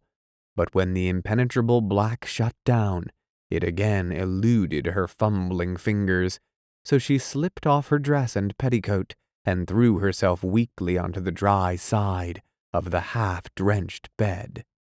She shut her eyes. From downstairs arose the babble of the drinkers, punctured suddenly by a tinkling shiver of broken glass, and then another, and by a soaring fragment of unsteady, irregular song. She lay there for something over 2 hours, so she calculated afterward, sheerly by piecing together the bits of time. She was conscious, even aware, after a long while, that the noise downstairs had lessened, and that the storm was moving off westward, throwing back lingering showers of sound that fell, heavy and lifeless as her soul, into the soggy fields. This was succeeded by a slow, reluctant scattering of the rain and wind, until there was nothing outside her windows but a gentle dripping and the swishing play of a cluster of wet vine against the sill. She was in a state halfway between sleeping and waking, with neither condition predominant, and she was harassed by a desire to rid herself of a weight pressing down upon her breast. She felt that if she could cry, the weight would be lifted, and forcing the lids of her eyes together, she tried to raise a lump in her throat. To no avail. Drip, drip, drip. The sound was not unpleasant, like spring, like a cool rain of her childhood that made cheerful mud in her backyard and watered the tiny garden she had dug with miniature rakes and spade and hoe. Drip, drip. It was like days when the rain came out of yellow skies that melted just before twilight and shot one radiant shaft of sunlight diagonally down the heavens into the damp green trees, so cool, so clear and clean, and her mother there at the center of the world, at the center of the rain, safe and dry and strong. She wanted her mother now, and her mother was dead, beyond sight and touch forever, and this weight was pressing on her, pressing on her. Oh, it pressed her so. She became rigid. Someone had come to the door and was standing regarding her, very quiet except for a slight swaying motion. She could see the outline of his figure distinct against some indistinguishable light. There was no sound anywhere, only a great persuasive silence. Even the dripping had ceased. Only this figure, swaying in the doorway, an indiscernible and subtly menacing terror, a personality filthy under its varnish, like smallpox spots under a layer of powder. Yet her tired heart, beating until it shook her breasts, made her sure that there was still life in her, desperately shaken, threatened. The minute or succession of minutes prolonged itself interminably, and a swimming blur began to form before her eyes, which tried with childish persistence to pierce the gloom in the direction of the door. In another instant it seemed that some unimaginable force would shatter her out of existence, and then the figure in the doorway, it was Hull. She saw Hull, turned deliberately, and still slightly swaying, moved back and off, as if absorbed into that incomprehensible light that had given him dimension. Blood rushed back into her limbs, blood and life together. With a start of energy she sat upright, shifting her body until her feet touched the floor over the side of the bed. She knew what she must do, now before it was too late. She must go out into this cool damp, out, away, to feel the wet swish of the grass around her feet and the fresh moisture on her forehead. Mechanically she struggled into her clothes, groping in the dark of the closet for a hat. She must go from this house, where the thing hovered that pressed upon her bosom, or else made itself into stray, swaying figures in the gloom. In a panic she fumbled clumsily at her coat, found the sleeve just as she heard Anthony's footsteps on the lower stair. She dared not wait. He might not let her go, and even Anthony was part of this wait, part of this evil house and the somber darkness that was growing up about it. Through the hall then, and down the back stairs, hearing Anthony's voice in the bedroom she had just left. "Gloria! Gloria!" But she had reached the kitchen now, passed out through the doorway into the night. 100 drops, startled by a flare of wind from a dripping tree, scattered on her, and she pressed them gladly to her face with hot hands. "Gloria! Gloria!" The voice was infinitely remote, muffled, and made plaintive by the walls she had just left. She rounded the house and started down the front path toward the road, almost exultant as she turned into it, and followed the carpet of short grass alongside, moving with caution in the intense darkness. "Gloria!" She broke into a run, stumbled over the segment of a branch twisted off by the wind. The voice was outside the house now. Anthony, finding the bedroom deserted, had come onto the porch. But this thing was driving her forward. It was back there with Anthony.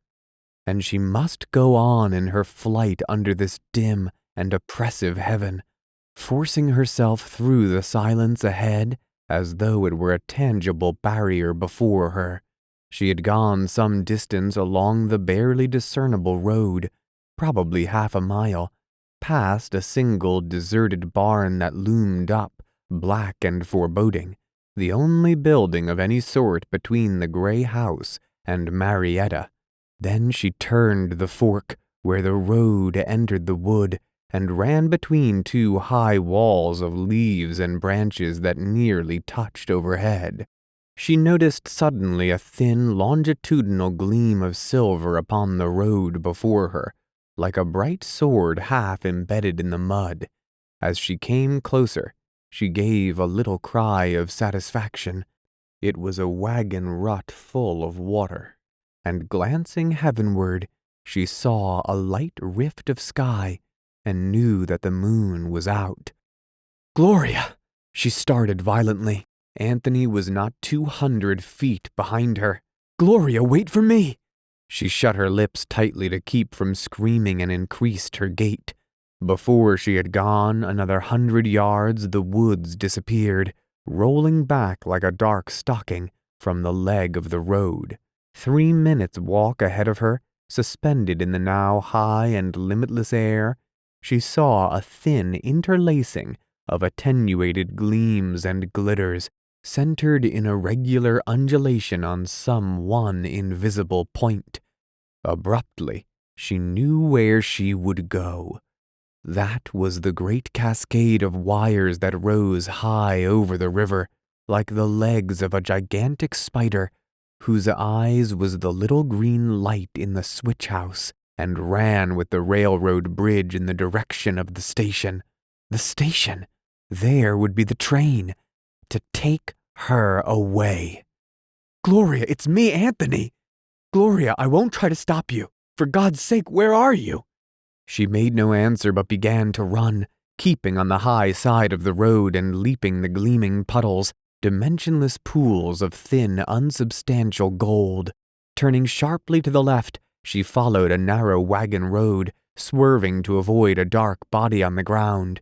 She looked up as an owl hooted mournfully from a solitary tree. Just ahead of her, she could see the trestle that led to the railroad bridge and the steps mounting up to it. The station lay across the river. Another sound startled her, the melancholy siren of an approaching train, and almost simultaneously, a repeated call, thin now and far away. "Gloria! Gloria!" Anthony must have followed the main road. She laughed with a sort of malicious cunning at having eluded him. She could spare the time to wait until the train went by. The siren soared again closer at hand, and then, with no anticipatory roar and clamor, a dark and sinuous body curved into view against the shadows far down the high banked track, and with no sound but the rush of the cleft wind and the clock-like tick of the rails, moved toward the bridge. It was an electric train. Above the engine, two vivid blurs of blue light formed incessantly, a radiant, crackling bar between them, which, like a spluttering flame in a lamp beside a corpse, lit for an instant the successive rows of trees, and caused Gloria to draw back instinctively to the far side of the road. The light was tepid, the temperature of warm blood.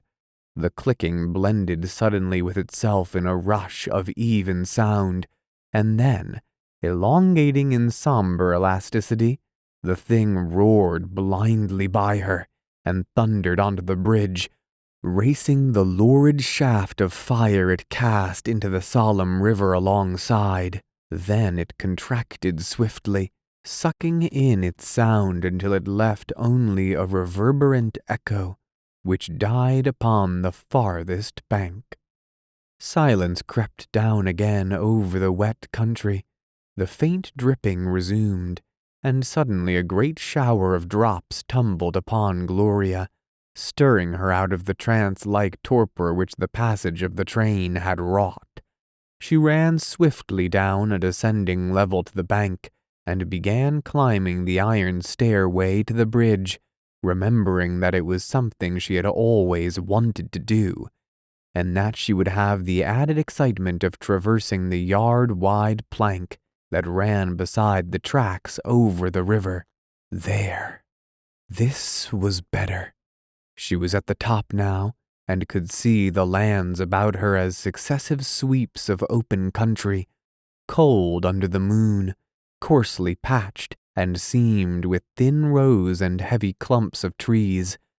To her right, half a mile down the river, which trailed away behind the light like the shiny, slimy path of a snail, winked the scattered lights of Marietta. Not 200 yards away at the end of the bridge squatted the station, marked by a sullen lantern. The oppression was lifted now. The treetops below her were rocking the young starlight to a haunted doze. She stretched out her arms with a gesture of freedom. This was what she had wanted, to stand alone, where it was high and cool. Gloria! Like a startled child, she scurried along the plank, hopping, skipping, jumping with an ecstatic sense of her own physical lightness. Let him come now. She no longer feared that, only she must first reach the station, because that was part of the game. She was happy.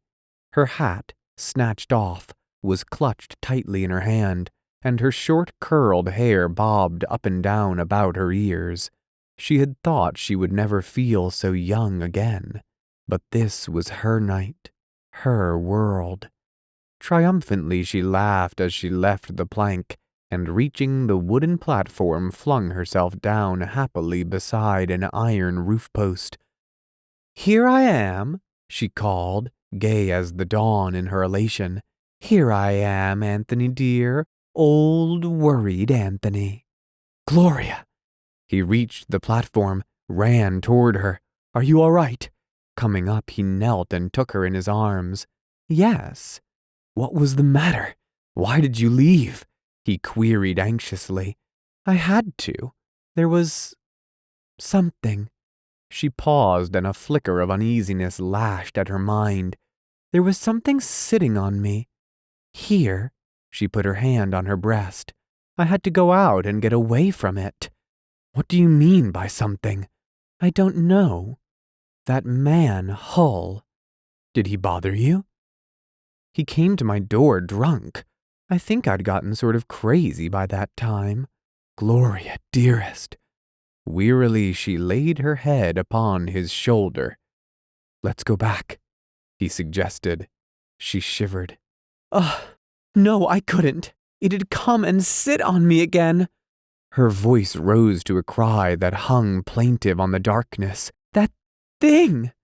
There, he soothed her, pulling her close to him. "We won't do anything you don't want to do." "What do you want to do? Just sit here?" I want to go away." "Where?" "Oh, anywhere." "By golly, Gloria," he cried. "You're still tight." "No, I'm not. I haven't been all evening. I went upstairs about half an hour after dinner. Ouch!" He had inadvertently touched her right shoulder. "It hurts me. I hurt it some way. I don't know. Somebody picked me up and dropped me." "Gloria, come home. It's late and damp." "I can't," she wailed. "Oh, Anthony, don't ask me to." "I will tomorrow.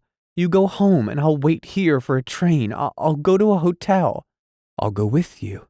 "No, I don't want you with me. I want to be alone. I want to sleep. Oh, I want to sleep. And then tomorrow, when you've got all the smell of whiskey and cigarettes out of the house and everything straight and Hull is gone, then I'll come home. If I went now, that thing, oh." She covered her eyes with her hand. Anthony saw the futility of trying to persuade her. "I was all sober when you left," he said. "Dick was asleep on the lounge and Maury and I were having a discussion. That fellow Hull had wandered off somewhere. Then I began to realize I hadn't seen you for several hours, so I went upstairs." He broke off as a salutatory "Hello there" boomed suddenly out of the darkness. Gloria sprang to her feet and he did likewise. "It's Maury's voice," she cried excitedly. "If it's Hull with him, keep them away. Keep them away." "Who's there?" Anthony called. "Just Dick and Maury," returned two voices reassuringly. "Where's Hull?" "He's in bed, passed out." Their figures appeared dimly on the platform. "What the devil are you and Gloria doing here?" inquired Richard Caramel with sleepy bewilderment. "What are you two doing here?" Maury laughed. "Damned if I know. We followed you and had the deuce of a time doing it. I heard you out on the porch yelling for Gloria, so I woke up the Caramel here and got it through his head, with some difficulty, that if there was a search party, we'd better be on it. He slowed me up by sitting down in the road at intervals and asking me what it was all about. We tracked you by the pleasant scent of Canadian Club." There was a rattle of nervous laughter under the low train shed. "How did you track us, really?" "Well, we followed along down the road and then we suddenly lost you. Seems you turned off at a wagon trail. After a while, somebody'd hailed us and asked us if we were looking for a young girl. Well, we came up and found it was a little shivering old man sitting on a fallen tree like somebody in a fairy tale. She turned down here," he said, "and most stepped on me, going somewhere in an awful hustle. And then a fella in short golfing pants came running along and went after her. He throwed me this." The old fellow had a $1 bill he was waving around.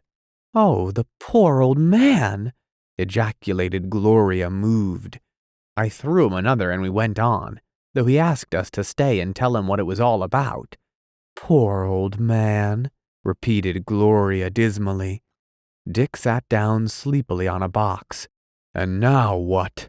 he inquired in the tone of stoic resignation. "Gloria's upset," explained Anthony. "She and I are going to the city by the next train." Maury in the darkness had pulled a timetable from his pocket. "Strike a match." A tiny flare leapt out of the opaque background, illuminating the four faces, grotesque and unfamiliar here in the open night. "Let's see, 2:30? No, that's evening. By gad, you won't get a train till 5:30. Anthony hesitated. "Well," he muttered uncertainly, "we've decided to stay here and wait for it. You two might as well go back and sleep." "You too, Anthony," urged Gloria. "I want you to have some sleep, dear. You've been as pale as a ghost all day." "Why, you little idiot," Dick yawned. Very well. You stay, we stay. He walked out from under the shed and surveyed the heavens. Rather a nice night after all. Stars are out and everything.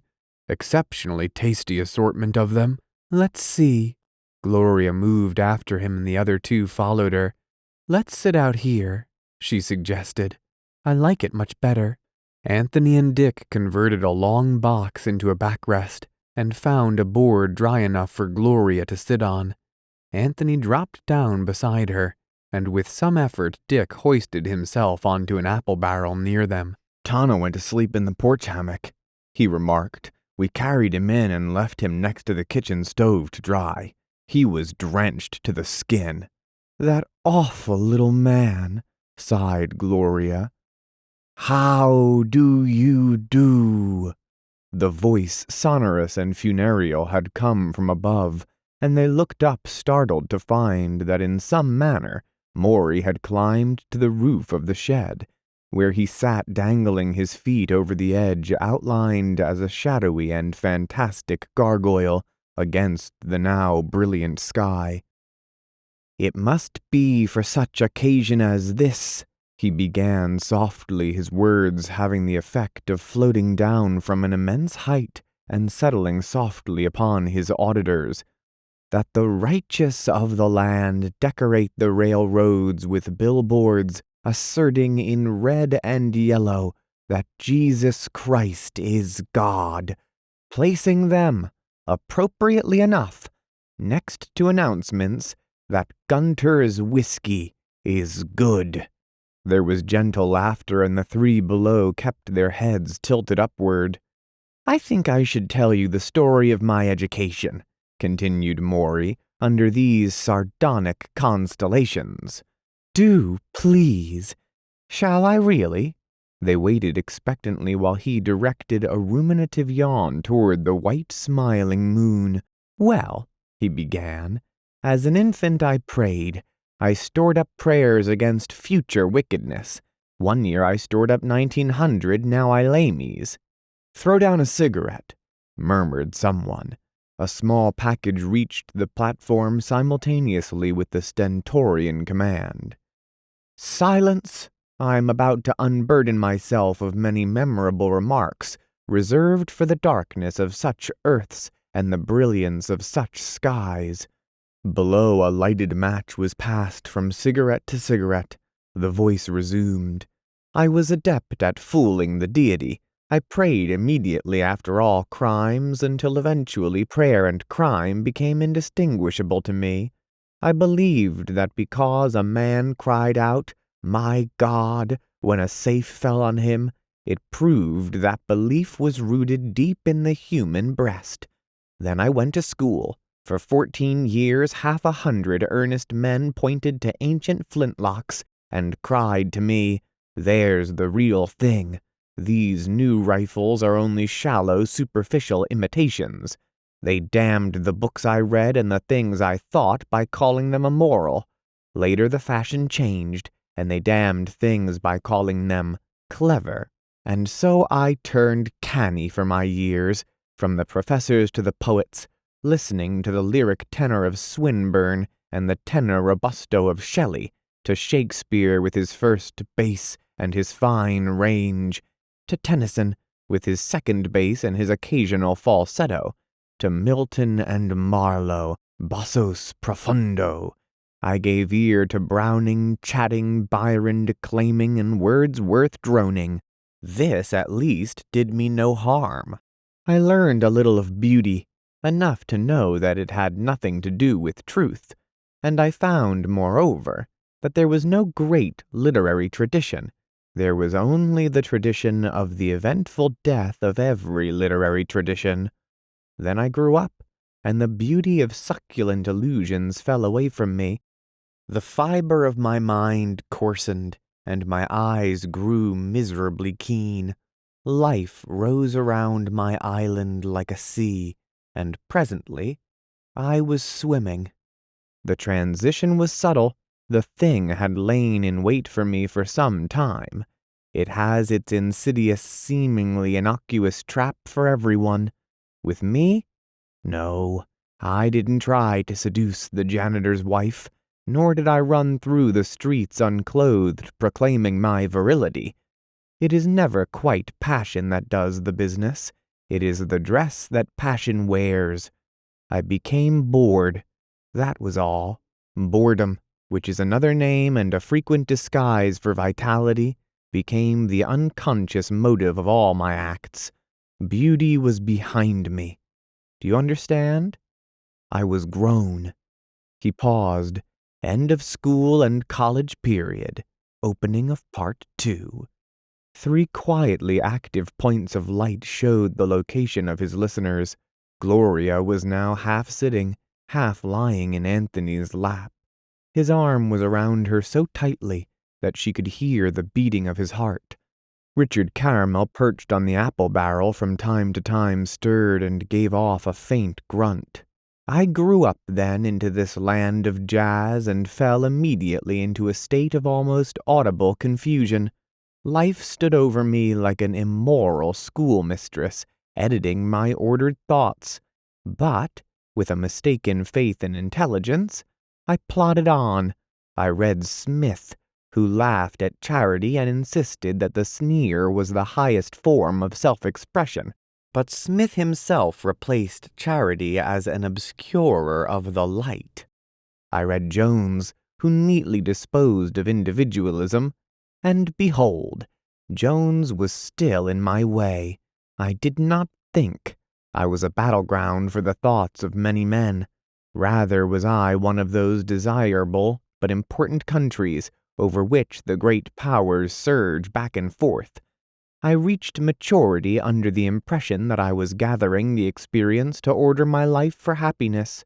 Indeed, I accomplished the not unusual feat of solving each question in my mind long before it presented itself to me in life, and of being beaten and bewildered just the same. But after a few tastes of this latter dish, I had had enough. Here, I said, experience is not worth the getting. It's not a thing that happens pleasantly to a passive you. It's a wall that an active you runs up against. So I wrapped myself in what I thought was my invulnerable skepticism, and decided that my education was complete. But it was too late. Protect myself as I might by making no new ties with tragic and predestined humanity, I was lost with the rest. I had traded the fight against love for the fight against loneliness, the fight against life for the fight against death. He broke off to give emphasis to his last observation. After a moment he yawned and resumed.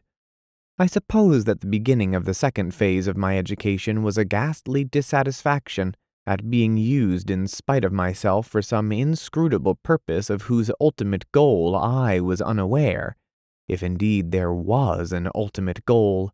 It was a difficult choice. The schoolmistress seemed to be saying, "We're going to play football and nothing but football. If you don't want to play football, you can't play at all." What was I to do? The playtime was so short. You see, I felt that we were even denied what consolation there might have been in being a figment of a corporate man rising from his knees. Do you think that I leapt at this pessimism, grasped it as a sweetly smug, superior thing, no more depressing really than, say, a gray autumn day before a fire? I don't think I did that.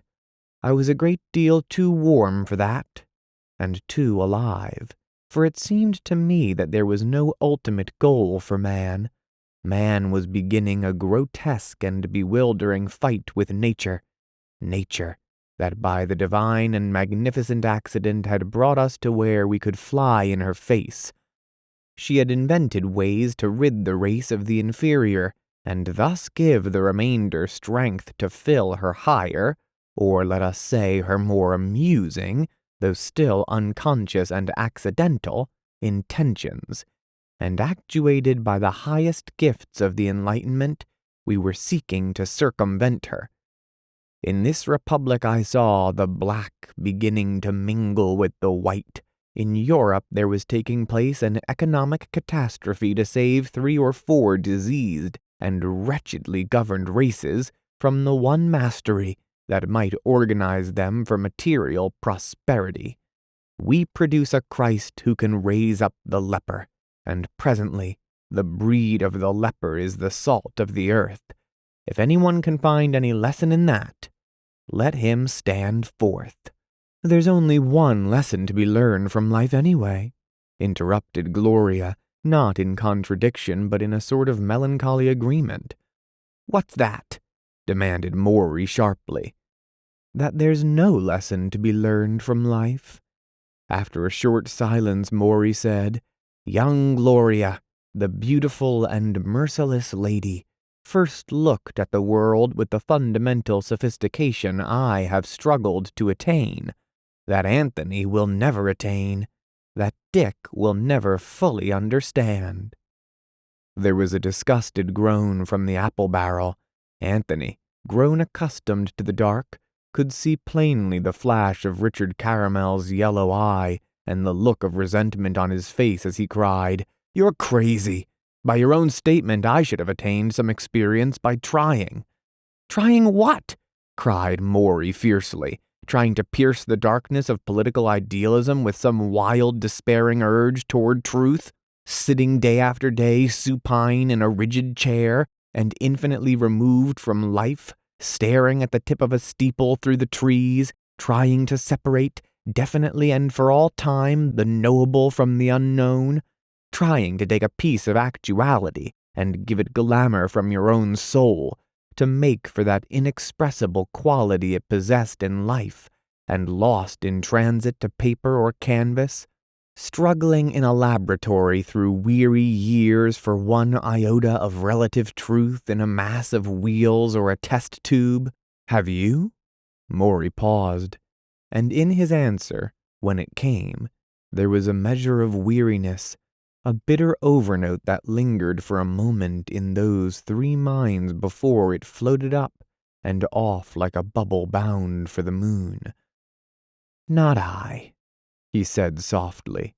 "I was born tired, but with the quality of mother wit, the gift of women like Gloria. To that, for all my talking and listening, my waiting in vain for the eternal generality that seems to lie just beyond every argument and every speculation, to that I have added not one jot." In the distance, a deep sound that had been audible for some moments identified itself by a plaintive mooing, like that of a gigantic cow, and by the pearly spot of a headlight apparent half a mile away.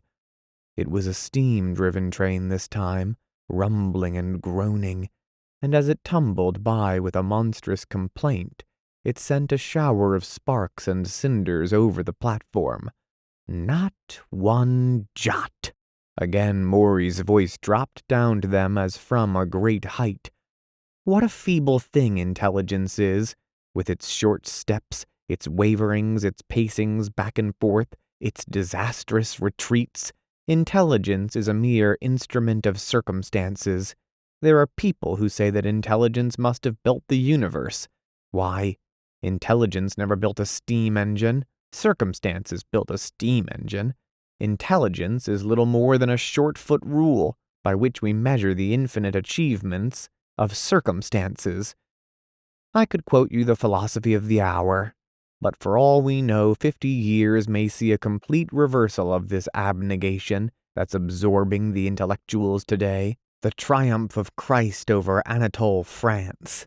He hesitated and then added, "But all I know, the tremendous importance of myself to me, and the necessity of acknowledging the importance to myself, these things the wise and lovely Gloria was born knowing.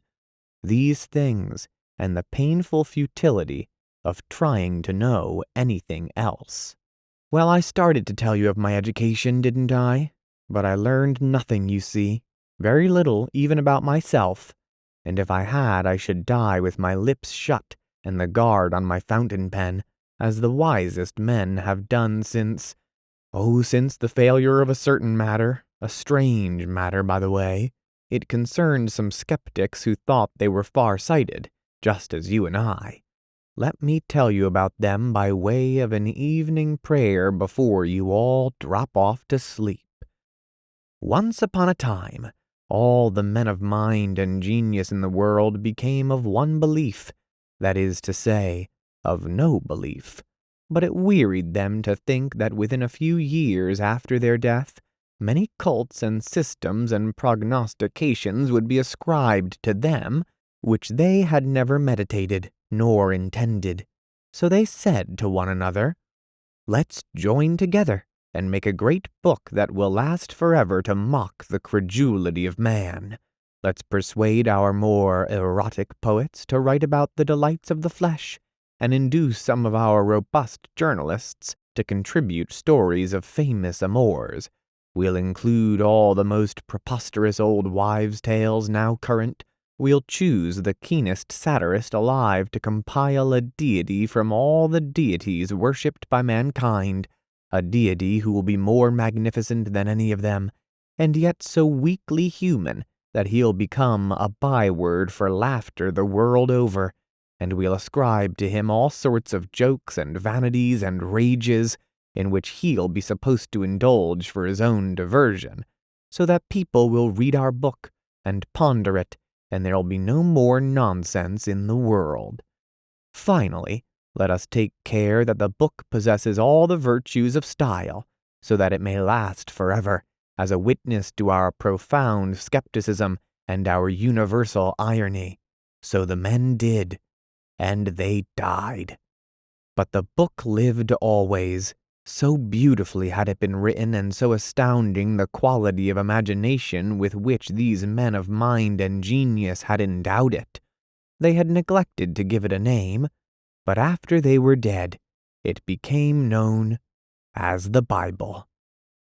When he concluded, there was no comment. Some damp languor sleeping on the air of night seemed to have bewitched them all.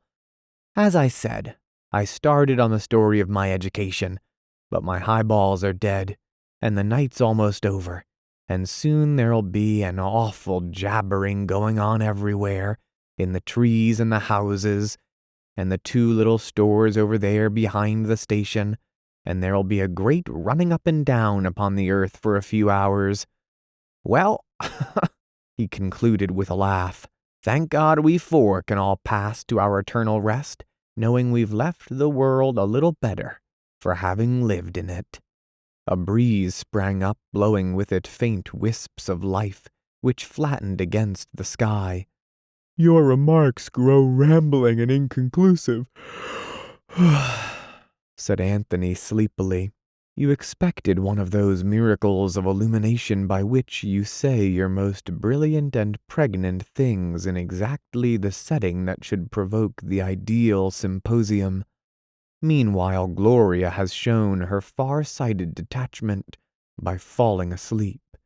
I can tell that by the fact that she has managed to concentrate her entire weight upon my broken body. Have I bored you?" inquired Maury, looking down with some concern. "No, you have disappointed us. You shot a lot of arrows, but did you shoot any birds?" "I leave the birds to Dick," said Maury hurriedly. "I speak erratically, in disassociated fragments." "You can get no rise from me," muttered Dick. "My mind is full of any number of material things. I want a warm bath too much to worry about the importance of my work, or what proportion of us are pathetic figures." Dawn made itself felt in a gathering whiteness eastward over the river, and an intermittent cheeping in the nearby trees. "4:45, sighed Dick. "Almost another hour to wait. Look, 2 gone." He was pointing to Anthony, whose lids had sagged over his eyes. "Sleep of the Patch family." But in another 5 minutes, despite the amplifying cheeps and chirrups, his own head had fallen forward, nodded down twice, thrice. Only Maury Noble remained awake, seated upon the station roof, his eyes wide open and fixed with fatigued intensity upon the distant nucleus of morning. He was wondering at the unreality of ideas, at the fading radiance of existence, and at the little absorptions that were creeping avidly into his life, like rats into a ruined house. He was sorry for no one now. On Monday morning there would be his business, and later there would be a girl of another class whose whole life he was. These were the things nearest his heart. In the strangeness of the brightening day, it seemed presumptuous that with this feeble, broken instrument of his mind, he had ever tried to think. There was the sun, letting down great glowing masses of heat. There was life, active and snarling, moving about them like a fly swarm, the dark pants of smoke from the engine, a crisp, "All aboard!" and a bell ringing. Confusedly, Maury saw eyes in the milk train staring curiously up at him, heard Gloria and Anthony in quick controversy as to whether he should go to the city with her. Then another clamor, and she was gone, and the three men, pale as ghosts, were standing alone upon the platform, while a grimy coal heaver went down the road on top of a motor truck, caroling hoarsely at the summer morning. Book 2, Chapter 3. The Broken Lute. It is 7:30 of an August evening. The windows in the living room of the gray house are wide open, patiently exchanging the tainted inner atmosphere of liquor and smoke for the fresh drowsiness of the late hot dusk. There are dying flower scents upon the air, so thin, so fragile as to hint already of a summer laid away in time. But August is still proclaimed relentlessly by 1,000 crickets around the side porch, and by one who has broken into the house and concealed himself confidently behind a bookcase, from time to time shrieking of his cleverness and his indomitable will. The room itself is in messy disorder. On the table is a dish of fruit, which is real but appears artificial. Around it are grouped an ominous assortment of decanters, glasses, and heaped ashtrays, the latter still raising wavy smoke ladders into the stale air, the effect on the whole needing but a skull to resemble that venerable chromo, once a fixture in every den, which presents the appendages to the life of pleasure with delightful and awe-inspiring sentiment. After a while, the sprightly solo of the super cricket is interrupted rather than joined by a new sound, the melancholy wail of an erratically fingered flute. It is obvious that the musician is practicing rather than performing, for from time to time the gnarled strain breaks off, and after an interval of indistinct mutterings, recommences. Just prior to the 7th false start, a third sound contributes to the subdued discord. It is a taxi outside. A minute's silence, then the taxi again, its boisterous retreat almost obliterating the scrape of footsteps on the cinder walk. The doorbell shrieks alarmingly through the house. From the kitchen enters a small, fatigued Japanese, hastily buttoning a servant's coat of white duck. He opens the front screen door and admits a handsome young man of 30, clad in the sort of well-intentioned clothes peculiar to those who serve mankind. To his whole personality clings a well-intentioned air. His glance about the room is compounded of curiosity and a determined optimism. When he looks at Tana, the entire burden of uplifting the godless Oriental is in his eyes. His name is Frederick E. Paramore. He was at Harvard with Anthony, where because of the initials of their surnames they were constantly placed next to each other in classes. A fragmentary acquaintance developed, but since that time they have never met. Nevertheless, Paramore enters the room with a certain air of arriving for the evening. Tana is answering a question. Tana, grinning with ingratiation, Gone to inn for dinner. Be back half hour. Gone since 6:30. Paramore, regarding the glasses on the table. Have they company? Tana. Yes, company. Mr. Caramel, Mr. and Mrs. Barnes, Miss Kane, all stay here. I see. Kindly. They've been having a spree, I see. I no understand. They've been having a fling. Yes, they have drink. Oh, many, many, many drink. Paramore receding delicately from the subject. Didn't I hear the sounds of music as I approached the house? Tana, with a spasmodic giggle. Yes, I play. One of the Japanese instruments? He is quite obviously a subscriber to the National Geographic magazine.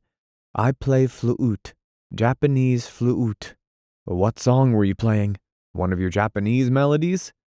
Tana, his brow undergoing preposterous contraction. I play train song.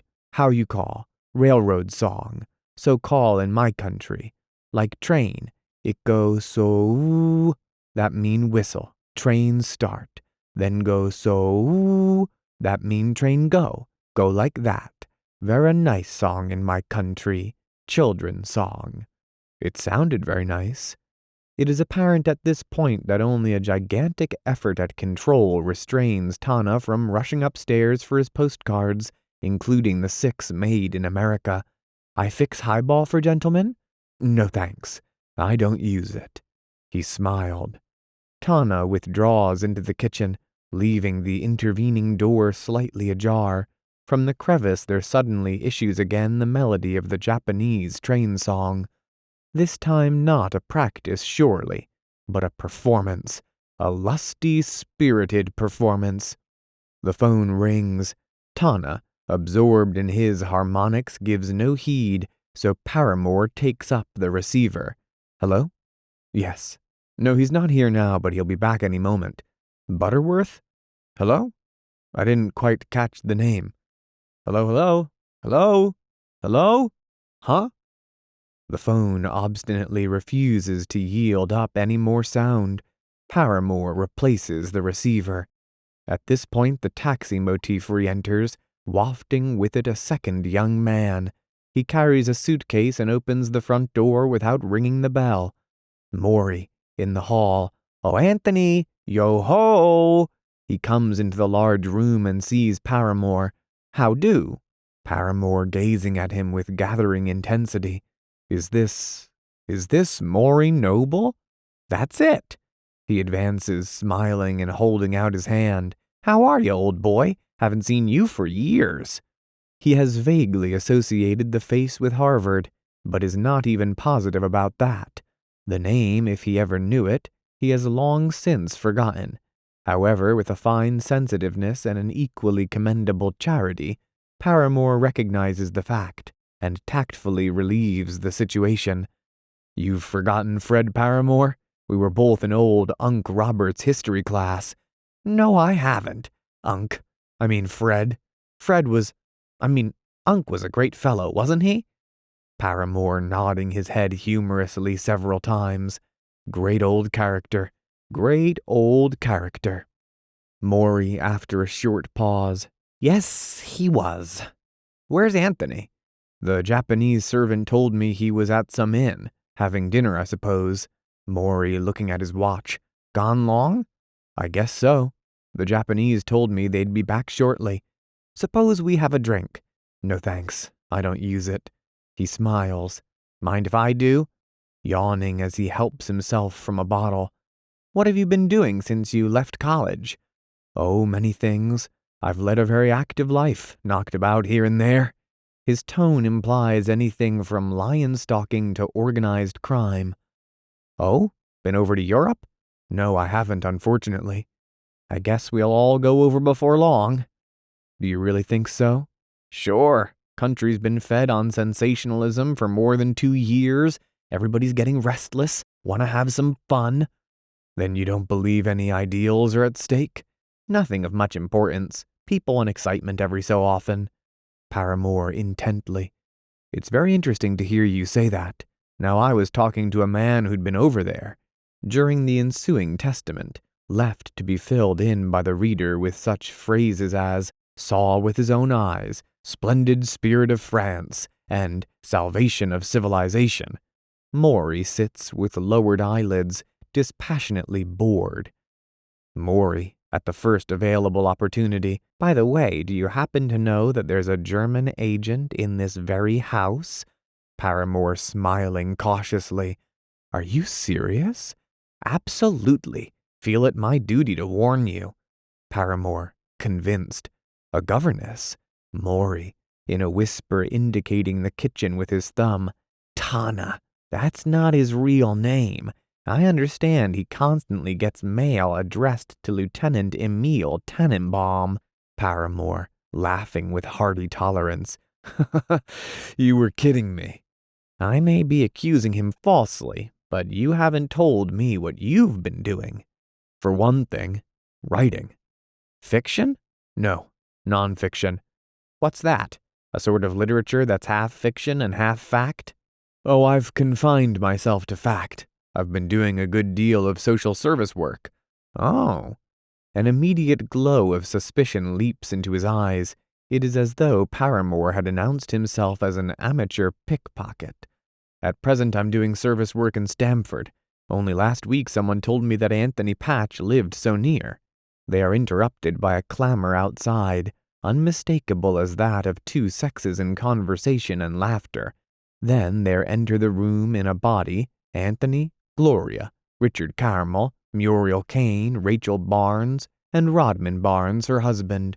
They surge about Maury illogically, replying, "Fine," to his general "hello."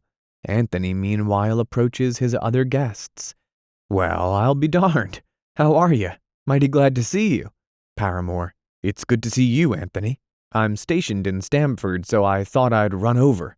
Roguishly, "We have to work to beat the devil most of the time, so we're entitled to a few hours vacation." In an agony of concentration, Anthony tries to recall the name. After a struggle of parturition, his memory gives up the fragment, Fred, around which he hastily builds the sentence, "Glad you did, Fred." Meanwhile, the slight hush prefatory to an introduction has fallen upon the company. Maury, who could help, prefers to look on in malicious enjoyment. Anthony, in desperation, "Ladies and gentlemen, this is Fred." Muriel with obliging levity, "Hello, Fred." Richard Carmel and Paramore greet each other intimately by their first names, the latter recollecting that Dick was one of the men in his class who had never before troubled to speak to him. Dick fatuously imagines that Paramore is someone he has previously met in Anthony's house. The three young women go upstairs. Maury, in an undertone to Dick, "Haven't seen Muriel since Anthony's wedding." Dick, "She's now in her prime. Her latest is I'll Say So." Anthony struggles for a while with Paramore, and at length attempts to make the conversation general by asking everyone to have a drink. "I've done pretty well on this bottle. I've gone from proof down to distillery." He indicates the words on the label. Anthony, to Paramore, "Never can tell when these two will turn up. Said goodbye to them one afternoon at 5, and darned if they didn't appear about 2 in the morning. A big hired touring car from New York drove up to the door, and out they stepped. Drunk as lords, of course." In an ecstasy of consideration, Paramore regards the cover of a book which he holds in his hand. Maury and Dick exchange a glance. Dick, innocently to Paramore, "You work here in town?" Paramore, "No, I'm in the Laird Street settlement in Stamford." To Anthony, "You have no idea of the amount of poverty in these small Connecticut towns. Italians and other immigrants. Catholics mostly, you know, so it's very hard to reach them." Anthony, politely, "A lot of crime?" Paramore, "Not so much crime as ignorance and dirt." Maury, "That's my theory. Immediate electrocution of all ignorant and dirty people. I'm all for the criminals. Give color to life. Trouble is, if you started to punish ignorance, you'd have to begin in the first families. Then you could take up the moving picture people, and finally Congress and the clergy." Paramore smiling uneasily. I was speaking of the more fundamental ignorance of even our language. Maury, thoughtfully. I suppose it is rather hard. Can't even keep up with the new poetry. Paramore. It's only when the settlement work has gone on for months that one realizes how bad things are. As our secretary said to me, your fingernails never seem dirty until you wash your hands. Of course, we're already attracting much attention. Maury rudely. As your secretary might say, if you stuff paper into a grate, it'll burn brightly for a moment. At this point, Gloria, freshly tinted and lustful of admiration and entertainment, rejoins the party, followed by her two friends. For several moments the conversation becomes entirely fragmentary. Gloria calls Anthony aside. Please don't drink much, Anthony. Why? Because you're so simple when you're drunk. Good Lord, what's the matter now? Gloria, after a pause during which her eyes gaze coolly into his. Several things. In the first place, why do you insist on paying for everything? Both those men have more money than you. Why, Gloria, they're my guests. That's no reason why you should pay for a bottle of champagne Rachel Barnes smashed. Dick tried to fix that second taxi bill and you wouldn't let him. Why, Gloria, when we have to keep selling bonds to even pay our bills, it's time to cut down on excess generosities. Moreover, I wouldn't be quite so attentive to Rachel Barnes. Her husband doesn't like it any more than I do. Why, Gloria, mimicking him sharply. Why, Gloria. But that's happened a little too often this summer. With every pretty woman you meet. It's grown to be a sort of habit, and I'm not going to stand it. If you can play around, I can too. Then, as an afterthought, by the way, this Fred person isn't a second Joe Hull, is he? Heavens no. He probably came up to get me to wheedle some money out of grandfather for his flock. Gloria turns away from a very depressed Anthony and returns to her guests.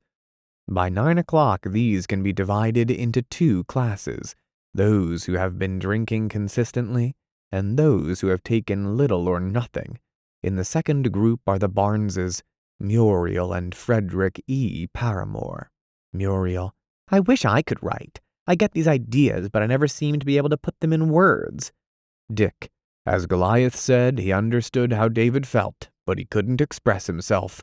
The remark was immediately adopted for a motto by the Philistines. I don't get you. I must be getting stupid in my old age. Gloria weaving unsteadily among the company like an exhilarated angel. If anyone's hungry, there's some French pastry on the dining room table. Can't tolerate those Victorian designs it comes in. Muriel violently amused. I'll say, you're tight, Maury. Her bosom is still a pavement that she offers to the hoofs of many passing stallions, hoping that their iron shoes may strike even a spark of romance in the darkness. Messrs. Barnes and Paramore have been engaged in conversation upon some wholesome subject, a subject so wholesome that Mr. Barnes has been trying for several moments to creep into the more tainted air around the central lounge. Whether Paramore is lingering in the gray house out of politeness or curiosity, or in order at some future time to make a sociological report on the decadence of American life, is problematical. Maury. Fred, I imagined you were very broad-minded. Paramore. I am. Muriel. Me too. I believe one religion's as good as another and everything. Paramore. There's some good in all religions. I'm a Catholic, but, as I always say, I'm not working at it. Paramore with a tremendous burst of tolerance. The Catholic religion is a very powerful religion.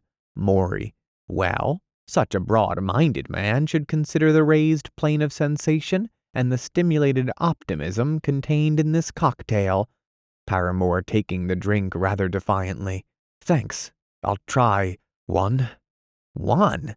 Outrageous. Here we have a class of 1910 reunion and you refuse to be even a little pickled. Come on. Here's a health to King Charles, here's a health to King Charles, bring the bowl that you boast. Paramore joins in with a hearty voice. Fill the cup, Frederick. You know everything's subordinated to nature's purposes with us, and her purpose with you is to make you a rip-roaring tippler. Paramore. If a fellow can drink like a gentleman, what is a gentleman anyway? Anthony. A man who never has pins under his coat lapel. Nonsense. A man's social rank is determined by the amount of bread he eats in a sandwich. Dick. He's a man who prefers the first edition of a book to the last edition of a newspaper. Rachel. A man who never gives an impersonation of a dope fiend. Maury. An American who can fool an English butler into thinking he's won. Muriel. A man who comes from a good family and went to Yale or Harvard or Princeton and has money and dances well and all that. Maury. At last, the perfect definition. Cardinal Newman's is now a back number. Paramore. I think we ought to look on the question more broad-mindedly. Was it Abraham Lincoln who said that a gentleman is one who never inflicts pain? It's attributed, I believe, to General Ludendorff. Paramore. Surely you're joking. Have another drink. Paramore. I oughtn't to. Lowering his voice for Maury's ear alone. What if I were to tell you this is the third drink I've ever taken in my life? Dick starts the phonograph, which provokes Muriel to rise and sway from side to side, her elbows against her ribs, her forearms perpendicular to her body, and out like fins. Oh, let's take up the rugs and dance. This suggestion is received by Anthony and Gloria with interior groans and sickly smiles of acquiescence. Come on, you lazy bones, get up and move the furniture back. Dick, wait till I finish my drink. Maury, intent on his purpose toward Paramore. I'll tell you what, let's each fill one glass, drink it off, and then we'll dance. A wave of protest which breaks against the rocks of Maury's insistence. Muriel, my head is simply going round now. Rachel, in an undertone to Anthony, did Gloria tell you to stay away from me? Anthony, confused. Why, certainly not. Of course not. Rachel smiles at him inscrutably. 2 years have given her a sort of hard, well-groomed beauty. Maury holding up his glass. Here's to the defeat of democracy and the fall of Christianity. Muriel, now really. She flashes a mock reproachful glance at Maury and then drinks. They all drink, with varying degrees of difficulty. Muriel, clear the floor. It seems inevitable that this process is to be gone through, so Anthony and Gloria join in the great moving of tables, piling of chairs, rolling of carpets, and breaking of lamps. When the furniture has been stacked in ugly masses at the sides, there appears a space about 8 feet square. Oh, let's have music! Tana will render the love song of an eye, ear, nose, and throat specialist. Amid some confusion due to the fact that Tana had retired for the night, preparations are made for the performance. The pajamaed Japanese, flute in hand, is wrapped in a comforter and placed in a chair atop one of the tables, where he makes a ludicrous and grotesque spectacle. Paramore is perceptibly drunk, and so enraptured with the notion that he increases the effect by stimulating funny paper staggers and even venturing on an occasional hiccough. Paramore to Gloria. Want to dance with me? No, sir. Want to do the swan dance? Can you do it? Paramore. Sure. Do them all. Gloria. All right. You start from that side of the room and I'll start from this. Muriel. Let's go! Then Bedlam creeps screaming out of the bottles. Tana plunges into the recondite masses of the train song, the plaintive toot-toot-toot, blending its melancholy cadences with the poor butterfly tink-a-tink by the blossoms waiting of the phonograph. Muriel is too weak with laughter to do more than cling desperately to Barnes, who, dancing with the ominous rigidity of an army officer, tramps without humor around the small space. Anthony is trying to hear Rachel's whisper without attracting Gloria's attention, but the grotesque, the unbelievable, the histrionic incident is about to occur. One of those incidents in which life seems set upon the passionate imitation of the lowest forms of literature. Paramore has been trying to emulate Gloria, and as the commotion reaches its height, he begins to spin round and around, more and more dizzily. He staggers, recovers, staggers again, and then falls in the direction of the hall, almost into the arms of old Adam Patch, whose approach has been rendered inaudible by the pandemonium in the room. Adam Patch is very white. He leans upon a stick. The man with him is Edward Shuttleworth, and it is he who seizes Paramore by the shoulder and deflects the course of his fall away from the venerable philanthropist. The time required for quiet to descend upon the room like a monstrous pall may be estimated at 2 minutes, though for a short period after that, the phonograph gags, and the notes of the Japanese train song dribble from the end of Tana's flute. Of the 9 people, only Barnes, Paramore, and Tana are unaware of the late comer's identity. Of the 9, not one is aware that Adam Patch has that morning made a contribution of $50,000 to the cause of national prohibition. It is given to Paramore to break the gathering silence. The high tide of his life's depravity is reached in his incredible remark. Paramore, crawling rapidly toward the kitchen on his hands and knees. "I'm not a guest here. I work here." Again silence falls, so deep now, so weighted with intolerably contagious apprehension, that Rachel gives a nervous little giggle, and Dick finds himself telling over and over a line from Swinburne, grotesquely appropriate to the scene. One gaunt, bleak blossom of scentless breath. Out of the hush, the voice of Anthony, sober and strained, saying something to Adam Patch. Then this too dies away. Shuttleworth, passionately, "Your grandfather thought he would motor over to see your house. I phoned from Rye and left a message." A series of little gasps emanating apparently from nowhere, from no one, fall into the next pause. Anthony is the color of chalk. Gloria's lips are parted, and her level gaze at the old man is tense and frightened. There is not one smile in the room, not one. Or does Cross Patch's drawn mouth tremble slightly open, to expose the even rows of his thin teeth? He speaks 5 mild and simple words. "We'll go back now, Shuttleworth." And that is all. He turns, and assisted by his cane goes out through the hall, through the front door, and with hellish portentousness, his uncertain footsteps crunch on the gravel path under the August moon. Retrospect. In this extremity they were like 2 goldfish in a bowl from which all the water had been drawn. They could not even swim across to each other. Gloria would be 26 in May. There was nothing she had said that she wanted, except to be young and beautiful for a long time, to be gay and happy, to have money and love. She wanted what most women want, but she wanted it more fiercely and passionately. She had been married over 2 years.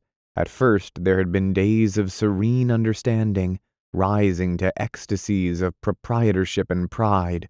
Alternating with these periods had occurred sporadic hates, enduring a short hour, and forgetfulnesses lasting no longer than an afternoon. That had been for half a year. Then the serenity, the content, had become less jubilant, had become gray. Very rarely, with the spur of jealousy or forced separation, the ancient ecstasies returned, the apparent communion of soul and soul, the emotional excitement. It was possible for her to hate Anthony for as much as a full day, to be carelessly incensed at him for as long as a week. Recrimination had displaced affection as an indulgence, almost as an entertainment, and there were nights when they would go to sleep trying to remember who was angry, and who should be reserved next morning. And as the second year waned, there had entered two new elements. Gloria realized that Anthony had become capable of utter indifference toward her, a temporary indifference, more than half lethargic, but one from which she could no longer stir him by a whispered word or a certain intimate smile. There were days when her caresses affected him as a sort of suffocation. She was conscious of these things. She never entirely admitted them to herself. It was only recently that she perceived that in spite of her adoration of him, her jealousy, her servitude, her pride, she fundamentally despised him, and her contempt blended indistinguishably with her other emotions. All this was her love, the vital and feminine illusion that had directed itself toward him one April night, many months before. On Anthony's part, she was, in spite of these qualifications, his sole preoccupation. Had he lost her, he would have been a broken man, wretchedly and sentimentally absorbed in her memory for the remainder of life. He seldom took pleasure in an entire day spent alone with her, except on occasions he preferred to have a third person with them. There were times when he felt that if he were not left absolutely alone, he would go mad. There were a few times when he definitely hated her.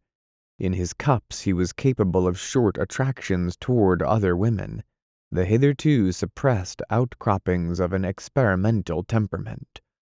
That spring, that summer they had speculated upon future happiness, how they were to travel from Summerland to Summerland, returning eventually to a gorgeous estate and possible idyllic children, then entering diplomacy or politics to accomplish for a while beautiful and important things, until finally as a white-haired, beautifully, silkily white-haired couple, they were to loll about in serene glory, worshipped by the bourgeois of the land.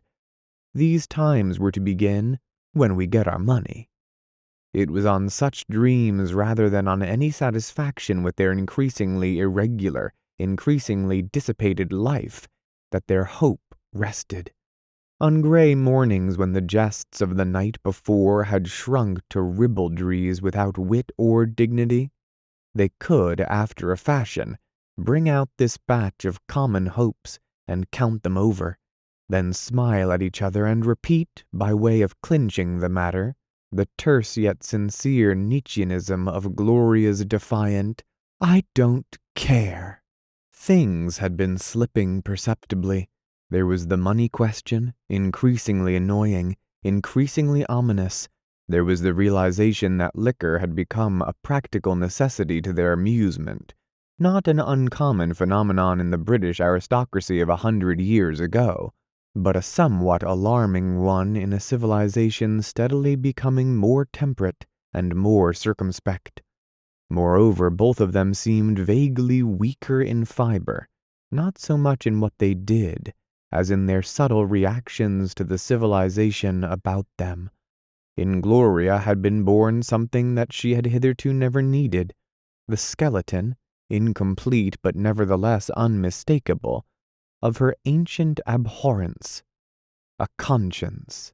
This admission to herself was coincidental with the slow decline of her physical courage. Then, on the August morning after Adam Patch's unexpected call, they awoke, nauseated and tired, dispirited with life, capable of only one pervasive emotion: fear. Panic. Well, Anthony sat up in bed and looked down at her. The corners of his lips were drooping with depression. His voice was strained and hollow. Her reply was to raise her hand to her mouth and begin a slow, precise nibbling at her finger. "We've done it," he said after a pause. Then, as she was still silent, he became exasperated. "Why don't you say something?" "What on earth do you want me to say?" "What are you thinking?" "Nothing." "Then stop biting your finger." Ensued a short, confused discussion of whether or not she had been thinking. It seemed essential to Anthony that she should muse aloud upon last night's disaster. Her silence was a method of settling the responsibility on him. For her part, she saw no necessity for speech. The moment required that she should gnaw at her finger like a nervous child. "I've got to fix up this damn mess with my grandfather," he said with uneasy conviction. A faint newborn respect was indicated by his use of "my grandfather" instead of grandpa. "You can't," she affirmed abruptly. "You can't ever. He'll never forgive you as long as he lives." "Perhaps not," agreed Anthony miserably. "Still, I might possibly square myself by some sort of reformation and all that sort of thing." "He looked sick," she interrupted, "pale as flour. He is sick. I told you that 3 months ago. I wish he'd died last week," she said petulantly. "Inconsiderate old fool." Neither of them laughed. "But just let me say," she added quietly, "the next time I see you acting with any woman like you did with Rachel Barnes last night, I'll leave you just like that. I'm simply not going to stand it." Anthony quailed. "Oh, don't be absurd," he protested. "You know there's no woman in the world for me except you. None, dearest." His attempt at a tender note failed miserably. The more imminent danger stalked back into the foreground. "If I went to him," suggested Anthony, "and said with appropriate biblical quotations that I'd walked too long in the way of unrighteousness and at last seen the light," he broke off and glanced with a whimsical expression at his wife. "I wonder what he'd do." "I don't know." She was speculating as to whether or not their guests would have the acumen to leave directly after breakfast. Not for a week did Anthony muster the courage to go to Tarrytown. The prospect was revolting, and left alone he would have been incapable of making the trip. But if his will had deteriorated in these past 3 years, so had his power to resist urging. Gloria compelled him to go. It was all very well to wait a week, she said, for that would give his grandfather's violent animosity time to cool. But to wait longer would be an error. It would give it a chance to harden. He went in trepidation, and vainly. Adam Patch was not well, said Shuttleworth indignantly. Positive instructions had been given that no one was to see him. Before the ex-gin physician's vindictive eye, Anthony's front wilted. He walked out to his taxicab with what was almost a slink. Recovering only a little of his self-respect as he boarded the train, glad to escape, boylike, to the wonder palaces of consolation that still rose and glittered in his own mind. Gloria was scornful when he returned to Marietta. Why had he not forced his way in? That was what she would have done. Between them they drafted a letter to the old man, and after considerable revision sent it off. It was half an apology, half a manufactured explanation. The letter was not answered. Came a day in September, a day slashed with alternate sun and rain, sun without warmth, rain without freshness. On that day they left the gray house, which had seen the flower of their love. 4 trunks and 3 monstrous crates were piled in the dismantled room where 2 years before they had sprawled lazily, thinking in terms of dreams, remote, languorous, content. The room echoed with emptiness. Gloria, in a new brown dress edged with fur, sat upon a trunk in silence, and Anthony walked nervously to and fro smoking, as they waited for the truck that would take their things to the city. "What are those?" she demanded, pointing to some books piled upon one of the crates. "That's my old stamp collection," he confessed sheepishly. "I forgot to pack it. Anthony, it's so silly to carry it around. Well, I was looking through it the day we left the apartment last spring, and I decided not to store it. Can't you sell it? Haven't we enough junk?" "I'm sorry," he said humbly. With a thunderous rattling, the truck rolled up to the door. Gloria shook her fist defiantly at the four walls. "I'm so glad to go," she cried. "So glad.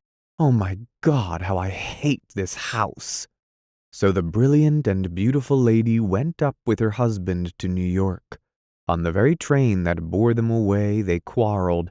Her bitter words had the frequency, the regularity, the inevitability of the stations they passed. "Don't be cross," begged Anthony piteously. "We've got nothing but each other after all." "We haven't even that most of the time," cried Gloria. "When haven't we?" "A lot of times, beginning with one occasion on the station platform at Red Gate." "You don't mean to say that." "No," she interrupted coolly. "I don't brood over it. It came and went. And when it went, it took something with it." She finished abruptly. Anthony sat in silence, confused, depressed.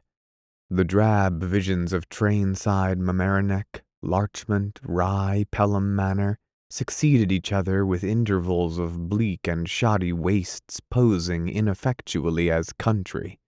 He found himself remembering how on one summer morning they too had started from New York in search of happiness. They had never expected to find it, perhaps. Yet in itself that quest had been happier than anything he expected forevermore. Life, it seemed, must be a setting up of props around one. Otherwise it was disaster. There was no rest, no quiet. He had been futile in longing to drift and dream. No one drifted except to maelstroms. No one dreamed without his dreams becoming fantastic nightmares of indecision and regret. Pelham. They had quarreled in Pelham because Gloria must drive, and when she set her little foot on the accelerator, the car had jumped off spunkily, and their two heads had jerked back like marionettes worked by a single string. The Bronx, the houses gathering and gleaming in the sun, which was falling now through wide refulgent skies and tumbling caravans of light down into the streets. New York, he supposed, was home, the city of luxury and mystery, of preposterous hopes and exotic dreams.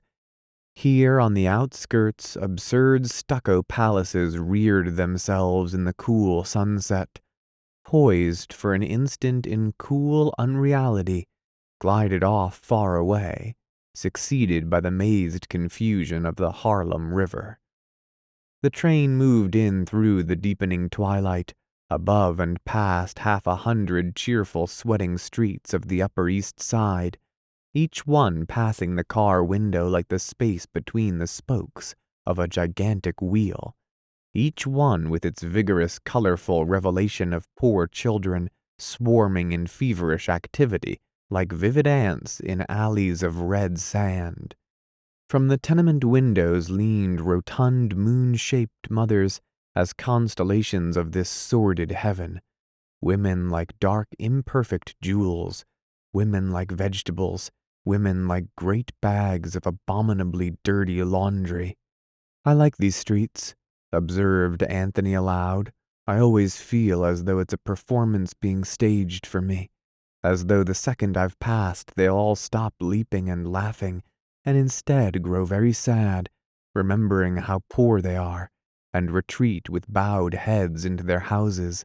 You often get that effect abroad, but seldom in this country." Down in a tall, busy street he read a dozen Jewish names on a line of stores. In the door of each stood a dark little man watching the passers from intent eyes, eyes gleaming with suspicion, with pride, with clarity, with cupidity, with comprehension. New York. He could not dissociate it now from the slow upward creep of its people. The little stores growing, expanding, consolidating, moving, watched over with hawk's eyes and a bee's attention to detail. They slathered out on all sides. It was impressive. In perspective, it was tremendous. Gloria's voice broke in with strange appropriateness upon his thoughts. "I wonder where Blockman's been this summer." The apartment. After the sureties of youth, there sets in a period of intense and intolerable complexity. With the soda jerker, this period is so short as to be almost negligible. Men higher in the scale hold out longer in the attempt to preserve the ultimate niceties of relationship, to retain impractical ideas of integrity. But by the late 20s, the business has grown too intricate, and what has hitherto been imminent and confusing has become gradually remote and dim. Routine comes down like twilight on a harsh landscape, softening it until it is tolerable. The complexity is too subtle, too varied. The values are changing utterly with each lesion of vitality. It has begun to appear that we can learn nothing from the past with which to face the future. So we cease to be impulsive, convincible men, interested in what is ethically true by fine margins. We substitute rules of conduct for ideas of integrity. We value safety above romance. We become, quite unconsciously, pragmatic. It is left to the few to be persistently concerned with the nuances of relationships, and even this few only in certain hours especially set aside for the task. Anthony Patch had ceased to be an individual of mental adventure, of curiosity, and had become an individual of bias and prejudice, with a longing to be emotionally undisturbed. This gradual change had taken place through the past several years, accelerated by a succession of anxieties preying on his mind. There was, first of all, the sense of waste, always dormant in his heart, now awakened by the circumstances of his position. In his moments of insecurity, he was haunted by the suggestion that life might be, after all, significant. In his early 20s, the conviction of the futility of effort, of the wisdom of abnegation, had been confirmed by the philosophies he had admired, as well as by his association with Maury Noble, and later with his wife. Yet there had been occasions, just before his first meeting with Gloria, for example, and when his grandfather had suggested that he should go abroad as a war correspondent, upon which his dissatisfaction had driven him almost to a positive step. One day, just before they left Marietta for the last time, in carelessly turning over the pages of a Harvard alumni bulletin, he had found a column which told him what his contemporaries had been about in the 6 years since graduation. Most of them were in business, it was true, and several were converting the heathen of China or America to a nebulous Protestantism, but a few, he found, were working constructively at jobs that were neither sinecures nor routines. There was Calvin Boyd, for instance, who, though barely out of medical school, had discovered a new treatment for typhus, had shipped abroad, and was mitigating some of the civilization that the great powers had brought to Servia. There was Eugene Bronson, whose articles in the New Democracy were stamping him as a man with ideas transcending both vulgar timelines and popular hysteria. There was a man named Daly who had been suspended from the faculty of a righteous university for preaching Marxian doctrines in the classroom. In art, science, politics, he saw the authentic personalities of his time emerging. There was even Severance the quarterback, who had given up his life rather neatly and gracefully with the Foreign Legion on the Aisne.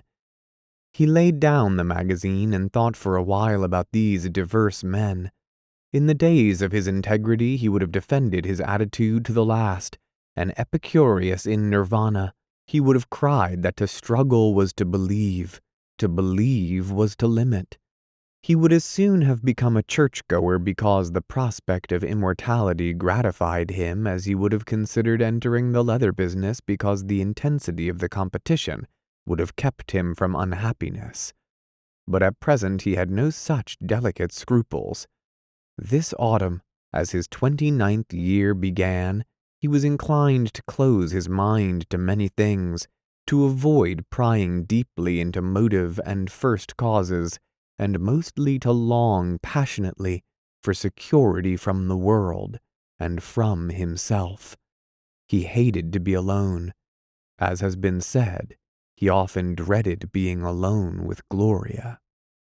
Because of the chasm which his grandfather's visit had opened before him, and the consequent revulsion from his late mode of life, it was inevitable that he should look around in this suddenly hostile city for the friends and environments that had once seemed the warmest and most secure. His first step was a desperate attempt to get back his old apartment. In the spring of 1912, he had signed a 4-year lease at $1,700 a year, with an option of renewal. This lease had expired the previous May.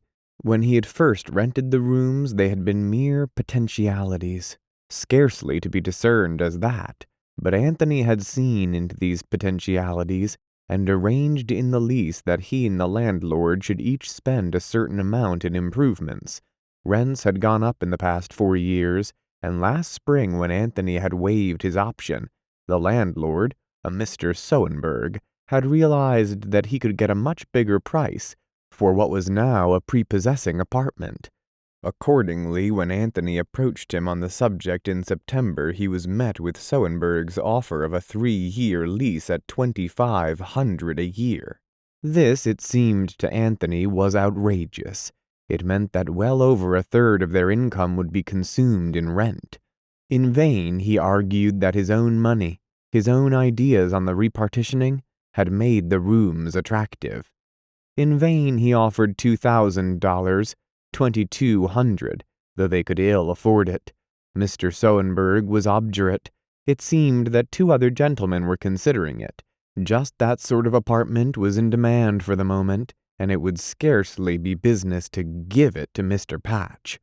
Besides, though he had never mentioned it before, several of the other tenants had complained of noise during the previous winter, singing and dancing late at night, that sort of thing. Internally raging, Anthony hurried back to the Ritz to report his discomfiture to Gloria. "I can just see you," she stormed, "letting him back you down. What could I say?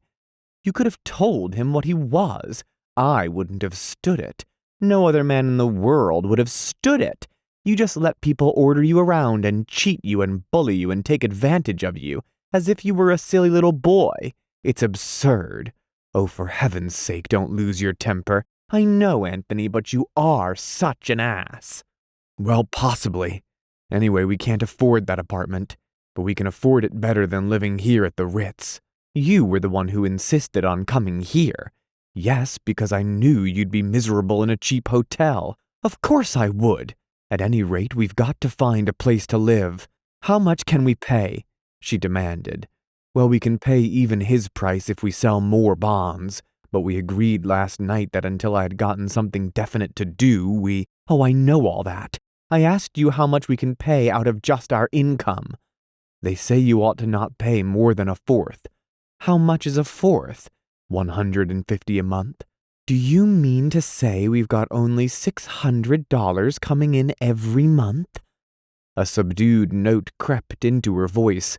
"Of course," he answered angrily. "Do you think we've gone on spending more than $12,000 a year without cutting way into our capital? I knew we'd sold bonds, but have we spent that much a year? How did we?" Her awe increased. "Oh, I'll look in those careful account books we kept," he remarked ironically, and then added, "2 rents a good part of the time, clothes, travel. Why, each of those springs in California cost about $4,000. That damn car was an expense from start to finish, and parties and amusements and one thing or another." They were both excited now, and inordinately depressed. The situation seemed worse in the actual telling Gloria than it had when he had first made the discovery himself.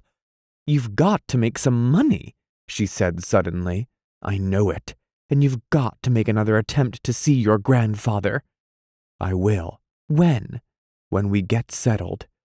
This eventuality occurred a week later. They rented a small apartment on 57th Street at $150 a month.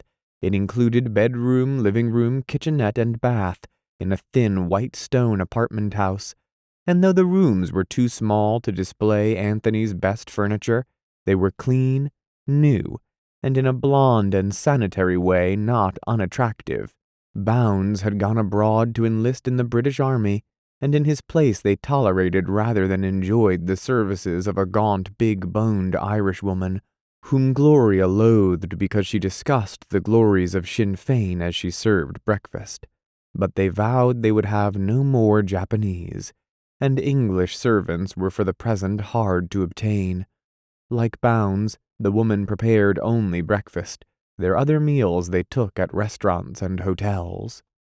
What finally drove Anthony post-haste up to Tarrytown was an announcement in several New York papers that Adam Patch, the multimillionaire, the philanthropist, the venerable uplifter, was seriously ill and not expected to recover. The kitten. Anthony could not see him. The doctor's instructions were that he was to talk to no one, said Mr. Shuttleworth, who offered kindly to take any message that Anthony might care to entrust him with and deliver it to Adam Patch when his condition permitted. But by obvious innuendo he confirmed Anthony's melancholy inference that the prodigal grandson would be particularly unwelcome at the bedside. At one point in the conversation, Anthony, with Gloria's positive instructions in mind, made a move as though to brush by the secretary, but Shuttleworth, with a smile, squared his brawny shoulders, and Anthony saw how futile such an attempt would be. Miserably intimidated, he returned to New York, where husband and wife passed a restless week. A little incident that occurred one evening indicated to what tension their nerves were drawn. Walking home along a cross street after dinner, Anthony noticed a night-bound cat prowling near a railing. "I always have an instinct to kick a cat," he said idly. "I like them." "I yielded to it once." "When?" "Oh, years ago, before I met you. One night between the acts of a show. Cold night like this, and I was a little tight. One of the first times I was ever tight," he added. "The poor little beggar was looking for a place to sleep, I guess, and I was in a mean mood, so it took my fancy to kick it." "Oh, the poor kitty," cried Gloria, sincerely moved. Inspired with the narrative instinct, Anthony enlarged on the theme. "It was pretty bad," he admitted. "The poor little beast turned around and looked at me rather plaintively, as though hoping I'd pick him up and be kind to him. It was really just a kitten. And before he knew it, a big foot launched out at him and caught his little back." "Oh!" Gloria's cry was full of anguish. "It was such a cold night," he continued, perversely keeping his voice upon a melancholy note. "I guess it expected kindness from somebody, and it only got pain." He broke off suddenly. Gloria was sobbing. They had reached home, and when they entered the apartment, she threw herself upon the lounge, crying as though he had struck at her very soul. "Oh, the poor little kitty," she repeated piteously. "The poor little kitty, so cold. Gloria, don't come near me. Please, don't come near me. You killed the soft little kitty." Touched, Anthony knelt beside her. "Dear," he said. "Oh, Gloria, darling, it isn't true. I invented it. Every word of it." But she would not believe him. There had been something in the details he had chosen to describe that made her cry herself asleep that night. For the kitten, for Anthony, for herself, for the pain and bitterness and cruelty of all the world. The passing of an American moralist. Old Adam died on a midnight of late November with a pious compliment to his God on his thin lips. He who had been flattered so much faded out, flattering the omnipotent abstraction which he fancied he might have angered in the more lascivious moments of his youth. It was announced that he had arranged some sort of an armistice with the deity, the terms of which were not made public, though they were thought to have included a large cash payment. All the newspapers printed his biography, and 2 of them ran short editorials on his sterling worth and his part in the drama of industrialism with which he had grown up. They referred guardedly to the reforms he had sponsored and financed. The memories of Comstock and Cato the Censor were resuscitated and paraded like gaunt ghosts through the columns. Every newspaper remarked that he was survived by a single grandson, Anthony Comstock Patch, of New York. The burial took place in the family plot at Tarrytown. Anthony and Gloria rode in the first carriage, too worried to feel grotesque, both trying desperately to glean presage of fortune from the faces of retainers who had been with him at the end.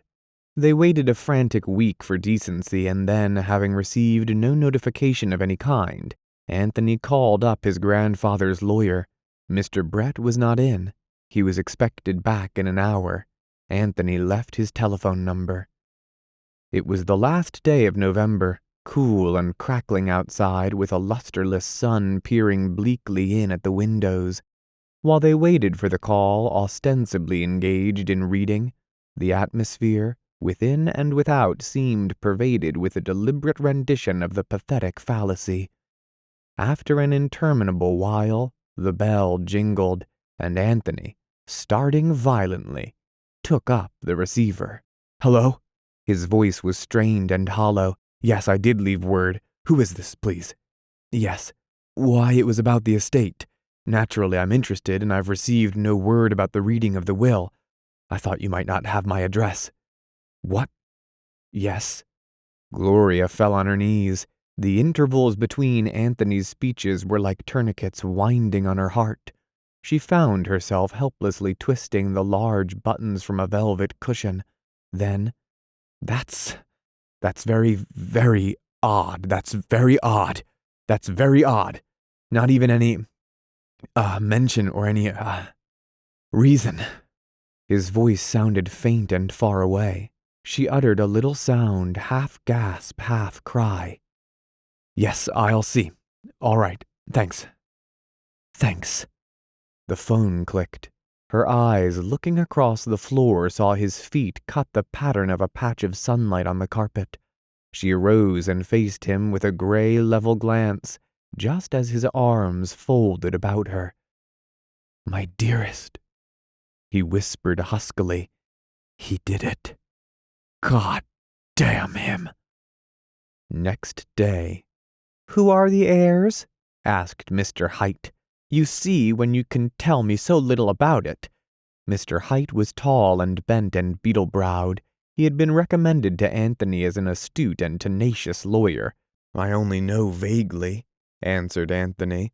"A man named Shuttleworth, who was a sort of pet of his, has the whole thing in charge as administrator, or trustee or something.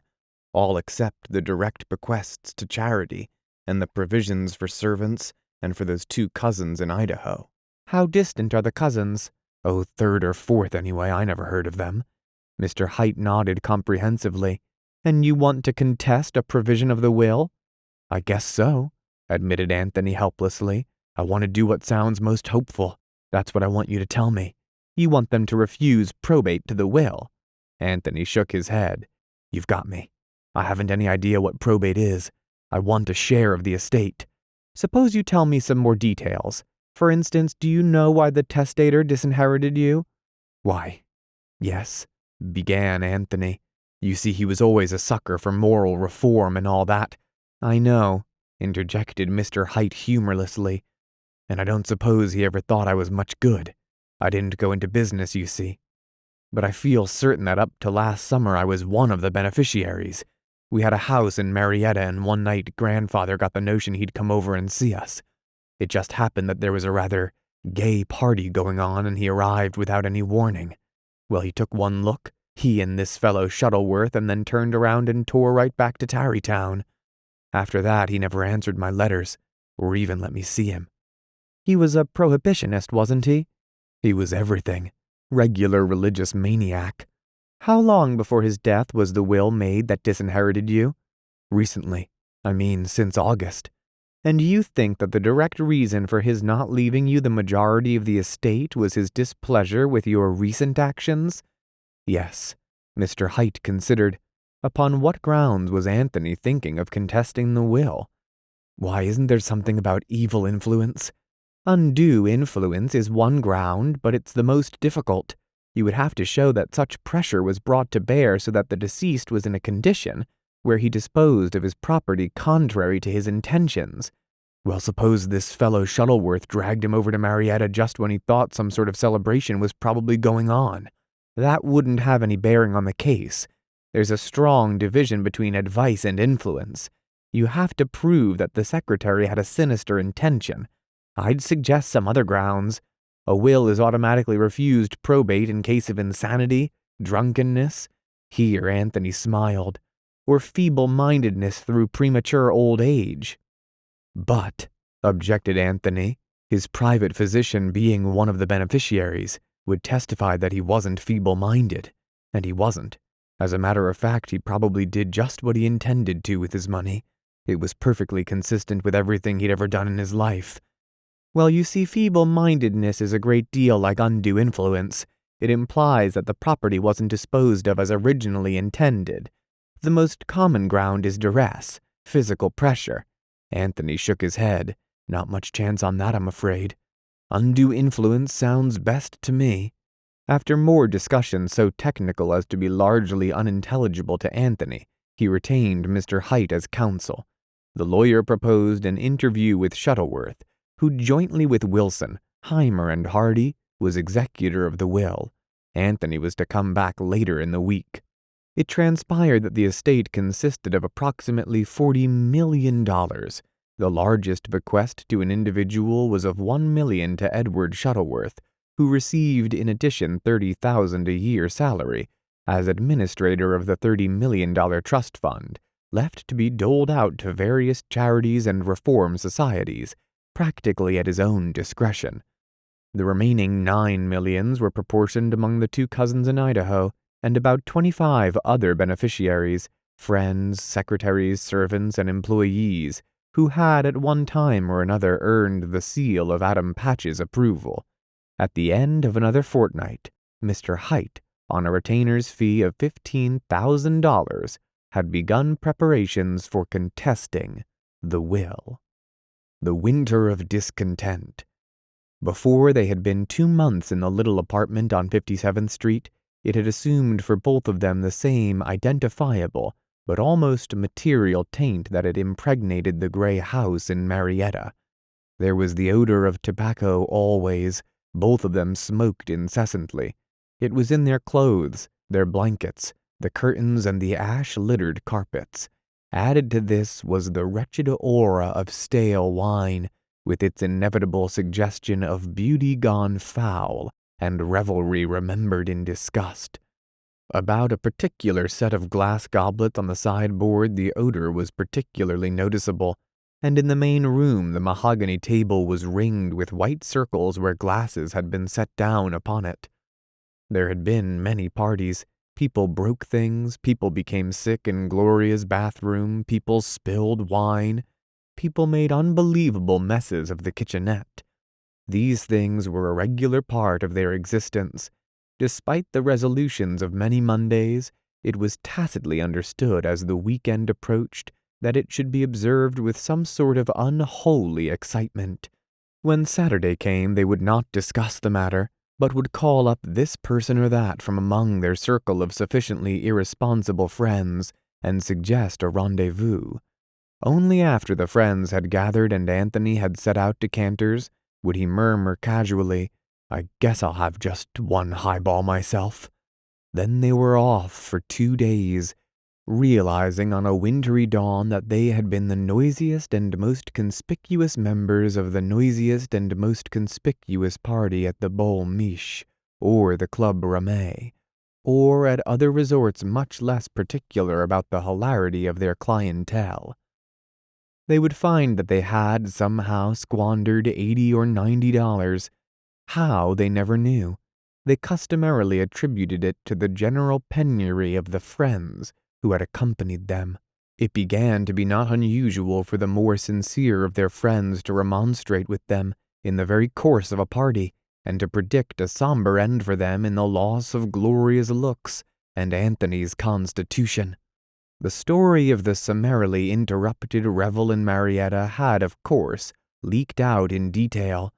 "Muriel doesn't mean to tell everyone she knows," said Gloria to Anthony, "but she thinks everyone she tells is the only one she's going to tell."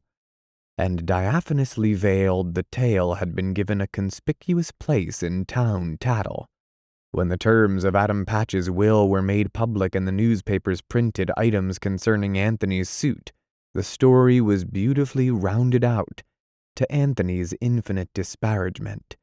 They began to hear rumors about themselves from all quarters, rumors founded usually on a soupçon of truth, but overlaid with preposterous and sinister detail. Outwardly they showed no signs of deterioration. Gloria at 26 was still the Gloria of 20, her complexion a fresh damp setting for her candid eyes, her hair still a childish glory, darkening slowly from corn color to a deep russet gold, her slender body suggesting ever a nymph running and dancing through Orphic groves. Masculine eyes, dozens of them, followed her with a fascinated stare when she walked through a hotel lobby or down the aisle of a theater.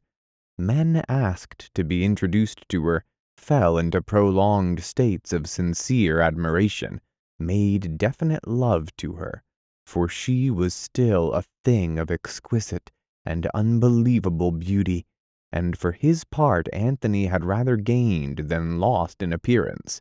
His face had taken on a certain intangible air of tragedy, romantically contrasted with his trim and immaculate person. Early in the winter, when all conversation turned on the probability of America's going into the war, when Anthony was making a desperate and sincere attempt to write, Muriel Kane arrived in New York and came immediately to see them.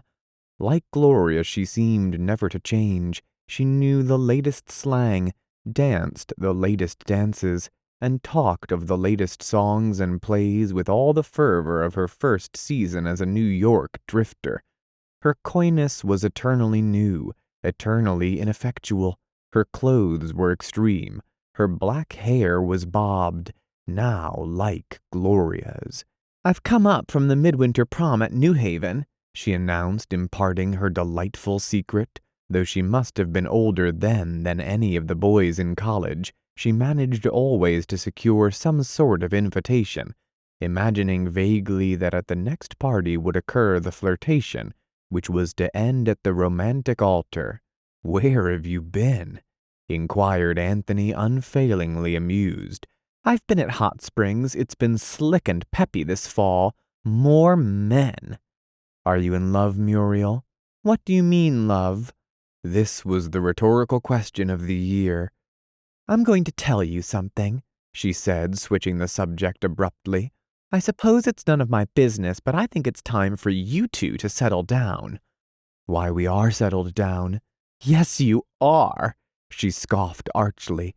"Everywhere I go I hear stories of your escapades. Let me tell you, I have an awful time sticking up for you." "You needn't bother," said Gloria coldly. "Now, Gloria," she protested, "you know I'm one of your best friends." Gloria was silent. Muriel continued.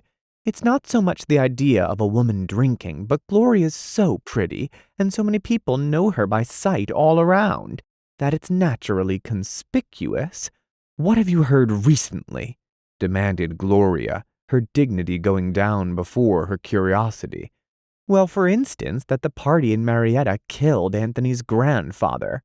Instantly, husband and wife were tense with annoyance. "Why, I think that's outrageous."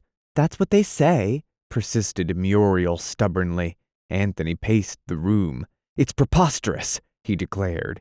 "The very people we take on parties shout the story around as a great joke, and eventually it gets back to us in some such form as this."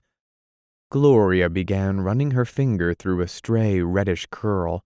Muriel licked her veil as she considered her next remark. "You ought to have a baby." Gloria looked up wearily. "We can't afford it." "All the people in the slums have them," said Muriel triumphantly. Anthony and Gloria exchanged a smile. They had reached the stage of violent quarrels that were never made up. Quarrels that smoldered and broke out again at intervals or died away from sheer indifference. But this visit of Muriel's drew them temporarily together.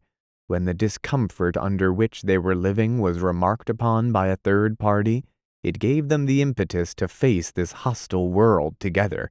It was very seldom now that the impulse toward reunion sprang from within.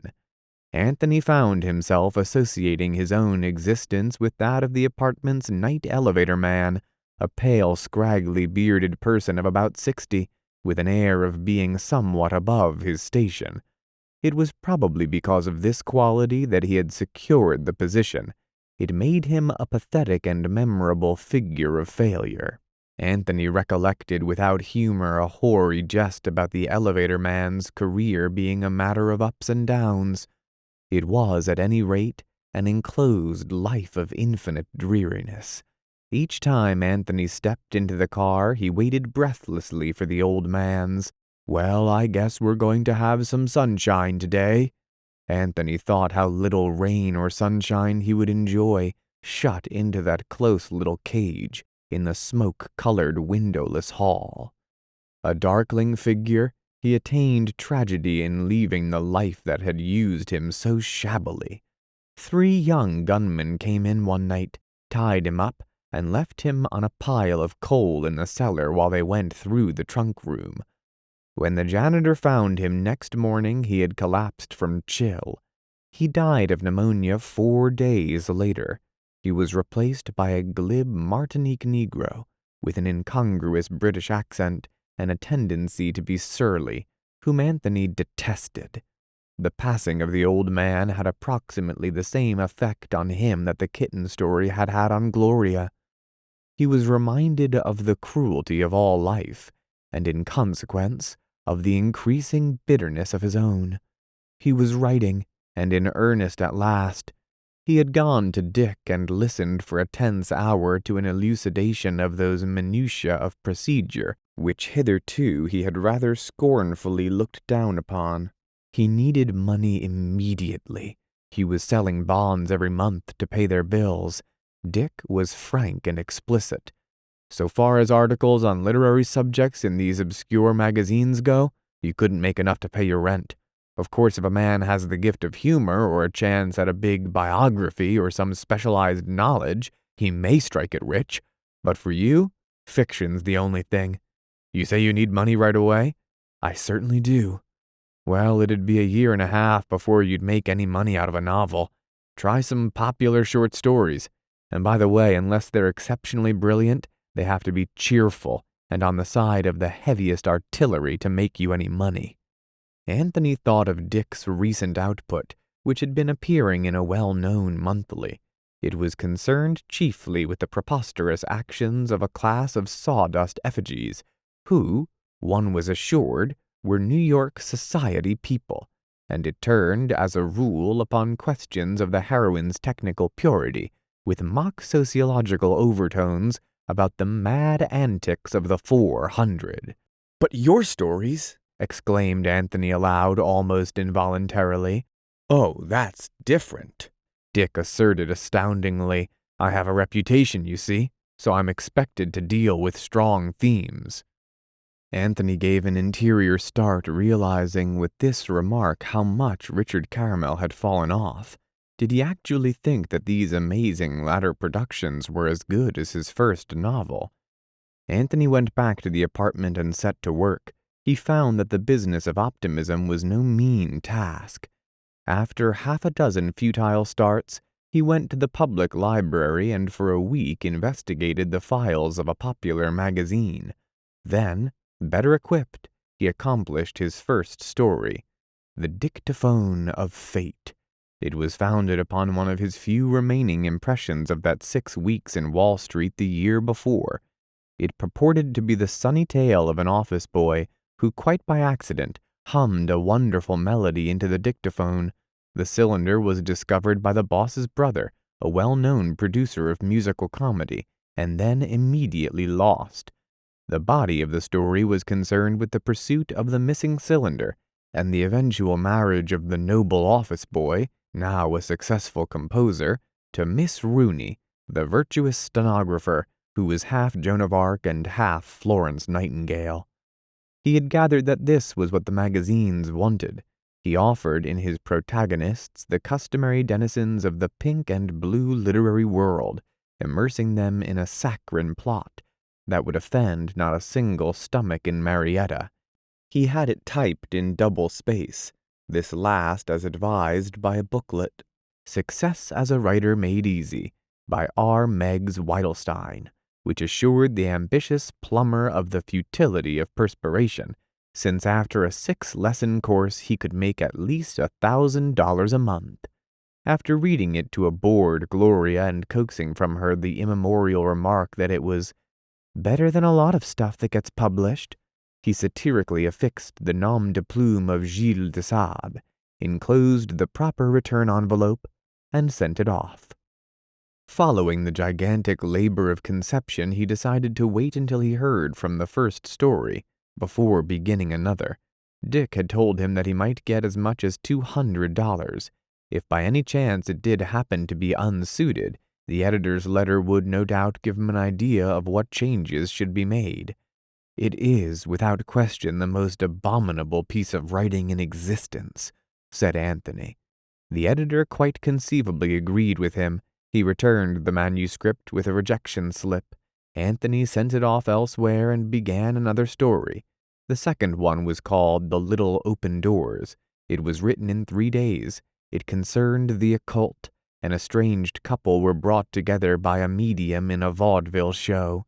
There were 6 altogether, 6 wretched and pitiable efforts to write down by a man who had never before made a consistent effort to write at all. Not one of them contained a spark of vitality, and their total yield of grace and felicity was less than that of an average newspaper column. During their circulation they collected, all told, 31 rejection slips, headstones for the packages that he would find lying like dead bodies at his door. In mid-January, Gloria's father died, and they went again to Kansas City.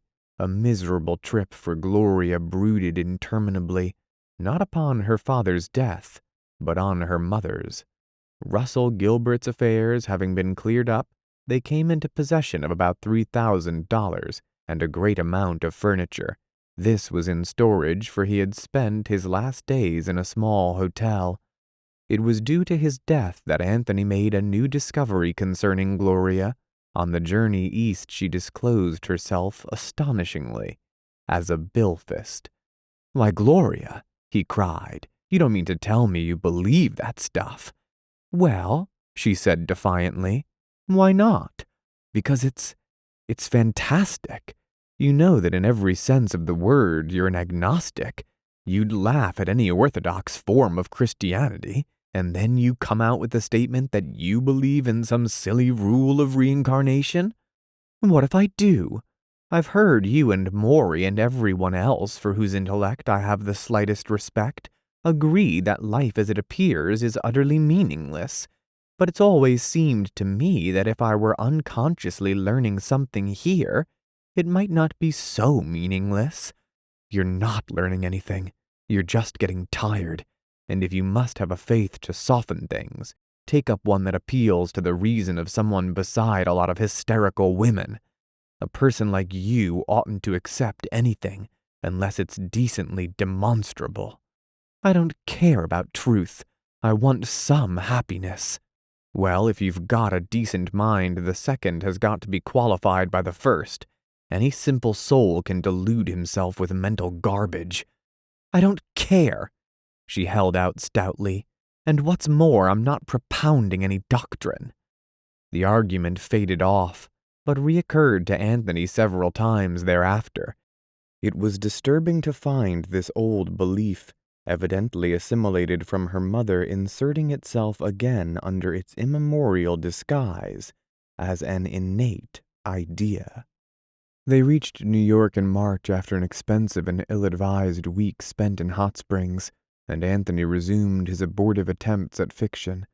As it became plainer to both of them that escape did not lie in the way of popular literature, there was a further slipping of their mutual confidence and courage. A complicated struggle went on incessantly between them. All efforts to keep down expenses died away from sheer inertia, and by March they were again using any pretext as an excuse for a party. With an assumption of recklessness, Gloria tossed out the suggestion that they should take all their money and go on a real spree while it lasted. Anything seemed better than to see it go in unsatisfactory driblets. "Gloria, you want parties as much as I do. It doesn't matter about me. Everything I do is in accordance with my ideas. To use every minute of these years when I'm young in having the best time I possibly can. How about after that? After that I won't care. Yes, you will. Well, I may, but I won't be able to do anything about it, and I'll have had my good time. You'll be the same then, after a fashion. We have had our good time, raised the devil, and we're in the state of paying for it." Nevertheless, the money kept going. There would be 2 days of gaiety, 2 days of moroseness, an endless, almost invariable round. The sharp pull-ups, when they occurred, resulted usually in a spurt of work for Anthony, while Gloria, nervous and bored, remained in bed, or else chewed abstractedly at her fingers. After a day or so of this, they would make an engagement, and then, oh, what did it matter? This night, this glow, the cessation of anxiety in the sense that if living was not purposeful, it was, at any rate, essentially romantic. Wine gave a sort of gallantry to their own failure. Meanwhile, the suit progressed slowly, with interminable examinations of witnesses and marshallings of evidence. The preliminary proceedings of settling the estate were finished. Mr. Height saw no reason why the case should not come up for trial before summer. Blockman appeared in New York late in March. He had been in England for nearly a year on matters concerned with films par excellence. The process of general refinement was still in progress. Always he dressed a little better, his intonation was mellower, and in his manner there was perceptibly more assurance that the fine things of the world were his by a natural and inalienable right. He called at the apartment, remained only an hour, during which he talked chiefly of the war, and left telling them he was coming again. On his second visit Anthony was not at home, but an absorbed and excited Gloria greeted her husband later in the afternoon. "Anthony," she began, "would you still object if I went in the movies?" His whole heart hardened against the idea. As she seemed to recede from him, if only in threat, her presence became again not so much precious as desperately necessary. "Oh, Gloria! Blockhead said he'd put me in. Only if I'm ever going to do anything, I'll have to start now. They only want young women. Think of the money, Anthony. For you, yes. But how about me? Don't you know that anything I have is yours, too? It's such a hell of a career," he burst out, the moral, the infinitely circumspect Anthony, "and such a hell of a bunch, and I'm so utterly tired of that fellow Blockman coming here and interfering. I hate theatrical things." "It isn't theatrical. It's utterly different. What am I supposed to do? Chase you all over the country, live on your money? Then make some yourself." The conversation developed into one of the most violent quarrels they had ever had. After the ensuing reconciliation and the inevitable period of moral inertia, she realized that he had taken the life out of the project. Neither of them ever mentioned the probability that Blockman was by no means disinterested, but they both knew that it lay back of Anthony's objection. In April, war was declared with Germany. Wilson and his cabinet, a cabinet that in its lack of distinction was strangely reminiscent of the 12 apostles, let loose the carefully starved dogs of war, and the press began to whoop hysterically against the sinister morals, sinister philosophy, and sinister music produced by the Teutonic temperament. Those who fancied themselves particularly broad-minded made the exquisite distinction that it was only the German government which aroused them to hysteria. The rest were worked up to a condition of retching indecency. Any song which contained the word mother and the word Kaiser was assured of a tremendous success. At last everyone had something to talk about, and almost everyone fully enjoyed it, as though they had been cast for parts in a somber and romantic play. Anthony, Maury, and Dick sent in their applications for officers' training camps, and the two latter went about feeling strangely exalted and reproachless. They chattered to each other like college boys, of wars being the one excuse for, and justification of, the aristocrat, and conjured up an impossible cast of officers, to be composed, it appeared, chiefly of the more attractive alumni of 3 or 4 Eastern colleges. It seemed to Gloria that in this huge red light streaming across the nation, even Anthony took on a new glamour. The 10th Infantry, arriving in New York from Panama, were escorted from saloon to saloon by patriotic citizens, to their great bewilderment.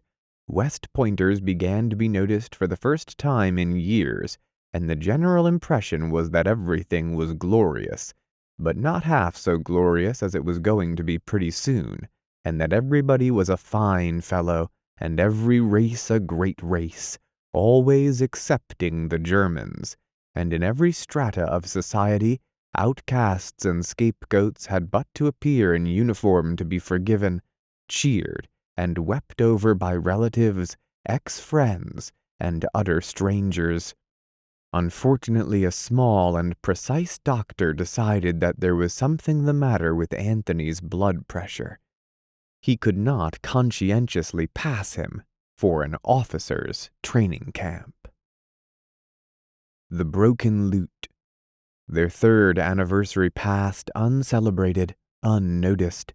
The season warmed in the thaw, melted into hotter summer, simmered and boiled away. In July the will was offered for probate, and upon the contestation was assigned by the surrogate to trial term for trial. The matter was prolonged into September. There was difficulty in impaneling an unbiased jury because of the moral sentiments involved. To Anthony's disappointment, a verdict was finally returned in favor of the testator, whereupon Mr. Height caused a notice of appeal to be served upon Edward Shuttleworth. As the summer waned, Anthony and Gloria talked of the things they were to do when the money was theirs, and of the places they were to go after the war, when they would agree on things again, for both of them looked forward to a time when love, springing like the phoenix from its own ashes, should be born again in its mysterious and unfathomable haunts. He was drafted early in the fall, and the examining doctor made no mention of low blood pressure. It was all very purposeless and sad when Anthony told Gloria one night that he wanted, above all things, to be killed. But as always, they were sorry for each other for the wrong things at the wrong times. They decided that for the present she was not going to go with him to the southern camp where his contingent was ordered. She would remain in New York, to use the apartment, to save money, and to watch the progress of the case, which was pending now in the appellate division, of which the calendar, Mr. Height told them, was far behind. Almost their last conversation was a senseless quarrel about the proper division of the income. At a word, either would have given it all to the other. It was typical of the muddle and confusion of their lives that on the October night when Anthony reported at the Grand Central Station for the journey to camp, she arrived only in time to catch his eye over the anxious heads of a gathered crowd. Through the dark light of the enclosed train sheds, Their glances stretched across a hysterical area, foul with yellow sobbing and the smells of poor women. They must have pondered on what they had done to one another, and each must have accused himself of drawing this somber pattern through which they were tracing tragically and obscurely. At the last they were too far away for either to see the other's tears. Book 3, Chapter 1. A Matter of Civilization. At a frantic command from some invisible source, Anthony groped his way inside. He was thinking that for the first time in more than 3 years, he was to remain longer than a night away from Gloria. The finality of it appealed to him drearily. It was his clean and lovely girl that he was leaving. They had arrived, he thought, at the most practical financial settlement. She was to have $375 a month, not too much considering that over half of that would go in rent, and he was taking $50 to supplement his pay. He saw no need for more. Food, clothes, and quarter would be provided. There were no social obligations for a private. The car was crowded and already thick with breath. It was one of the type known as tourist cars, a sort of Brummagem Pullman, with a bare floor and straw seats that needed cleaning. Nevertheless, Anthony greeted it with relief. He had vaguely expected that the trip south would be made in a freight car, in one end of which would stand 8 horses and in the other 40 men. He had heard the Homme 40 Chevaux 8 story so often that it had become confused and ominous. As he rocked down the aisle with his barrack bag slung at his shoulder like a monstrous blue sausage, he saw no vacant seats. But after a moment his eye fell on a single space at present occupied by the feet of a short, swarthy Sicilian, who, with his hat drawn over his eyes, hunched defiantly in the corner. As Anthony stopped beside him, he stared up with a scowl, evidently intended to be intimidating. He must have adopted it as a defense against this entire gigantic equation. At Anthony's sharp, "That seat taken?" he very slowly lifted the feet as though they were a breakable package, and placed them with some care upon the floor. His eyes remained on Anthony, who meanwhile sat down and unbuttoned the uniform coat issued him at Camp Upton the day before. It chafed him under the arms. Before Anthony could scrutinize the other occupants of the section, a young second lieutenant blew in at the upper end of the car and wafted airily down the aisle, announcing in a voice of appalling acerbity, "There will be no smoking in this car. No smoking. Don't smoke, men, in this car." As he sailed out at the other end, a dozen little clouds of expostulation arose on all sides. "Ah, cripe. Jesse! No smoking? Hey, come back here, fella. What's the idea?" 2 or 3 cigarettes were shot out through the open windows. Others were retained inside, though kept sketchily away from view. From here and there, in accents of bravado, of mockery, of submissive humor, a few remarks were dropped that soon melted into the listless and pervasive silence. The 4th occupant of Anthony's section spoke up suddenly. "Goodbye, liberty," he said sullenly. "Goodbye everything except being an officer's dog." Anthony looked at him. He was a tall Irishman with an expression molded of indifference and utter disdain. His eyes fell on Anthony, as though he expected an answer, and then upon the others. Receiving only a defiant stare from the Italian, he groaned and spat noisily on the floor, by way of a dignified transition back into taciturnity. A few minutes later the door opened again, and the second lieutenant was borne in upon his customary official zephyr, this time singing out a different tiding. "All right, men, smoke if you want to. My mistake, men. It's all right, men. Go on and smoke. My mistake." This time Anthony had a good look at him. He was young, thin, already faded. He was like his own mustache. He was like a great piece of shiny straw. His chin receded faintly. This was offset by a magnificent and unconvincing scowl, a scowl that Anthony was to connect with the faces of many young officers during the ensuing year. Immediately everyone smoked, whether they had previously desired to or not. Anthony's cigarette contributed to the hazy oxidation which seemed to roll back and forth in opalescent clouds with every motion of the train. The conversation which had lapsed between the two impressive visits of the young officer now revived tepidly. The men across the aisle began making clumsy experiments with their straw seats' capacity for comparative comfort.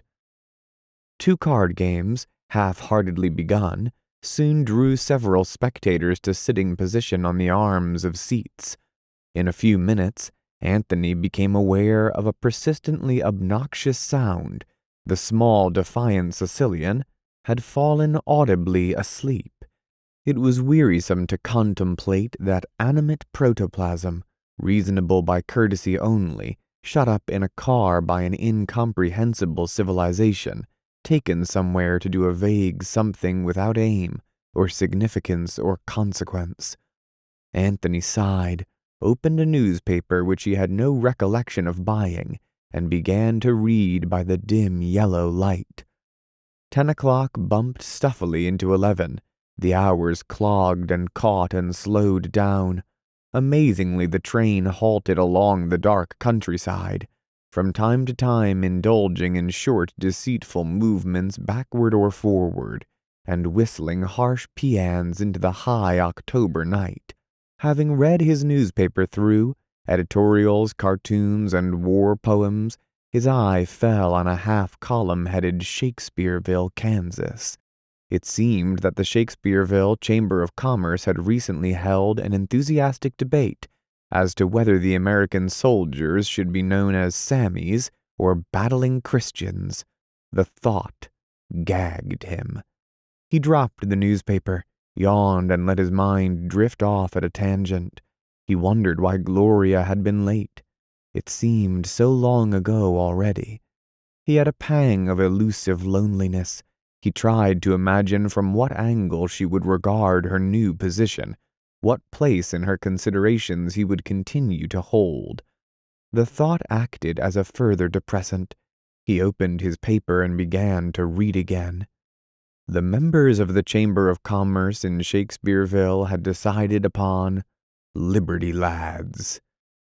For 2 nights and 2 days they rattled southward, making mysterious, inexplicable stops in what were apparently arid wastes, and then rushing through large cities with a pompous air of hurry. The whimsicalities of this train foreshadowed for Anthony the whimsicalities of all army administration. In the arid wastes they were served from the baggage car with beans and bacon that at first he was unable to eat. He dined scantily on some milk chocolate distributed by a village canteen. But on the second day the baggage car's output began to appear surprisingly palatable. On the third morning the rumor was passed along that within the hour they would arrive at their destination, Camp Hooker. It had become intolerably hot in the car, and the men were all in shirt sleeves. The sun came in through the windows, a tired and ancient sun, yellow as parchment, and stretched out of shape in transit. It tried to enter in triumphant squares and produced only warped splotches, but it was appallingly steady, so much so that it disturbed Anthony not to be the pivot of all the inconsequential sawmills and trees and telegraph poles that were turning around him so fast. Outside it played its heavy tremolo over olive roads and fallow cotton fields, back of which ran a ragged line of woods broken with eminences of gray rock. The foreground was dotted sparsely with wretched, ill-patched shanties, among which there would flash by now and then a specimen of the languid yokelry of South Carolina, or else a strolling darky with sullen and bewildered eyes. Then the woods moved off, and they rolled into a broad space like the baked top of a gigantic cake, sugared with an infinity of tents arranged in geometric figures over its surface. The train came to an uncertain stop, and the sun and the poles and the trees faded, and his universe rocked itself slowly back to its old usualness, with Anthony Patch in the center. As the men, weary and perspiring, crowded out of the car, he smelt that unforgettable aroma that impregnates all permanent camps, the odor of garbage. Camp Hooker was an astonishing and spectacular growth, suggesting a mining town in 1870, the second week. It was a thing of wooden shacks and whitish-gray tents, connected by a pattern of roads, with hard tan drill grounds fringed with trees. Here and there stood green YMCA houses, unpromising oases, with their muggy odor of wet flannels and closed telephone booths, and across from each of them there was usually a canteen, swarming with life, presided over indolently by an officer who, with the aid of a sidecar, usually managed to make his detail a pleasant and chatty sinecure. Up and down the dusty roads sped the soldiers of the Quartermaster Corps, also in sidecars. Up and down drove the generals in their government automobiles, stopping now and then to bring unalert details to attention, to frown heavily upon captains marching at the heads of companies, to set the pompous pace in that gorgeous game of showing off, which was taking place triumphantly over the entire area. The first week after the arrival of Anthony's draft was filled with a series of interminable inoculations and physical examinations, and with the preliminary drilling. The days left him desperately tired. He had been issued the wrong size shoes by a popular easy-going supply sergeant, and in consequence his feet were so swollen that the last hours of the afternoon were an acute torture.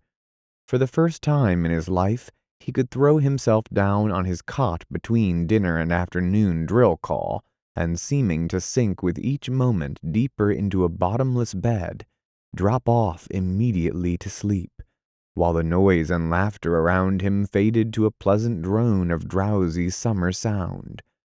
In the morning he awoke stiff and aching, hollow as a ghost, and hurried forth to meet the other ghostly figures who swarmed in the wan company streets, while a harsh bugle shrieked and spluttered at the gray heavens.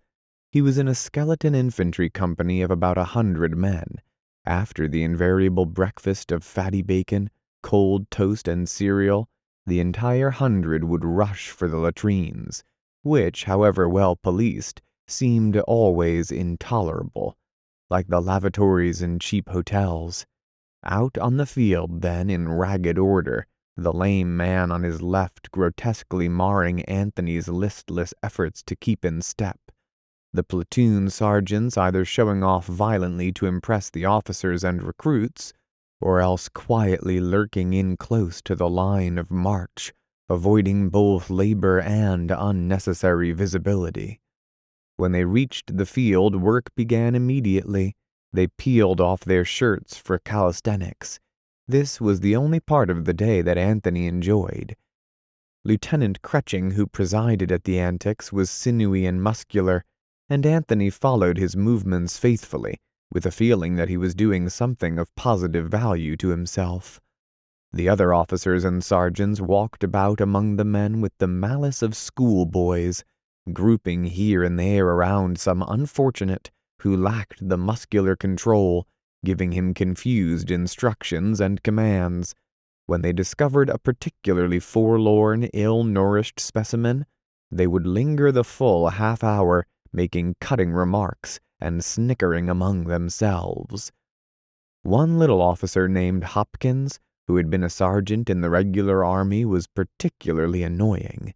He took the war as a gift of revenge from the high gods to himself, and the constant burden of his harangues was that these rookies did not appreciate the full gravity and responsibility of the service.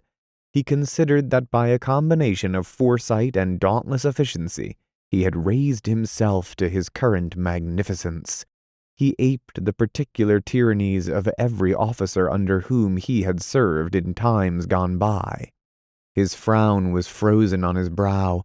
Before giving a private a pass to go to town, he would ponderously weigh the effect of such an absence upon the company, the army, and the welfare of the military profession the world over. Lieutenant Kretching, blond, dull, and phlegmatic, introduced Anthony ponderously to the problems of attention, right face, about face, and at ease. His principal defect was his forgetfulness. He often kept the company straining and aching at attention for 5 minutes, while he stood out in front and explained a new movement. As a result, only the men in the center knew what it was all about. Those on both flanks had been too emphatically impressed with the necessity of staring straight ahead. The drill continued until noon. It consisted of stressing a succession of infinitely remote details, and though Anthony perceived that this was consistent with the logic of war, it nonetheless irritated him. That the same faulty blood pressure which would have been indecent in an officer did not interfere with the duties of a private was a preposterous incongruity. Sometimes, after listening to a sustained invective concerned with a dull and, on the face of it, absurd subject known as military courtesy, he suspected that the dim purpose of the war was to let the regular army officers, men with the mentality and aspirations of schoolboys, have their fling with some real slaughter. He was being grotesquely sacrificed to the 20-year patience of a Hopkins.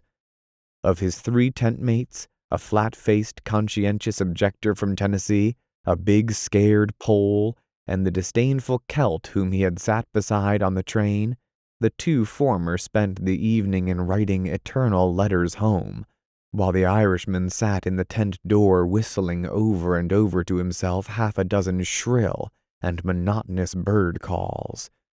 It was rather to avoid an hour of their company than with any hope of diversion that when the quarantine was lifted at the end of the week, he went into town. He caught one of the swarm of jitneys that overran the camp each evening, and in half an hour was set down in front of the Stonewall Hotel on the hot and drowsy main street. Under the gathering twilight, the town was unexpectedly attractive. The sidewalks were peopled by vividly dressed, overpainted girls who chattered volubly in low, lazy voices, by dozens of taxi drivers who assailed passing officers with, "Take ye anywhere, Lieutenant," and by an intermittent procession of ragged, shuffling, subservient Negroes. Anthony, loitering along through the warm dusk, felt for the first time in years the slow, erotic breath of the South, imminent in the hot softness of the air, in the pervasive lull of thought and time.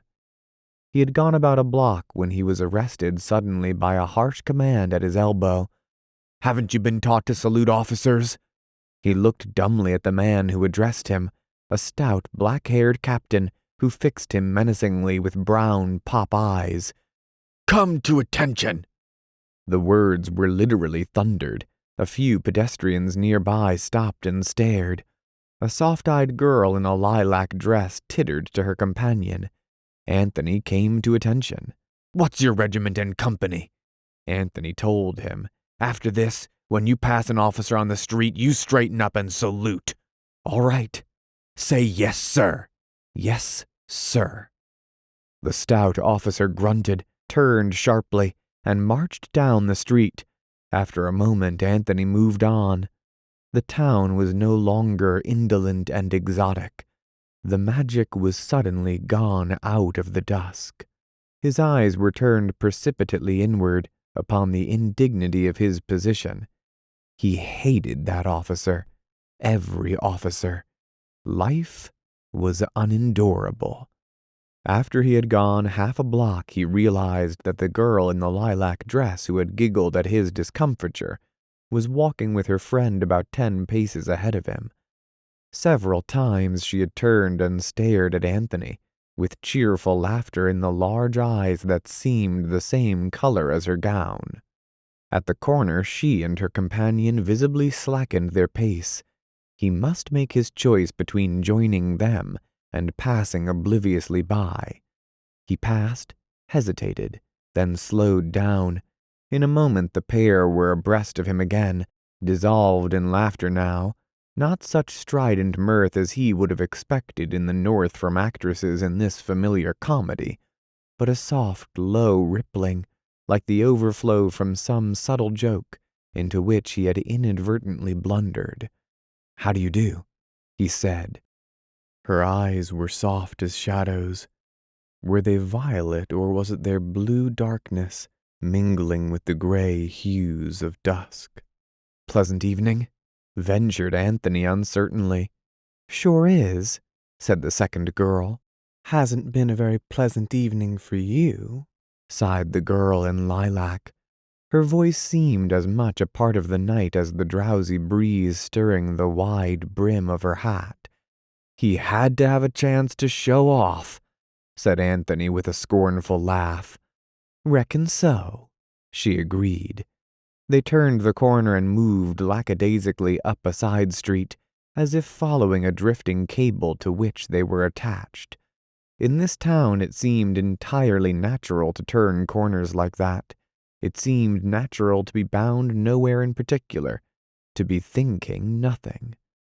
The side street was dark, a sudden offshoot into a district of wild rose hedges and little quiet houses set far back from the street.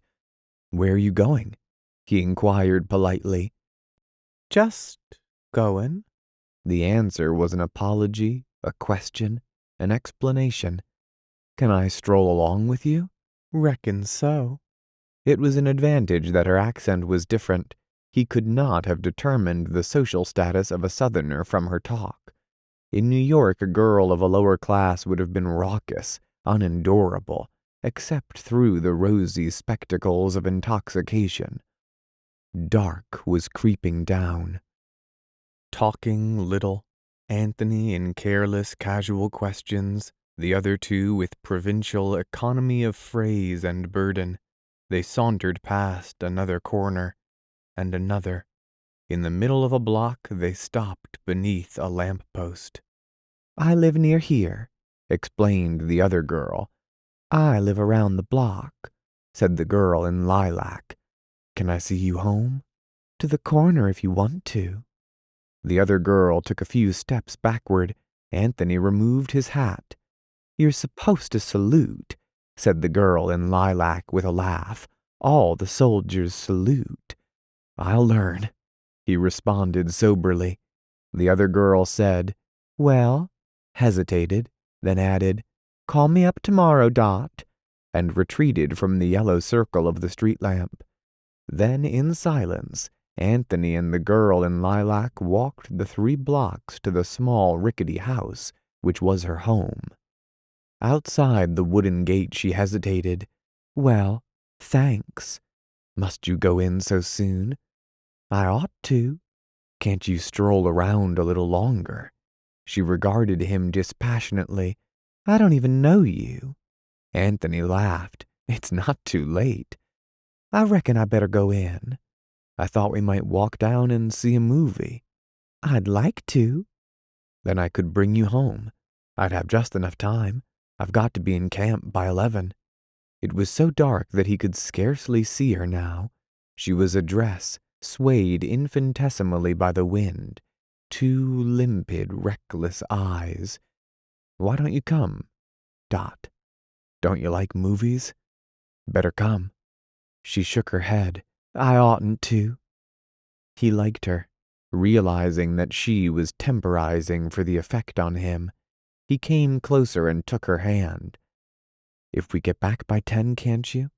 Just to the movies." "Well, I reckon so."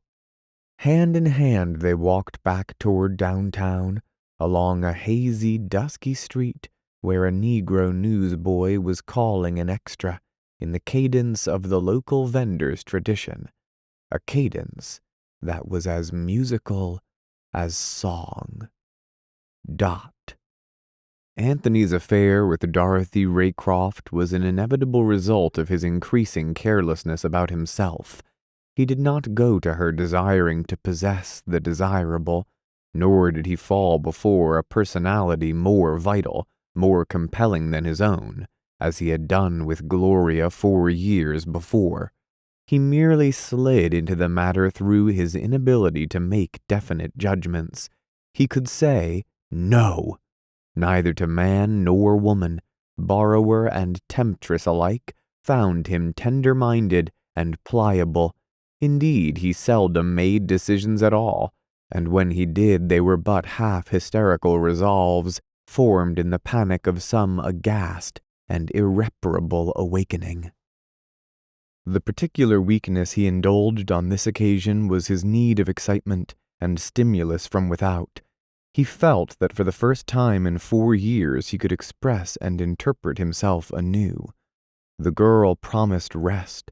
The hours in her company each evening alleviated the morbid and inevitably futile poundings of his imagination. He had become a coward in earnest, completely the slave of 100 disordered and prowling thoughts which were released by the collapse of the authentic devotion to Gloria that had been the chief jailer of his insufficiency.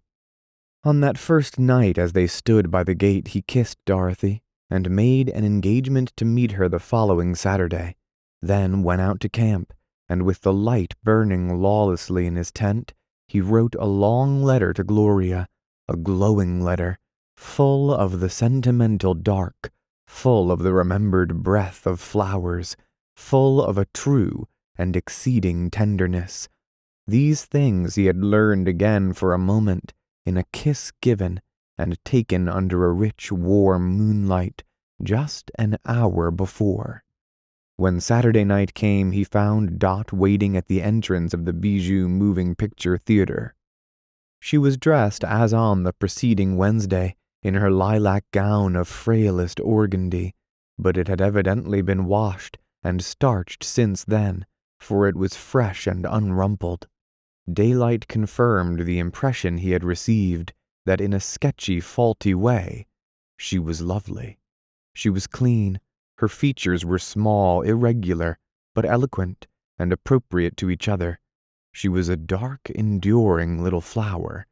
Yet he thought he detected in her some quality of spiritual reticence, of strength drawn from her passive acceptance of all things.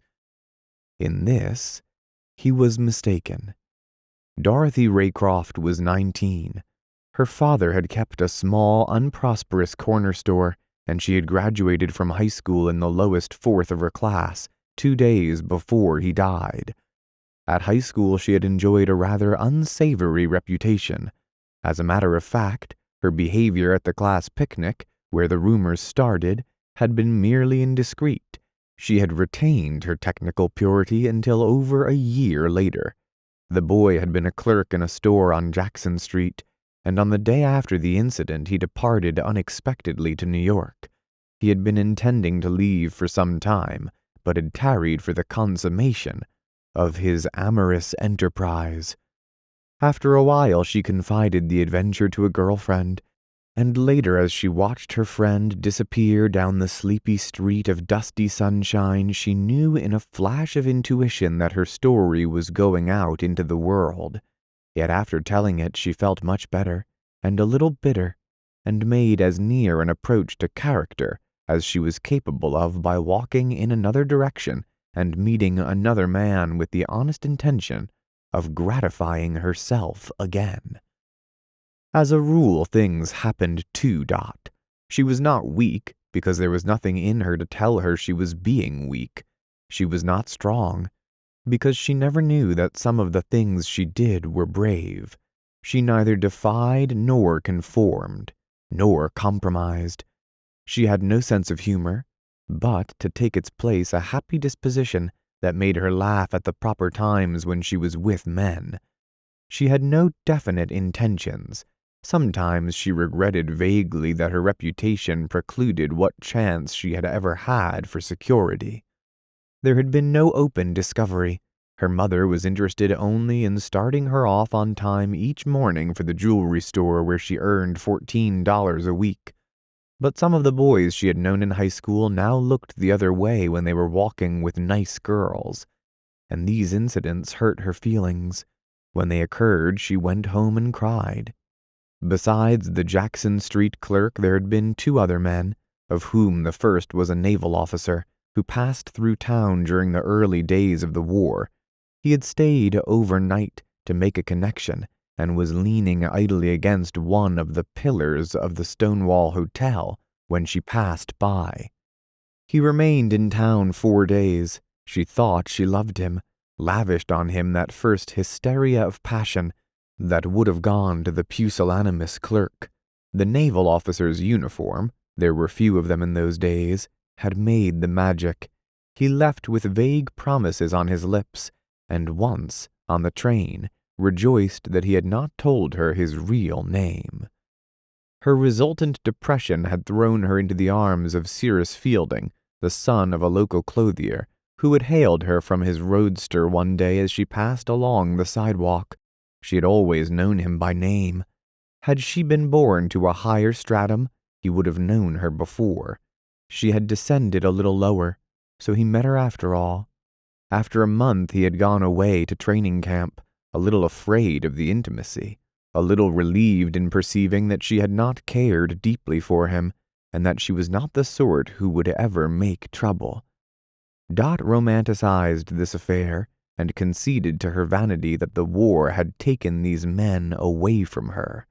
She told herself that she could have married the naval officer. Nevertheless, it worried her that within 8 months there had been 3 men in her life. She thought with more fear than wonder in her heart that she would soon be like those bad girls on Jackson Street at whom she and her gum-chewing, giggling friends had stared with fascinated glances 3 years before. For a while she attempted to be more careful. She let men pick her up. She let them kiss her, and even allowed certain other liberties to be forced upon her. But she did not add to her trio. After several months, the strength of her resolution, or rather the poignant expediency of her fears, was worn away. She grew restless, drowsing there out of life and time, while the summer months faded. The soldiers she met were either obviously below her or less obviously above her, in which case they desired only to use her. They were Yankees, harsh and ungracious. They swarmed in large crowds. And then she met Anthony. On that first evening he had been little more than a pleasantly unhappy face, a voice, the means with which to pass an hour. But when she kept her engagement with him on Saturday, she regarded him with consideration. She liked him. Unknowingly she saw her own tragedies mirrored in his face. Again they went to the movies. Again they wandered along the shadowy, scented streets, hand in hand this time, speaking a little in hushed voices. They passed through the gate, up toward the little porch. "I can stay a while, can't I?" "Shh," she whispered. "We've got to be very quiet. Mother sits up reading snappy stories." In confirmation he heard the faint crackling inside as a page was turned. The open shutter slits emitted horizontal rods of light that fell in thin parallels across Dorothy's skirt. The street was silent, save for a group on the steps of a house across the way, who from time to time raised their voices in a soft, bantering song. "When you wake, you shall have all the pretty little houses." Then, as though it had been waiting on a nearby roof for their arrival, the moon came slanting suddenly through the vines and turned the girl's face to the color of white roses. Anthony had a start of memory, so vivid that before his closed eyes there formed a picture, distinct as a flashback on a screen. A spring night of thaw set out of time in a half-forgotten winter 5 years before. Another face, radiant, flower-like, upturned to lights as transforming as the stars. Ah, la belle dame sans merci, who lived in his heart, made known to him in transitory fading splendor by dark eyes in the Ritz-Carlton, by a shadowy glance from a passing carriage in the Beau de Boulogne. But those nights were only part of a song, a remembered glory. Here again were the faint winds, the illusions, the eternal present, with its promise of romance. "Oh," she whispered, "do you love me? Do you love me?" The spell was broken. The drifted fragments of the stars became only light. The singing down the street diminished to a monotone, to the whimper of locusts in the grass. With almost a sigh, he kissed her fervent mouth, while her arms crept up about his shoulders. The Man at Arms. As the weeks dried up and blew away, the range of Anthony's travels extended until he grew to comprehend the camp and its environment. For the first time in his life, he was in constant personal contact with the waiters to whom he had given tips, the chauffeurs who had touched their hats to him, the carpenters, plumbers, barbers, and farmers who had previously been remarkable only in their subservience of their professional genuflections. During his first 2 months in camp, he did not hold 10 minutes consecutive conversation with a single man. On the service record, his occupation stood as student. On the original questionnaire, he had prematurely written author, but when men in his company asked his business, he commonly gave it as bank clerk. Had he told the truth, that he did no work, they would have been suspicious of him as a member of the leisure class. His platoon sergeant, Pop Donnelly, was a scraggly old soldier, worn thin with drink. In the past, he had spent unnumbered weeks in the guardhouse, but recently, thanks to the drill master famine, he had been elevated to his present pinnacle.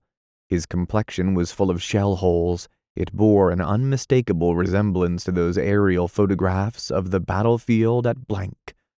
Once a week, he got drunk downtown on white liquor, returned quietly to camp, and collapsed upon his bunk, joining the company at reveille looking more than ever like a white mask of death. He nursed the astounding delusion that he was astutely slipping it over on the government. He had spent 18 years in its service at a minimum wage, and he was soon to retire, here he usually winked, on the impressive income of $50 a month. He looked upon it as a gorgeous joke that he had played upon the dozens who had bullied and scorned him since he was a Georgia country boy of 19. At present there were but 2 lieutenants, Hopkins and the popular Kretching. The latter was considered a good fellow and a fine leader, until a year later when he disappeared with a mess fund of $1,100, and like so many leaders, proved exceedingly difficult to follow. Eventually, there was Captain Dunning, god of this brief but self-sufficient microcosm. He was a reserve officer, nervous, energetic, and enthusiastic. This latter quality indeed often took material form, and was visible as fine froth in the corners of his mouth.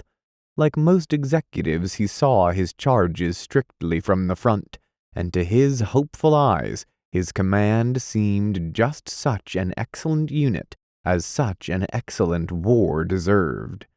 For all his anxiety and absorption, he was having the time of his life. Baptiste, the little Sicilian of the train, fell foul of him the second week of drill. The captain had several times ordered the men to be clean-shaven when they fell in each morning. One day there was disclosed an alarming breach of this rule, surely a case of Teutonic connivance. During the night 4 men had grown hair upon their faces. The fact that 3 of the 4 understood a minimum of English made a practical object lesson only the more necessary. So Captain Dunning resolutely sent a volunteer barber back to the company street for a razor. whereupon, for the safety of democracy, a half-ounce of hair was scraped dry from the cheeks of 3 Italians and 1 Pole. Outside the world of the company, there appeared from time to time the colonel, a heavy man with snarling teeth, who circumnavigated the battalion drill field upon a handsome black horse. He was a West Pointer, and mimetically, a gentleman. He had a dowdy wife and a dowdy mind, and spent much of his time in town taking advantage of the army's lately exalted social position. Last of all was the general, who traversed the roads of the camp preceded by his flag, a figure so austere, so removed, so magnificent, as to be scarcely comprehensible. December. Cool winds at night now, and damp, chilly mornings on the drill grounds. As the heat faded, Anthony found himself increasingly glad to be alive. Renewed strangely through his body, he worried little and existed in the present with a sort of animal content. It was not that Gloria or the life that Gloria represented was less often in his thoughts. It was simply that she became, day by day, less real, less vivid. For a week they had corresponded passionately, almost hysterically. Then, by an unwritten agreement, they had ceased to write more than twice, and then once a week. She was bored, she said. If his brigade was to be there a long time, she was coming down to join him. Mr. Height was going to be able to submit a stronger brief than he had expected, but doubted that the appealed case would come up until late spring. Muriel was in the city doing Red Cross work, and they went out together rather often. What would Anthony think if she went into the Red Cross? Trouble was, she had heard that she might have to bathe Negroes in alcohol, and after that she hadn't felt so patriotic. The city was full of soldiers, and she'd seen a lot of boys she hadn't laid eyes on for years. Anthony did not want her to come south. He told himself that this was for many reasons. He needed a rest from her and she from him. She would be bored beyond measure in town, and she would be able to see Anthony for only a few hours each day. But in his heart he feared that it was because he was attracted to Dorothy. As a matter of fact, he lived in terror that Gloria should learn by some chance or intention of the relation he had formed. By the end of a fortnight, the entanglement began to give him moments of misery at his own faithlessness. Nevertheless, as each day ended, he was unable to withstand the lure that would draw him irresistibly out of his tent and over to the telephone at the YMCA. Dot? Yes? I may be able to get in tonight. I'm so glad. Do you want to listen to my splendid eloquence for a few starry hours? Oh, you funny. For an instant he had a memory of 5 years before, of Geraldine. Then, I'll arrive about 8. At 7 he would be in a jitney bound for the city, where hundreds of little southern girls were waiting on moonlit porches for their lovers. He would be excited already for her warm, retarded kisses, for the amazed quietude of the glances she gave him, glances nearer to worship than any he had ever inspired. Gloria and he had been equals, giving without thought of thanks or obligation. To this girl his very caresses were an inestimable boon. Crying quietly, she had confessed to him that he was not the first man in her life. There had been one other. He gathered that the affair had no sooner commenced than it had been over. Indeed, so far as she was concerned, she spoke the truth. She had forgotten the clerk, the naval officer, the clothier's son, forgotten her vividness of emotion, which is true forgetting. She knew that in some opaque and shadowy existence, someone had taken her. It was as though it had occurred in sleep. Almost every night Anthony came to town. It was too cool now for the porch, so her mother surrendered to them the tiny sitting room with its dozens of cheaply framed chromos, its yard upon yard of decorative fringe, and its thick atmosphere of several decades in the proximity of the kitchen. They would build a fire, then happily, inexhaustibly, she would go about the business of love. Each evening at 10 she would walk with him to the door, her black hair in disarray, her face pale without cosmetics, paler still under the whiteness of the moon. As a rule, it would be bright and silver outside. Now and then there was a slow, warm rain, too indolent almost to reach the ground. "Say you love me," she would whisper. "Why, of course, you sweet baby." "Am I a baby?" This almost wistfully. Just a little baby. She knew vaguely of Gloria. It gave her pain to think of it, so she imagined her to be haughty and proud and cold. She had decided that Gloria must be older than Anthony, and that there was no love between husband and wife. Sometimes she let herself dream that after the war Anthony would get a divorce, and they would be married, but she never mentioned this to Anthony. She scarcely knew why. She shared his company's idea that he was a sort of bank clerk. She thought that he was respectable and poor. She would say, "If I had some money, darling, I'd give every bit of it to you. I'd like to have about $50,000. "I suppose that'd be plenty," agreed Anthony. In her letter that day, Gloria had written, "I suppose if we could settle for $1 million, it would be better to tell Mr. Height to go ahead and settle, but it'd seem a pity." "We could have an automobile," exclaimed Dot in a final burst of triumph. An impressive occasion. Captain Dunning prided himself on being a great reader of character. Half an hour after meeting a man, he was accustomed to place him in one of a number of astonishing categories: fine man, good man, smart fellow, theorizer, poet, and worthless. One day, early in February, he caused Anthony to be summoned to his presence in the orderly tent. "Patch," he said sententiously, "I've had my eye on you for several weeks." Anthony stood erect and motionless. "And I think you've got the makings of a good soldier." He waited for the warm glow which this would naturally arouse to cool, and then continued. "This is no child's play," he said, narrowing his brows. Anthony agreed with a melancholy, "No, sir. It's a man's game, and we need leaders." Then the climax, swift, sure, and electric. "Patch, I'm going to make you a corporal." At this point, Anthony should have staggered slightly backward, overwhelmed. He was to be one of the 250,000 selected for that consummate trust. He was going to be able to shout the technical phrase, "Follow me," to 7 other frightened men. "You seem to be a man of some education," said Captain Dunning. "Yes, sir." That's good, that's good. Education's a great thing, but don't let it get to your head. Keep on the way you're doing and you'll be a good soldier." With these parting words lingering in his ears, Corporal Patch saluted, executed a right-about face, and left the tent. Though the conversation amused Anthony, it did generate the idea that life would be more amusing as a sergeant, or should he find a less exacting medical examiner, as an officer.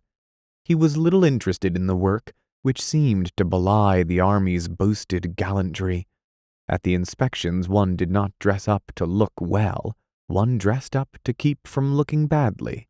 But as winter wore away, the short, snowless winter marked by damp nights and cool, rainy days, he marveled at how quickly the system had grasped him.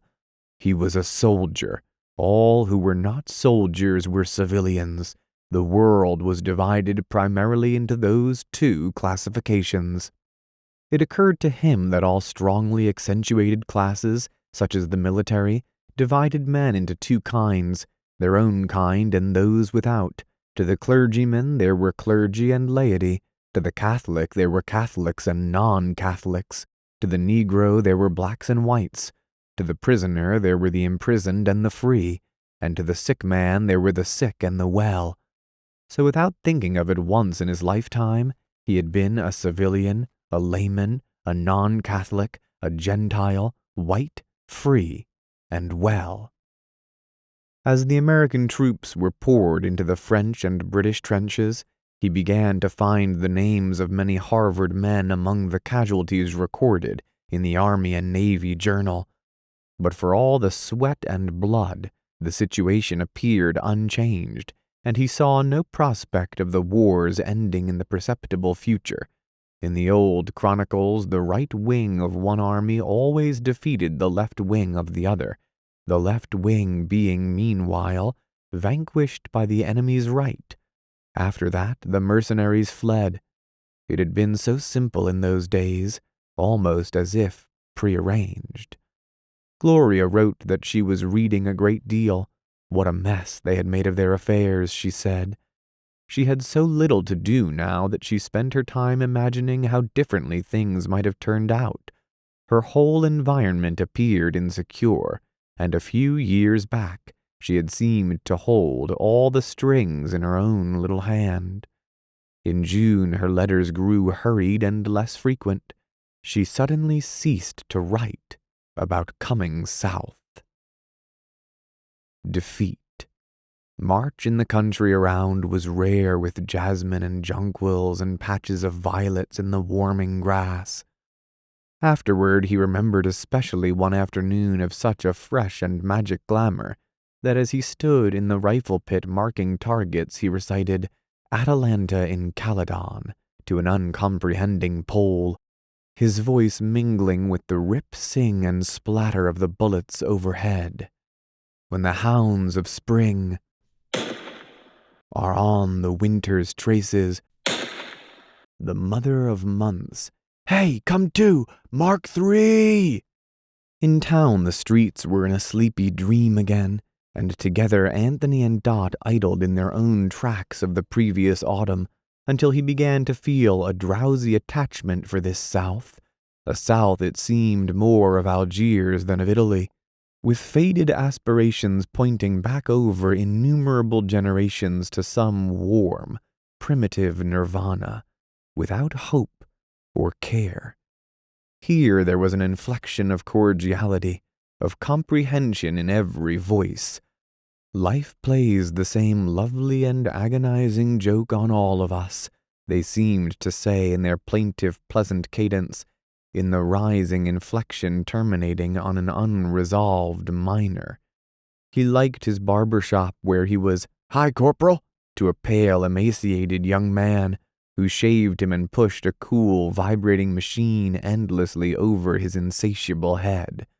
He liked Johnston's Gardens, where they danced, where a tragic Negro made yearning, aching music on a saxophone until the garish hall became an enchanted jungle of barbaric rhythms and smoky laughter, where to forget the uneventful passage of time upon Dorothy's soft sighs and tender whisperings was the consummation of all aspiration, of all content. There was an undertone of sadness in her character, a conscious evasion of all except the pleasurable minutiae of life. Her violet eyes would remain for hours apparently insensate, as thoughtless and reckless she basked like a cat in the sun. He wondered what the tired, spiritless mother thought of them, and whether in her moments of uttermost cynicism she ever guessed at their relationship. On Sunday afternoons they walked along the countryside, resting at intervals on the dry moss in the outskirts of a wood. Here the birds had gathered, and the clusters of violets and white dogwood. Here the hoar trees shone crystalline and cool, oblivious to the intoxicating heat that waited outside. Here he would talk, intermittently, in a sleepy monologue, in a conversation of no significance, of no replies. July came scorching down. Captain Dunning was ordered to detail one of his men to learn blacksmithing. The regiment was filling up to war strength, and he needed most of his veterans for drill masters, so he selected the little Italian Baptiste, whom he could most easily spare. Little Baptiste had never had anything to do with horses. His fear made matters worse. He reappeared in the orderly room one day and told Captain Dunning that he wanted to die if he couldn't be relieved. The horses kicked at him, he said. He was no good at the work. Finally, he fell on his knees and besought Captain Dunning in a mixture of broken English and scriptural Italian to get him out of it. He had not slept for 3 days. Monstrous stallions reared and cavorted through his dreams. Captain Dunning reproved the company clerk, who had burst out laughing, and told Baptiste he would do what he could. But when he thought it over, he decided that he couldn't spare a better man. Little Baptiste went from bad to worse. The horses seemed to divine his fear and take advantage of it. 2 weeks later, a great black mare crushed his skull in with her hoofs while he was trying to lead her from her stall. In mid-July came rumors and then orders that concerned a change of camp. The brigade was to move to an empty cantonment 100 miles farther south, there to be expanded into a division. At first the men thought they were departing for the trenches, and all evening little groups jabbered in the company street, shouting to each other in swaggering exclamations, "Sure we are!" When the truth leaked out, it was rejected indignantly as a blind to conceal their real destination. They reveled in their own importance. That night they told their girls in town that they were going to get the Germans. Anthony circulated for a while among the groups, then, stopping a jitney, rode down to tell Dot that he was going away. She was waiting on the dark veranda in a cheap white dress that accentuated the youth and softness of her face. "Oh," she whispered, "I've wanted you so, honey, all this day. I have something to tell you." She drew him down beside her on the swinging seat, not noticing his ominous tone. "Tell me." "We're leaving next week." Her arms, seeking his shoulders, remained poised upon the dark air, her chin tipped up. When she spoke, the softness was gone from her voice. "Leaving for France?" "No, less luck than that. Leaving for some darn camp in Mississippi." She shut her eyes and he could see that the lids were trembling. "Dear little Dot, life is so damned hard." She was crying upon his shoulder. "So damned hard. So damned hard," he repeated aimlessly. "It just hurts people and hurts people, until finally it hurts them so that they can't be hurt ever anymore. That's the last and worst thing it does." Frantic, wild with anguish, she strained him to her breast. "Oh, God," she whispered brokenly. "You can't go away from me. I'd die." He was finding it impossible to pass off his departure as a common impersonal blow. He was too near to her to do more than repeat, "Poor little Dot. Poor little Dot." "And then what?" she demanded wearily. "What do you mean?"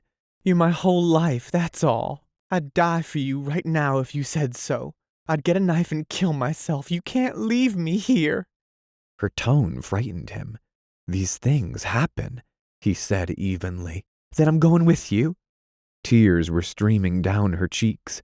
Her mouth was trembling in an ecstasy of grief and fear. "Sweet," he muttered sentimentally. "Sweet little girl. Don't you see we'd just be putting off what's bound to happen? I'll be going to France in a few months." She leaned away from him and, clenching her fists, lifted her face toward the sky. "I want to die," she said, as if molding each word carefully in her heart. "Dot," he whispered uncomfortably, "you'll forget. Things are sweeter when they're lost. I know, because once I wanted something and got it. It was the only thing I ever wanted badly, Dot, and when I got it, it turned to dust in my hands. All right." Absorbed in himself, he continued, "I've often thought that if I hadn't got what I wanted, things might have been different with me. I might have found something in my mind and enjoyed putting it in circulation. I might have been content with the work of it and had some sweet vanity out of the success. I suppose that at one time I could have had anything I wanted, within reason, but that was the only thing I ever wanted with any fervor. God. And that taught me you can't have anything. You can't have anything at all, because desire just cheats you. It's like a sunbeam skipping here and there about a room. It stops and gilds some inconsequential object, and we poor fools try to grasp it. But when we do, the sunbeam moves on to something else, and you've got the inconsequential part, but the glitter that made you want it is gone." He broke off uneasily. She had risen and was standing dry-eyed, picking little leaves from a dark vine. "Dot, go away," she said coldly. "What? Why? I don't want just words. If that's all you have for me, you'd better go." "Why, Dot, what's death to me is just a lot of words to you. You put 'em together so pretty. I'm sorry. I was talking about you, Dot. Go away from here." He approached her with arms outstretched, but she held him away. "You don't want me to go with you," she said evenly. "Maybe you're going to meet that girl." She could not bring herself to say wife. "How do I know? Well, then I reckon you're not my fellow anymore. So go away." For a moment, while conflicting warnings and desires prompted Anthony, it seemed one of those rare times when he would take a step prompted from within. He hesitated, then a wave of weariness broke against him. It was too late. Everything was too late. For years now he had dreamed the world away, basing his decisions upon emotions unstable as water. The little girl in the white dress dominated him as she approached beauty in the hard symmetry of her desire. The fire blazing in her dark and injured heart seemed to glow around her like a flame. With some profound and uncharted pride, she had made herself remote, and so achieved her purpose. "I didn't mean to seem so callous, Dot. It don't matter." The fire rolled over Anthony. Something wrenched at his bowels, and he stood there helpless and beaten. "Come with me, Dot. Little loving Dot. Oh, come with me. I couldn't leave you now." With a sob, she wound her arm around him and let him support her weight while the moon, at its perennial labor of covering the bad complexion of the world, showered its illicit honey over the drowsy street. The Catastrophe. Early September in Camp Boone, Mississippi. The darkness, alive with insects, beat in upon the mosquito netting beneath the shelter of which Anthony was trying to write a letter. An intermittent chatter over a poker game was going on in the next tent, and outside a man was strolling up to the company street, singing a current bit of doggerel about KKK Katie. With an effort, Anthony hoisted himself to his elbow, and pencil in hand looked down at his blank sheet of paper. Then, omitting any heading, he began, "I can't imagine what the matter is, Gloria. I haven't had a line from you for 2 weeks, and it's only natural to be worried." He threw this away with a disturbed grunt and began again. "I don't know what to think, Gloria. Your last letter, short, cold, without a word of affection, or even a decent amount of what you've been doing, came 2 weeks ago. It's only natural that I should wonder. If your love for me isn't absolutely dead, it seems that you'd at least keep me from worry." Again he crumpled the page and tossed it angrily through a tear in the tent wall, realizing simultaneously that he would have to pick it up in the morning. He felt disinclined to try again. He could get no warmth into the lines, only a persistent jealousy and suspicion. Since midsummer, these discrepancies in Gloria's correspondence had grown more and more noticeable. At first he had scarcely perceived them. He was so inured to the perfunctory dearest and darlings scattered through her letters that he was oblivious to their presence or absence. But in this last fortnight he had become increasingly aware that there was something amiss. He had sent her a night letter saying that he had passed his examinations for an officer's training camp and expected to leave for Georgia shortly.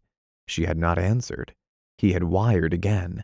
When he received no word, he imagined that she might be out of town, but it occurred and reoccurred to him that she was not out of town, and a series of distraught imaginings began to plague him. supposing Gloria, bored and restless, had found someone, even as he had. The thought terrified him with its possibility. It was chiefly because he had been so sure of her personal integrity that he had considered her so sparingly during the year, and now, as a doubt was born, the old angers, the rages of possession, swarmed back 1,000-fold. What more natural than that she should be in love again? He remembered the Gloria who promised that should she ever want anything, she would take it, insisting that since she would act entirely for her own satisfaction, she could go through such an affair unsmirched. It was only the effect on a person's mind that counted anyhow, she said, and her reaction would be the masculine one, of satiation and faint dislike. But that had been when they were first married. Later, with the discovery that she could be jealous of Anthony, she had outwardly at least changed her mind. There were no other men in the world for her. This he had known only too surely. Perceiving that a certain fastidiousness would restrain her, he had grown lax in preserving the completeness of her love, which, after all, was the keystone of the entire structure. Meanwhile, all through the summer he had been maintaining Dot in a boarding house downtown. To do this, it had been necessary to write to his broker for money. Dot had covered her journey south by leaving her house a day before the brigade broke camp, informing her mother in a note that she had gone to New York. On the evening following, Anthony had called as though to see her. Mrs. Raycroft was in a state of collapse, and there was a policeman in the parlor. A questionnaire had ensued from which Anthony had extricated himself with some difficulty. In September, with his suspicions of Gloria, the company of Dot had become tedious, then almost intolerable. He was nervous and irritable from lack of sleep. His heart was sick and afraid. 3 days ago he had gone to Captain Dunning and asked for a furlough, only to be met with benignant procrastination. The division was starting overseas, while Anthony was going to an officers' training camp. What furloughs could be given must go to the men who were leaving the country. Upon this refusal, Anthony had started to the telegraph office, intending to wire Gloria to come south. He reached the door and receded despairingly, seeing the utter impracticability of such a move. Then he had spent the evening quarreling irritably with Dot, and returned to camp morose and angry with the world. There had been a disagreeable scene, in the midst of which he had precipitately departed. What was to be done with her did not seem to concern him vitally at present. He was completely absorbed in the disheartening silence of his wife. The flap of the tent made a sudden triangle back upon itself, and a dark head appeared against the night. Sergeant Patch. The accent was Italian, and Anthony saw by the belt that the man was a headquarters orderly. Want me? Lady call up a headquarters 10 minutes ago. Says she have speak with you. Very important. Anthony swept aside the mosquito netting and stood up. It might be a wire from Gloria telephoned over. She say it get you. She call again 10 o'clock. All right, thanks. He picked up his hat and in a moment was striding beside the orderly through the hot, almost suffocating darkness. Over in the headquarters shack, he saluted a dozing night service officer. Sit down and wait, suggested the lieutenant nonchalantly. Girl seemed awful anxious to speak to you. Anthony's hopes fell away. Thank you very much, sir. And as the phone squeaked on the side wall, he knew who was calling. This is Dot, came an unsteady voice. I've got to see you. Dot, I told you I couldn't get down for several days. I've got to see you tonight. It's important. It's too late, he said coldly. It's 10 o'clock and I have to be in camp at 11. All right. There was so much wretchedness compressed into the 2 words that Anthony felt a measure of compunction. What's the matter? I want to tell you goodbye. Oh, don't be a little idiot, he exclaimed, but his spirits rose. What luck if she should leave town this very night. What a burden from his soul. But he said, you can't possibly leave before tomorrow. Out of the corner of his eye, he saw the night service officer regarding him quizzically. Then, startlingly, came Dot's next words. "I don't mean leave that way." Anthony's hand clutched the receiver fiercely. He felt his nerves turning cold, as if the heat was leaving his body. "What?" Then quickly, in a wild, broken voice, he heard, "Goodbye. Oh, goodbye." She had hung up the receiver. With a sound that was half a gasp, half a cry, Anthony hurried from the headquarters building. Outside, under the stars that dripped like silver tassels through the trees of the little grove, he stood motionless, hesitating. Had she meant to kill herself? Oh, the little fool. He was filled with bitter hate toward her. In this denouement, he found it impossible to realize that he had ever begun such an entanglement, such a mess, a sordid melange of worry and pain. He found himself walking slowly away, repeating over and over that it was futile to worry. He had best go back to his tent and sleep. He needed sleep. God, would he ever sleep again? His mind was in a vast clamor and confusion. As he reached the road, he turned around in a panic and began running, not toward his company, but away from it. Men were returning now. He could find a taxicab. After a minute, 2 yellow eyes appeared around a bend. Desperately, he ran toward them. "Jitney! Jitney!" It was an empty Ford. "I want to go to town." "Cost you $1. "All right, if you'll just hurry." After an interminable time, he ran up the steps of a dark, ramshackle little house, and through the door, almost knocking over an immense negress who was walking, candle in hand, along the hall. "Where's my wife?" he cried wildly. "She gone to bed." Up the stairs 3 at a time, down the creaking passage. The room was dark and silent, and with trembling fingers, he struck a match. 2 wide eyes looked up at him from a wretched ball of clothes on the bed. "Oh, I knew you'd come," she murmured brokenly. Anthony grew cold with anger. "So it was just a plan to get me down here, get me in trouble," he said. "God damn it, you've shouted wolf once too often." She regarded him pitifully. "I had to see you. I couldn't have lived. Oh, I had to see you." He sat down on the side of the bed and slowly shook his head. "You're no good," he said decisively, talking unconsciously as Gloria might have talked to him. "This sort of thing isn't fair to me, you know." "Come closer?" Whatever he might say, Dot was happy now. He cared for her. She had brought him to her side. "Oh, God," said Anthony hopelessly.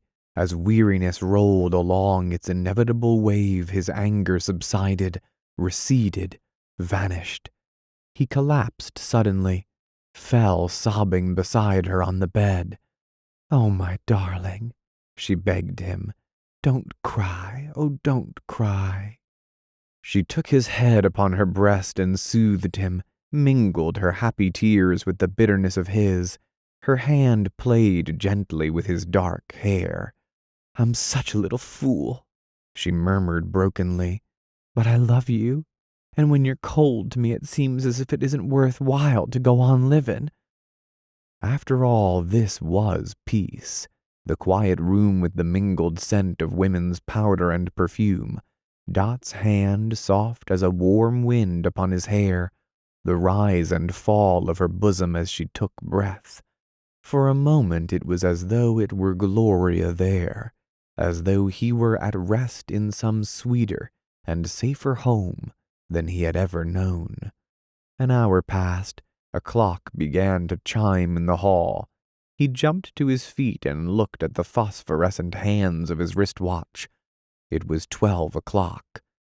He had trouble in finding a taxi that would take him out at that hour. As he urged the driver faster along the road, he speculated on the best method of entering camp.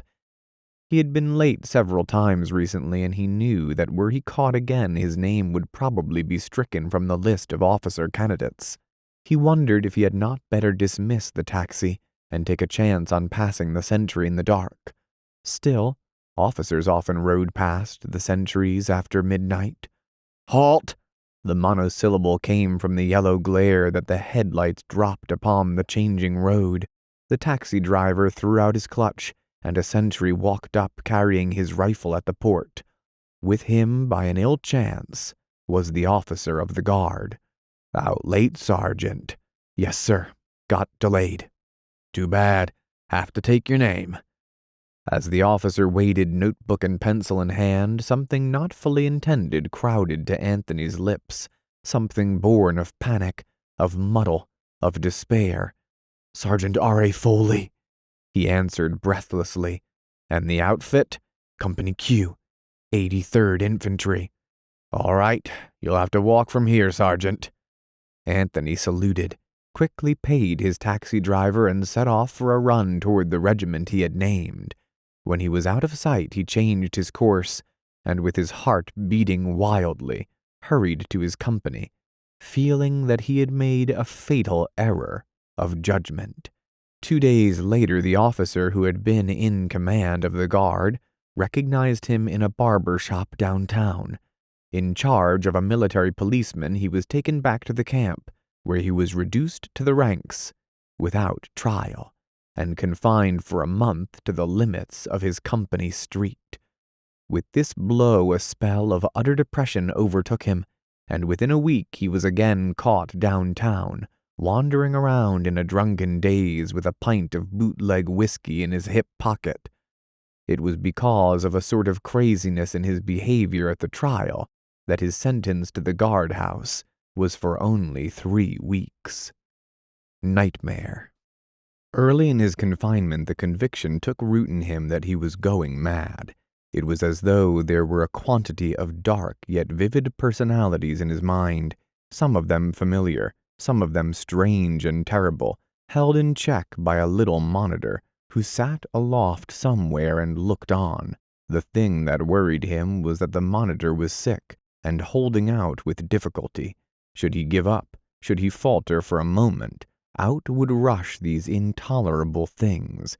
Only Anthony could know what a state of blackness there would be if the worst of him could roam his consciousness unchecked. The heat of the day had changed somehow, until it was a burnished darkness crushing down upon a devastated land.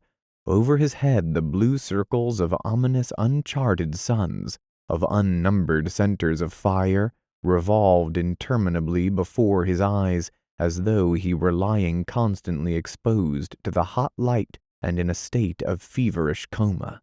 At 7 in the morning, something phantasmal, something almost absurdly unreal that he knew was his mortal body, went out with 7 other prisoners and 2 guards to work on the camp roads.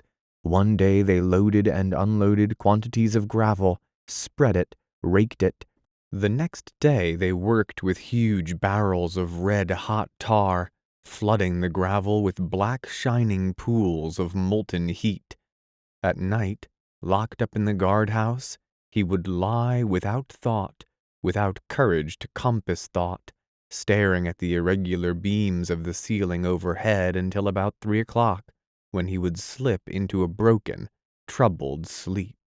During the work hours he labored with uneasy haste, attempting as the day bore toward the sultry Mississippi sunset to tire himself physically, so that in the evening he might sleep deeply from utter exhaustion. Then, one afternoon in the 2nd week, he had a feeling that 2 eyes were watching him from a place a few feet beyond one of the guards. This aroused him to a sort of terror.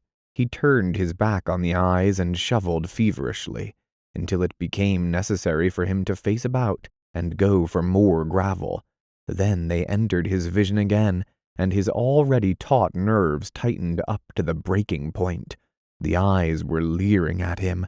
Out of a hot silence he heard his name called in a tragic voice, and the earth tipped absurdly back and forth to a babble of shouting and confusion. When next he became conscious, he was back in the guardhouse, and the other prisoners were throwing him curious glances. The eyes returned no more. It was many days before he realized that the voice must have been Dot's, that she had called out to him and made some sort of disturbance. He decided this just previous to the expiration of his sentence, when the cloud that oppressed him had lifted, leaving him in a deep, dispirited lethargy. As the conscious mediator, the monitor who kept that fearsome menage of horror grew stronger, Anthony became physically weaker. He was scarcely able to get through the 2 days of toil, and when he was released one rainy afternoon and returned to his company, he reached his tent only to fall into a heavy doze, from which he awoke before dawn, aching and unrefreshed. Beside his cot were 2 letters that had been awaiting him in the orderly tent for some time. The first was from Gloria. It was short and cool. "The case is coming to trial late in November. Can you possibly get leave? I've tried to write you again and again, but it just seems to make things worse. I want to see you about several matters, but you know that you have once prevented me from coming, and I am disinclined to try again. In view of a number of things, it seems necessary that we have a conference. I'm very glad about your appointment. Gloria." He was too tired to try to understand, or to care. Her phrases, her intentions were all very far away in an incomprehensible past. At the second letter he scarcely glanced. It was from Dot, an incoherent tear-swollen scrawl, a flood of protest, endearment, and grief. After a page he let it slip from his inert hand and drowsed back into a nebulous hinterland of his own. At drill call he awoke with a high fever and fainted when he tried to leave his tent. At noon he was sent to the base hospital with influenza. He was aware that this sickness was providential. It saved him from a hysterical relapse, and he recovered in time to entrain on a damp November day for New York and for the interminable massacre beyond. When the regiment reached Camp Mills, Long Island, Anthony's single idea was to get into the city and see Gloria as soon as possible. It was now evident that an armistice would be signed within the week, but rumor had it that in any case troops would continue to be shipped to France until the last moment. Anthony was appalled at the notion of the long voyage, of a tedious debarkation at a French port, and of being kept abroad for a year, possibly, to replace the troops who had seen actual fighting. His intention had been to obtain a 2-day furlough, but Camp Mills proved to be under a strict influenza quarantine. It was impossible for even an officer to leave except on official business. For a private, it was out of the question. The camp itself was a dreary muddle, cold, wind-swept, and filthy, with the accumulated dirt incident to the passage through of many divisions. Their train came in at 7 one night, and they waited in line until 1 while a military tangle was straightened out somewhere ahead. Officers ran up and down ceaselessly, calling orders and making a great uproar. It turned out that the trouble was due to the colonel, who was in a righteous temper because he was a West Pointer, and the war was going to stop before he could get overseas. Had the militant governments realized the number of broken hearts among the older West Pointers during that week, they would indubitably have prolonged the slaughter another month. The thing was pitiable. Gazing out at the bleak expanse of tents extending for miles over a trodden welter of slush and snow, Anthony saw the impracticability of trudging to a telephone that night. He would call her at the first opportunity in the morning. Aroused in the chill and bitter dawn, he stood at reveille and listened to a passionate harangue from Captain Dunning. "You men may think the war is over. Well, let me tell you it isn't. Those fellows aren't going to sign the armistice. It's another trick. And we'd be crazy to let anything slacken up here in the company because let me tell you, we're going to sail from here within a week, and when we do, we're going to see some real fighting." He paused, that they might get the full effect of his pronouncement, and then, "If you think the war's over, just talk to anyone who's been in it, and see if they think the Germans are all in. They don't. Nobody does. I've talked to the people that know, and they say there'll be anyways a year longer of war. They don't think it's over, so you men better not get any foolish ideas that it is." Doubly stressing this final admonition, he ordered the company dismissed. At noon, Anthony set off at a run for the nearest canteen telephone. As he approached what corresponded to the downtown of the camp, he noticed that many other soldiers were running also, that a man near him had suddenly leapt into the air and clicked his heels together. The tendency to run became general, and from little excited groups here and there came the sounds of cheering. He stopped and listened. Over the cold country whistles were blowing, and the chimes of the Garden City churches broke suddenly into reverberatory sound. Anthony began to run again. The cries were clear and distinct now as they rose with clouds of frosted breath into the chilly air. "Germany's surrendered! Germany's surrendered!" The false armistice. That evening in the opaque gloom of 6 o'clock, Anthony slipped between two freight cars, and once over the railroad followed the track along to Garden City, where he caught an electric train for New York. He stood some chance of apprehension. He knew that the military police were often sent through the cars to ask for passes, but he imagined that tonight the vigilance would be relaxed. But in any event, he would have tried to slip through, for he had been unable to locate Gloria by telephone, and another day of suspense would have been intolerable. After inexplicable stops and waits that reminded him of the night he had left New York over a year before, they drew into the Pennsylvania station, and he followed the familiar way to the taxi stand, finding it grotesque and oddly stimulating to give his own address. Broadway was a riot of light, thronged as he had never seen it, with a carnival crowd which swept its glittering way through scraps of paper piled ankle-deep on the sidewalks. Here and there, elevated upon benches and boxes, soldiers addressed the heedless mass, each face in which was clear-cut and distinct under the white glare overhead. Anthony picked out half a dozen figures. A drunken sailor, tipped backward and supported by two other gobs, was waving his hat and emitting a wild series of roars. A wounded soldier, crutch in hand, was borne along in an eddy on the shoulders of some shrieking civilians. A dark-haired girl sat cross-legged and meditative on top of a parked taxicab. Here surely the victory had come in time. The climax had been scheduled with the uttermost celestial foresight. The great rich nation had made triumphant war, suffered enough for poignancy, but not enough for bitterness, hence the carnival, the feasting, the triumph. Under these bright lights glittered the faces of peoples whose glory had long since passed away, whose very civilizations were dead men, whose ancestors had heard the news of victory in Babylon, in Nineveh, in Baghdad, in Tyre, 100 generations before.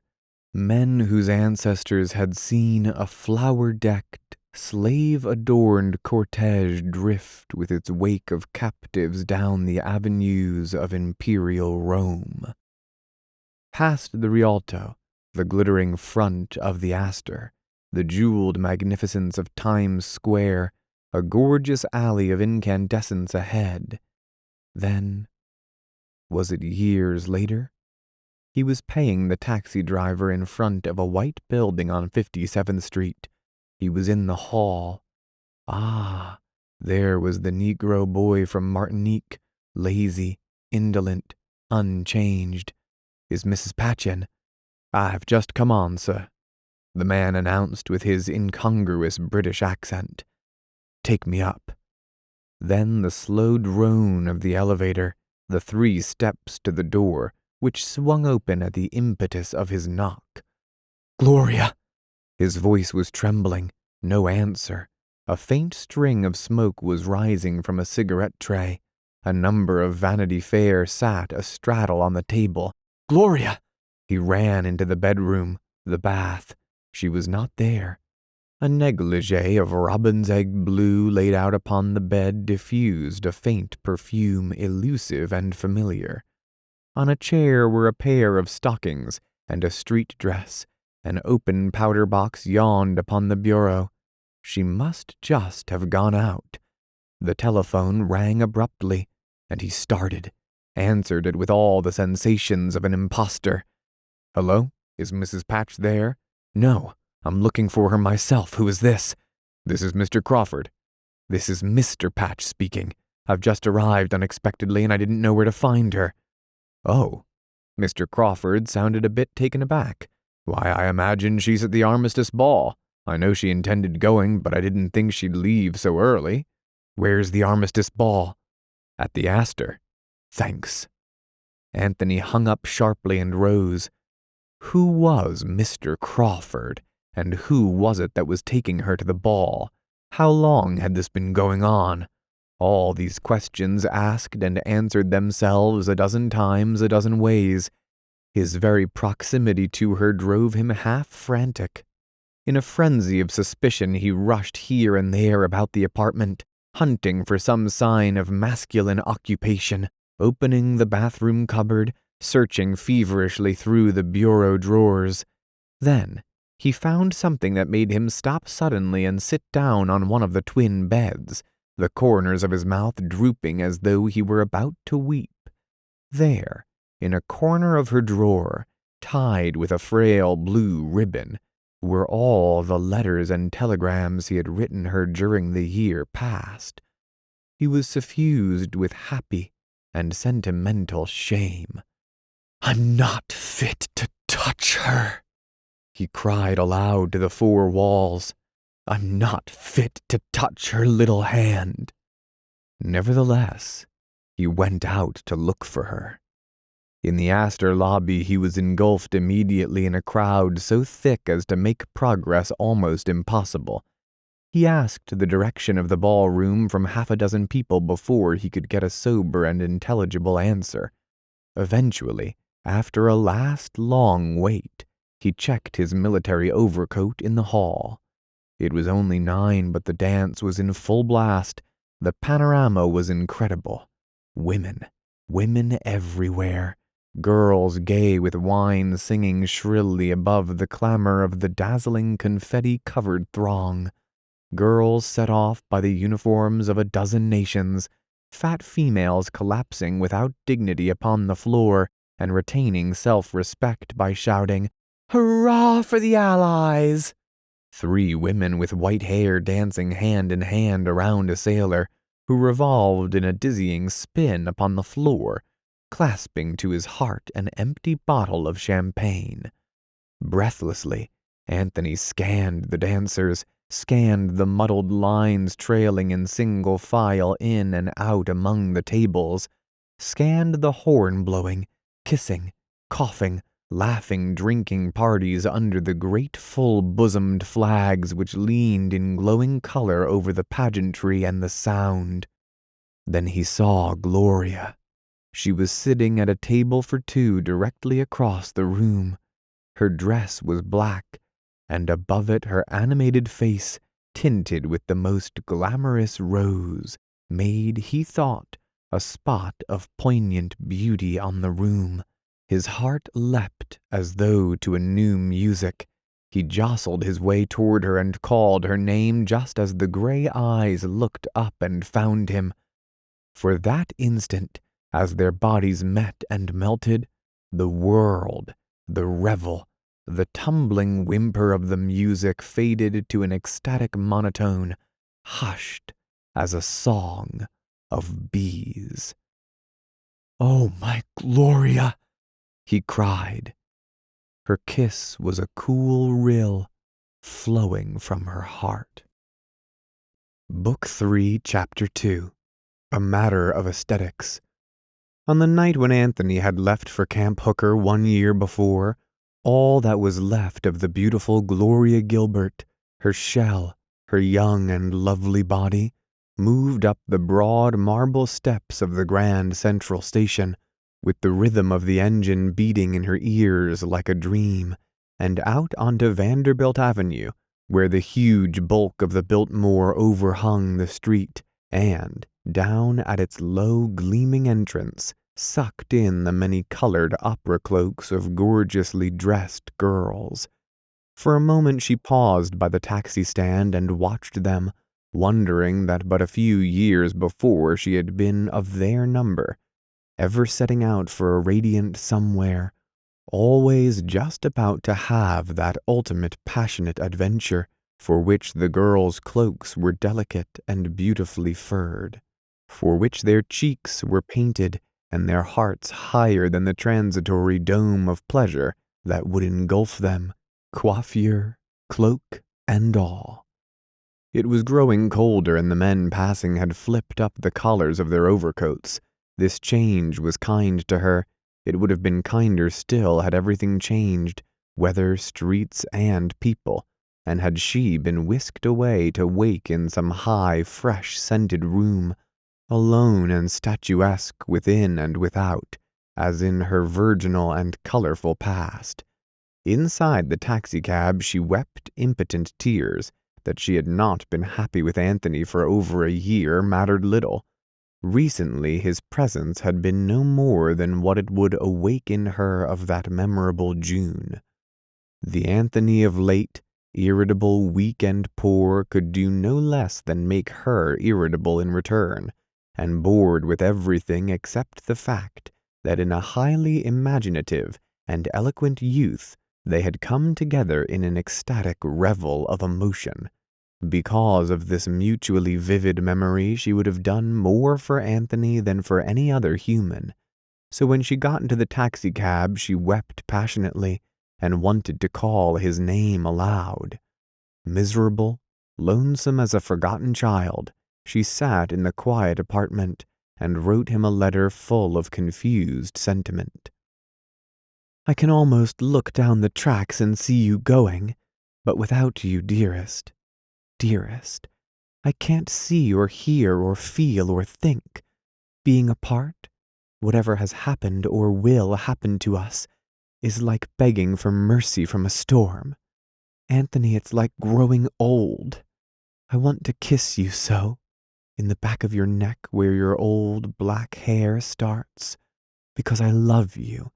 And whatever we do or say to each other or have done or have said, you've got to feel how much I do, how inanimate I am when you're gone. I can't even hate the damnable presence of people, those people in the station who haven't any right to live. I can't resent them even though they're dirtying up our world, because I'm engrossed in wanting you so. If you hated me, if you were covered with sores like a leper, if you ran away with another woman or starved me or beat me, how absurd this sounds, I'd still want you. I'd still love you. I know, my darling. It's late. I have all the windows open and the air outside is just as soft as spring, yet somehow much more young and frail than spring. Why do they make spring a young girl? Why does that illusion dance and yodel its way for 3 months through the world's preposterous barrenness? Spring is a lean old plow horse with its ribs showing. It's a pile of refuse in a field, parched by the sun and the rain to an ominous cleanliness. In a few hours you'll wake up, my darling, and you'll be miserable and disgusted with life. You'll be in Delaware or Carolina or somewhere, and so unimportant. I don't believe there's anyone alive who can contemplate themselves as an impermanent institution, as a luxury or an unnecessary evil. Very few of the people who accentuate the futility of life remark the futility of themselves. Perhaps they think that in proclaiming the evil of living, they somehow salvage their own worth from the ruin, but they don't, even you and I. Still, I can see you. There's blue haze about the trees where you'll be passing, too beautiful to be predominant. No, the fallow squares of earth will be most frequent. They'll be along beside the track like dirty coarse brown sheets drying in the sun. Alive, mechanical, abominable. Nature, slovenly old hag, has been sleeping in them with every old farmer or Negro or immigrant who happened to covet her. So you see that now you're gone, I've written a letter all full of contempt and despair. And that just means that I love you, Anthony, with all there is to love within your Gloria. When she had addressed the letter, she went to her twin bed and lay down upon it, clasping Anthony's pillow in her arms as though by sheer force of emotion she could metamorphose it into his warm and living body.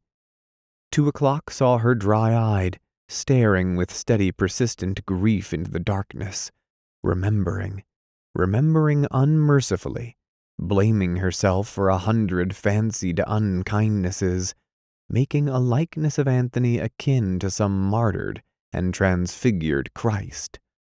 For a time she thought of him as he, in his more sentimental moments, probably thought of himself. At 5 she was still awake, a mysterious grinding noise that went on every morning across the areaway told her the hour. She heard an alarm clock ring and saw a light make a yellow square on an illusory blank wall opposite. With the half-formed resolution of following him south immediately, her sorrow grew remote and unreal, and moved off from her as the dark moved westward. She fell asleep. When she awoke, the sight of the empty bed beside her brought a renewal of misery, dispelled shortly, however, by the inevitable callousness of the bright morning. Though she was not conscious of it, there was relief in eating breakfast without Anthony's tired and worried face opposite her. Now that she was alone, she lost all desire to complain about the food. She would change her breakfasts, she thought, have a lemonade and a tomato sandwich instead of the sempiternal bacon and eggs and toast. Nevertheless, at noon, when she had called up several of her acquaintances, including the Marshal Muriel, and found each one engaged for lunch, she gave way to a quiet pity for herself and her loneliness. Curled on the bed with pencil and paper, she wrote Anthony another letter. Late in the afternoon arrived a special delivery, mailed from some small New Jersey town, and the familiarity of the phrasing, the almost audible undertone of worry and discontent, were so familiar that they comforted her. Who knew? Perhaps army discipline would harden Anthony and accustom him to the idea of work. She had immutable faith that the war would be over before he was called upon to fight, and meanwhile the suit would be won and they could begin again, this time on a different basis. The first thing different would be that she would have a child. It was unbearable that she should be so utterly alone. It was a week before she could stay in the apartment with the probability of remaining dry-eyed. There seemed little in the city that was amusing. Muriel had been shifted to a hospital in New Jersey from which she took a metropolitan holiday only every other week, and with this defection Gloria grew to realize how few were the friends she had made in all these years of New York. The men she knew were in the army. Men she knew? She had conceded vaguely to herself that all the men who had ever been in love with her were her friends. Each one of them had at a certain considerable time professed to value her favor above anything in life. But now where were they? At least 2 were dead, 6 or more were married, the rest scattered from France to the Philippines. She wondered whether any of them thought of her, and how often, and in what respect. Most of them must still picture the little girl of 17 or so, the adolescent Siren of 9 years before. The girls, too, were gone far afield. She had never been popular in school. She had been too beautiful, too lazy, not sufficiently conscious of being a farm-over girl and a future wife and mother in perpetual capital letters. and girls who had never been kissed hinted, with shocked expressions on their plain but not particularly wholesome faces, that Gloria had. Then these girls had gone east or west or south, married and became people, prophesying, if they prophesied about Gloria, that she would come to a bad end, not knowing that no endings were bad, and that they, like her, were by no means the mistresses of their destinies. Gloria told over to herself the people who had visited them in the gray house at Marietta. It had seemed at the time that they were always having company. She had indulged in an unspoken conviction that each guest was ever afterwards slightly indebted to her. They owed her a sort of moral $10 apiece, and should she ever be in need, she might, so to speak, borrow from them this visionary currency. But they were gone, scattered like chaff, mysteriously and subtly vanished in essence or in fact. By Christmas, Gloria's conviction that she should join Anthony had returned, no longer as a sudden emotion but as a recurrent need. She decided to write him word of her coming, but postponed the announcement upon the advice of Mr. Height, who expected almost weekly that the case was coming up for trial. One day early in January, as she was walking on Fifth Avenue, bright now with uniforms and hung with the flags of the virtuous nations, she met Rachel Barnes, whom she had not seen for nearly a year. Even Rachel, whom she had grown to dislike, was a relief from ennui, and together they went to the Ritz for tea. After a second cocktail, they became enthusiastic. They liked each other. They talked about their husbands, Rachel in that tone of public vainglory, with private reservations in which wives are wont to speak. Rodman's abroad in the quartermaster corps. He's a captain. He was bound he would go, and he didn't think he could get into anything else. Anthony's in the infantry. The words in their relation to the cocktail gave Gloria a sort of glow. With each sip she approached a warm and comforting patriotism. "By the way," said Rachel half an hour later as they were leaving, "can't you come up to dinner tomorrow night? I'm having 2 awfully sweet officers who are just going overseas. I think we ought to do all we can to make it attractive for them." Gloria accepted gladly. She took down the address, recognizing by its number a fashionable apartment building on Park Avenue. "It's been awfully good to have seen you, Rachel. It's been wonderful. I've wanted to." With these 3 sentences, a certain night in Marietta 2 summers before, when Anthony and Rachel had been unnecessarily attentive to each other, was forgiven. Gloria forgave Rachel. Rachel forgave Gloria. Also, it was forgiven that Rachel had been witness to the greatest disaster in the lives of Mr. and Mrs. Anthony Patch. Compromising with events, time moves along. The Wiles of Captain Collins. The 2 officers were captains of the popular craft, machine gunnery. At dinner they referred to themselves with conscious boredom as members of the Suicide Club. In those days every recondite branch of the service referred to itself as the Suicide Club. One of the captains, Rachel's captain, Gloria observed, was a tall, horsey man of 30, with a pleasant mustache and ugly teeth. The other captain, Collins, was chubby, pink-faced, and inclined to laugh with abandon every time he caught Gloria's eye. He took an immediate fancy to her, and throughout dinner showered her with inane compliments. With her second glass of champagne, Gloria decided that for the first time in months, she was thoroughly enjoying herself. After dinner, it was suggested that they all go somewhere and dance. The 2 officers supplied themselves with bottles of liquor from Rachel's sideboard. A law forbade service to the military, and so equipped they went through innumerable foxtrots in several glittering caravanseries along Broadway, faithfully alternating partners, while Gloria became more and more uproarious and more amusing to the pink-faced captain, who seldom bothered to remove his genial smile at all. At 11 o'clock, to her great surprise, she was in the minority for staying out. The others wanted to return to Rachel's apartment, to get some more liquor, they said. Gloria argued persistently that Captain Collins's flask was half full. She had just seen it. Then, catching Rachel's eye, she received an unmistakable wink. She deduced, confusedly, that her hostess wanted to get rid of the officers and assented to being bundled into a taxicab outside. Captain Wolfe sat on the left, with Rachel on his knees. Captain Collins sat in the middle, and as he settled himself, he slipped his arm about Gloria's shoulder. It rested there lifelessly for a moment, and then tightened like a vice. He leaned over her. "You're awfully pretty," he whispered. "Thank you kindly, sir." She was neither pleased nor annoyed.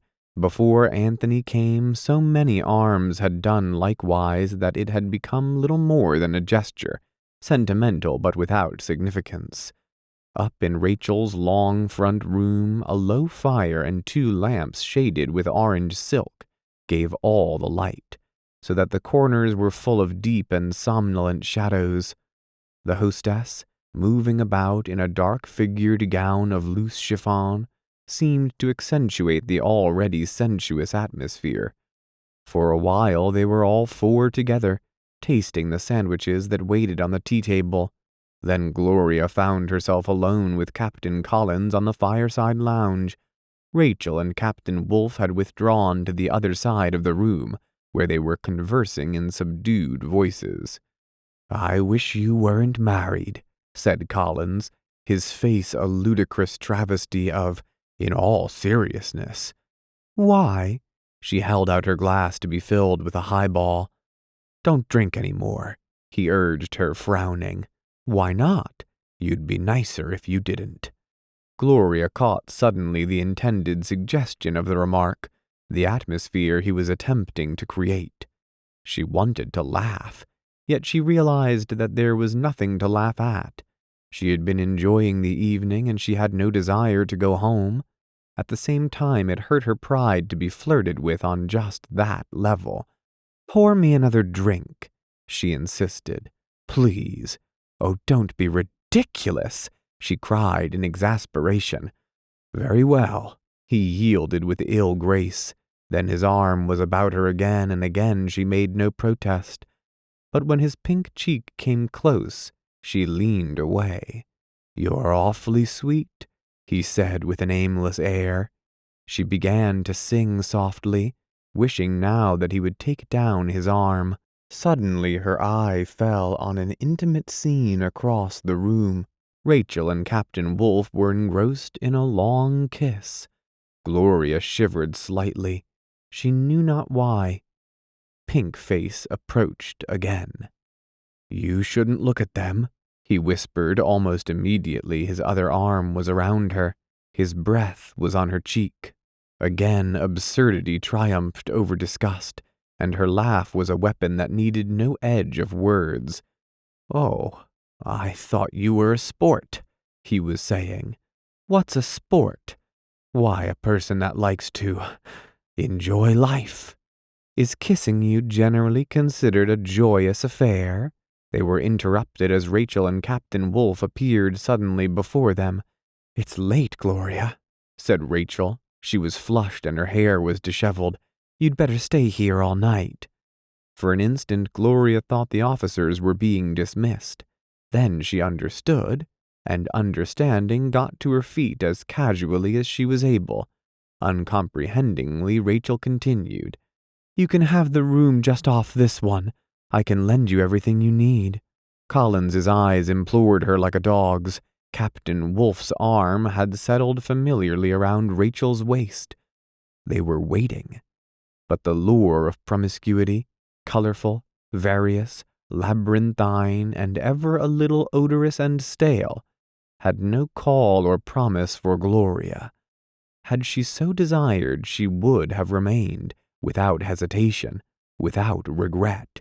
As it was, she could face coolly the 6 hostile and offended eyes that followed her out into the hall with forced politeness and hollow words. "He wasn't even sport enough to try to take me home," she thought in the taxi. and then with a quick surge of resentment. How utterly common! Gallantry. In February she had an experience of quite a different sort. Tudor Baird, an ancient flame, a young man whom at one time she had fully intended to marry, came to New York by way of the Aviation Corps and called upon her. They went several times to the theater, and within a week, to her great enjoyment, he was as much in love with her as ever. Quite deliberately she brought it about, realizing too late that she had done a mischief. He reached the point of sitting with her in miserable silence whenever they went out together. A scroll and keys man at Yale, he possessed the correct reticences of a good egg, the correct notions of chivalry and noblesse oblige, and of course, but unfortunately, the correct biases and the correct lack of ideas, all those traits which Anthony had taught her to despise, but which, nevertheless, she rather admired. Unlike the majority of his type, she found that he was not a bore. He was handsome, witty in a light way, and when she was with him she felt that because of some quality he possessed, call it stupidity, loyalty, sentimentality, or something not quite as definite as any of the three, he would have done anything in his power to please her. He told her this among other things, very correctly and with a ponderous manliness that masked a real suffering. Loving him not at all, she grew sorry for him and kissed him sentimentally one night because he was so charming, a relic of a vanishing generation which lived a priggish and graceful illusion and was being replaced by less gallant fools. Afterward she was glad she had kissed him, for next day, when his plane fell 1,500 feet at Mineola, a piece of a gasoline engine smashed through his heart. Gloria alone. When Mr. Height told her that the trial would not take place until autumn, she decided that without telling Anthony she would go into the movies. When he saw her successful, both histrionically and financially, when he saw that she could have her will of Joseph Blockman, yielding nothing in return, he would lose his silly prejudices. She lay awake half one night planning her career and enjoying her success in anticipation, and the next morning she called up films par excellence. Mr. Blockman was in Europe. But the idea had gripped her so strongly this time that she decided to go the rounds of the moving picture employment agencies. As so often had been the case, her sense of smell worked against her good intentions. The employment agency smelt as though it had been dead a very long time. She waited 5 minutes inspecting her unprepossessing competitors. Then she walked briskly out into the farthest recess of Central Park and remained so long that she caught a cold. She was trying to air the employment agency out of her walking suit. In the spring she began to gather from Anthony's letters, not from anyone in particular but from their culminative effect, that he did not want her to come south. Curiously repeated excuses that seemed to haunt him by their very insufficiency occurred with Freudian regularity. He set them down in each letter as though he feared he had forgotten them the last time, as though it were desperately necessary to impress her with them, and the dilutions of his letters with affectionate diminutives began to be mechanical and unspontaneous, almost as though, having completed the letter, he had looked it over and literally stuck them in, like epigrams in an Oscar Wilde play. She jumped to the solution, rejected it, was angry and depressed by turns. Finally she shut her mind to it proudly, and allowed an increasing coolness to creep into her end of the correspondence. Of late she had found a good deal to occupy her attention. Several aviators whom she had met through Tudor Baird came into New York to see her, and 2 other ancient beaux turned up, stationed at Camp Dix. As these men were ordered overseas, they, so to speak, handed her down to their friends. But after another rather disagreeable experience with a potential Captain Collins, She made it plain that when anyone was introduced to her, he should be under no misapprehensions as to her status and personal intentions. When summer came, she learned, like Anthony, to watch the officers' casualty list, taking a sort of melancholy pleasure in hearing of the death of someone with whom she had once danced, a German, and in identifying by name the younger brothers of former suitors, thinking, as the drive toward Paris progressed, that here at length went the world to inevitable and well-merited destruction. She was 27. Her birthday fled by scarcely noticed.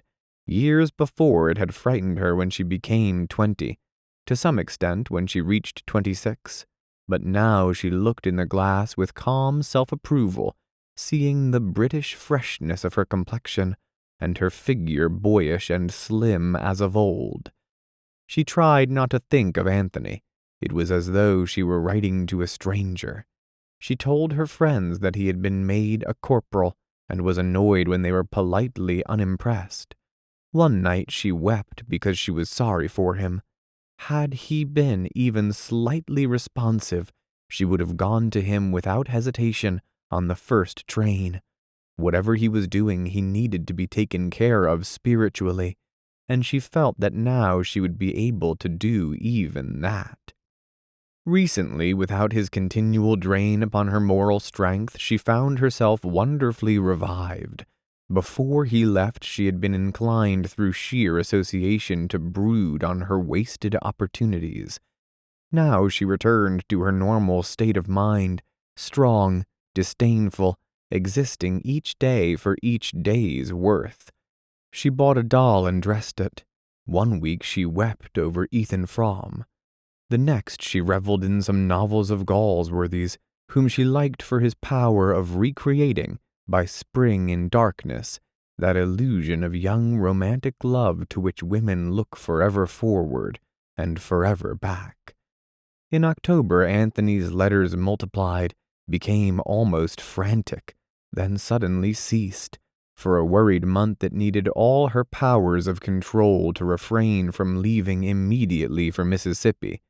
Then a telegram told her that he had been in the hospital, and that she could expect him in New York within 10 days. Like a figure in a dream, he came back into her life across the ballroom on that November evening, and all through long hours that held familiar gladness, she took him close to her breast, nursing an illusion of happiness and security she had not thought that she would know again. Discomfiture of the generals. After a week, Anthony's regiment went back to the Mississippi camp to be discharged. The officers shut themselves up in the compartments on the Pullman cars and drank the whiskey they had bought in New York. And in the coaches, the soldiers got as drunk as possible also, and pretended whenever the train stopped at a village that they were just returned from France, where they had practically put an end to the German army. As they all wore overseas caps and claimed that they had not had time to have their gold service stripes sewed on, the yokelry of the seaboard were much impressed, and asked them how they liked the trenches, to which they replied, "Oh boy," with great smacking of tongues and shaking of heads. Someone took a piece of chalk and scrawled on the side of the train, "We won the war, now we're going home." And the officers laughed and let it stay. They were all getting what swagger they could out of this ignominious return. As they rumbled on toward camp, Anthony was uneasy lest he should find Dot awaiting him patiently at the station. To his relief, he neither saw nor heard anything of her, and thinking that were she still in town she would certainly attempt to communicate with him, he concluded that she had gone, whither he neither knew nor cared. He wanted only to return to Gloria, Gloria reborn and wonderfully alive. When eventually he was discharged, he left his company on the rear of a great truck, with a crowd who had given tolerant, almost sentimental cheers for their officers, especially for Captain Dunning. The captain, on his part, had addressed them with tears in his eyes as to the pleasures, etc., and the work, etc., and time not wasted, etc., and duty, etc. It was very dull and human. Having given ear to it, Anthony, whose mind was freshened by his week in New York, renewed his deep loathing for the military profession and all it connoted. In their childish hearts, 2 out of every 3 professional officers considered that wars were made for armies, and not armies for wars. He rejoiced to see general and field officers riding desolately about the barren camp deprived of their commands. He rejoiced to hear the men in his company laugh scornfully at the inducements tendered them to remain in the army. They were to attend schools. He knew what these schools were. 2 days later, he was with Gloria in New York. Another winter. Late one February afternoon, Anthony came into the apartment, and groping through the little hall, pitch dark in the winter dusk, found Gloria sitting by the window. She turned as he came in. "What did Mr. Height have to say?" she asked listlessly. "Nothing," he answered. "Usual thing, next month, perhaps." She looked at him closely. Her ear attuned to his voice caught the slightest thickness in the dissyllable. "You've been drinking," she remarked dispassionately. "Couple glasses." "Oh." He yawned in the armchair, and there was a moment's silence between them. Then she demanded suddenly, "Did you go to Mr. Height? Tell me the truth." "No." He smiled weakly. "As a matter of fact, I didn't have time." "I thought you didn't go." "He sent for you." "I don't give a damn. I'm sick of waiting around his office. You'd think he was doing me a favor." He glanced at Gloria as though expecting moral support, but she had turned back to her contemplation of the dubious and unprepossessing out-of-doors. "I feel rather weary of life today," he offered tentatively. Still, she was silent. "I met a fellow and we talked in the Biltmore bar." The dusk had suddenly deepened, but neither of them made any move to turn on the lights. Lost in heaven knew what contemplation, they sat there until a flurry of snow drew a languid sigh from Gloria. "What have you been doing?" he asked, finding the silence oppressive. "Reading a magazine, all full of idiotic articles by prosperous authors about how terrible it is for poor people to buy silk shirts. And while I was reading it, I could think of nothing except how I wanted a gray squirrel coat, and how we can't afford one." "Yes, we can." "Oh, no." "Oh, yes. If you want a fur coat, you can have one." Her voice coming through the dark held an implication of scorn. "You mean we can sell another bond?" "If necessary. I don't want to go without things. We have spent a lot, though, since I've been back." "Oh, shut up," she said in irritation. "Why?" "Because I'm sick and tired of hearing you talk about what we've spent or what we've done. You came back 2 months ago and we've been on some sort of party practically every night since. We've both wanted to go out and we've gone. Well, you haven't heard me complain, have you? But all you do is whine, whine, whine. I don't care anymore what we do or what becomes of us, and at least I'm consistent. But I will not tolerate your complaining and calamity howling." "You're not very pleasant yourself sometimes, you know." "I'm under no obligations to be. You're not making any attempt to make things different." "But I am." "Huh. Seems to me I've heard that before. This morning you weren't going to touch another thing to drink until you'd gotten a position. And you didn't even have the spunk to go to Mr. Height when he sent for you about the suit." Anthony got to his feet and switched on the lights. "See here," he cried, blinking. "I'm getting sick of that sharp tongue of yours." "Well, what are you going to do about it?" "Do you think I'm particularly happy?" he continued, ignoring her question. "Do you think I don't know we're not living as we ought to?" In an instant, Gloria stood trembling beside him. "I won't stand it," she burst out. "I won't be lectured to. You and your suffering. You're just a pitiful weakling, and you always have been."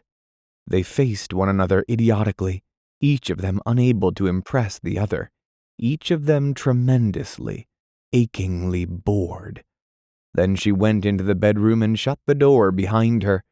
His return had brought into the foreground all their pre-bellum exasperations.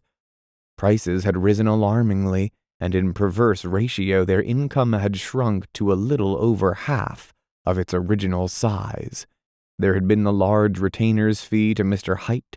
There were stocks bought at 100, now down to 30 and 40, and other investments that were not paying at all. During the previous spring, Gloria had been given the alternative of leaving the apartment or of signing a year's lease at $225 a month. She had signed it. Inevitably, as the necessity for economy had increased, they found themselves a pair quite unable to save. The old policy of prevarication was resorted to. Weary of their incapabilities, they chattered of what they would do. Oh, tomorrow. Of how they would stop going on parties, and of how Anthony would go to work. But when dark came down, Gloria, accustomed to an engagement every night, would feel the ancient restlessness creeping over her.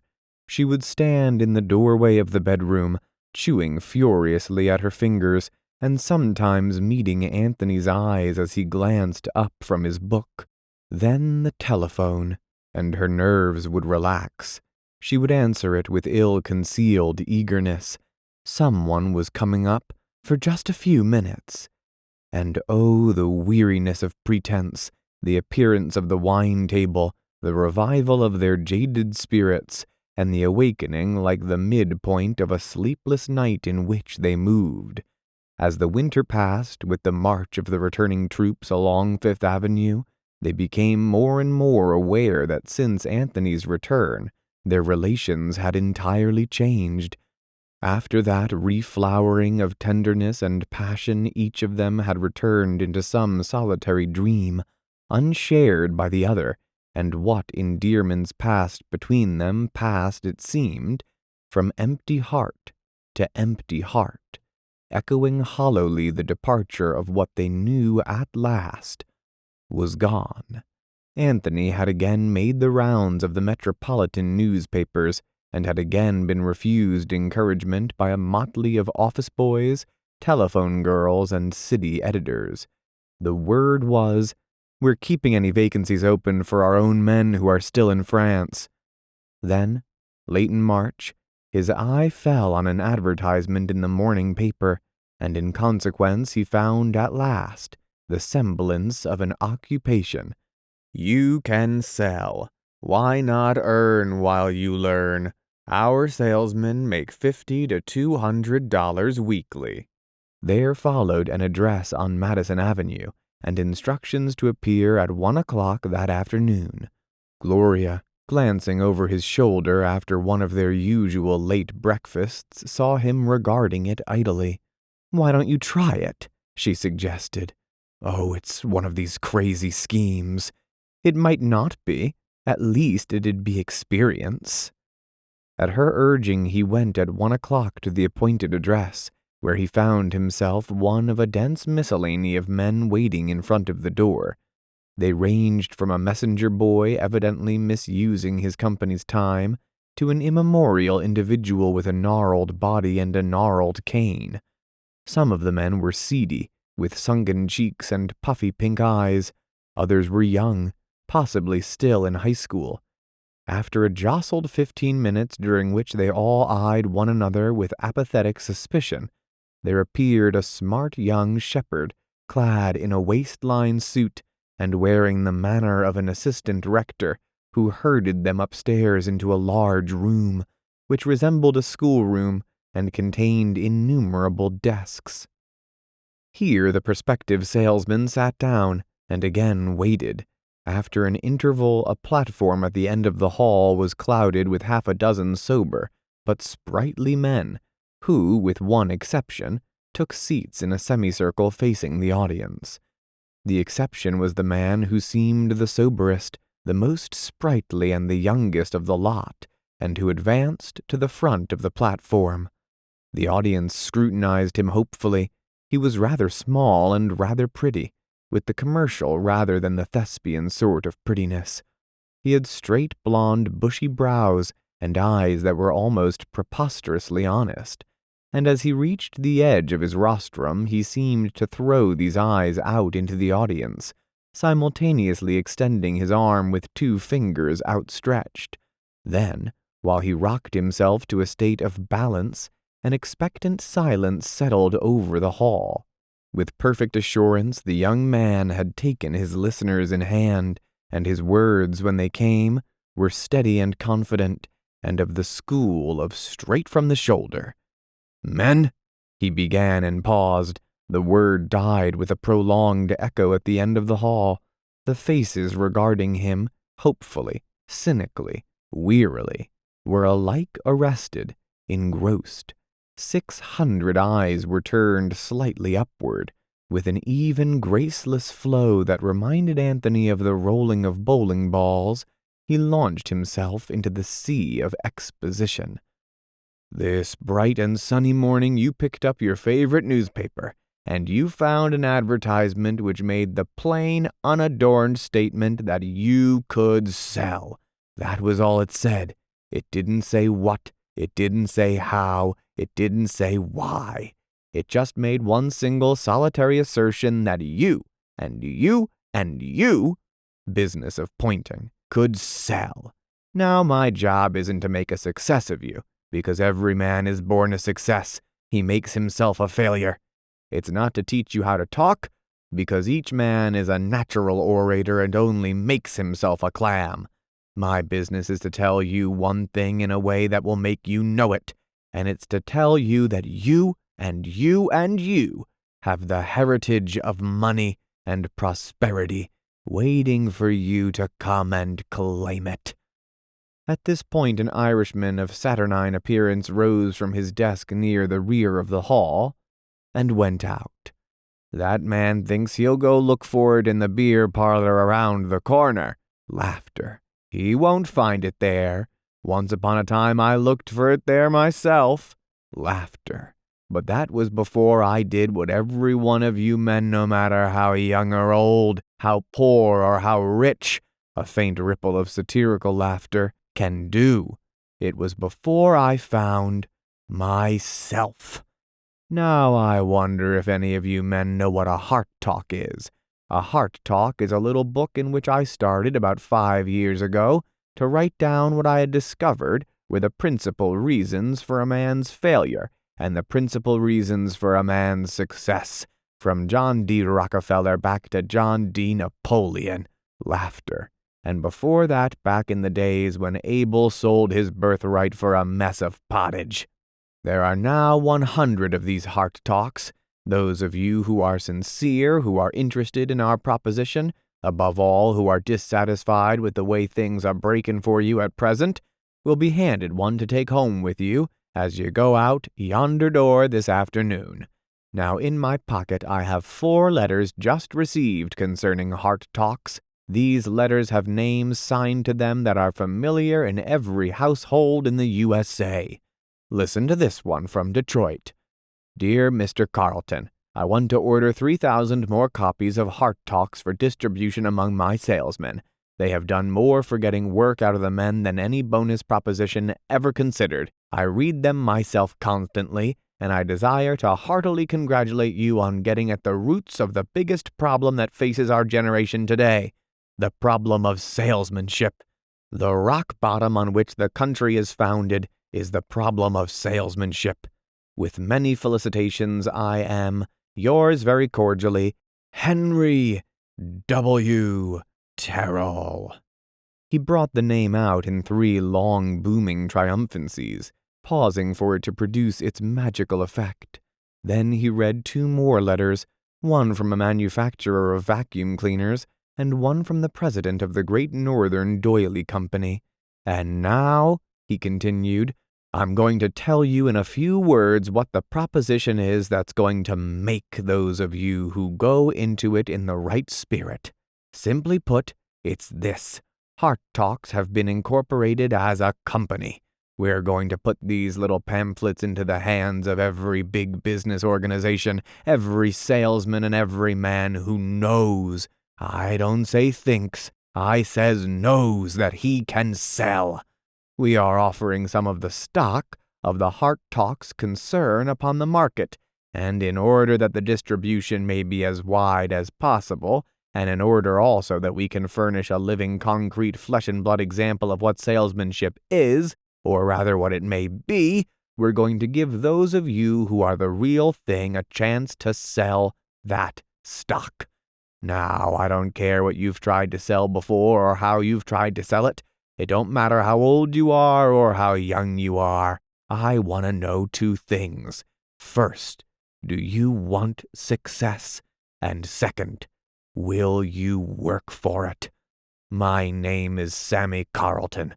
Not Mr. Carlton, but just plain Sammy. I'm a regular no-nonsense man with no fancy frills about me. I want you to call me Sammy. Now this is all I'm going to say to you today.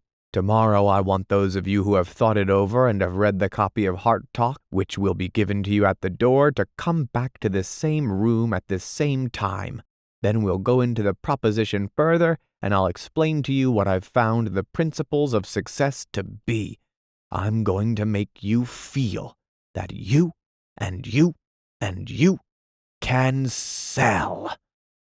Mr. Carlton's voice echoed for a moment through the hall, and then died away. To the stamping of many feet, Anthony was pushed and jostled with the crowd out of the room. Further adventures with Heart Talks. With an accompaniment of ironic laughter, Anthony told Gloria the story of his commercial adventure, but she listened without amusement. "You're going to give up again?" she demanded coldly. "Why, you don't expect me to." "I never expected anything of you." He hesitated. "Well, I can't see the slightest benefit in laughing myself sick over this sort of affair. If there's anything older than the old story, it's the new twist." It required an astonishing amount of moral energy on Gloria's part to intimidate him into returning, and when he reported next day, somewhat depressed from his perusal of the senile bromides skittishly set forth in Heart Talks on Ambition, he found only 50 of the original 300 awaiting the appearance of the vital and compelling Sammy Carlton. Mr. Carlton's powers of vitality and compulsion were this time exercised in elucidating that magnificent piece of speculation, how to sell. It seemed that the approved method was to state one's proposition, and then to say not, "And now will you buy?" This was not the way. Oh no. The way was to state one's proposition, and then, having reduced one's adversary to a state of exhaustion, to deliver oneself of the categorical imperative. "Now see here, you've taken up my time explaining this matter to you, you've admitted my points, all I want to ask is how many do you want?" As Mr. Carlton piled assertion upon assertion, Anthony began to feel a sort of disgusted confidence in him. The man appeared to know what he was talking about. Obviously prosperous, he had risen to the position of instructing others. It did not occur to Anthony that the type of man who attains commercial success seldom knows how or why, and, as in his grandfather's case, when he ascribes reasons, the reasons are generally inaccurate and absurd. Anthony noted that of the numerous old men who had answered the original advertisement, only 2 had returned, and that among the 30-odd who assembled on the third day to get actual selling instructions from Mr. Carlton, only 1 gray head was in evidence. These 30 were eager converts. With their mouths they followed the working of Mr. Carlton's mouth. They swayed in their seats with enthusiasm, and in the intervals of his talk they spoke to each other in tense approving whispers. Yet of the chosen few who, in the words of Mr. Carlton, were determined to get those deserts that rightly and truly belonged to them, less than half a dozen combined even a modicum of personal appearance with that great gift of being a pusher. But they were told that they were all natural pushers. It was merely necessary that they should believe with a sort of savage passion in what they were selling. He even urged each one to buy some stock himself if possible, in order to increase his own sincerity. On the 5th day, then, Anthony sallied into the street with all the sensations of a man wanted by the police. Acting according to instructions, he selected a tall office building in order that he might ride to the top story and work downward, stopping in every office that had a name on the door. But at the last minute he hesitated. Perhaps it would be more practicable to acclimate himself to the chilly atmosphere which he felt was awaiting him by trying a few offices on, say, Madison Avenue. He went into an arcade that seemed only semi-prosperous, and seeing a sign which read Percy B. Weatherby, Architect, he opened the door heroically and entered. A starchy young woman looked up questioningly. "Can I see Mr. Weatherby?" He wondered if his voice sounded tremulous. She laid her hand tentatively on the telephone receiver. "What's the name, please?" "He wouldn't, know me. He wouldn't know my name." "What's your business with him? You an insurance agent?" "Oh, no, nothing like that," denied Anthony hurriedly. "Oh, no, it's a personal matter." He wondered if he should have said this. It had all sounded so simple when Mr. Carlton had enjoined his flock. "Don't allow yourself to be kept out. Show them you've made up your mind to talk to them, and they'll listen." The girl succumbed to Anthony's pleasant, melancholy face, and in a moment the door to the inner room opened, and admitted a tall, splay-footed man with slicked hair. He approached Anthony with ill-concealed impatience. "You wanted to see me on a personal matter?" Anthony quailed. "I wanted to talk to you," he said defiantly. "About what?" "It'll take some time to explain." "Well, what's it about?" Mr. Weatherby's voice indicated rising irritation. Then Anthony, straining at each word, each syllable, began, "I don't know whether or not you've heard of a series of pamphlets called Heart Talks." "Good grief!" cried Percy B. Weatherby, Architect. "Are you trying to touch my heart?" "No, it's business. Heart Talks have been incorporated and we're putting some shares on the market." His voice faded slowly off, harassed by a fixed and contemptuous stare from his unwilling prey. For another minute he struggled on, increasingly sensitive, entangled in his own words. His confidence oozed from him in great retching emanations that seemed to be sections of his own body. Almost mercifully, Percy B. Weatherby, Architect, terminated the interview. "Good grief!" he exploded in disgust. "And you call that a personal matter?" He whipped about and strode into his private office, banging the door behind him. Not daring to look at the stenographer, Anthony, in some shameful and mysterious way, got himself from the room. Perspiring profusely, he stood in the hall wondering why they didn't come and arrest him. In every hurried look he discerned infallibly a glance of scorn. After an hour, and with the help of 2 strong whiskeys, he brought himself up to another attempt. He walked into a plumber's shop, but when he mentioned his business, the plumber began pulling on his coat in a great hurry, gruffly announcing that he had to go to lunch. Anthony remarked politely that it was futile to try to sell a man anything when he was hungry, and the plumber heartily agreed. This episode encouraged Anthony. He tried to think that had the plumber not been bound for lunch, he would at least have listened. Passing by a few glittering and formidable bazaars, he entered a grocery store. A talkative proprietor told him that before buying any stocks, he was going to see how the Armistice affected the market. To Anthony, this seemed almost unfair. In Mr. Carlton's salesman's utopia, the only reason prospective buyers ever gave for not purchasing stock was that they doubted it to be a promising investment. Obviously, a man in that state was almost ludicrously easy game, to be brought down merely by the judicious application of the correct selling points. But these men, why, actually, they weren't considering buying anything at all. Anthony took several more drinks before he approached his 4th man, a real estate agent. Nevertheless, he was floored with a coup as decisive as a syllogism. The real estate agent said that he had 3 brothers in the investment business. Viewing himself as a breaker-up of homes, Anthony apologized and went out. After another drink, he conceived the brilliant plan of selling the stock to the bartenders along Lexington Avenue. This occupied several hours, for it was necessary to take a few drinks in each place in order to get the proprietor in the proper frame of mind to talk business. But the bartenders, one and all, contended that if they had any money to buy bonds, they would not be bartenders. It was as though they had all convened and decided upon that rejoinder.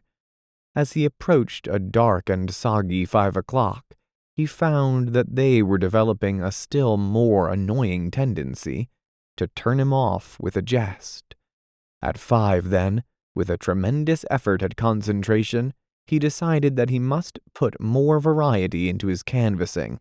He selected a medium-sized delicatessen store and went in.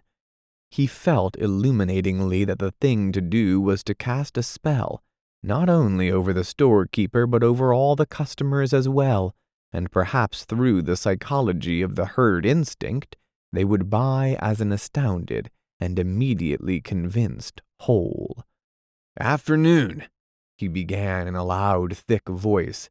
"Got a little proposition." If he had wanted silence, he obtained it. A sort of awe descended upon the half-dozen women marketing and upon the gray-haired ancient who in cap and apron was slicing chicken. Anthony pulled a bunch of papers from his flapping briefcase and waved them cheerfully. "Buy a bond," he suggested. "Good as a Liberty bond." The phrase pleased him and he elaborated upon it. "Better'n a Liberty bond. Every one of these bonds is worth 2 Liberty bonds."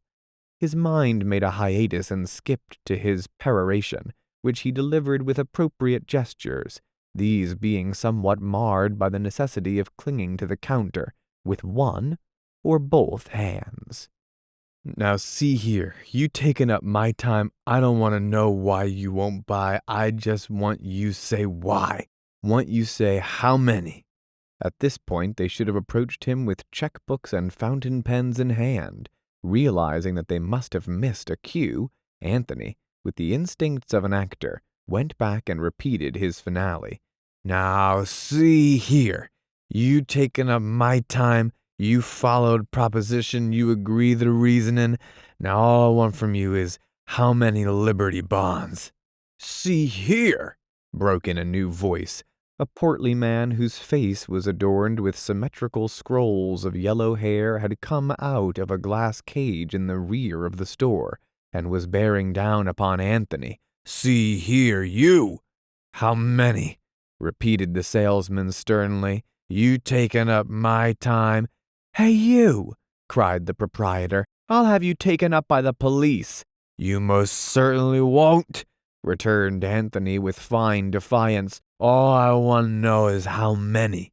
From here and there in the store went up little clouds of comment and expostulation. "How terrible! He's a raving maniac. He's disgracefully drunk."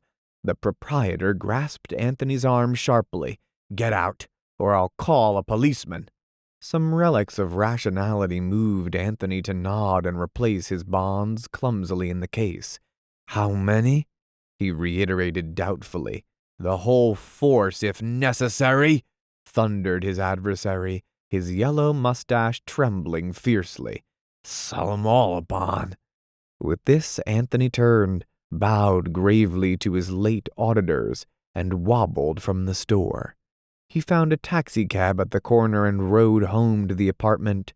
There he fell sound asleep on the sofa, and so Gloria found him, his breath filling the air with an unpleasant pungency, his hand still clutching his open briefcase. Except when Anthony was drinking, his range of sensation had become less than that of a healthy old man, and when Prohibition came in July, he found that among those who could afford it, there was more drinking than ever before. One's host now brought out a bottle upon the slightest pretext. The tendency to display liquor was a manifestation of the same instinct that led a man to deck his wife with jewels. To have liquor was a boast, almost a badge of respectability. In the mornings Anthony awoke tired, nervous, and worried. Halcyon summer twilights and the purple chill of morning alike left him unresponsive. Only for a brief moment every day in the warmth and renewed life of a first highball did his mind turn to those opalescent dreams of future pleasure, the mutual heritage of the happy and the damned. But this was only for a little while. As he grew drunker, the dreams faded, and he became a confused specter, moving in odd crannies of his own mind, full of unexpected devices, harshly contemptuous at best, and reaching sodden and dispirited depths. One night in June he had quarreled violently with Maury over a matter of the utmost triviality. He remembered dimly next morning that it had been about a broken pint bottle of champagne. Maury had told him to sober up, and Anthony's feelings had been hurt, so with an attempted gesture of dignity, he had risen from the table, and seizing Gloria's arm, half led, half shamed her into a taxicab outside, leaving Maury with 3 dinners ordered and tickets for the opera. This sort of semi-tragic fiasco had become so usual that when they occurred, he was no longer stirred into making amends. If Gloria protested, and of late she was more likely to sink into contemptuous silence, he would either engage in a bitter defense of himself, or else stalk dismally from the apartment. Never since the incident on the station platform at Redgate had he laid his hands on her in anger, though he was withheld often only by some instinct that itself made him tremble with rage. Just as he still cared more for her than for any other creature, so did he more intensely and frequently hate her. So far, the judges of the appellate division had failed to hand down a decision, but after another postponement, they finally affirmed the decree of the lower court, 2 justices dissenting. A notice of appeal was served upon Edward Shuttleworth.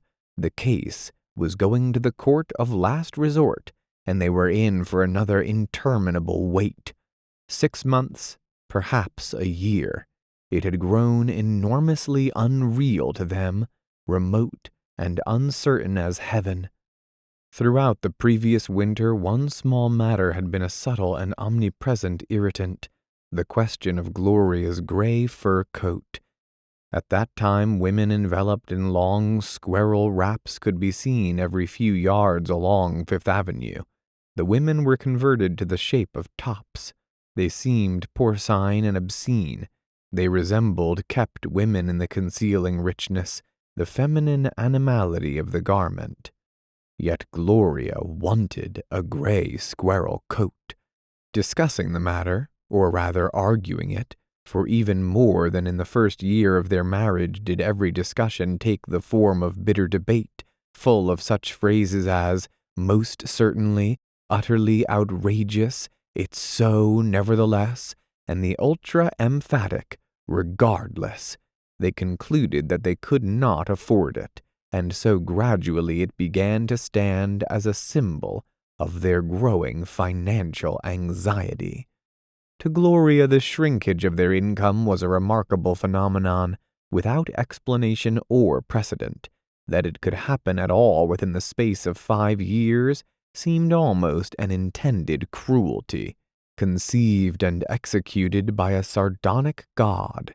When they were married, $7,500 a year had seemed ample for a young couple, especially when augmented by the expectation of many millions. Gloria had failed to realize that it was decreasing, not only in amount, but in purchasing power until the payment of Mr. Hight's retaining fee of $15,000 made the fact suddenly and startlingly obvious. When Anthony was drafted, they had calculated their income at over $400 a month, with the dollar even then decreasing in value. But on his return to New York, they discovered an even more alarming condition of affairs. They were receiving only $4,500 a year from their investments. And though the suit over the will moved ahead of them like a persistent mirage, and the financial danger mark loomed up in the near distance, they found, nevertheless, that living within their income was impossible. So Gloria went without the squirrel coat, and every day upon Fifth Avenue she was a little conscious of her well-worn, half-length leopard skin, now hopelessly old-fashioned. Every other month they sold a bond, yet when the bills were paid it left only enough to be gulped down hungrily by their current expenses. Anthony's calculations showed that their capital would last about 7 years longer. So Gloria's heart was very bitter, for in 1 week, on a prolonged hysterical party during which Anthony whimsically divested himself of coat, vest, and shirt in a theater and was assisted out by a posse of ushers, they spent twice what the gray squirrel coat would have cost. It was November, Indian summer rather, and a warm, warm night, which was unnecessary, for the work of the summer was done. Babe Ruth had smashed the home run record for the first time, and Jack Dempsey had broken Jess Willard's cheekbone out in Ohio. Over in Europe, the usual number of children had swollen stomachs from starvation, and the diplomats were at their customary business of making the world safe for new wars. In New York, the proletariat were being disciplined, and the odds on Harvard were generally quoted at 5-3. Peace had come down in earnest, the beginning of new days. Up in the bedroom of the apartment on 57th Street, Gloria lay upon her bed and tossed from side to side, sitting up at intervals to throw off a superfluous cover, and once asking Anthony, who was lying awake beside her, to bring her a glass of ice water. "Be sure and put ice in it," she said with insistence. "It isn't cold enough the way it comes from the faucet." Looking through the frail curtains, she could see the rounded moon over the roofs, and beyond it on the sky the yellow glow from Times Square. And watching the two incongruous lights, her mind worked over an emotion, or rather an interwoven complex of emotions that had occupied it through the day, and the day before that, and back to the last time when she could remember having thought clearly and consecutively about anything, which must have been while Anthony was in the army.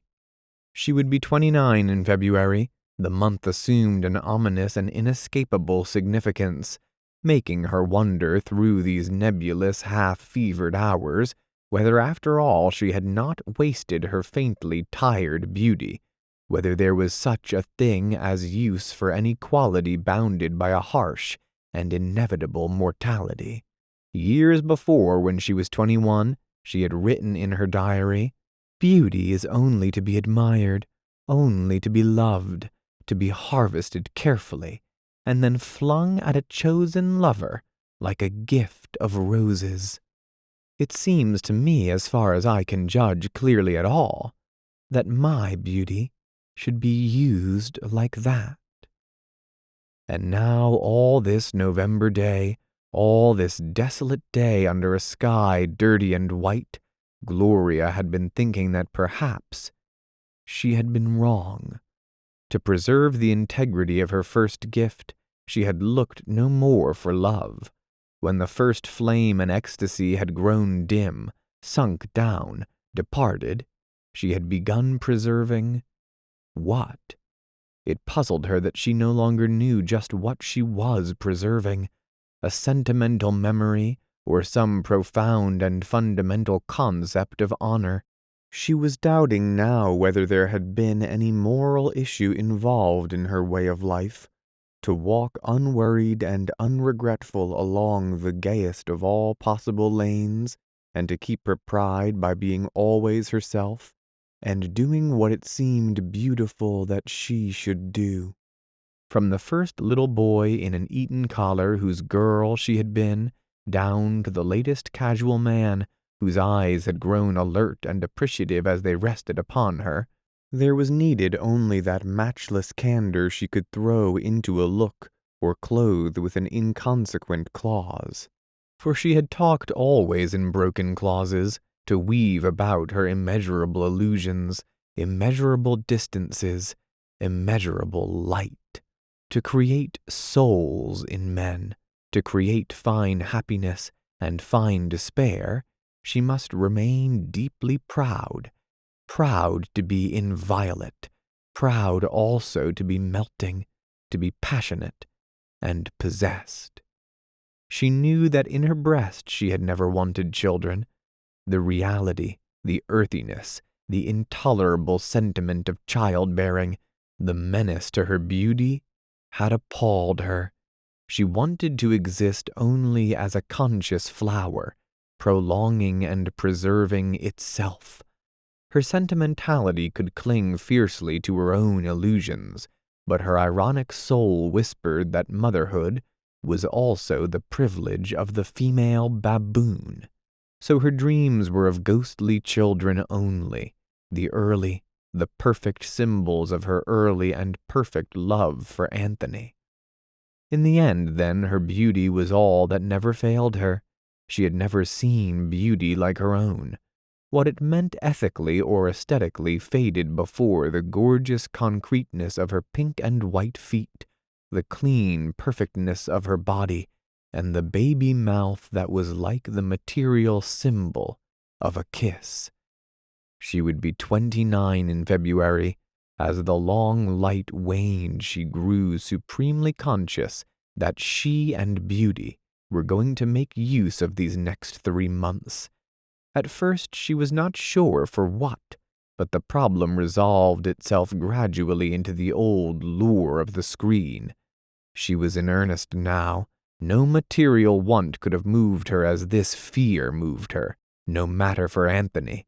Anthony the poor in spirit, the weak and broken man with bloodshot eyes for whom she still had moments of tenderness. No matter. She would be 29 in February. 100 days. So many days. She would go to Blockman tomorrow. With the decision came relief. It cheered her that in some manner the illusion of beauty could be sustained or preserved perhaps in celluloid after the reality had vanished.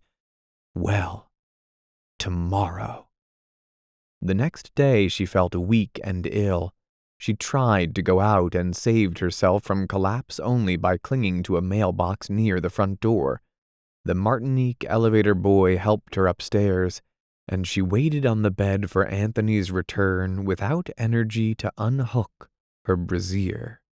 For 5 days she was down with influenza, which just as the month turned the corner into winter, ripened into double pneumonia. In the feverish perambulations of her mind she prowled through a house of bleak, unlighted rooms, hunting for her mother. All she wanted was to be a little girl, to be efficiently taken care of by some yielding yet superior power, stupider and steadier than herself.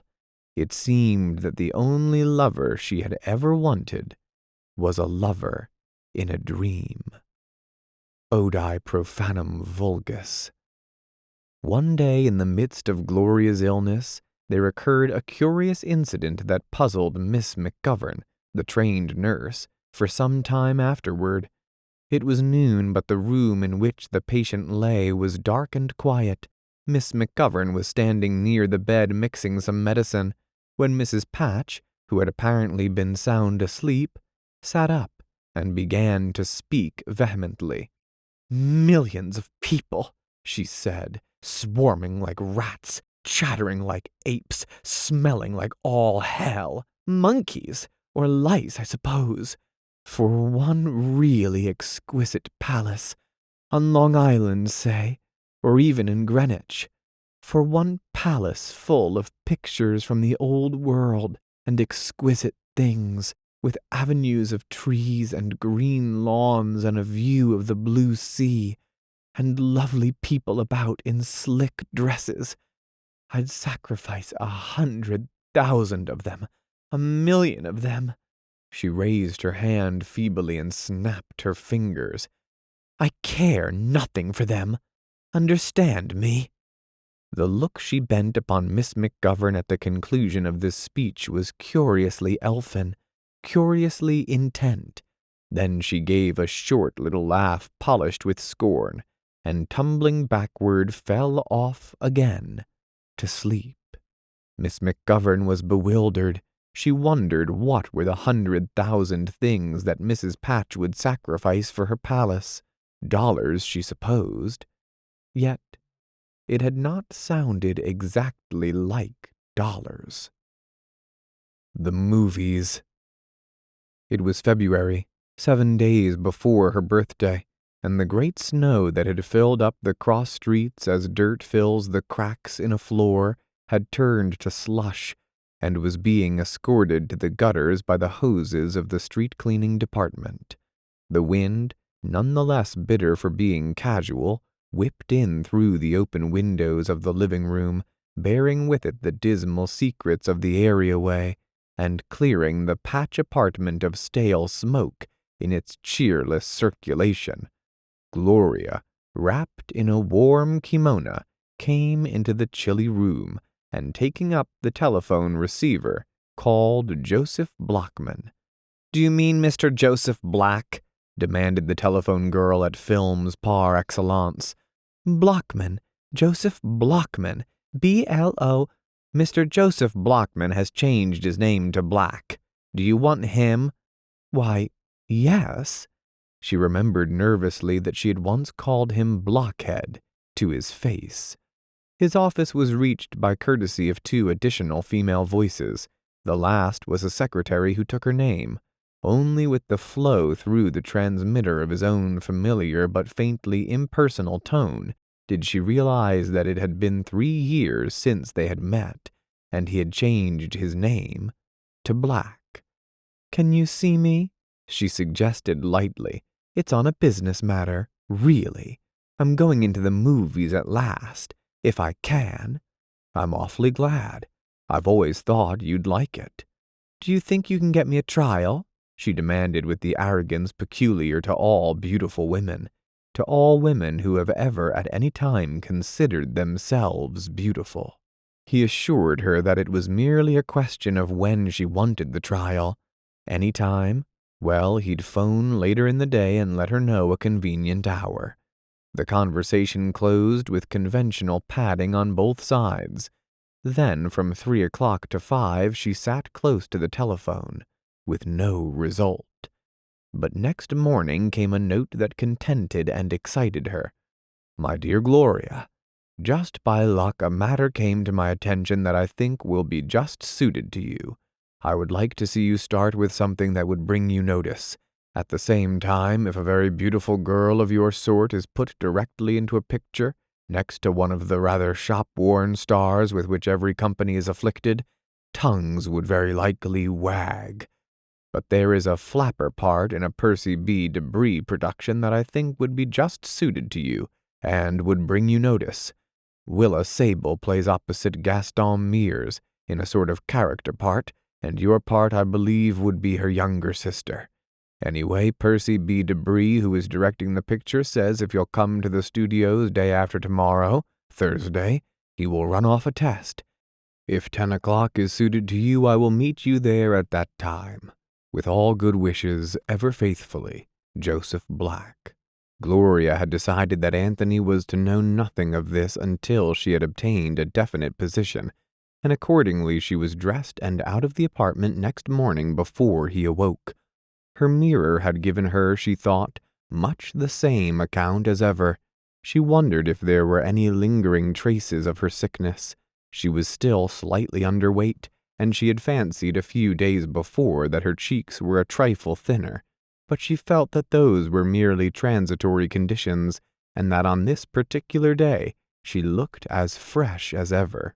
She had bought and charged a new hat, and as the day was warm she had left the leopard skin coat at home. At the films par excellence studio she was announced over the telephone, and told that Mr. Black would be down directly.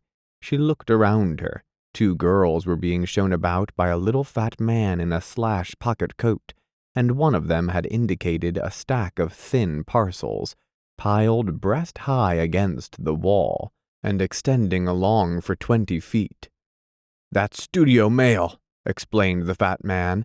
"Pictures of the stars who are with films par excellence." "Oh, each one's autographed by Florence Kelly or Gaston Mears or Mac Dodge." He winked confidentially. "At least when Minnie McLook out in Sauk Center gets the picture she wrote for, she thinks it's autographed." "Just a stamp?" "Sure. It'd take him a good 8-hour day to autograph half of 'em. They say Mary Pickford's studio mail costs her $50,000 a year. Say, sure, 50,000, but it's the best kind of advertising there is. They drifted out of earshot, and almost immediately Blockman appeared. Blockman, a dark, suave gentleman, gracefully engaged in the middle 40s, who greeted her with courteous warmth and told her she had not changed a bit in 3 years. He led the way into a great hall, as large as an armory and broken intermittently with busy sets and blinding rows of unfamiliar light. Each piece of scenery was marked in large white letters, Gaston Mears Company, Mac Dodge Company, or simply films par excellence. Ever been in a studio before? Never have. She liked it. There was no heavy closeness of grease paint, no scent of soiled and tawdry costumes which years before had revolted her behind the scenes of a musical comedy. This work was done in the clean mornings.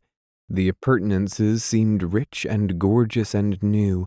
On a set that was joyous with Manchu hangings, a perfect Chinaman was going through a scene according to megaphone directions, as the great glittering machine ground out its ancient moral tale for the edification of the national mind. A red-headed man approached them and spoke with familiar deference to Blockman, who answered, "Hello, Debris. Want you to meet Mrs. Patch. Mrs. Patch wants to go into pictures, as I explained to you." "All right. Now where do we go?" Mr. Debris, the great Percy B. Debris, thought Gloria, showed them to a set which represented the interior of an office.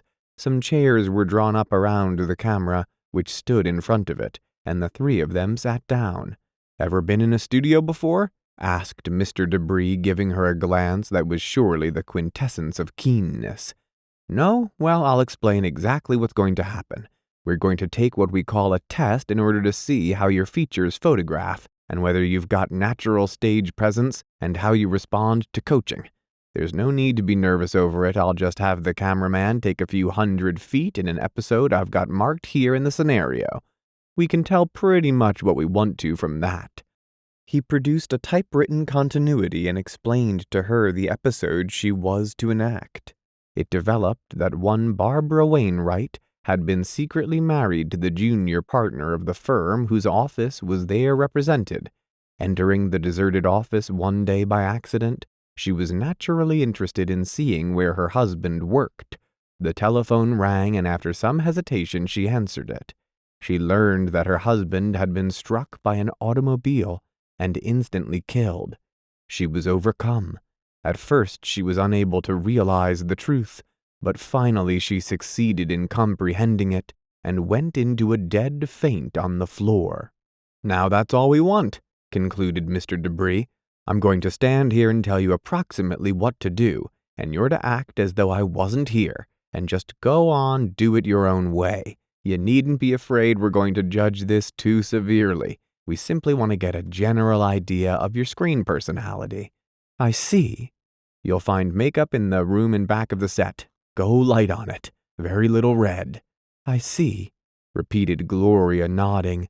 She touched her lips nervously with the tip of her tongue. The test.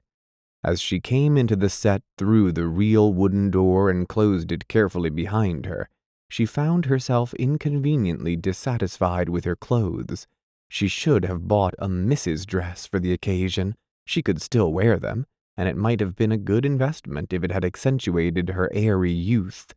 Her mind snapped sharply into the momentous present as Mr. Debris's voice came from the glare of the white lights in front. "You look around for your husband. Now, you don't see him. You're curious about the office." She became conscious of the regular sound of the camera. It worried her. She glanced toward it involuntarily and wondered if she had made up her face correctly.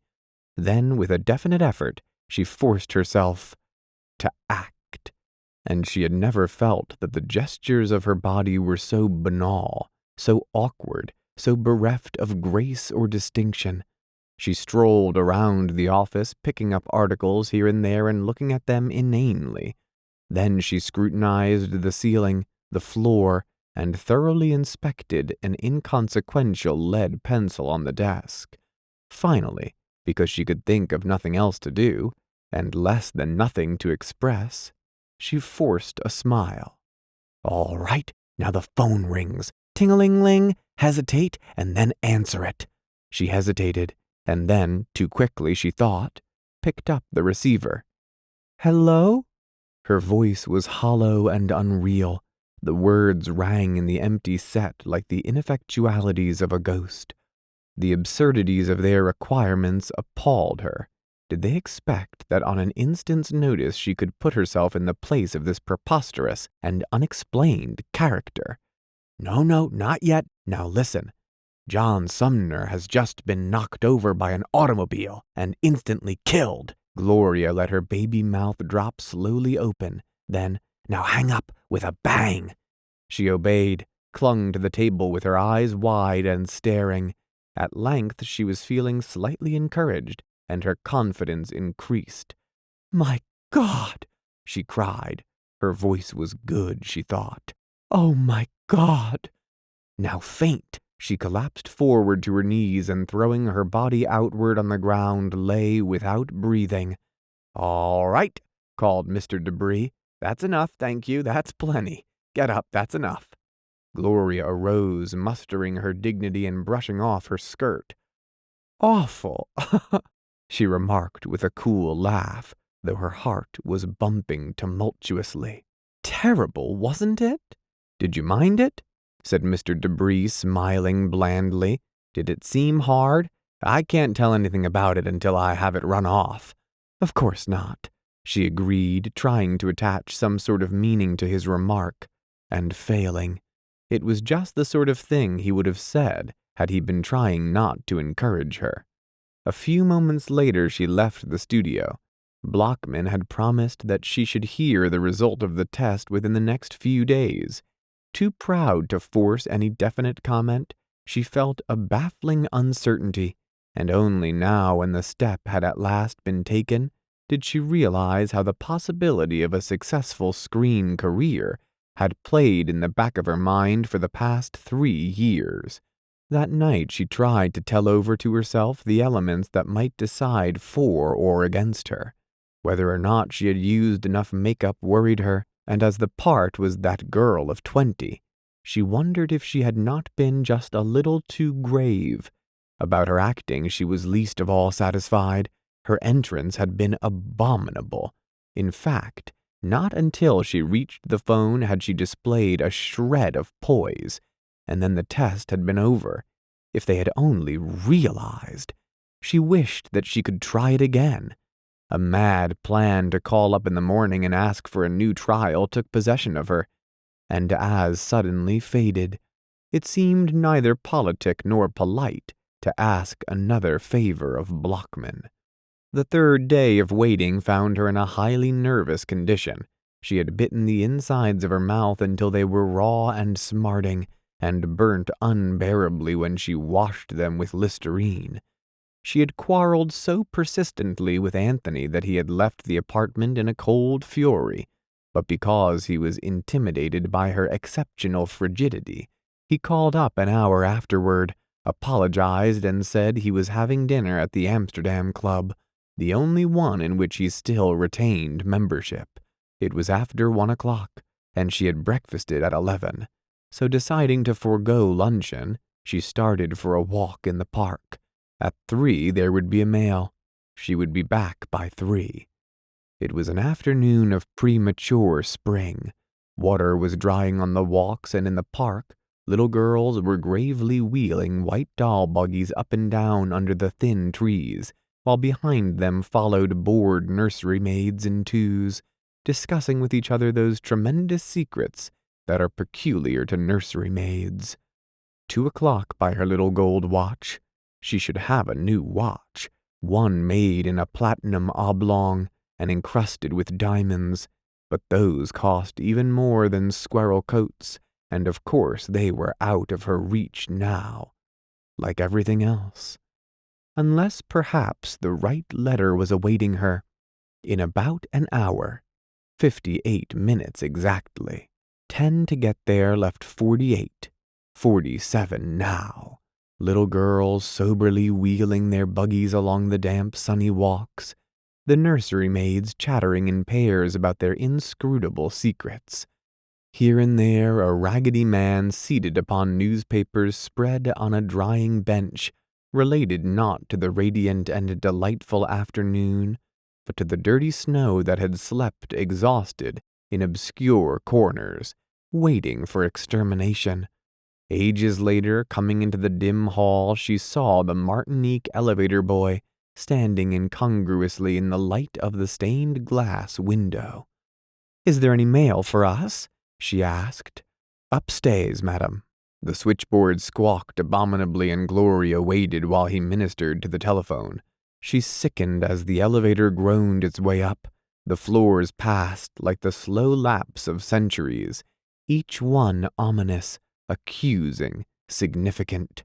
The letter, a white leprous spot, lay upon the dirty tiles of the hall.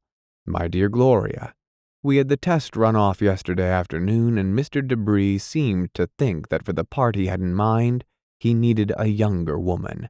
He said that the acting was not bad, and that there was a small character part supposed to be a very haughty rich widow that he thought you might—" Desolately, Gloria raised her glance until it fell out across the areaway. But she found she could not see the opposite wall, for her gray eyes were full of tears. She walked into the bedroom, the letter crinkled tightly in her hand, and sank down upon her knees before the long mirror on the wardrobe floor. This was her 29th birthday, and the world was melting away before her eyes. She tried to think that it had been the makeup, but her emotions were too profound, too overwhelming for any consolation that the thought conveyed. She strained to see until she could feel the flesh on her temples pull forward. Yes, the cheeks were ever so faintly thin. The corners of the eyes were lined with tiny wrinkles. The eyes were different. Why, they were different. And then suddenly, she knew how tired her eyes were. "Oh, my pretty face," she whispered, passionately grieving. "Oh, my pretty face. I don't want to live without my pretty face. Oh, what's happened?" Then she slid toward the mirror and, as in the test, sprawled face downward upon the floor and lay there, sobbing. It was the first awkward movement she had ever made. Book 3, Chapter 3. No Matter. Within another year, Anthony and Gloria had become like players who had lost their costumes, lacking the pride to continue on the note of tragedy. So that when Mrs. and Miss Hulme of Kansas City cut them dead in the plaza one evening, it was only that Mrs. and Miss Hulme, like most people, abominated mirrors of their atavistic selves. Their new apartment, for which they paid $85 a month, was situated on Claremont Avenue, which is 2 blocks from the Hudson in the dim hundreds. They had lived there a month when Muriel Kane came to see them late one afternoon. It was a reproachless twilight on the summer side of spring. Anthony lay upon the lounge looking up 127th Street toward the river, near which he could just see a single patch of vivid green trees that guaranteed the brummagem umbrageousness of Riverside Drive. Across the water were the Palisades, crowned by the ugly framework of the amusement park. Yet soon it would be dusk, and those same iron cobwebs would be a glory against the heavens, an enchanted palace set over the smooth radiance of a tropical canal. The streets near the apartment, Anthony had found, were streets where children played, streets a little nicer than those he had been used to pass on his way to Marietta, but of the same general sort, with an occasional hand organ or hurdy-gurdy, and in the cool of the evening, many pairs of young girls walked down to the corner drugstore, for ice cream soda and dreaming unlimited dreams under the low heavens.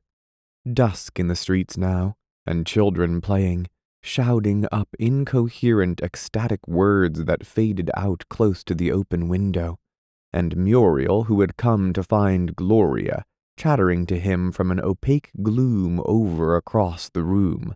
"Light the lamp, why don't we?" she suggested. "It's getting ghostly in here." With a tired movement he arose and obeyed. The gray window panes vanished. He stretched himself. He was heavier now. His stomach was a limp weight against his belt. His flesh had softened and expanded. He was 32, and his mind was a bleak and disordered wreck. "Have a little drink, Muriel?" "Not me, thanks. I don't use it anymore." "What are you doing these days, Anthony?" she asked curiously. "Well, I've been pretty busy with this lawsuit," he answered indifferently. "It's gone to the Court of Appeals. Ought to be settled up one way or another by autumn.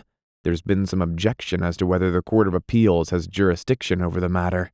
Muriel made a clicking sound with her tongue and cocked her head on one side. "Well, you tell 'em. I never heard of anything taking so long." "Oh, they all do," he replied listlessly. "All will cases. They say it's exceptional to have one settled under 4 or 5 years. "Oh." Muriel daringly changed her tack.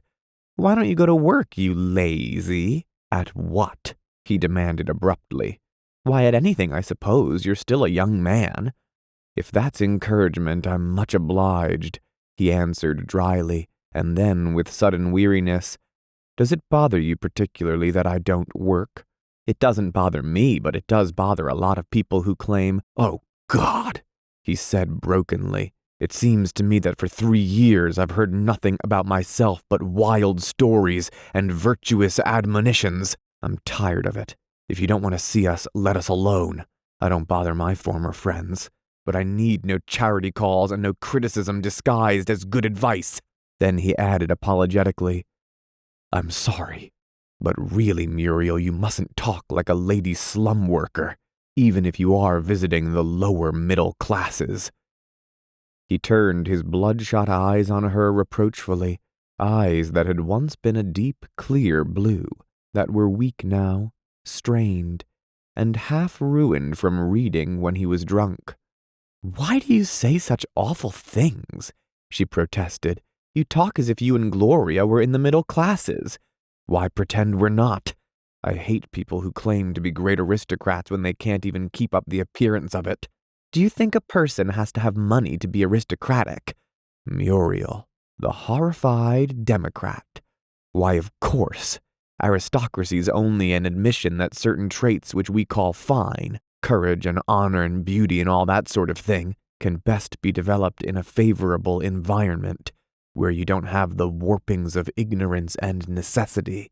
Muriel bit her lower lip and waved her head from side to side. "Well, all I say is that if a person comes from a good family, they're always nice people. That's the trouble with you and Gloria. You think that just because things aren't going your way right now, all your old friends are trying to avoid you. You're too sensitive."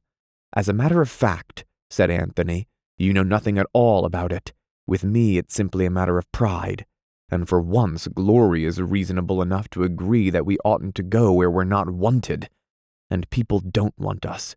We're too much the ideal bad examples." "Nonsense. You can't park your pessimism in my little sun parlor.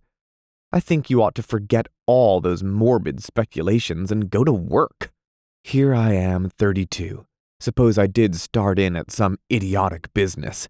Perhaps in 2 years I might rise to $50 a week. With luck, that's if I could get a job at all. There's an awful lot of unemployment. Well, suppose I made 50 a week. Do you think I'd be any happier? Do you think if I don't get this money of my grandfather's, life will be endurable?" Muriel smiled complacently. "Well," she said, "that may be clever, but it isn't common sense." A few minutes later, Gloria came in, seeming to bring with her into the room some dark color, indeterminate and rare. In a taciturn way, she was happy to see Muriel. She greeted Anthony with a casual, "Hi." "I've been talking philosophy with your husband," cried the irrepressible Miss Kane. We took up some fundamental concepts, said Anthony, a faint smile disturbing his pale cheeks, paler still under 2 days' growth of beard. Oblivious to his irony, Muriel rehashed her contention. When she had done, Gloria said quietly, "Anthony's right. It's no fun to go around when you have the sense that people are looking at you in a certain way." He broke in plaintively, "Don't you think that when even Maury Noble, who was my best friend, won't come to see us, it's high time to stop calling people up?" Tears were standing in his eyes. "That was your fault about Maury Noble," said Gloria coolly. "It wasn't. It most certainly was." Muriel intervened quickly. "I met a girl who knew Maury the other day, and she says he doesn't drink anymore. He's getting pretty cagey." "Doesn't?" "Practically not at all. He's making piles of money. He's sort of changed since the war. He's going to marry a girl in Philadelphia who has millions. Cecile Larrabee. Anyhow, that's what Town Tattle said." "He's 33, said Anthony, thinking aloud, "but it's odd to imagine his getting married. I used to think he was so brilliant." "He was," murmured Gloria, "in a way. But brilliant people don't settle down in business. Or do they? Or what do they do? Or what becomes of everybody you used to know and have so much in common with?" "You drift apart," suggested Muriel with the appropriate dreamy look. "They change," said Gloria. "All the qualities that they don't use in their daily lives gets cobwebbed up." "The last thing he said to me," recollected Anthony, "was that he was going to work so as to forget that there was nothing worth working for." Muriel caught at this quickly. "That's what you ought to do," she exclaimed triumphantly. "Of course, I shouldn't think anybody would want to work for nothing, but it'd give you something to do. What do you do with yourselves anyway? Nobody ever sees you at Montmartre or anywhere. Are you economizing?" Gloria laughed scornfully, glancing at Anthony from the corners of her eyes. "Well," he demanded, "what are you laughing at?" "You know what I'm laughing at," she answered coldly. "At that case of whiskey?" "Yes." She turned to Muriel. "He paid $75 for a case of whiskey yesterday." "What if I did? It's cheaper that way than if you get it by the bottle. You needn't pretend that you won't drink any of it." "At least I don't drink in the daytime." "That's a fine distinction," he cried, spinning to his feet in a weak rage. "What's more, I'll be damned if you can hurl that at me every few minutes." "It's true, it's not. And I'm getting sick of this eternal business of criticizing me before visitors." He had worked himself up to such a state that his arms and shoulders were visibly trembling. "You'd think everything was my fault. You'd think you hadn't encouraged me to spend money and spent a lot more on yourself than I ever did by a long shot." Now Gloria rose to her feet. "I won't let you talk to me that way." "All right then, by heaven, you don't have to." In a sort of rush, he left the room. The two women heard his steps in the hall, and then the front door banged. Gloria sank back into her chair. Her face was lovely in the lamplight, composed, inscrutable. "Oh," cried Muriel in distress. "Oh, what is the matter?" "Nothing particularly. He's just drunk." "Drunk? Why, he's perfectly sober. He talked—" Gloria shook her head. "Oh, no. He doesn't show it any more unless he can hardly stand up, and he talks all right until he gets excited. He talks much better than he does when he's sober. But he's been sitting here all day drinking, except for the time it took him to walk to the corner for a newspaper." "Oh, how terrible!" Muriel was sincerely moved. Her eyes filled with tears. "Has this happened much? Drinking, you mean? No, this leaving you." "Oh, yes, frequently. He'll come in about midnight and weep and ask me to forgive him." "And do you?" "I don't know. We just go on." The two women sat there in the lamplight and looked at each other, each in a different way helpless before this thing. Gloria was still pretty, as pretty as she would ever be again. Her cheeks were flushed, and she was wearing a new dress that she had bought imprudently for $50.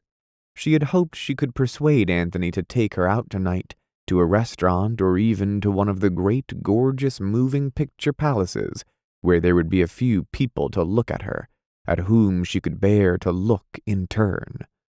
She wanted this because she knew her cheeks were flushed, and because her dress was new and becomingly fragile. Only very occasionally now did they receive any invitations, but she did not tell these things to Muriel. "Gloria, dear, I wish we could have dinner together, but I promised a man and it's 7:30 already. I've got a tear. Oh, I couldn't anyway. In the first place, I've been ill all day. I couldn't eat a thing." After she had walked with Muriel to the door, Gloria came back into the room, turned out the lamp, and leaning her elbows on the window still looked out at Palisades Park, where the brilliant revolving circle of the Ferris wheel was like a trembling mirror catching the yellow reflection of the moon. The street was quiet now. The children had gone in. Over the way she could see a family at dinner. Pointlessly, ridiculously, they rose and walked about the table. Seen thus, all that they did appeared incongruous. It was as though they were being jiggled carelessly, and to no purpose, by invisible overhead wires. She looked at her watch. It was 8 o'clock. She had been pleased for a part of the day, the early afternoon, in walking along that Broadway of Harlem, 125th Street, with her nostrils alert to many odors, and her mind excited by the extraordinary beauty of some Italian children. It affected her curiously, as Fifth Avenue had affected her once, in the days when, with the placid confidence of beauty, she had known that it was all hers, every shop and all it held, every adult toy glittering in a window, all hers for the asking. Here on 125th Street, there were Salvation Army bands and spectrum-shawled old ladies on doorsteps, and sugary sticky candy in the grimy hands of shiny-haired children, and the late sun striking down on the sides of the tall tenements, all very rich and racy and savory, like a dish by a provident French chef that one could not help enjoying, even though one knew that the ingredients were probably leftovers. Gloria shuddered suddenly as a river siren came moaning over the dusky roofs, and leaning back in till the ghostly curtains fell from her shoulder, she turned on the electric lamp. It was growing late. She knew there was some change in her purse, and she considered whether she would go down and have some coffee and rolls, where the liberated subway made a roaring cave of Manhattan Street, or eat the deviled ham and bread in the kitchen. Her purse decided for her. It contained a nickel and 2 pennies. After an hour, the silence of the room had grown unbearable, and she found that her eyes were wandering from her magazine to the ceiling, toward which she stared without thought. Suddenly she stood up, hesitated for a moment, biting at her finger. Then she went to the pantry, took down a bottle of whiskey from the shelf, and poured herself a drink. She filled up the glass with ginger ale, and returning to her chair, finished an article in the magazine. It concerned the last revolutionary widow, who, when a young girl, had married an ancient veteran of the Continental Army, and who had died in 1906. It seemed strange and oddly romantic to Gloria that she and this woman had been contemporaries. She turned a page and learned that a candidate for Congress was being accused of atheism by an opponent. Gloria's surprise vanished when she found that the charges were false. The candidate had merely denied the miracle of the loaves and fishes. He admitted, under pressure, that he gave full credence to the stroll upon the water. Finishing her first drink, Gloria got herself a second. After slipping on a negligee and making herself comfortable on the lounge, she became conscious that she was miserable, and that the tears were rolling down her cheeks. She wondered if they were tears of self-pity, and tried resolutely not to cry. But this existence without hope, without happiness, oppressed her, and she kept shaking her head from side to side, her mouth drawn down tremulously in the corners, as though she were denying an assertion made by someone, somewhere. She did not know that this gesture of hers was years older than history, that for 100 generations of men, intolerable and persistent grief has offered that gesture of denial, of protest, of bewilderment, to something more profound, more powerful than the God made in the image of man, and before which that God, did he exist, would be equally impotent. It is a truth set at the heart of tragedy that this force never explains, never answers, this force intangible as air, more definite than death. Richard Caramel. Early in the summer, Anthony resigned from his last club, the Amsterdam. He had come to visit it hardly twice a year, and the dues were a recurrent burden. He had joined it on his return from Italy because it had been his grandfather's club and his father's, and because it was a club that, given the opportunity, one indisputably joined. But as a matter of fact, he had preferred the Harvard Club, largely because of Dick and Maury. However, with the decline of his fortunes, it had seemed an increasingly desirable bauble to cling to. It was relinquished at the last, with some regret. His companions numbered now a curious dozen. Several of them he had met in a place called Sammy's on 43rd Street, where, if one knocked on the door and were favorably passed on from behind a grating, one could sit around a great round table drinking fairly good whiskey. It was here that he encountered a man named Parker Allison, who had been exactly the wrong sort of rounder at Harvard, and who was running through a large yeast fortune as rapidly as possible. Parker Allison's notion of distinction consisted in driving a noisy red and yellow racing car up Broadway, with two glittering, hard-eyed girls beside him. He was the sort who dined with two girls rather than with one. His imagination was almost incapable of sustaining a dialogue. Besides Allison, there was Pete Lytell, who wore a gray derby on the side of his head. He always had money, and he was customarily cheerful, so Anthony held aimless, long-winded conversation with him through many afternoons of the summer and fall. Lytell, he found, not only talked, but reasoned in phrases. His philosophy was a series of them, assimilated here and there through an active, thoughtless life. He had phrases about socialism, the immemorial ones. He had phrases pertaining to the existence of a personal deity, something about one time when he had been in a railroad accident, and he had phrases about the Irish problem, the sort of woman he respected, and the futility of prohibition. The only time his conversation ever rose superior to these muddled clauses with which he interpreted the most rococo happenings in a life that had been more than usually eventful was when he got down to the detailed discussion of his most animal existence. He knew, to a subtlety, the foods, the liquor, and the women that he preferred. He was at once the commonest and most remarkable product of civilization. He was 9 out of 10 people that one passes on a city street, and he was a hairless ape with 24 tricks.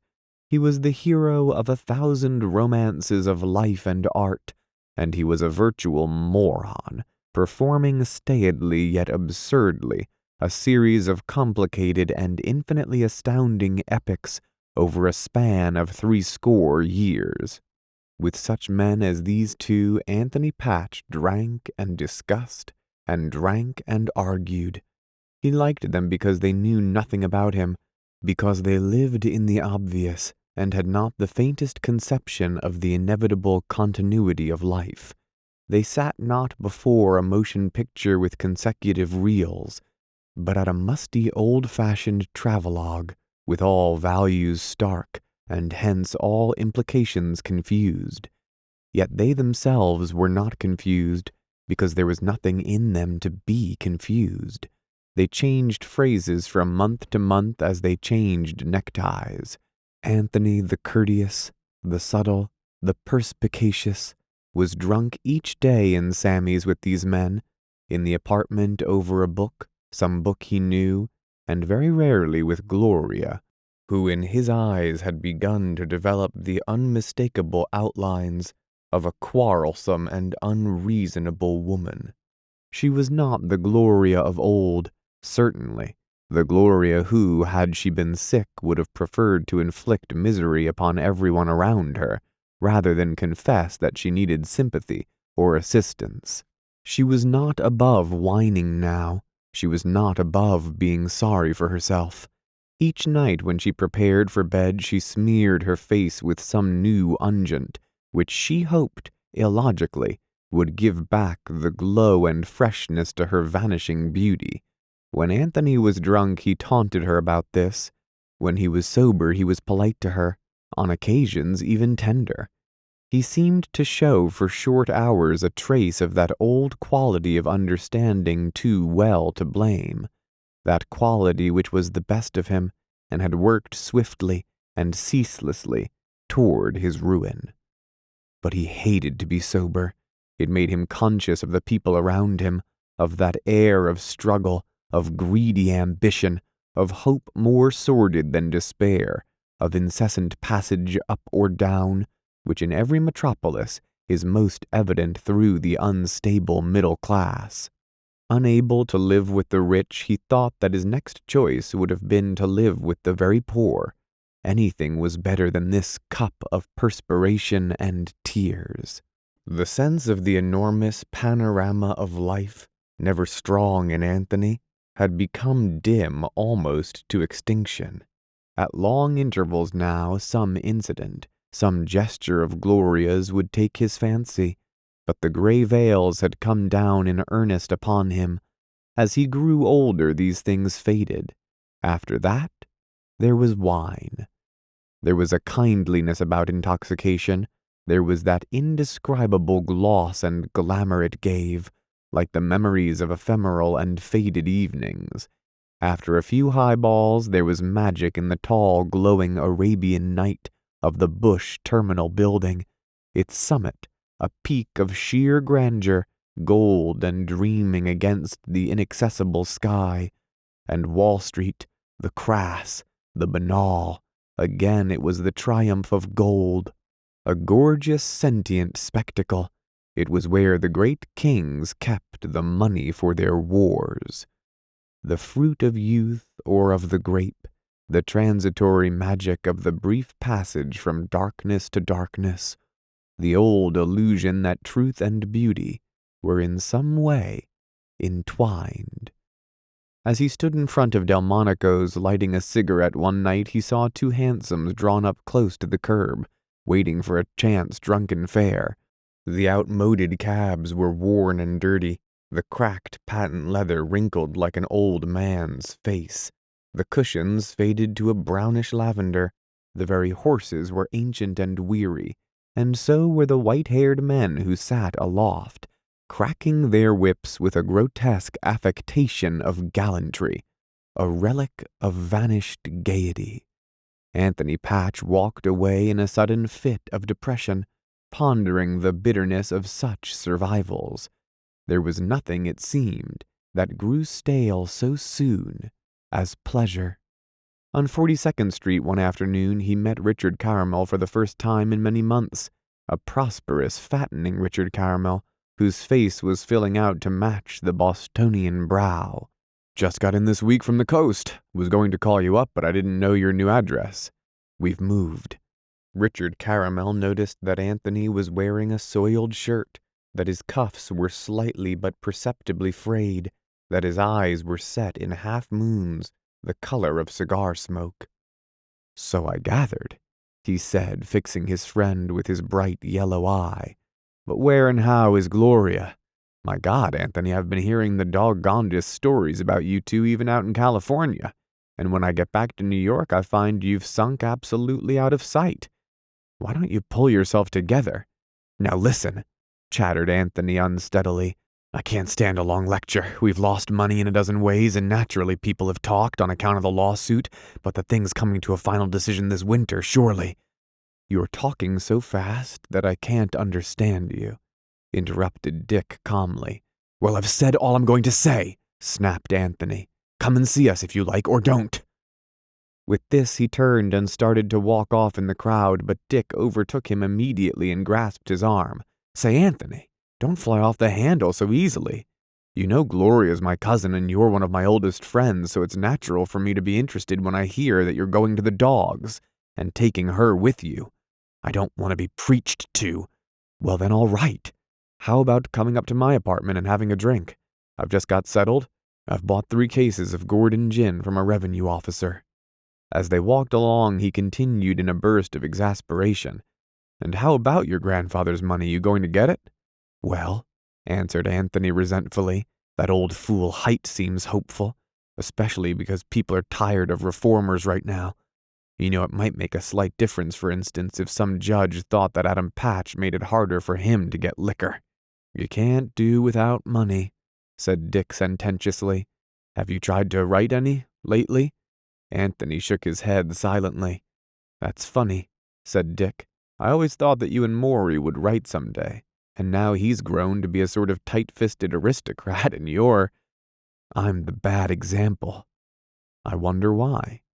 You probably think you know, suggested Anthony with an effort at concentration. The failure and the success both believe in their hearts that they have accurately balanced points of view. The success because he's succeeded and the failure because he's failed.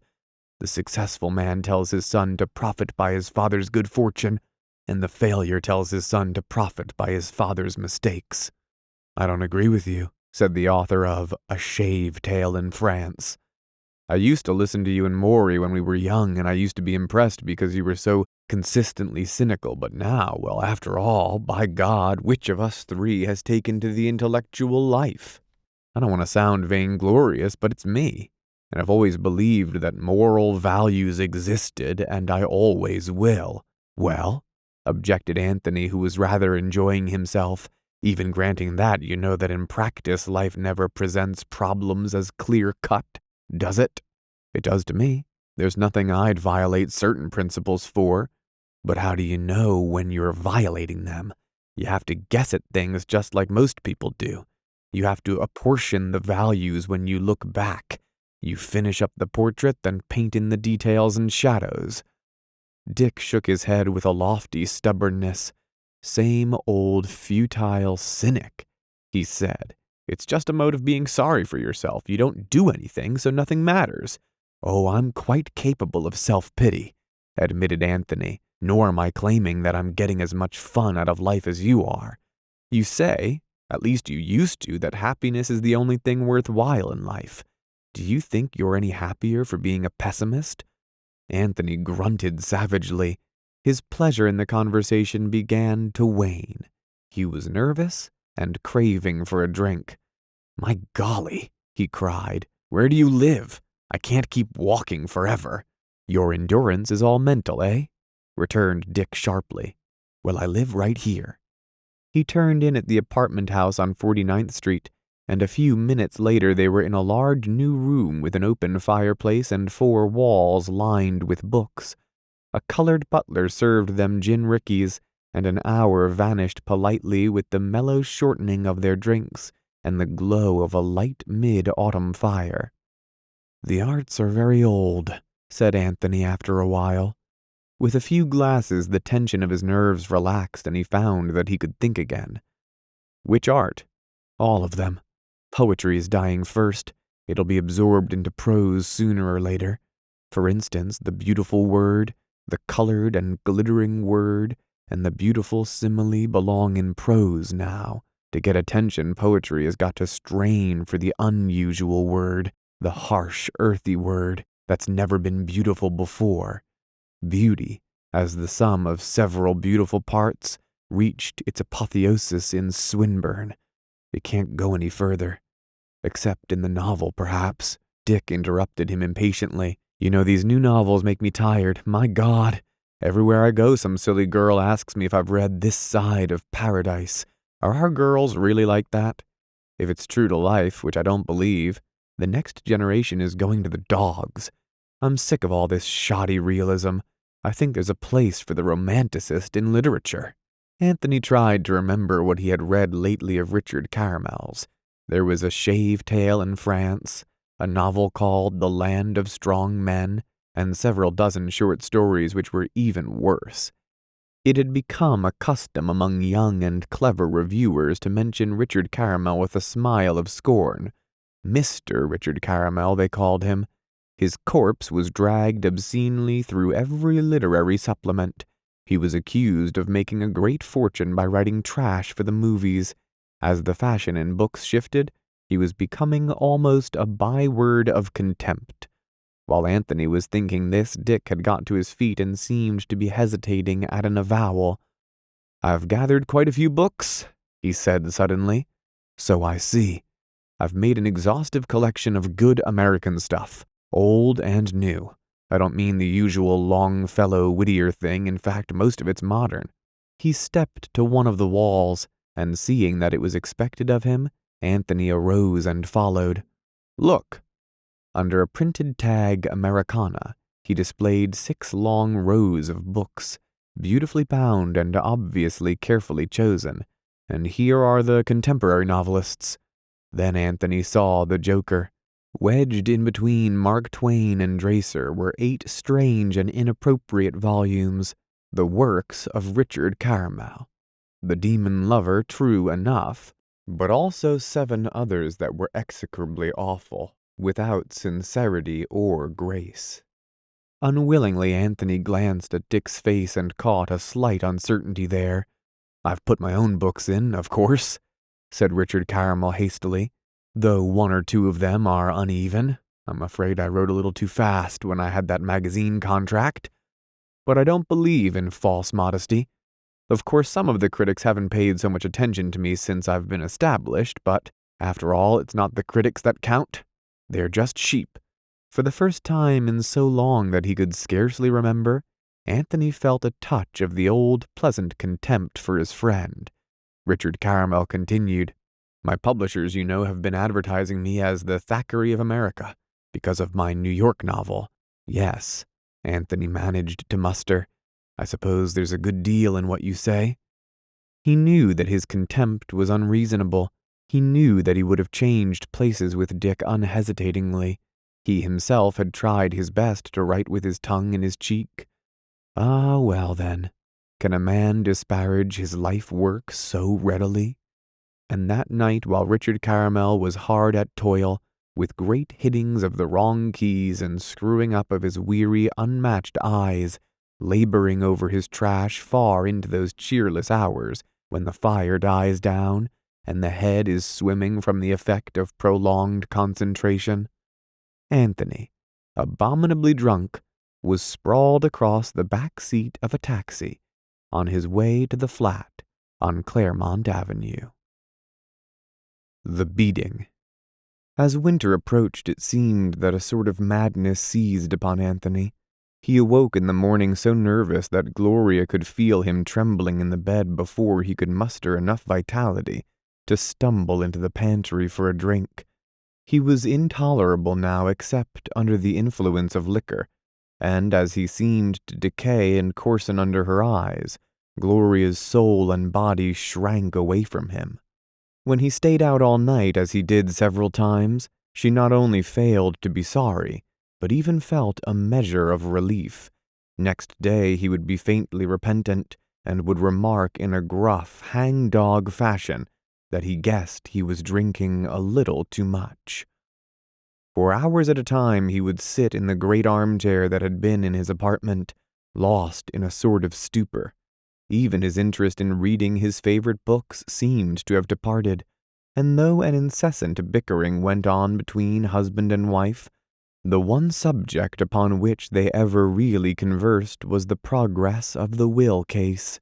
What Gloria hoped in the tenebrous depths of her soul, what she expected that great gift of money to bring about, is difficult to imagine. She was being bent by her environment into a grotesque similitude of a housewife. She who until 3 years before had never made coffee, prepared sometimes 3 meals a day.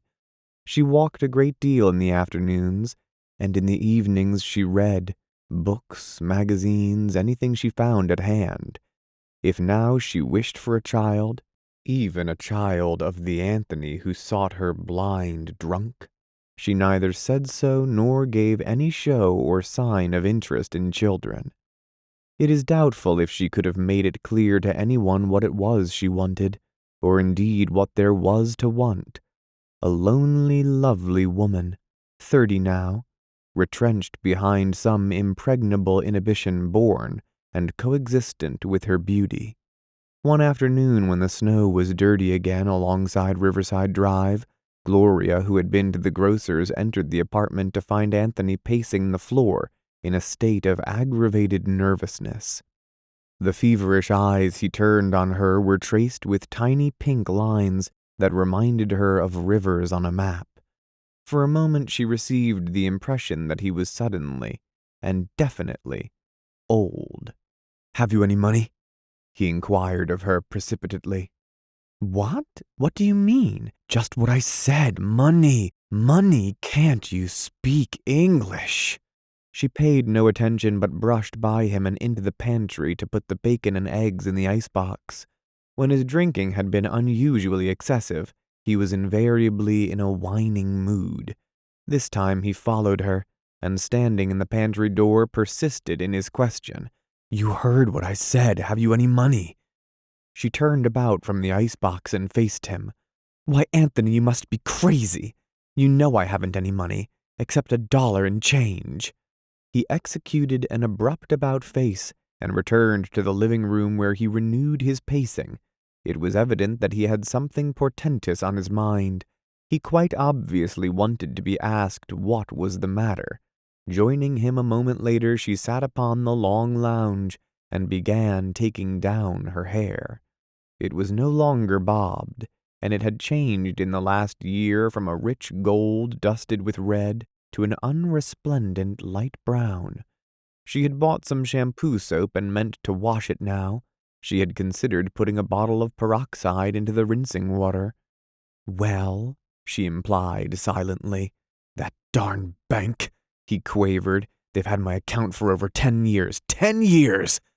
Well, it seems they've got some autocratic rule that you have to keep over $500 there or they won't carry you.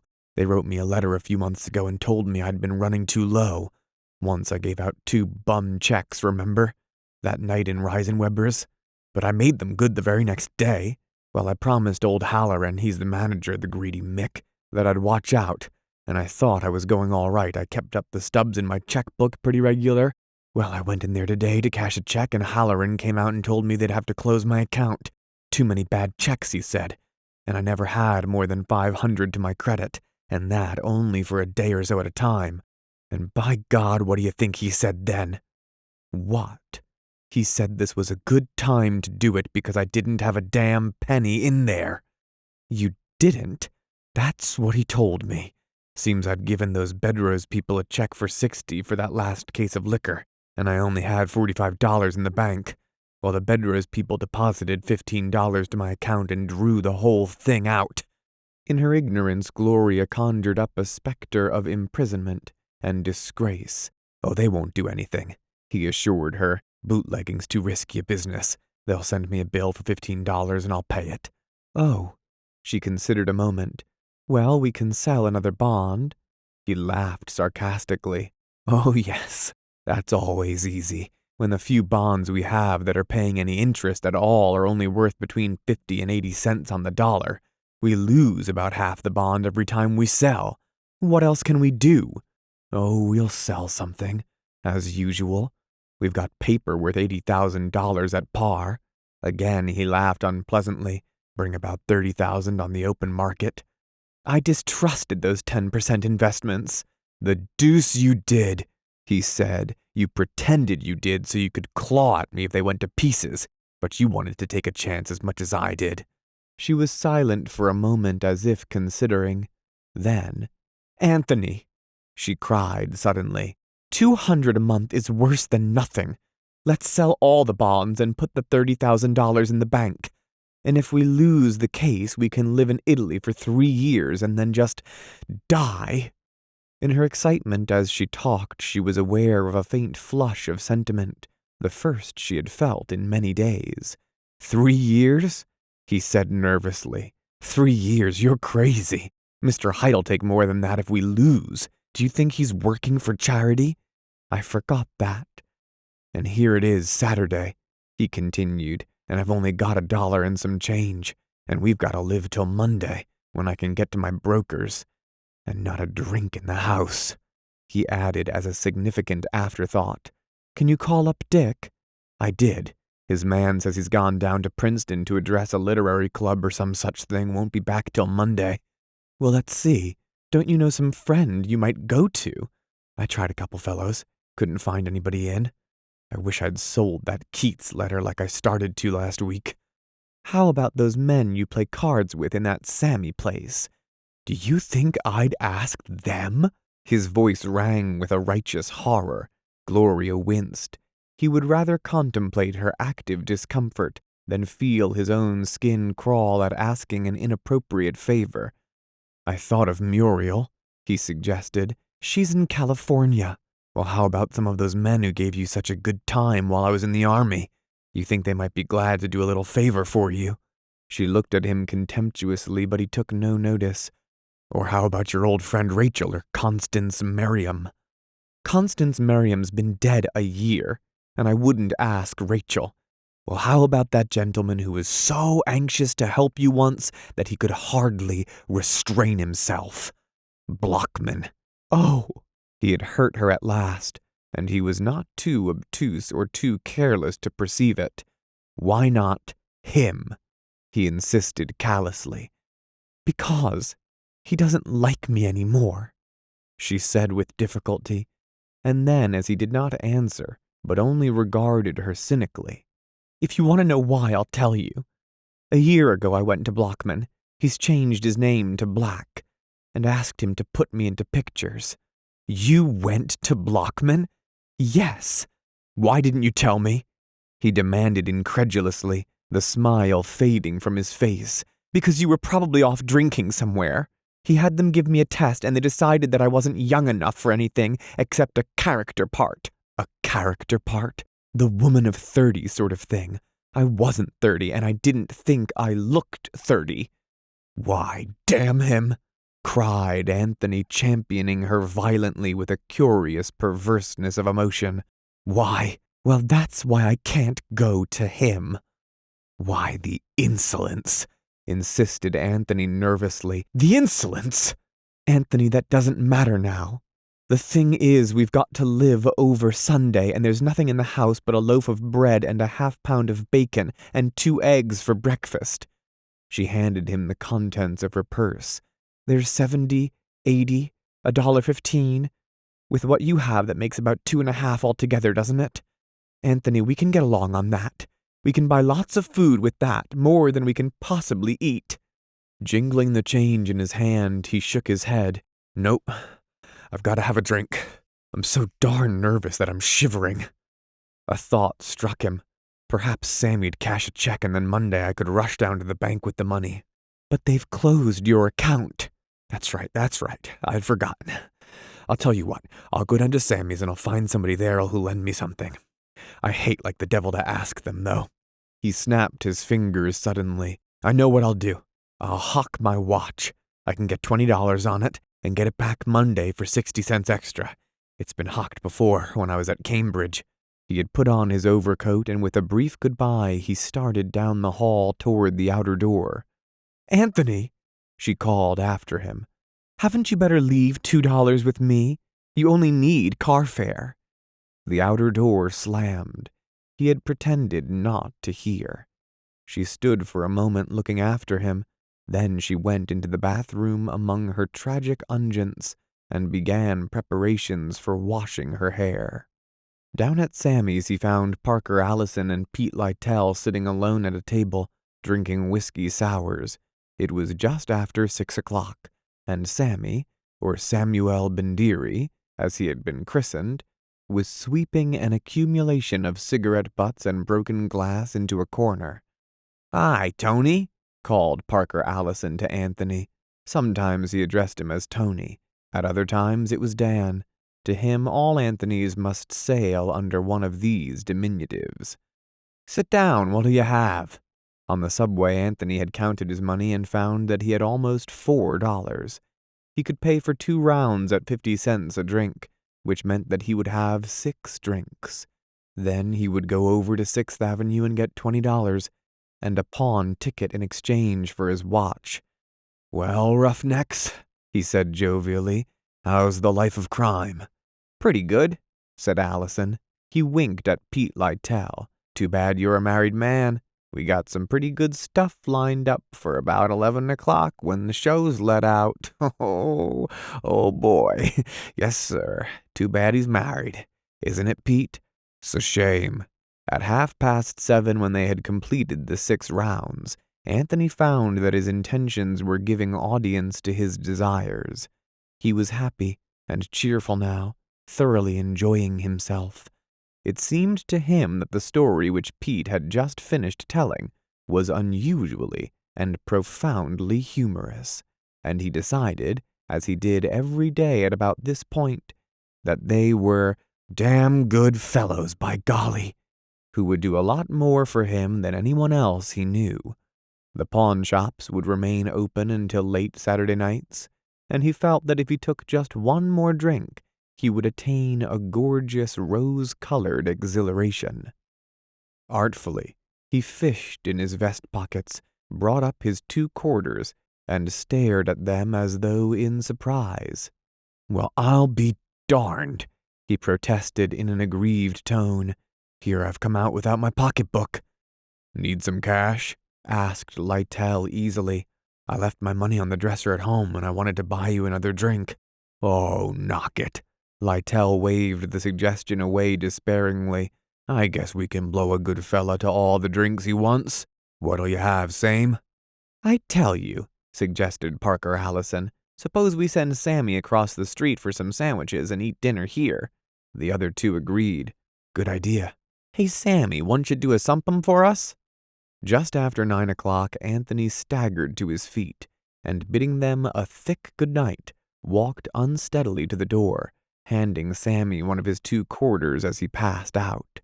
Once in the street, he hesitated uncertainly, and then started in the direction of 6th Avenue, where he remembered to have frequently passed several loan offices. He went by a newsstand and 2 drugstores, and then he realized that he was standing in front of the place which he sought, and that it was shut and barred. Unperturbed, he continued. Another one, half a block down, was also closed, so were 2 more across the street, and a 5th in the square below.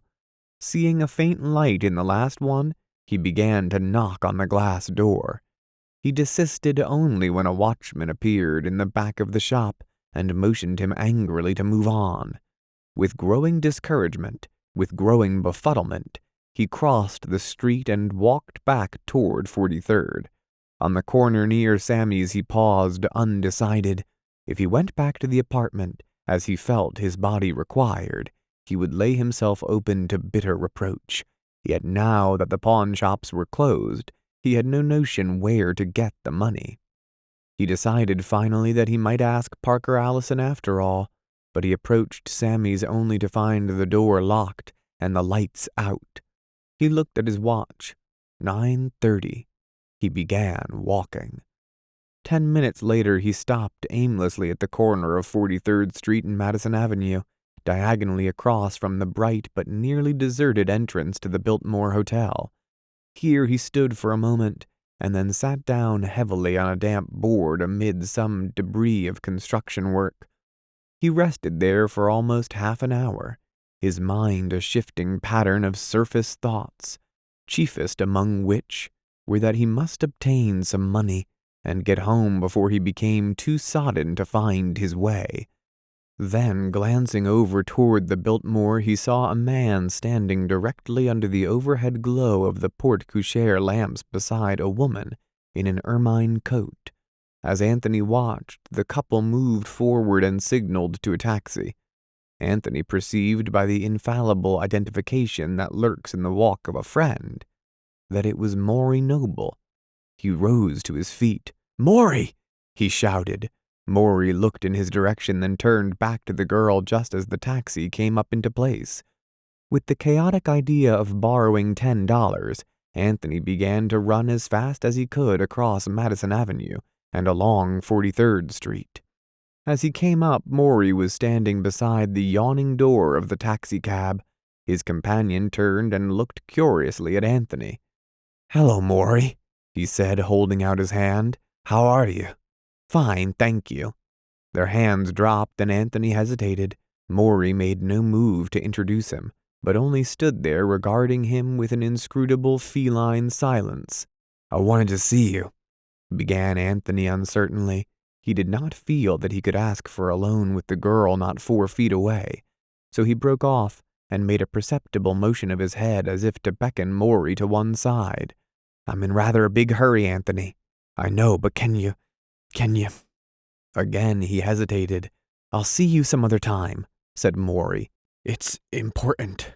"I'm sorry, Anthony." Before Anthony could make up his mind to blurt out his request, Maury had turned coolly to the girl, helped her into the car, and with a polite "good evening," stepped in after her. As he nodded from the window, it seemed to Anthony that his expression had not changed by a shade or a hair. Then, with a fretful clatter, the taxi moved off, and Anthony was left standing there alone, under the lights. Anthony went on into the Biltmore, for no reason in particular except that the entrance was at hand, and, ascending the wide stair, found a seat in an alcove. He was furiously aware that he had been snubbed. He was as hurt and angry as it was possible for him to be when in that condition. Nevertheless, he was stubbornly preoccupied with the necessity of obtaining some money before he went home, and once again he told over on his fingers the acquaintances he might conceivably call on in this emergency. He thought eventually that he might approach Mr. Howland, his broker, at his home. After a long wait, he found that Mr. Howland was out. He returned to the operator, leaning over her desk and fingering his quarter as though loath to leave unsatisfied. "Call Mr. Blockman," he said suddenly. His own words surprised him. The name had come from some crossing of 2 suggestions in his mind. "What's the number, please?" Scarcely conscious of what he did, Anthony looked up Joseph Blockman in the telephone directory. He could find no such person, and was about to close the book when it flashed into his mind that Gloria had mentioned a change of name. It was the matter of a minute to find Joseph Black. Then he waited in the booth while Central called the number. "Hello, Mr. Blockman? Mr. Blackin?" "No, he's out this evening. Is there any message?" The intonation was Cockney. It reminded him of the rich vocal deferences of Bounds. "Where is he?" "Why, who is this, please, sir?" "This is Mr. Patch. Matter of vital importance." "Why, he's with a party at the Bowl Mitch, sir." "Thanks." Anthony got his 5-cent change and started for the Bowl Mish, a popular dancing resort on 45th Street. It was nearly 10, but the streets were dark and sparsely peopled until the theaters should eject their spawn an hour later. Anthony knew the Bowl Mish, for he had been there with Gloria during the year before, and he remembered the existence of a rule that patrons must be in evening dress. Well, he would not go upstairs. He would send a boy up for Blockman and wait for him in the lower hall. For a moment he did not doubt that the whole project was entirely natural and graceful. To his distorted imagination, Blockman had become simply one of his old friends. The entrance hall of the Bowl Mish was warm. There were high yellow lights over a thick green carpet, from the center of which a white stairway rose to the dancing floor. Anthony spoke to the hall boy. "I want to see Mr. Blockman, Mr. Black," he said. "He's upstairs, have him paged." The boy shook his head. "It's against the rules to have him paged. You know what table he's at?" "No, but I've got to see him." "Wait and I'll get you a waiter." After a short interval, a head waiter appeared, bearing a card on which were charted the table reservations. He darted a cynical look at Anthony, which, however, failed of its target. Together they bent over the cardboard and found the table without difficulty. A party of 8, Mr. Black's own.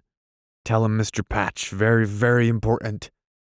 Again he waited, leaning against the banister and listening to the confused harmonies of Jazz Mad, which came floating down the stairs. A Czech girl near him was singing. "Out in the shimmy sanitarium, the Jazz Mad nuts reside.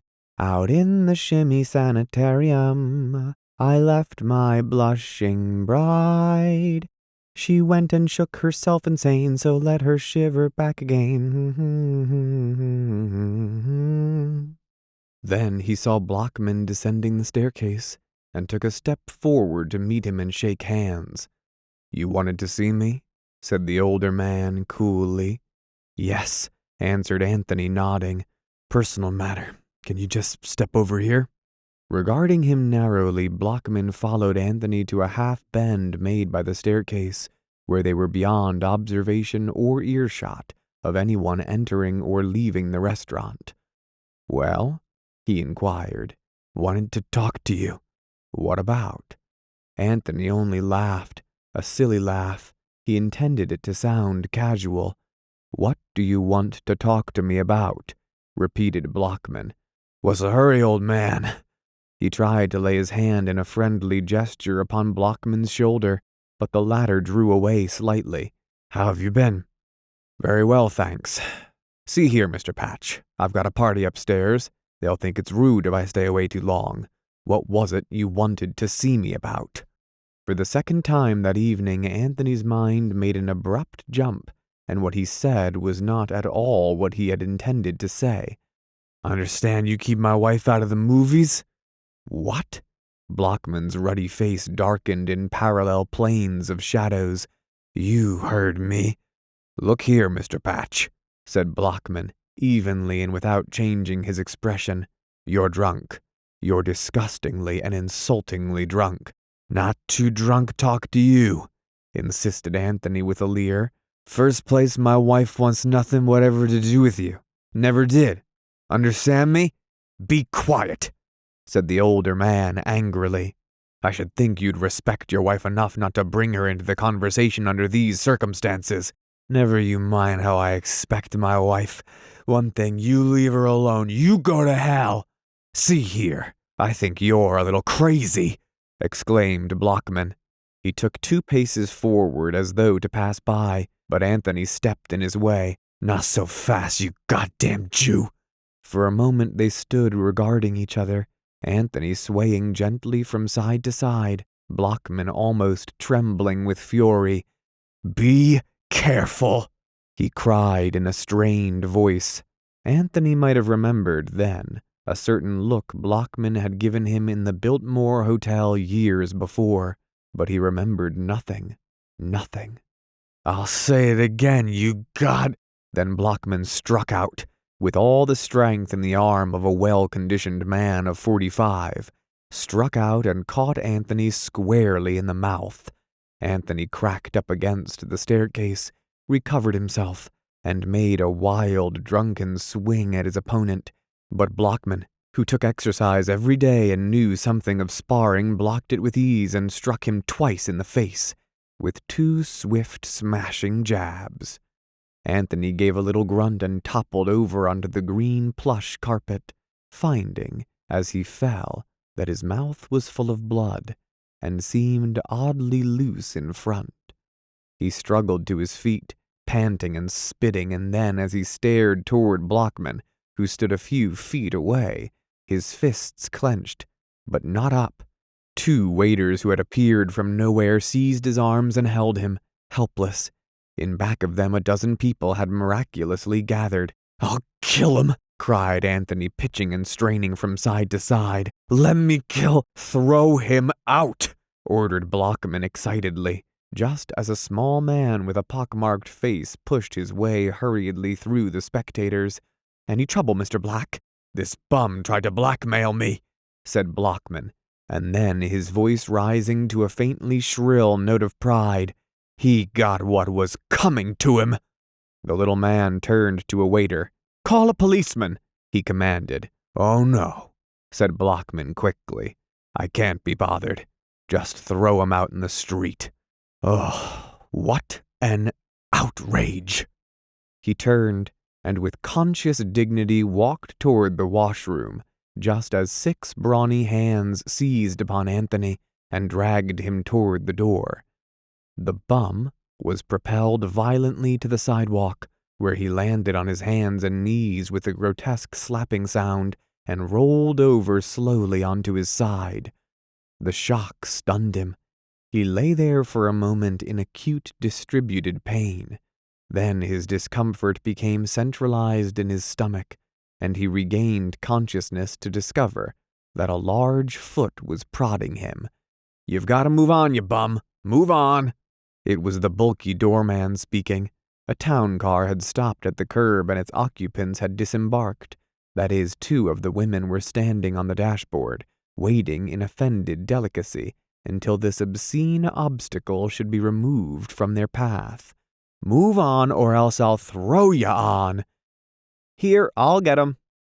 This was a new voice. Anthony imagined that it was somehow more tolerant, better disposed than the first. Again, arms were about him, half lifting, half dragging him into a welcome shadow 4 doors up the street, and propping him against the stone front of a millinery shop. "Much obliged," muttered Anthony feebly. Someone pushed his soft hat down upon his head and he winced. "Just sit still, buddy, and you'll feel better. Those guys sure give you a bump." "I'm going back and kill that dirty."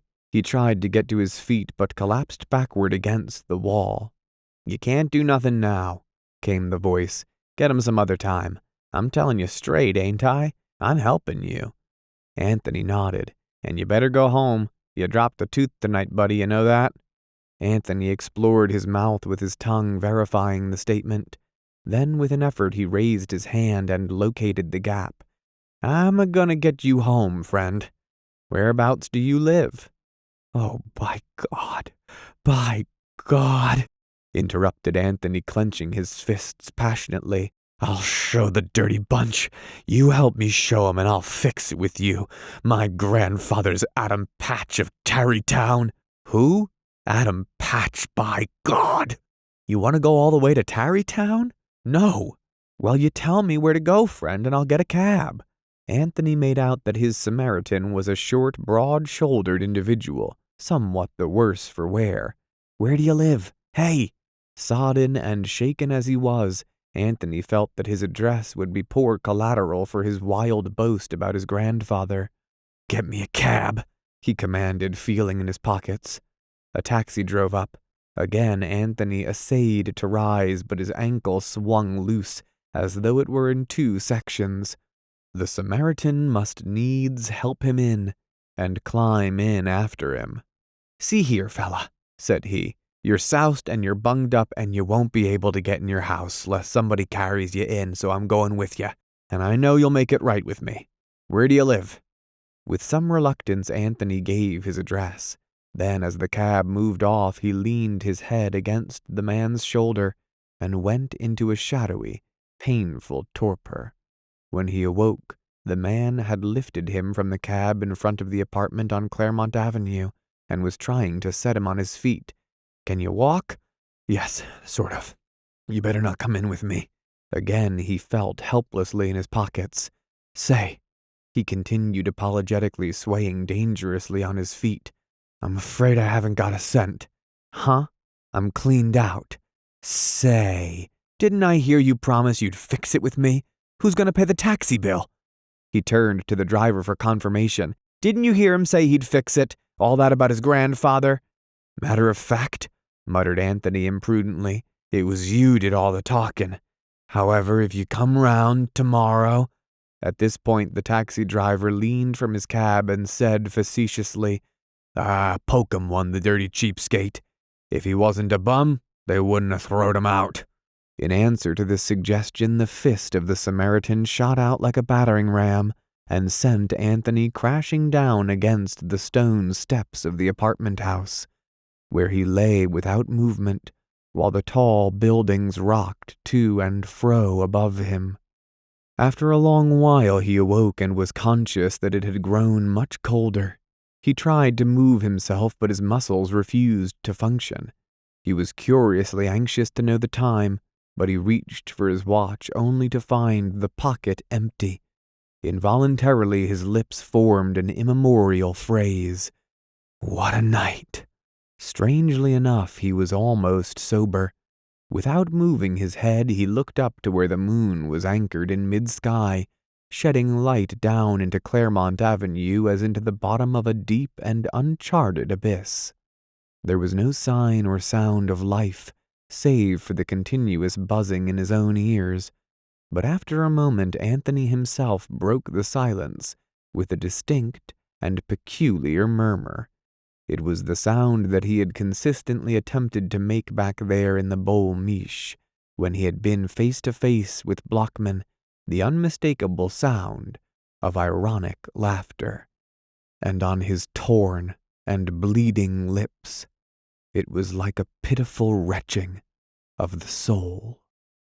3 weeks later the trial came to an end, the seemingly endless spool of legal red tape having unrolled over a period of 4.5 years, suddenly snapped off.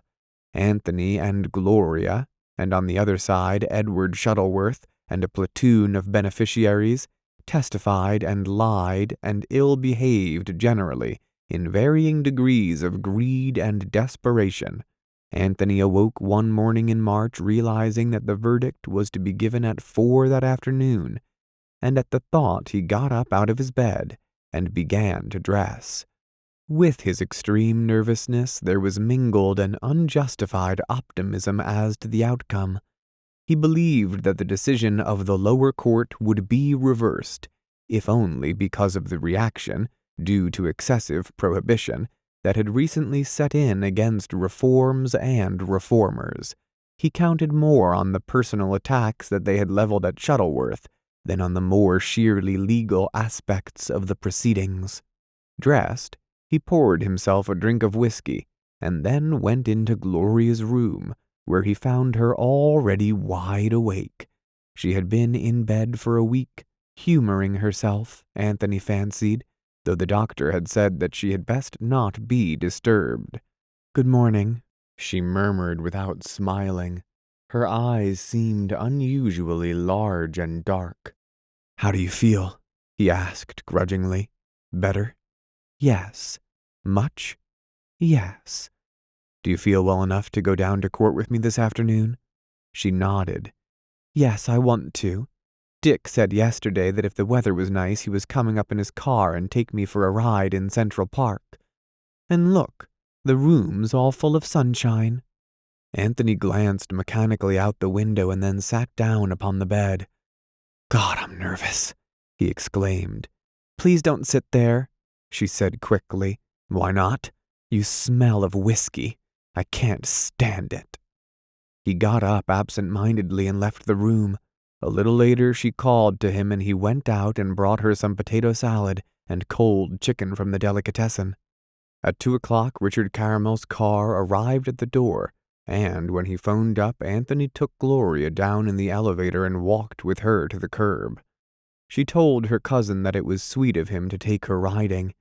"Don't be simple," Dick replied disparagingly. "It's nothing." But he did not mean that it was nothing, and this was a curious thing. Richard Caramel had forgiven many people for many offenses, but he had never forgiven his cousin Gloria Gilbert for a statement she had made just prior to her wedding 7 years before. She had said that she did not intend to read his book. Richard Caramel remembered this. He had remembered it well for 7 years. "What time will I expect you back?" asked Anthony. "We won't come back," she answered. "We'll meet you down there at 4. "All right," he muttered. "I'll meet you." Upstairs he found a letter waiting for him. It was a mimeographed notice urging the boys, in condescendingly colloquial language, to pay the dues of the American Legion. He threw it impatiently into the wastebasket and sat down with his elbows on the window sill, looking down blindly into the sunny street. Italy. If the verdict was in their favor, it meant Italy. The word had become a sort of talisman to him, a land where the intolerable anxieties of life would fall away like an old garment.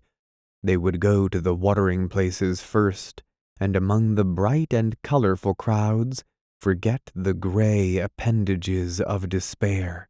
Marvelously renewed, he would walk again in the Piazza di Spagna at twilight, moving in that drifting flotsam of dark women and ragged beggars, of austere bare-footed friars. The thought of Italian women stirred him faintly. When his purse hung heavy again, even romance might fly back to perch upon it. The romance of blue canals in Venice, of the golden green hills of Fiesole after rain, and of women who changed, dissolved, melted into other women and receded from his life, but who were always beautiful and always young. But it seemed to him that there should be a difference in his attitude. All the distress that he had ever known, the sorrow and the pain, had been because of women. It was something that in different ways they did to him, unconsciously, almost casually. Perhaps finding him tender-minded and afraid, they killed the things in him that menaced their absolute sway. Turning about from the window, he faced his reflection in the mirror, contemplating dejectedly the wan, pasty face, the eyes with their crisscrosses of lines like shreds of dried blood, the stooped and flabby figure, whose very sag was a document in lethargy. He was 33. He looked 40. Well, things would be different. The doorbell rang abruptly, and he started as though he had been dealt a blow. Recovering himself, he went into the hall and opened the outer door. It was Dot. The encounter. He retreated before her into the living room, comprehending only a word here and there in the slow flood of sentences that poured from her, steadily, one after the other, in a persistent monotone. She was decently and shabbily dressed, a somehow pitiable little hat adorned with pink and blue flowers covered and hid her dark hair. He gathered from her words that several days before she had seen an item in the paper concerning the lawsuit, and had obtained his address from the clerk of the appellate division. She had called up the apartment and had been told that Anthony was out by a woman to whom she had refused to give her name. In a living room he stood by the door regarding her with a sort of stupefied horror as she rattled on. His predominant sensation was that all the civilization and convention around him was curiously unreal. She was in a milliner's shop on 6th Avenue, she said. It was a lonesome life. She had been sick for a long while after he left for Camp Mills. Her mother had come down and taken her home again to Carolina. She had come to New York with the idea of finding Anthony. She was appallingly in earnest. Her violet eyes were red with tears. Her soft intonation was ragged with little gasping sobs. That was all. She had never changed. She wanted him now, and if she couldn't have him, she must die. "You'll have to get out," he said at length, speaking with torturous intensity. "Haven't I enough to worry me now without you coming here? My God, you'll have to get out." Sobbing, she sat down in a chair. "I love you," she cried. "I don't care what you say to me. I love you." "I don't care!" he almost shrieked. "Get out! Get out! Haven't you done me harm enough? Haven't you done enough?" "Hit me," she implored him, vividly, stupidly. "Oh, hit me and I'll kiss the hand you hit me with." His voice rose until it was pitched almost at a scream. "I'll kill you," he cried. "If you don't get out, I'll kill you. I'll kill you." There was madness in his eyes now, but, unintimidated, Dot rose and took a step toward him. "Anthony, Anthony!" He made a little clicking sound with his teeth and drew back as though to spring at her. Then, changing his purpose, he looked wildly about him on the floor and wall. "I'll kill you," he was muttering in short, broken gasps. "I'll kill you." He seemed to bite at the word as though to force it into materialization. Alarmed at last, she made no further movement forward, but meeting his frantic eyes took a step back toward the door. Anthony began to race here and there on his side of the room, still giving out his single cursing cry. Then he found what he had been seeking, a stiff oaken chair that stood beside the table. Uttering a harsh, broken shout, he seized it, swung it above his head, and let it go with all his raging strength, straight at the white, frightened face across the room.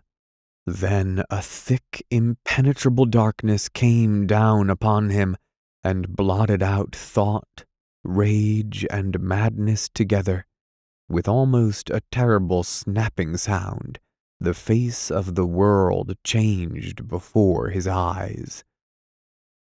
Gloria and Dick came in at 5 and called his name. There was no answer. They went into the living room and found a chair with its back smashed lying in the doorway, and they noticed that all about the room was a sort of disorder. The rugs had slid, the pictures and bric-a-brac were upset upon the center table. The air was sickly sweet with cheap perfume. They found Anthony sitting in a patch of sunshine on the floor of his bedroom. Before him, open, were spread his 3 big stamp books. And when they entered, he was running his hands through a great pile of stamps that he had dumped from the back of one of them. Looking up and seeing Dick and Gloria, he put his head critically on one side and motioned them back. "Anthony!" cried Gloria tensely. "We've won! They reversed the decision! Don't come in," he murmured wanly. "You'll muss them. I'm sorting, and I know you'll step in them. Everything always gets mussed." "What are you doing?" demanded Dick in astonishment. "Going back to childhood? Don't you realize you've won the suit? They've reversed the decision of the lower courts. You're worth 30 millions. Anthony only looked at him reproachfully. "Shut the door when you go out." He spoke like a pert child. With a faint horror dawning in her eyes, Gloria gazed at him. "Anthony!" she cried. "What is it? What's the matter? Why didn't you come? Why, what is it?" "See here," said Anthony softly. "You two get out. Now. Both of you. Or else I'll tell my grandfather." He held up a handful of stamps and let them come drifting down about him like leaves, varicolored and bright, turning and fluttering gaudily upon the sunny air. Stamps of England and Ecuador, Venezuela and Spain, Italy, together with the sparrows. That exquisite heavenly irony, which has tabulated the demise of so many generations of sparrows, doubtless records the subtlest verbal inflections of the passengers of such ships as the Berengaria, and doubtless it was listening when the young man in the plaid cap crossed the deck quickly and spoke to the pretty girl in yellow. "That's him," he said, pointing to a bundled figure seated in a wheelchair near the rail. "That's Anthony Patch. First time he's been on deck." "Oh, that's him?" "Yes. He's been a little crazy, they say, ever since he got his money, 4 or 5 months ago. You see the other fellow, Shuttleworth, the religious fellow, the one that didn't get the money?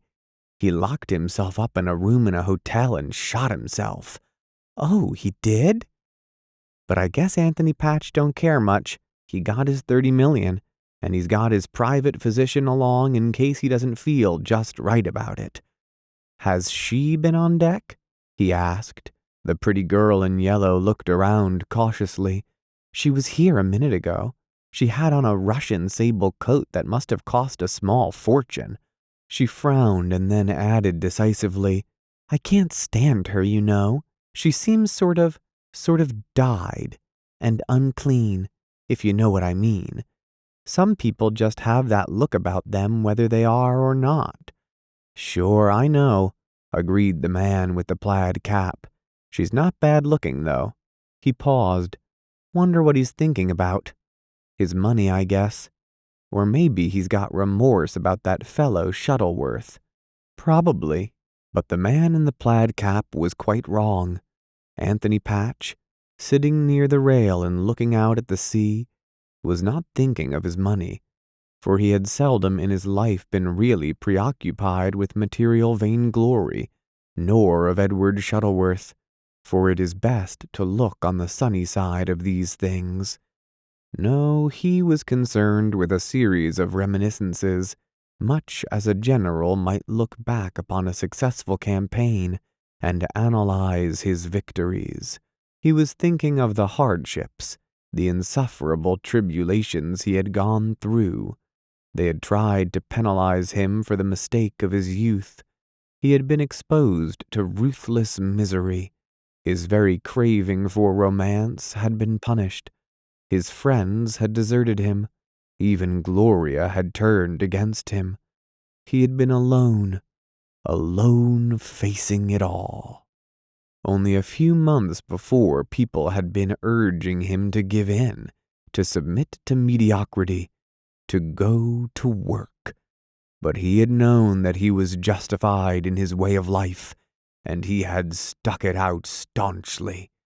Why, the very friends who had been most unkind had come to respect him, to know he had been right all along. Had not the Lacys and the Merediths and the Cartwright Smiths called on Gloria and him at the Ritz-Carlton just a week before they sailed? Great tears stood in his eyes, and his voice was tremulous as he whispered to himself, I showed them, he was saying. It was a hard fight, but I didn't give up, and I came through.